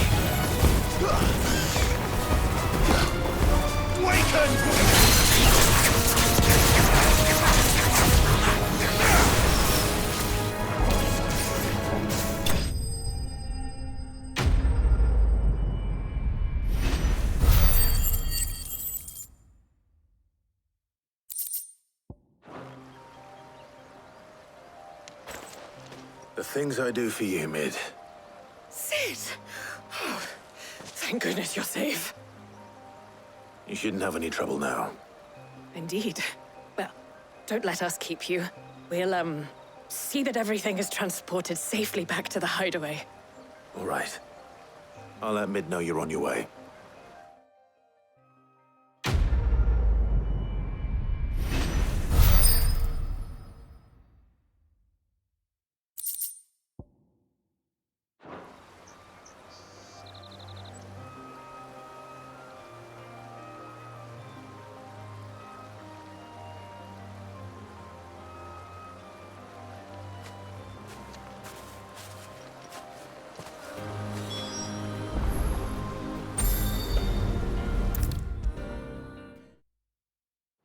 Come up with something soon. Mid. Helena has recovered the material for the helm. She'll be along shortly. Excellent. Another job well done. And just one remaining. Right. Right, the shielding. This one's a bit of a bugger. How so? The plating's enough to stop the engines going pop, but those things will still be spitting out enough fire to set the rest of the ship ablaze. Which is why you need proper shielding. A prism for the dragon's breath that's blazing away inside. I thought a triple thick layer of tempered steel might do it. Or more of the stuff that the Fallen use, but they'd both be too heavy. The helm and the plating are bulky enough as it is. Add any more weight and the whole ship would be at the bottom of the briny before we'd even started. I need something light. But I've racked my brains and I just can't think what would do it. Well, if I were in need of obscure knowledge, I know whose counsel I would seek. Harpocrates. Tomes? Yeah, well, I'd thought of that, obviously. I've got all the details written down here. Can you take this to him, see what he makes of it? Right away.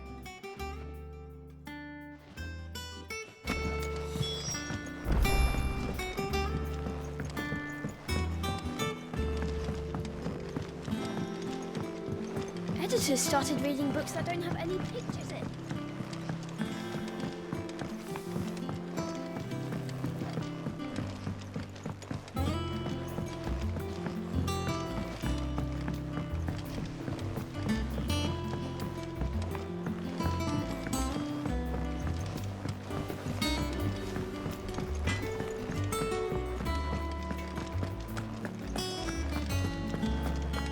Thanks to Sid.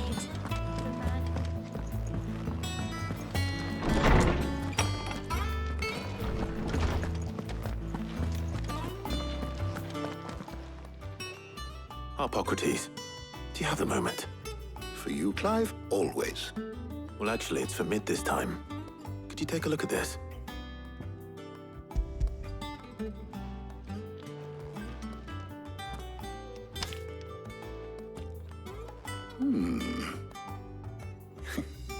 Shielding for a mithril engine. Whatever will that girl think of next? And what are these notes around the edges? She has some specific requirements for the materials. The shielding needs to be able to resist extreme heat on the inside, and yet remain cool enough on the outside not to set the ship alight, while also being light enough not to sink it. As you can imagine, she's struggling to find anything that meets her needs. I see. I wondered if you might know of a solution, or if you might be able to search the records for one. Perhaps it is not a different material she requires, but a different approach. What do you mean? Consider the lake we have made our home. Its blighted waters eat away far more quickly than fresh water or even brine, at timber and steel alike. And yet, we have made a home here from those very materials nonetheless. We have. But Bardolph must varnish every board twice over to keep it from rotting. And Obolus complains that without a constant supply of pitch. I see. Early Gregorian histories speak of a preparation known as moondew. It is said to be able to resist even the most ferocious flames. Before the dragoons tamed the worms and wyverns of the realm, nobles would daub their castle walls with it in order to guard against dragonfire. So if we could recreate it... It might be applied to some material or other in order to provide the protection Mid requires. As to how best to apply it and to what material, perhaps Bardolph and Obolus might be of assistance. I shall speak to them and see what wisdom they might have to offer. If you would be so kind as to procure the necessary ingredients, I shall discuss the specifics of how it might be most effectively put to use with our two friends. The knowledge of the past may yet prove useful to we of the modern era. Thank you, Harpocrates. And since you're asking others to help you, perhaps I should too.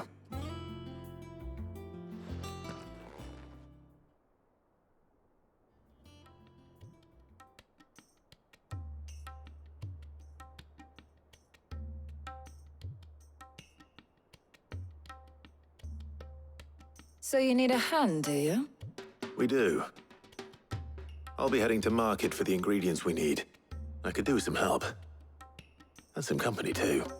The other can assist me in researching how best to prepare the shielding itself. Can we count on your aid?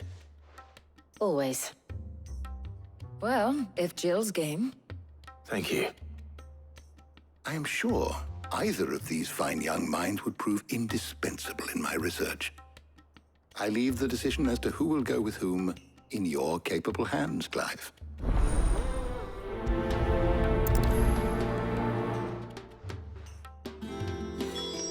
shielding that guards against even the most ferocious flames. We could have done with some of that on Drustinus. I doubt I... So, Clive, have you made your decision? Who will accompany you on your little excursion? Very well. So then, what do we need to find? I have taken the liberty of preparing a list. Here. White chocobo eggs. Pepio nuts. Are you sure this list is right? Everything on here seems very edible. I would have thought the ingredients would be a little more exotic. Though these items may seem mundane, they have potent effects that are rarely exploited, effects for which they were once highly prized. So much so, in fact, that they were harvested almost to extinction, hence moon dews having fallen from favor. Now, of course, they can be obtained with ease. You should be able to find everything you need at the market in Northreach. Is that so? I've been meaning to visit Northreach anyway. I'll set out now. Join me there when you're ready. I will. Until then. You two enjoy yourselves. You too, Talia.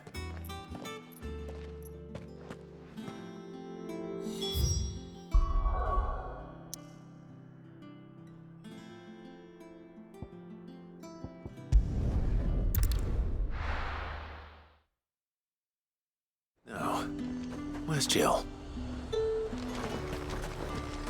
Keep them pilgers nice and chilled. Are those Pepio nuts? How goes the hunt for ingredients? I've only just started. I'm sure everything we need is somewhere amongst all these stalls, though. Why don't we split up and see? We'll take a couple of ingredients each. All right. What am I looking for? How about you look for the Pepio nuts and some garlic? I'll find the other things we need. We can meet by the gate when we're finished.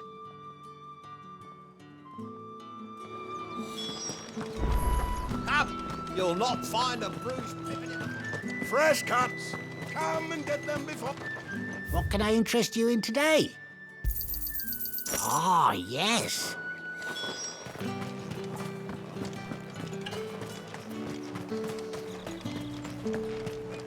Buy, sell, or be gone. Thanks for nothing. That's everything. Let's see how Jill's getting on.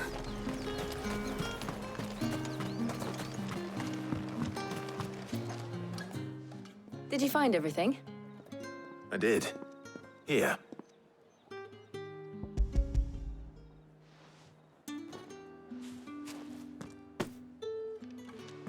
Garlic and Pepio nuts. Perfect. Now all that remains is for Harpocrates to somehow turn all this into what Mid needs to keep her engine cool.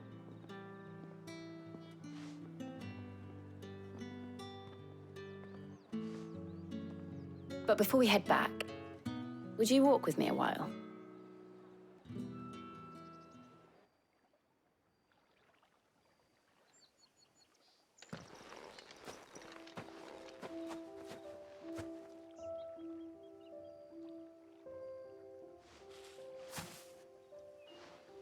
Thank you for asking me to help you today.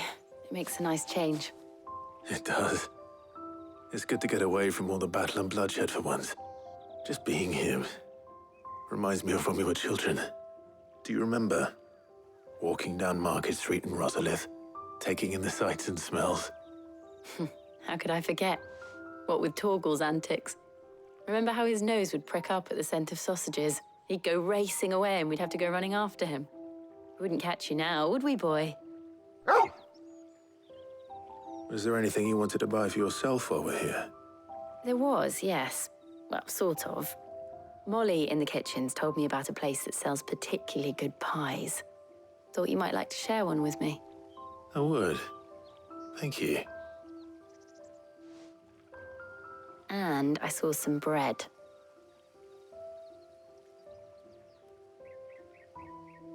Big white cobs like the baker back in Rosalith used to make. What do you think? I thought we might get some soup to dip it in. But then I tried a slice of the butcher's dry-cured ham and it was just... oh. You all right? Sorry. It's just... you're right. I really do feel like a child again being here with you.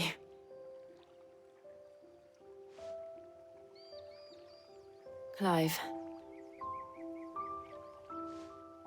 Is it wrong of me to enjoy this?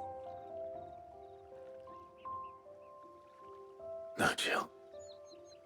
This is how life should be. And it's how our lives will be when our work is finally done.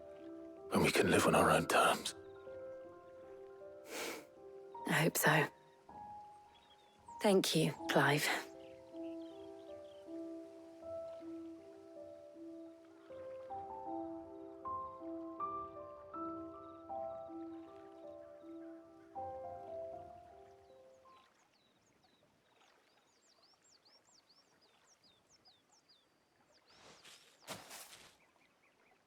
Well, I suppose we better be getting back. I need to give these ingredients to Harpocrates and Tarja. I'll see you at the hideaway. Take care. I will. You too.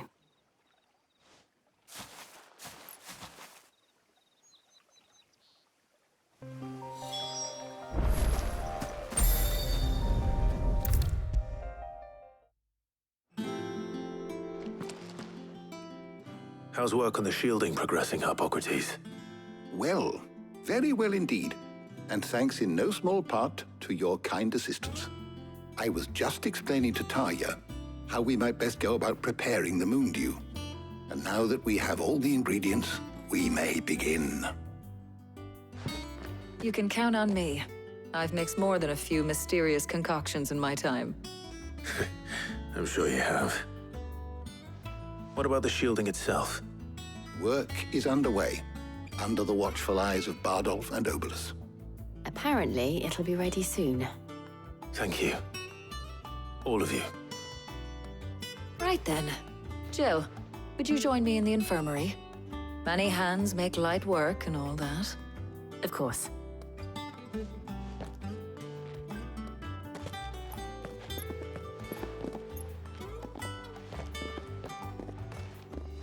Oh, and Clive, thank you. It was nice just being with you.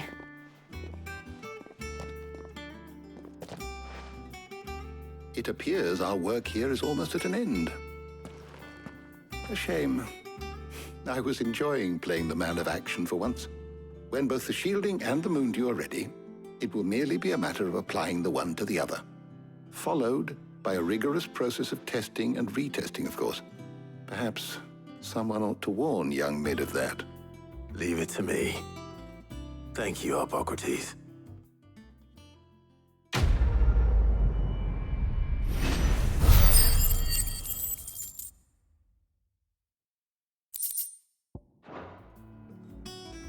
Well, I better go and give Mid the good news then.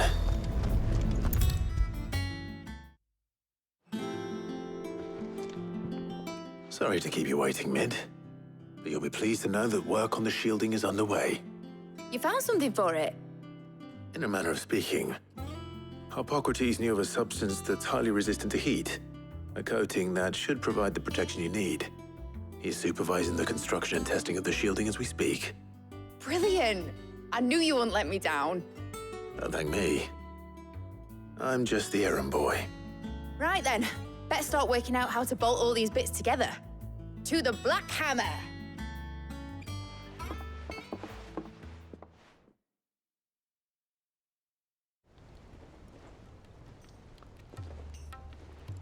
You know, when I got into the smithing game, I thought I'd be making swords and shields, not thermal bleeding didgeridoo-dahs. Displacement stacks. Same difference. Whatever you call it, I ain't putting it together in here. It's cramped enough as it is. Let's take this outside. Mid, you get all the parts lined up on the deck. I'll take care of the rest. On my way! Oh, and bring me the biggest hammer you can find. This is gonna require some precision walloping.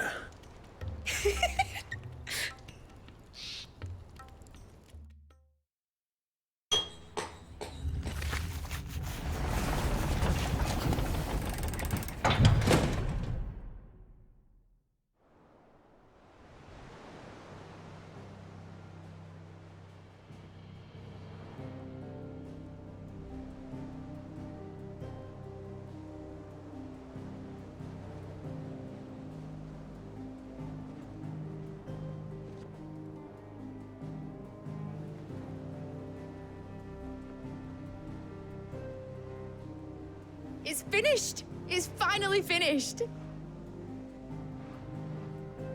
Thank fuck for that. I'll be feeling my hammer arm for weeks. Thank you, Clive, Blackthorn, everyone.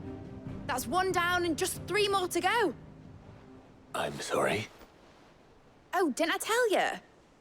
The Enterprise has 4 mithril engines, and we'll be needing a displacement stack for each. You don't mean... Don't worry. Now they've got a finished one to work off, my gang in Canva can build the rest. Good luck to them, I say. Right, I'm off to get a sling for this elbow. Any other work comes in, keep it to yourselves, eh?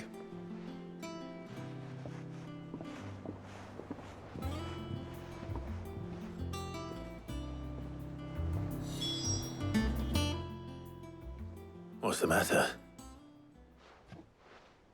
Nothing. Just daydreaming. Thinking about the Enterprise sailing off over the horizon to shores unknown. Searching for a land untouched by the Blight. Just like me and my dad planned. So if the worst came to the worst and every scrap of soil in the Twins turned black, we might still have a chance. That's what she was meant to be. You see, one last chance just in case we needed it. But now she's so close to being finished, I've realized I don't want it to be that. I don't want it to be just a lifeboat for us to cling to if things get desperate. I want people to sail aboard her by choice, not from the lack of it. In a world where we're not just trying to survive, but where we can actually live. I'm working on that. And I'll do everything I can to get you what you want. Don't you always? All right. My mind's made up. As soon as the Enterprise is fit to sail, I'm putting her under your command. Sod our plans, I'm trusting in yours. Are you sure about this? Something tells me it's what my dad would have wanted. He'd be proud of you. You were gonna visit his grave, weren't you? I was. And you can come too now that your little project is finished. Right. There's just one thing I need to finish up first. Won't be a mo. All right. I'll let Otto know you're coming. Meet us in the mess when you're ready. Aye, aye, Captain.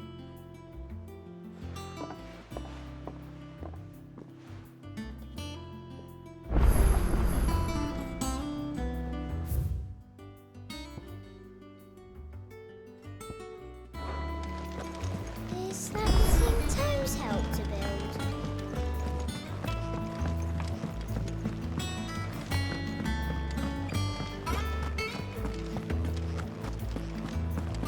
He cracked the crystal too. You're joking.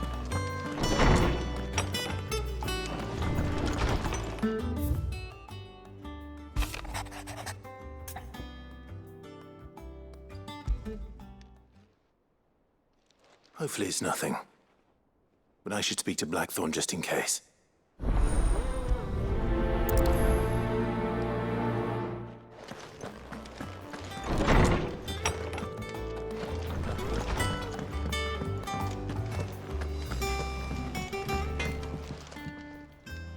Blackthorn, do you have a moment? Not really, no. This won't take long. I just wanted to ask how you're getting on. August was worried about you, and you might still be doubting your craft, even after learning the trick of that cuirass. Is there something else weighing on your mind? Perhaps sharing your thoughts might help. That bastard's like a dog with a bone. Still, he's got a keen eye, I'll give him that. He's just, well, Karen showed me something. Something I've never seen before. And that was? A sword. An odd-looking thing with a single edge blade. The metal itself wasn't anything to write home about, but fuck me. The edge on it. You could slice a man clean in two with a weapon like that, and he'd be halfway home before he even realized he'd been cut. So that's what's troubling you? Nah. Not troubling me exactly. More distracting. Can't stop thinking. How do you get an edge that sharp? It's driving me mad. And if you knew how to do it, we could arm the curse breakers with even better blades. That's about the size of it, yeah. I'll see what I can find out. Sharper swords are always welcome, and we can't have our master blacksmith being distracted. You're a soft touch, you know that. But I can't say I'm not grateful for it. Good luck, eh? Thank you. Let's see what Karen knows about this sword.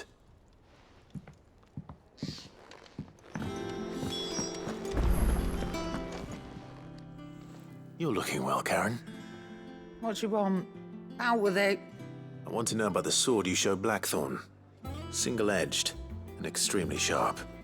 Running around after him again, are you? I suppose I am, yes. But I need to help him find out how to work an edge like that.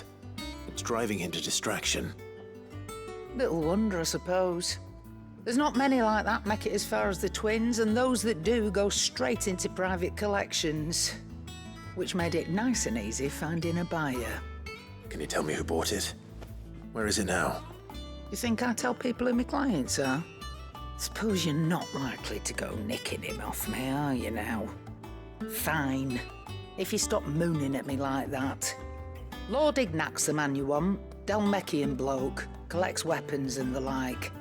And he's got more money than sense, which is why he's one of my favourite clients. Reckon he'll still be at the inn in Dalamil, where I left him. Thank you, Karen.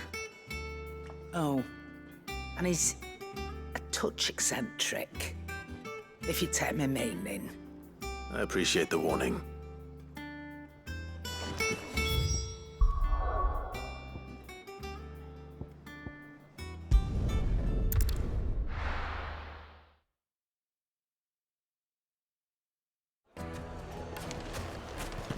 People take notice of wealthy men.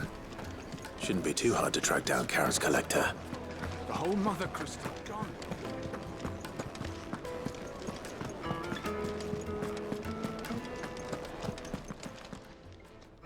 My reputation will be ruined! Ruined! Calm yourself, Lord Ignac, I beg of you, before you do yourself a mischief. Pardon the intrusion, but... Out! Get out! I paid for these rooms so I wouldn't be disturbed. Leave me be! Please, allow me to apologize. His lordship is going through a difficult time, and he's never been fond of guests arriving unannounced. Radim! Get rid of the filthy oaf this instant! Very good, Lord Ignac. Would you mind stepping outside for a moment?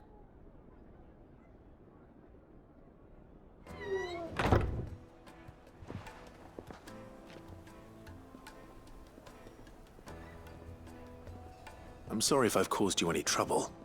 That? Oh, no. That's just how his lordship is. Though the morning's events have left him somewhat fractious. He has been dispossessed of his luggage, you see. The thieves also made away with a considerable amount of coin. Coin the innkeeper will soon be keen to collect. I don't suppose a certain blade was among the stolen items. A single-edged sword. It was purchased from a merchant friend of mine. Ah, you know Lady Karen. Yes, I'm afraid it was. Then I'll retrieve Lord Ignac's luggage. But I have one condition. You have but to state it.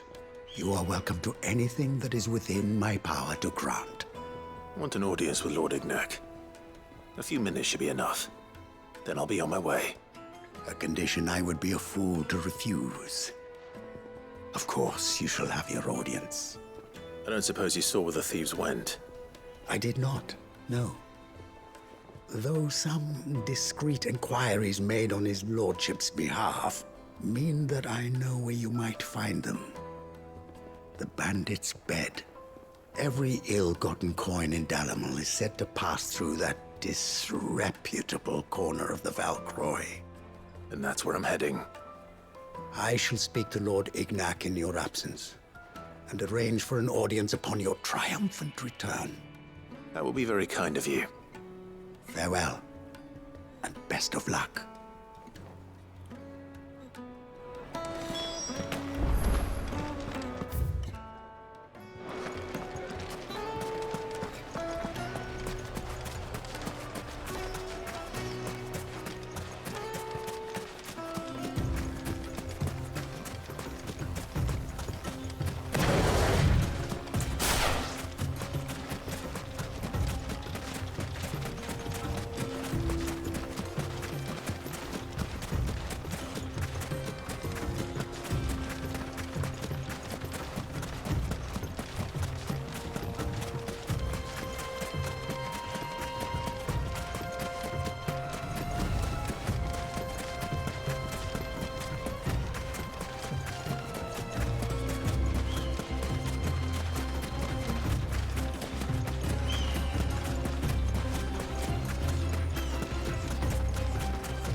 All yours, Torgal!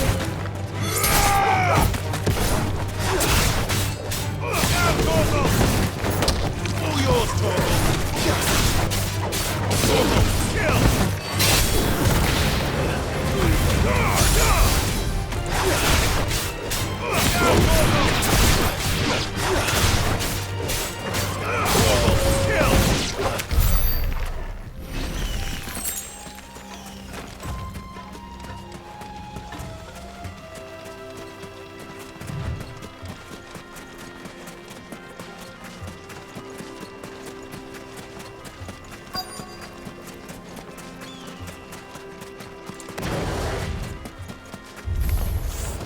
We've got company!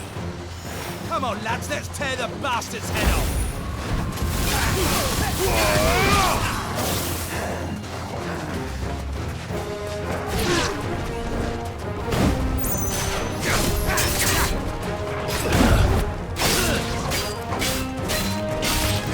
All yours, Torgal!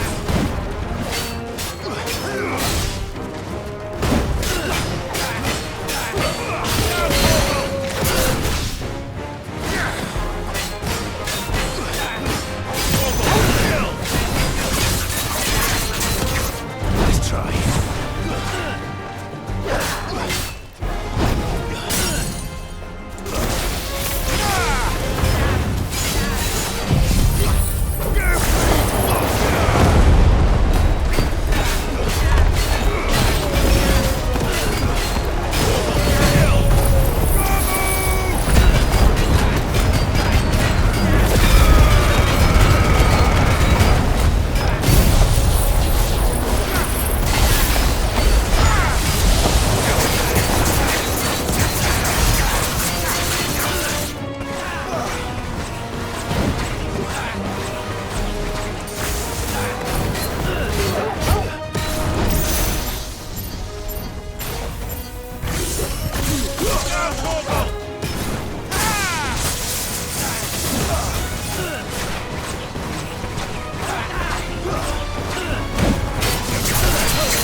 This must be Ignac's luggage. Nothing seems to be damaged. All right. Let's get it back to Dalamil.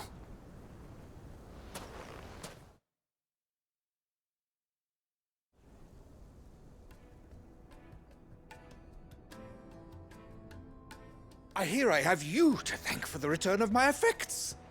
What shall I call you, my good man? Wyvern. Glad to make your acquaintance. A formidable name indeed. Well, Wyvern, I appear to be in your debt. Redeem here tells me you wished for an audience. Is that all? A few moments of your time should suffice, yes. You're a peculiar fellow, Wyvern. All right, speak. Master Wyvern was wondering if you could tell him about a certain single-edged sword you recently acquired. Oh, a true work of art, that one. Karen drove me hard on the price, but I would have sold her Radim here to get my hands on that sword. It was made in the Outer Isles, far beyond the Twins, and is used exclusively by the practitioners of a unique school of swordsmanship. They believe no combat should ever exceed a single strike, and hone their blades to such perfection that none ever does. Each sword is made for that one perfect stroke, and for that stroke only. They crack upon a second blow. There's a brutal sort of beauty to it, really. But how do they hone such an edge? Fine question. Why, they use a whetstone, of course. Whetstones, rather. A whole array of them ranging from the coarse to the fine. 10,000 licks with the sharpening stone, then 10,000 more. But it is the final stone which lends the blade its legendary sharpness. A mineral quite foreign to this great realm of ours. And that is the key. The secret ingredient. Wyvern, it occurs to me that my little lecture is hardly equal to services rendered. Take this, together with my regards. The very stone of which I spoke, far rarer among collectors than even the blade itself, and a far more fitting payment. Thank you. Pardon the intrusion, my lordship. However, it is long past time we prepared ourselves to depart. So it is. I am locked in bitter competition with a rival collector of curiosities. I am one step ahead of the unscrupulous scoundrel, but he is hard at my heels. Are there many other collectors out there? Too many to count, but only one do I consider my nemesis. Lord Byron Rosfield, and is a perennial thorn in my side. I can imagine.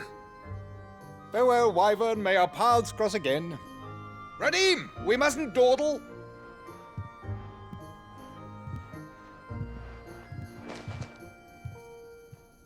I think his lordship is rather taken with you, Master Wyvern. Thank you again for your assistance. Coming, my lordship. I'll be right there.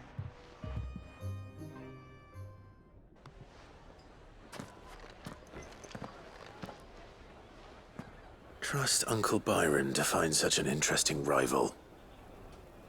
Now, let's see what Blackthorn makes of this whetstone, shall we?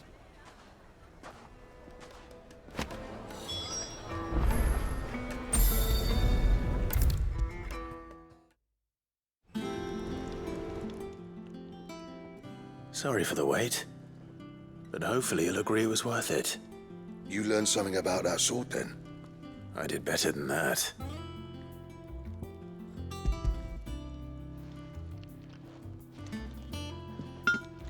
A whetstone? Yes, but not one you'll find anywhere in Valisthea.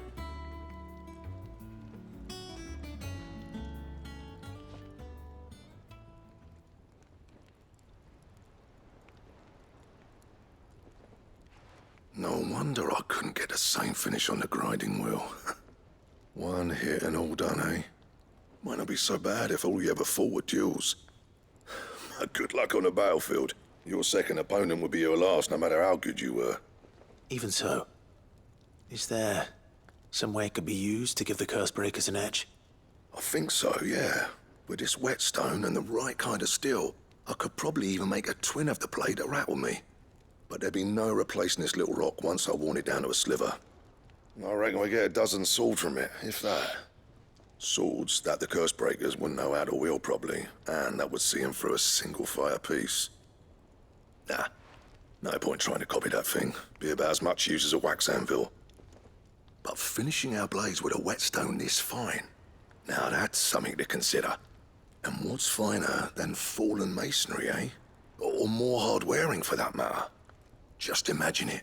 Good Valisthean steel with an edge as sharp as any found in the Outer Isles. I won't make a copy, nah. I'll make something much better. I'm sure the Cursebreakers will be delighted. Just don't push yourself too hard. Don't you worry about me, sunshine. I've been working day and night since I was half your age, and I'll still be here when you're long gone. Hey, thanks, Clive. I mean it. I owe you one, August too.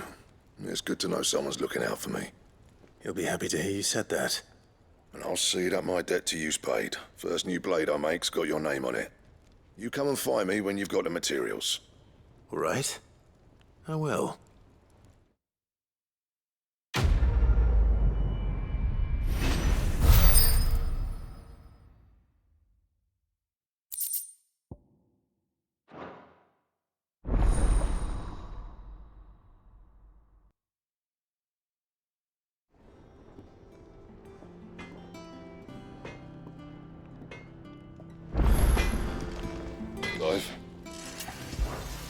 What do you want?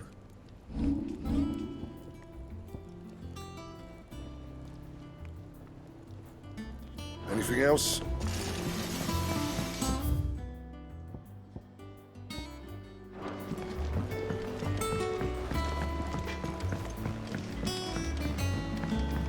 I went up to give some breeze to the truck.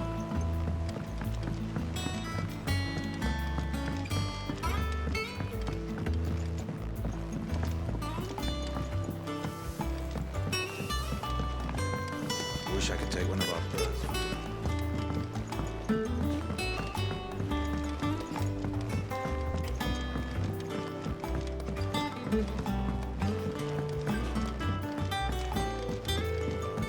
Well. Here, Sid. Reckon you might be just the man to help me out of a bit of bother, if you've a mind to. Let's hear it. Well, it's about this alembic the chief's got me making. Lovely bit of kit it is. Bunging a solution you want splitting, and it will separate it out, just like that. Problem is, it won't always get rid of all the impurities. And with some of the stuff we need it for, that ain't good enough. Which is why I've been looking for something to filter the liquid we'll be cooking off. And that's where I was hoping you could help me out. I imagine Ty could get some use out of this alembic too. Distilling medicines and the like. All right. Why not? Proper job! So what exactly do you need for this filter? Nothing but bomb ash'll do, says the chief. Gave me a sample she'd obtained from the university stores. Couldn't believe my eyes. You pour the blackest blight water through it, and it comes out clear as a mountain stream. So, I did a bit of reading about where I might be able to get hold of some. And do you know what I found out? It's only the blimmin' bones of a bomb king. They leave them behind when they die, see? I take it that's where I come in. If you wouldn't mind. I saw a billet on the hunt board for one just the other day. Would have gone myself, but, well, fighting dirty great balls of flame isn't exactly my forte. You, on the other hand... All right. I'll see what I can do. Thank you kindly. And a good hunting, eh?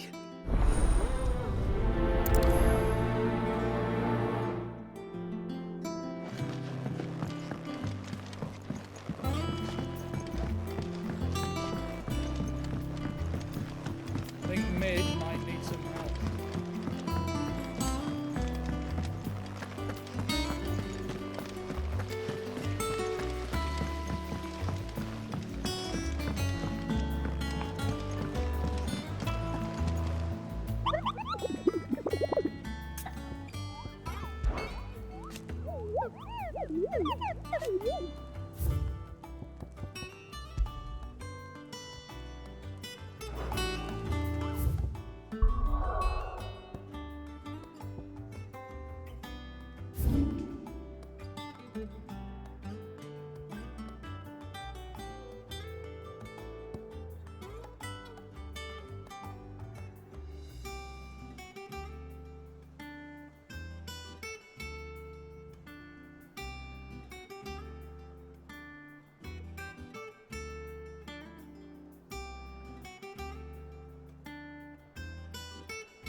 here.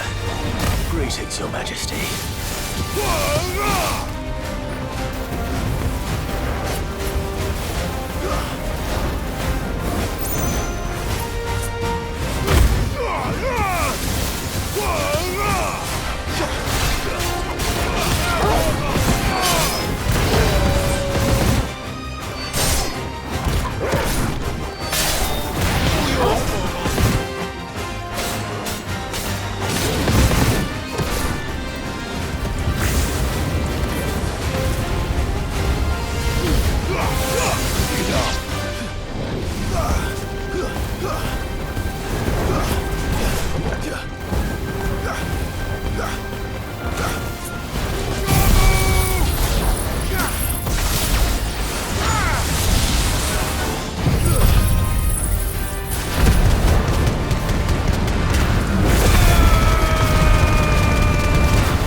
Your reign is over. No. This looks like the stuff. Let's see if there's any more.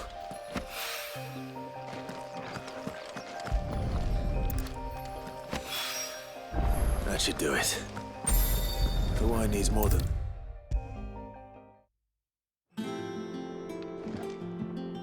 All right there, Sid? How's that hunt for the bomb ash going? I have it here.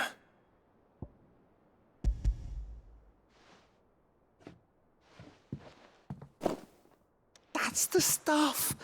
And plenty of it, too. Enough to keep the alembic bubbling away for a good old while. You're a gent, Sid. Let nothing say otherwise. Right then, let's get this contraption up and running.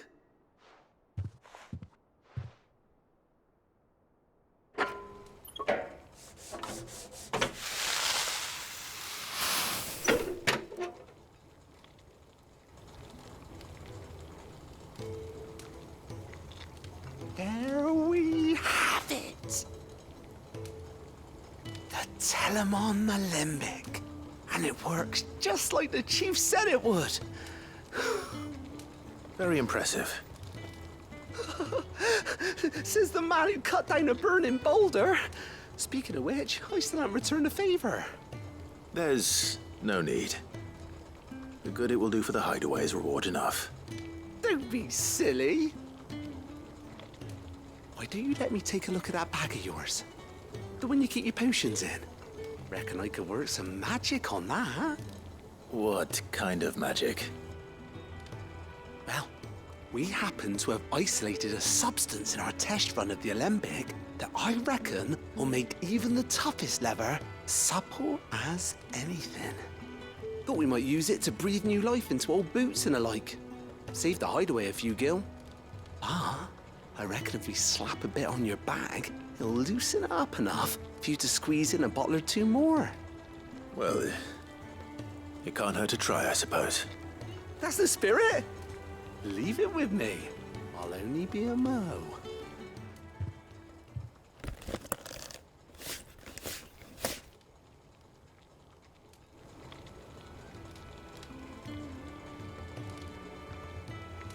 Well, what do you reckon?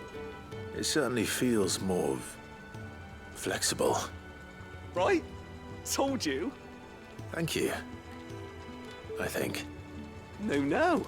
Thank you for supporting Mid and the rest of us in our endeavors.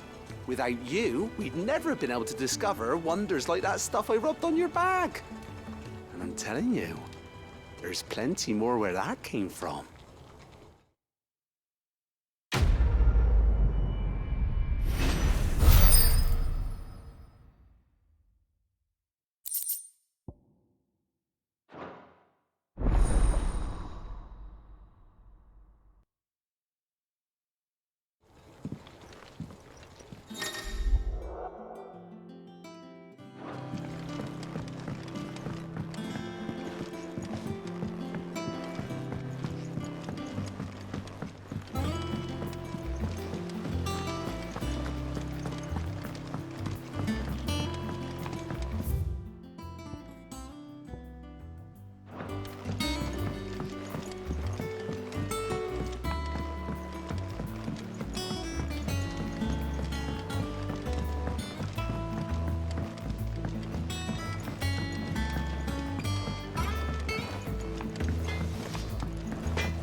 What do you need? What do you want? Should last you a good while.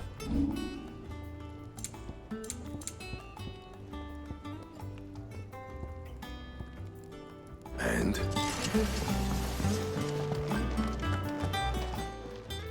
Is it business or play?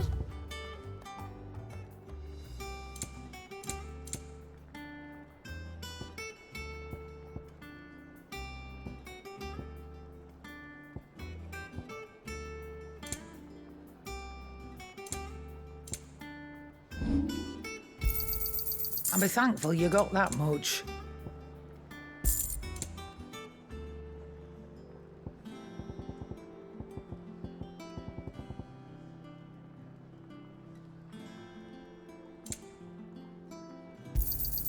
You got out else? He cracked the crystal too. Joking.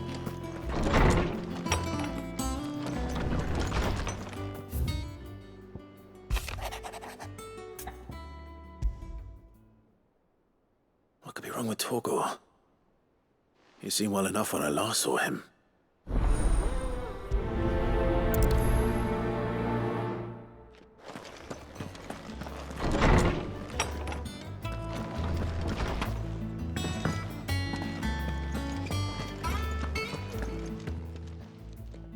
I got your note. You think something's wrong with Torgor? So you can read. Congratulations. But I didn't say I were wrong with him. I said something weren't right. He's not been eating me treats. He used to love cracking the bones from Molly's boiled brown, but now he won't so much as look at them. Didn't like him. Which is why I'm of a mind that his mind's on something else. You've not been working him too hard, have you? No harder than usual. Is that it, boy? Do you need a rest? What was it you said he was? A frost wolf? That's what the lawsman seems to think. Then maybe this all has something to do with whatever it is that's woken inside him. I suppose things have been different since Rosalith. Perhaps Hippocrates knows something. Instead of everything, you mean? Perhaps.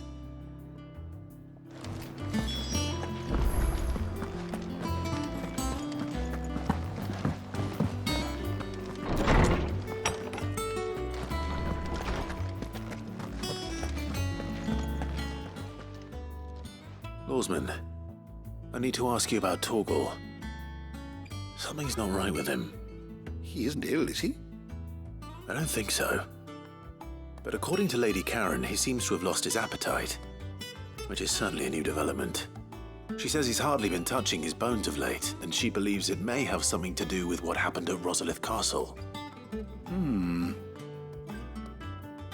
I rather think she might be right, though not about his appetite.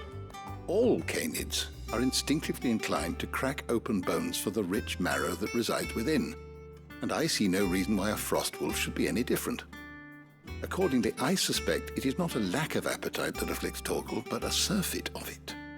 If we assume that his newfound magics require additional nourishment to sustain, it may well be that the bones Lady Karen is accustomed to providing are no longer sufficient. Frostwolves, after all, habitually prey upon far larger animals, whose bones may yield altogether different nutrients.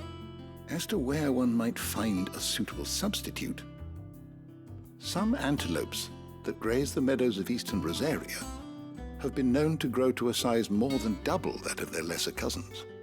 I don't recall ever seeing any that large. And little wonder. The oldest and largest such creatures rarely leave the safety of the highlands for fear of predators. The last elder antelope sighting I recall hearing about took place near Cressida, and that was long before the village was abandoned. Even so, it seems like a good place to start. Good hunting, Clive.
is certainly quiet.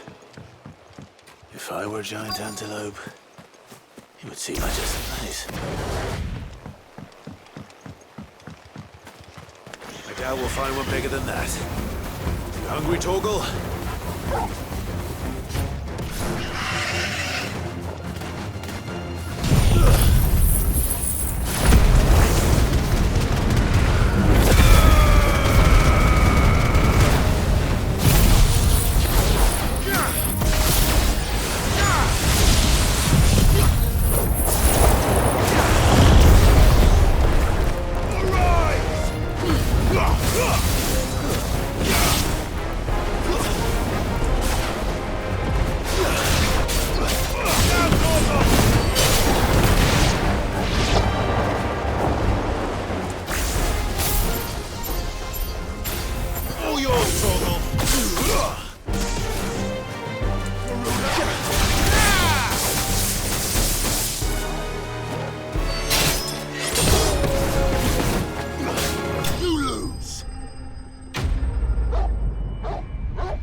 Now,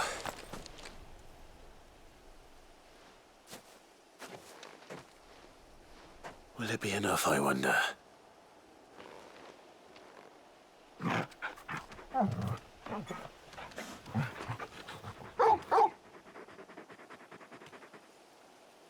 I say that answers my question, which means we owe the lawsman our thanks. You're just a big puppy, aren't you? A very big puppy.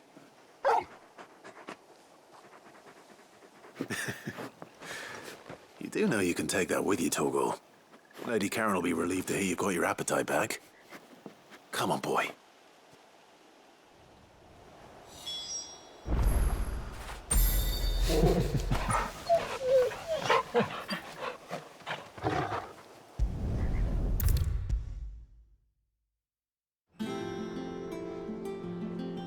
I noticed you and Torgal had gone off somewhere. Take him for a walk, did you? You could say that.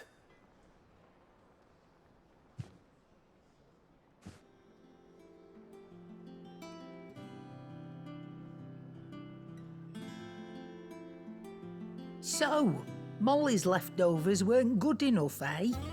That'll teach me for treating you like you're still a pup. All right, no need to shout. Now we know what you're after, I can see about getting some in. Speaking of which, I brought one for later. Can I leave it with you?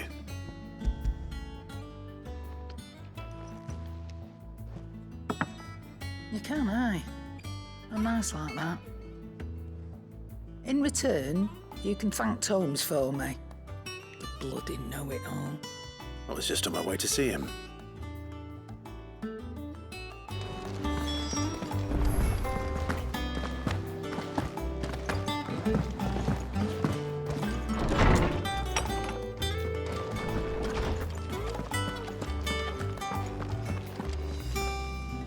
Ah, Clive.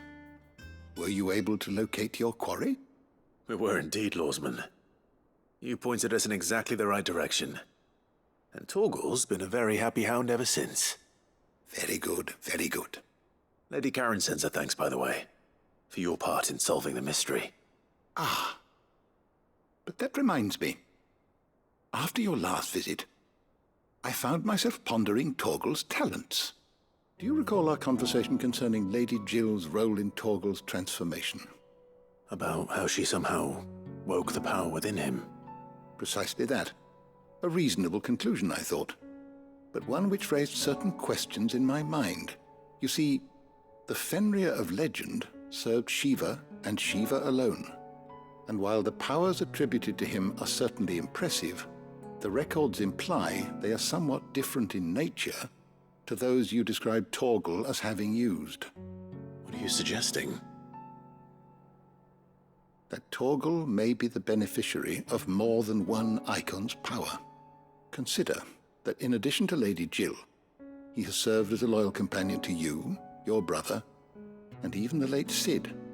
In short, The icons hitherto near at hand, or should I say at paw, have been diverse and plenty, and that number has only grown as the realm's dominance have fallen to your sword.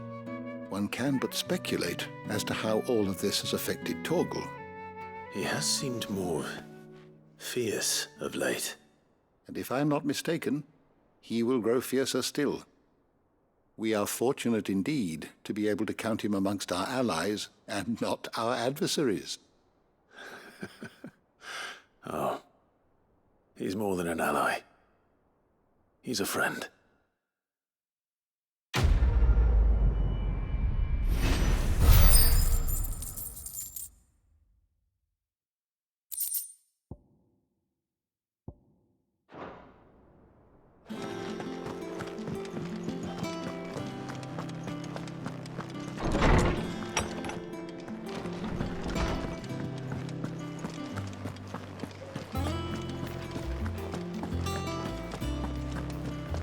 Crack the crystal too? You're joking.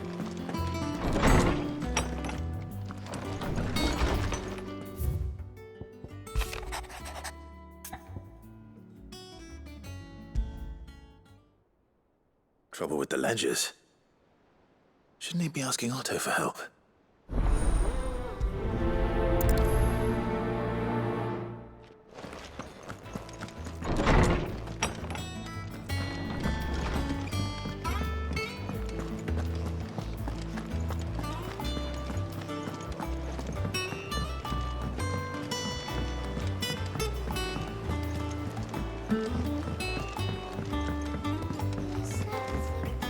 Meg told me she was building a ship.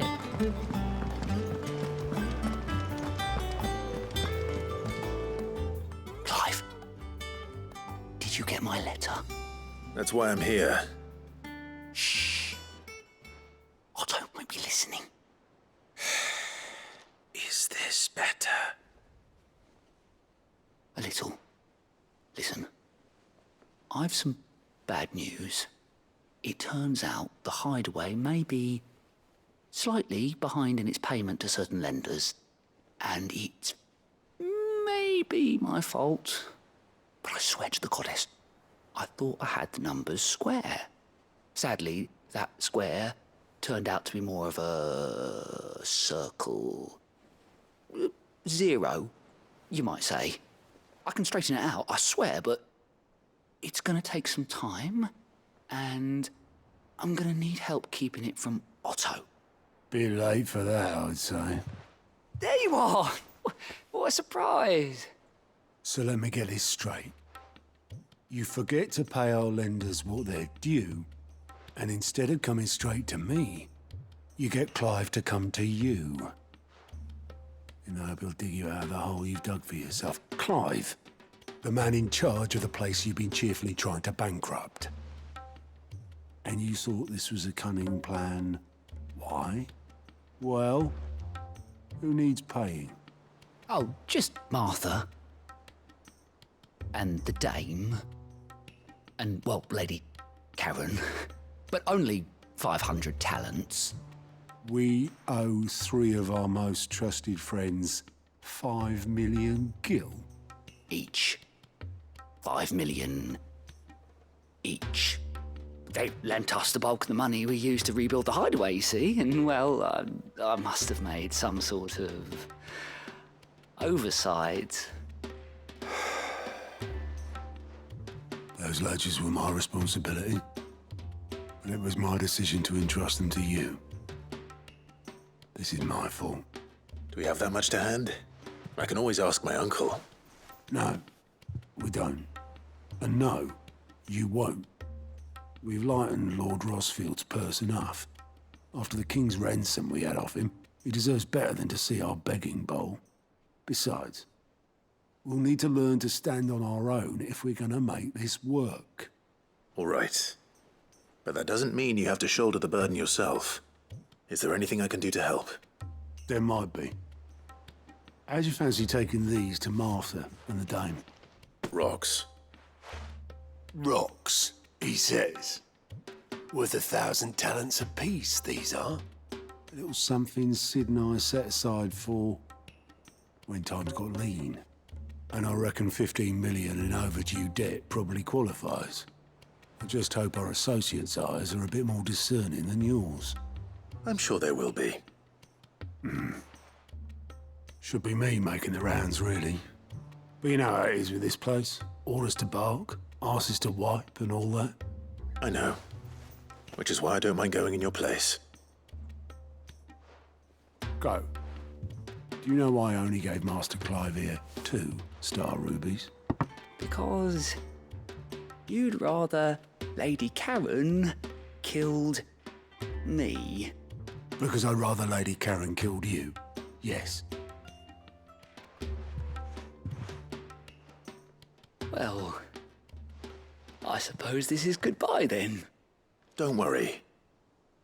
I'm sure Karen will understand. Really? Do you think so? No, I don't.